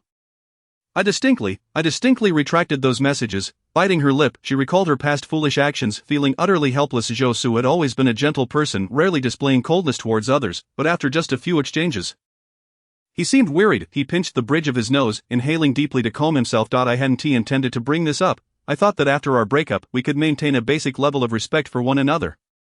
As any adult should. However, since you have persistently pursued this matter, I am forced to remind you. As for how I came to know." Zhou Su paused before continuing. "Fu Xingjian forwarded all the messages and texts you sent him to me and advised me to keep an eye on you, cautioning you not to spread anything that might disgust others." Shen Lan swayed slightly, nearly losing her balance. She had been seen by Fu Xingjian? After a long moment, she sobbed, trying to defend herself. I didn't betray you. My family pressured me. You know they would do anything for the sake of family interests." Indeed, she had momentarily felt a spark of attraction towards Fu Xingjian and impulsively sent him flirtatious messages under her brother's influence. But she quickly realized her folly. She understood very well that someone like Fu Xingjian would never lower himself for her. In every aspect, Zhou Su was more suitable for her, which is why she promptly retracted the messages shortly after sending them. However, she never anticipated that Fu Xingjian had indeed seen it, and not only did he see it, but he also took a screenshot and sent it to Zhou Su, reflecting on her recent conversations with him regarding their collaborative project. She recalled his calm demeanor, which betrayed no hint of disturbance. At this thought, Shen Lan was enveloped in a wave of goosebumps. This man was utterly terrifying. She couldn't help but chuckle coldly in her heart. Her brother actually harbored the delusion that she could win over Fu Xingjian. He had no inkling of the astute and cunning man he was up against. Zhou Su timely supported her faltering body, gently placing her onto a chair, and spoke with deliberate seriousness. "Shen Lan, this ends here. Let us part ways peacefully and refrain from disturbing each other's lives. You too should pursue the life you desire." With that, he turned to leave, but Shen Lan grasped his arm, her reddened eyes fixed on him. She trembled as she voiced her final question. "You rejected me. Is it because you like Lin Ran?" I know uncle is quite fond of her and is trying to bring you two together, but what about you? Do you have feelings for her? Josu fell silent for a moment, then lifted his gentle, jade-like gaze to meet hers, unabashedly stating, "Yes, I like her and I am pursuing her." The subtle shift in his expression was unmistakable to Lin Ran. Her heart quivered once more. Her voice hoarse. "No, you don't truly like her. You are not attracted to that type of girl, I am absolutely certain." Josu pried her fingers apart, his tone indifferent. "Your opinion is irrelevant." Her arms fell weakly to her sides, and as the private room fell into complete silence, Lin Ran finally grasped what she was about to lose. She was on the verge of losing the man she loved most in this life. Clenching her hands tightly, her nails digging into her palms, yet she felt no pain. "Josu, even if I cannot have you, I will not allow another woman to claim you. You can only be mine." Soon, another Saturday arrived. While Lin Ran was assisting at the dessert shop, her phone rang, and upon checking, she was surprised to see Josu was calling. "Hello, Mr. Zhou, is there something you need?" Josu replied with a playful tone. "What? Can't I call you if there is nothing urgent?" The silence on the other end suggested Lin Ran was likely blushing in embarrassment, prompting Josu to quickly clarify his intentions. "Are you free after finishing your part-time job today?" Lin Ran tilted her head, considering her availability. I should be not available." Before she could finish her thought, the phone was snatched away by Ting, who chimed in, "Mr. Zhou, she's free. Are you planning to ask her out?" "Feel free to go ahead. She has the whole afternoon free," Lin Ran interjected. "Where is their free time?" "That's utter nonsense." Josu chuckled, his eyes sparkling with mischief. "Alright then, I'll take that as a yes. I'll come by the shop to pick her up shortly. You great. I promise she'll look stunning when she appears before you." After hanging up, Ting immediately helped Lin Ran remove her dessert shop uniform, urging her to head to the changing room. "Hurry and change. After you're done, do a light makeup touch-up. Oh, and my cosmetics are in the restroom. Just grab them yourself." Caught off guard, Lin Ran felt a mix of confusion and amusement. "What on earth are you doing? Is it really necessary to make such a fuss just to meet Josu?" Ting, hands on her hips, boldly replied. "I'm planning for your lifelong happiness. This isn't just a casual meeting. He is asking you out on a date," she continued passionately. "If you miss this chance with Josu, there won't be a better opportunity for you." Recalling Josu's gentlemanly demeanor and his warm, jade-like appearance, Ting sighed, lamenting why her previous job had lacked such an appealing boss. If only there had been one handsome man at her last workplace, she wouldn't have resigned so decisively. Lin Ran replied, "But I don't feel any spark with Josu." Unable to contain herself, she leaned against the wall, feeling a sense of helplessness akin to knowing that early to bed and early to rise is good for health, yet still succumbing to late-night habits. Josu was indeed wonderful, yet she felt no heart-fluttering excitement in his presence. In retrospect, it seemed she had only experienced that intense feeling for one person. Ting earnestly reassured her, "In this world, there is more than just love at first sight. Sometimes love grows over time. Regardless, just spend time together first. If it doesn't feel right, you can always decline later." Lin Ran pondered for a moment and nodded, stepping into the changing room. When she emerged, Ting adjusted her outfit, ensuring every detail was perfect down to the last strand of hair. By the way, didn't you mention there is an art exhibition? I wouldn't be going, as I wouldn't appreciate it anyway. Just take these 2 invitation cards and go with Mr. Zhou." Lin Ran felt a twinge of guilt as she lowered her gaze. She hadn't yet told Ting that the invitation was for Yao Ning's personal exhibition, which she was attending with Fu Xingjian the following day, but then she thought, why should she adhere to whatever Fu Xingjian said? Fine. Lin Ran took the 2 embossed invitation cards, tracing her fingers over the elegant calligraphy that read, "Ms. Yao Ning cordially invites you to her personal exhibition." Chapter 98. The exhibition. Josu drove Lin Ran toward the direction of the exhibition, stealing several glances at her while waiting for the traffic light to change. She wore a white sleeveless dress today, complemented by light makeup. Her lips were a soft, luscious red, and her curled lashes fluttered enchanting, creating a captivating sight. It was rare to see her dressed up so grandly. The thought that her effort was intended for him sent a flutter through Josu's heart, like a feather brushing against his skin.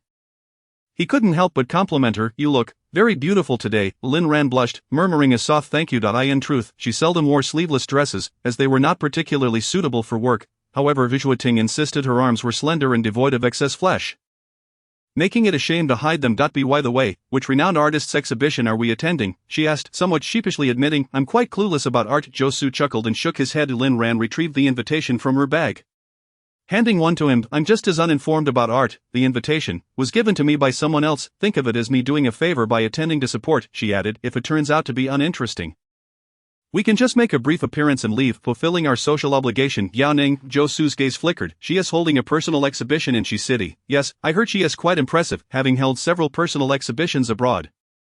"Indeed, I've heard of her. However, I've never had the chance to appreciate her artwork." "Neither have I." Upon arriving at the exhibition entrance, they presented their invitations in turn, and the attentive guide directed them inside.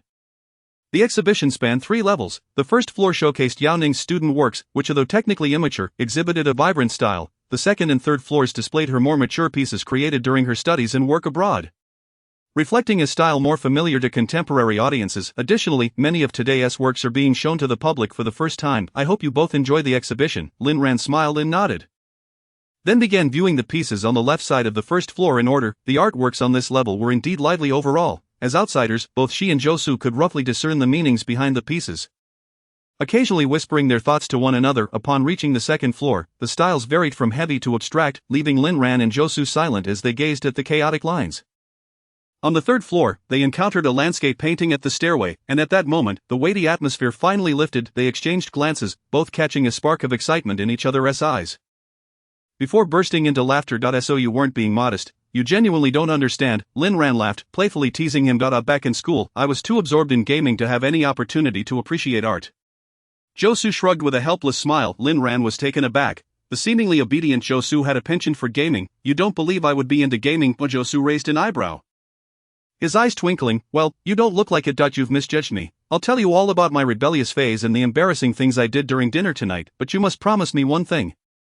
Seeing him suddenly serious, Lin Ran straightened up. What is it? That after hearing my stories, you won't tarnish the noble image I have in your heart? Lin Ran responded. I would never, I promise, with a giggle. She turned away, unable to contain her laughter. Josu chuckled softly, reaching out to pat her head. Meanwhile, Fu Xingjian stood at a distance, his expression dark, his hands unconsciously clenched at his sides. Beside him, Yao Qian raised an eyebrow, teasingly observing, what is going on? Is Lin Ran with Josu now? This remark only fueled the fire, prompting Fu Xingjian to cast 2 scorching glares in their direction. Clearing his throat, Yao Qian sidestepped, holding his champagne as he discreetly moved to a corner. It was too terrifying. Had he lingered a second longer, he might have lost his life. Yao Ning, oblivious to the undercurrents between the two men behind her, spotted Lin Ran and Josu and eagerly waved them over. Lin Ran and Josu, thank you for coming to support. I apologize for not being able to attend to you properly, as the host.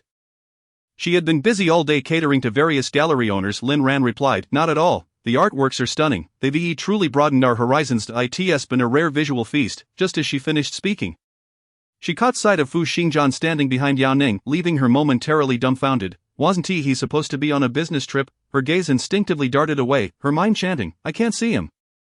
I can't see him, I can't see him. Oh, Xingjian, you're here too. What a coincidence. Just as Josu took the initiative to strike up a conversation with him, Lin Ran found herself unable to maintain her fade, compelled instead to force a smile. Mr. Fu was here too, such a stroke of luck indeed. What a coincidence, just returned from a business trip. Fu Xingjian sauntered over, his eyes half squinted, fixated on Lin Ran. She had even put on makeup. She truly looked as if she were on a date. You returned and wasted no time in coming to support Miss Yao. How thoughtful of you. Josu's gaze flitted between Fu Xingjian and Yao Ning, the latter shyly lowering her eyes and smiling, while Fu Xingjian remained impassive, refusing to engage. After a moment of silence, he remarked in a low voice, fortunately, I arrived, otherwise, I would have been unaware that some individuals were clandestinely meeting others behind my back. Lin Ran's back stiffened, her expression darkening. What did he mean by meeting others behind his back? What was the nature of their relationship? It was merely a client and supplier dynamic. How could he insinuate that she was betraying him? Yet Lin Ran could not react, for he had referred to some individuals. If she were to step forward, it would be an undeniable admission of guilt. She lowered her gaze to her shoes, engaging in self-hypnosis. I do not understand. I do not understand. I do not understand. Xingjian, who are you accusing of meeting others behind your back? Who would dare stand you up? Yao Qian had unknowingly approached, casting a knowing glance at the guilty-looking Lin Ran before fanning the flames. Lin Ran, startled by the sudden mention of her name, she jerked her head up and met Fu Xingjian's piercing gaze. She was momentarily bewildered. What is the matter? Chapter 99, you still don't know? Do you know who that person is? Yao Qian blinked innocently at her before breaking into a grin, adding that it was merely that Fu Xingjian had always overshadowed their group of childhood friends, and he had never seen him humbled before. The realization that someone could bring him down filled him with both surprise and curiosity. Lin Ran thought to herself, that's not curiosity. You're clearly eager to see him make a fool of himself.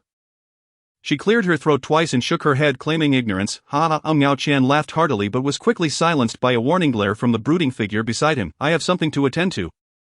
I'll take my leave first. You all enjoy yourselves. As he departed, an assistant from the art exhibition approached Yao Ning, whispering that the gallery manager had arrived for procurement. Yao Ning glanced at Fu Xingjian, reluctant to part ways so soon after their reunion. Despite her myriad of hesitations, she ultimately had to go, smiling sweetly as she playfully requested, Xingjian, I need to discuss procurement matters with the gallery manager.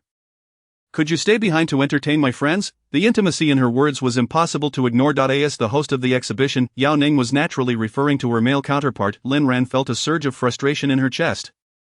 She wished to avoid being caught in the emotional whirlwind between him and Yao Ning, so she turned to Zhou Su and suggested, "We've seen enough of the exhibition, shall we leave?" Sure, Zhou Su offered a slight nod to Fu Xingjian, indicating their impending departure. "Zhou Su, you still don't know." Just as he turned, Fu Xingjian's deep voice called him back. Zhou Su furrowed his brows in confusion. "What do you mean?" No sooner had he spoken than his phone rang with an unknown number. Hesitating, he chose not to answer, assuming it was a spam call, yet, as soon as he hung up, the phone rang again with the same number. "Answer it. It's probably Shenwei looking for you." Fu Xingjian's tone was languid, urging him to pick up. Lin Ran felt her heart race.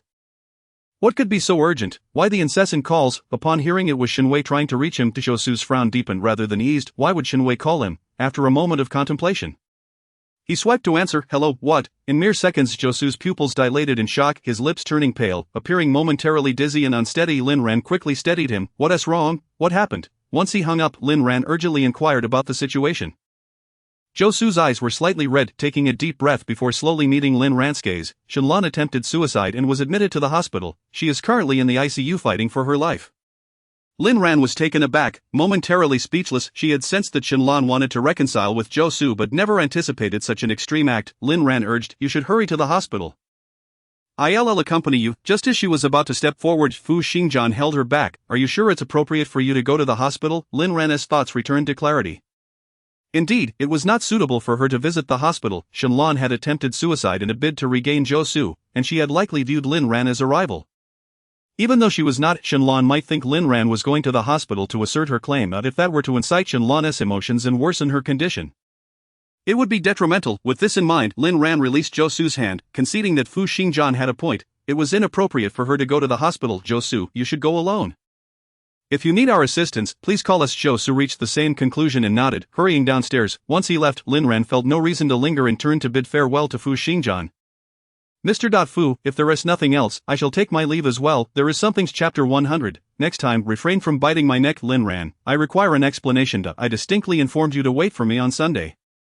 I was to pick you up to view the exhibition together. Why did you arrive early? And to top it off, you came with Zhou Xu. By the end of her statement, Lin Ran couldn't help but convey a hint of gritted teeth.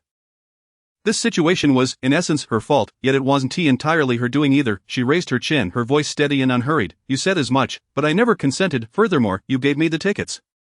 I can come whenever I wish and bring whomever I please." The host of the exhibition has not objected. "Mr. Fu, you have even less room to comment." Fu Xingjian was taken aback by her audacity to overturn their previous agreement before him. Showing no trace of remorse, which infuriated him, he stiffened his jaw, pointing an accusatory finger at her. "Very well, Lin Ran, you've certainly grown capable. Your tongue is sharp, and I have underestimated you." Lin Ran pursed her lips, choosing not to argue further, and turned to leave. Once her figure vanished, Fu Xingjian felt a wave of emptiness wash over him, his demeanor one of desolation and despair. To ensure he could attend the exhibition with her on time, he had meticulously condensed his business trip, simplifying meetings to the utmost degree, sleeping only 4 to 5 hours each day for nearly a week. After landing this afternoon, he had intended to return home, freshen up, and then seek her out, only to be intercepted by Yao Qian and Su Huanran en route to the exhibition. Although he was physically present at the exhibition, his mind was elsewhere, completely oblivious to the details of the artwork. Consumed instead with thoughts of how to persuade Lin Ran to accompany him to the amusement park. The newly opened amusement park in Chi City was vast and the hottest dating spot for couples. Yiming had told him that all girls loved amusement parks and Lin Ran would surely enjoy it as well, yet, to his dismay, amidst his anxiety and apprehension, he glimpsed Lin Ran smiling radiantly, gazing at Zhou Su with affection.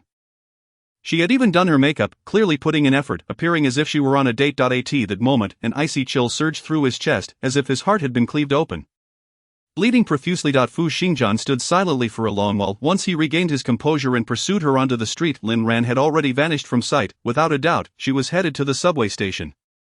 Thankfully, the station was a fair distance away. Fu Xingjian sprinted and, just as she was about to enter, effortlessly lifted her with one arm. Lin Ran found herself being hoisted up, gasping in surprise. "Who are you? Put me down." Fearing she had been abducted, she cried out for help. Save me, he is a human trafficker." Bystanders displayed a variety of expressions, yet none stepped forward to assist. A young man, his eyes innocent as a boy's, was set to intervene but was swiftly halted by his girlfriend. "What human trafficker? Have you ever seen a human trafficker who looks so handsome and wears designer clothes? They are merely a couple engaging in playful antics." Why take it so seriously? Lin Ran's mind was spinning. Turning her head, she recognized Fu Xingjian as the one her hands were futilely striking. She shouted furiously, Fu Xingjian, what do you want? Put me down. The young couple shrugged, exchanging looks that seemed to say, I told you so. Bystanders wore expressions of disdain. Fu Xingjian disregarded Lin Ran's meager resistance, tightening his grip around her legs. Lin Ran leaned closer to his ear and growled, if you don't let go, I'll bite you. Fu Xingjian remained calm and collected. Go ahead, fine, you asked for it. Enraged, Lin Ran sank her teeth into his shoulder. But alas, he was clad in formal attire. Beneath the finely tailored black shirt and the thick gray suit, her bite hardly fazed him. All she tasted was fabric, and she spat it out, turning her attention to his neck. Ah, she sank her teeth into his neck, causing him to shudder. His steps faltered, and his neck visibly reddened. Lin Ran struck his back triumphantly, laughing. Now you know pain, don't you? Put me down. Yet, the next moment, Fu Xingjian strode forward again to it wasn't until she was placed in the passenger seat that Lin Ran finally felt her restraints loosen. She glared at him, her chest heaving with frustration.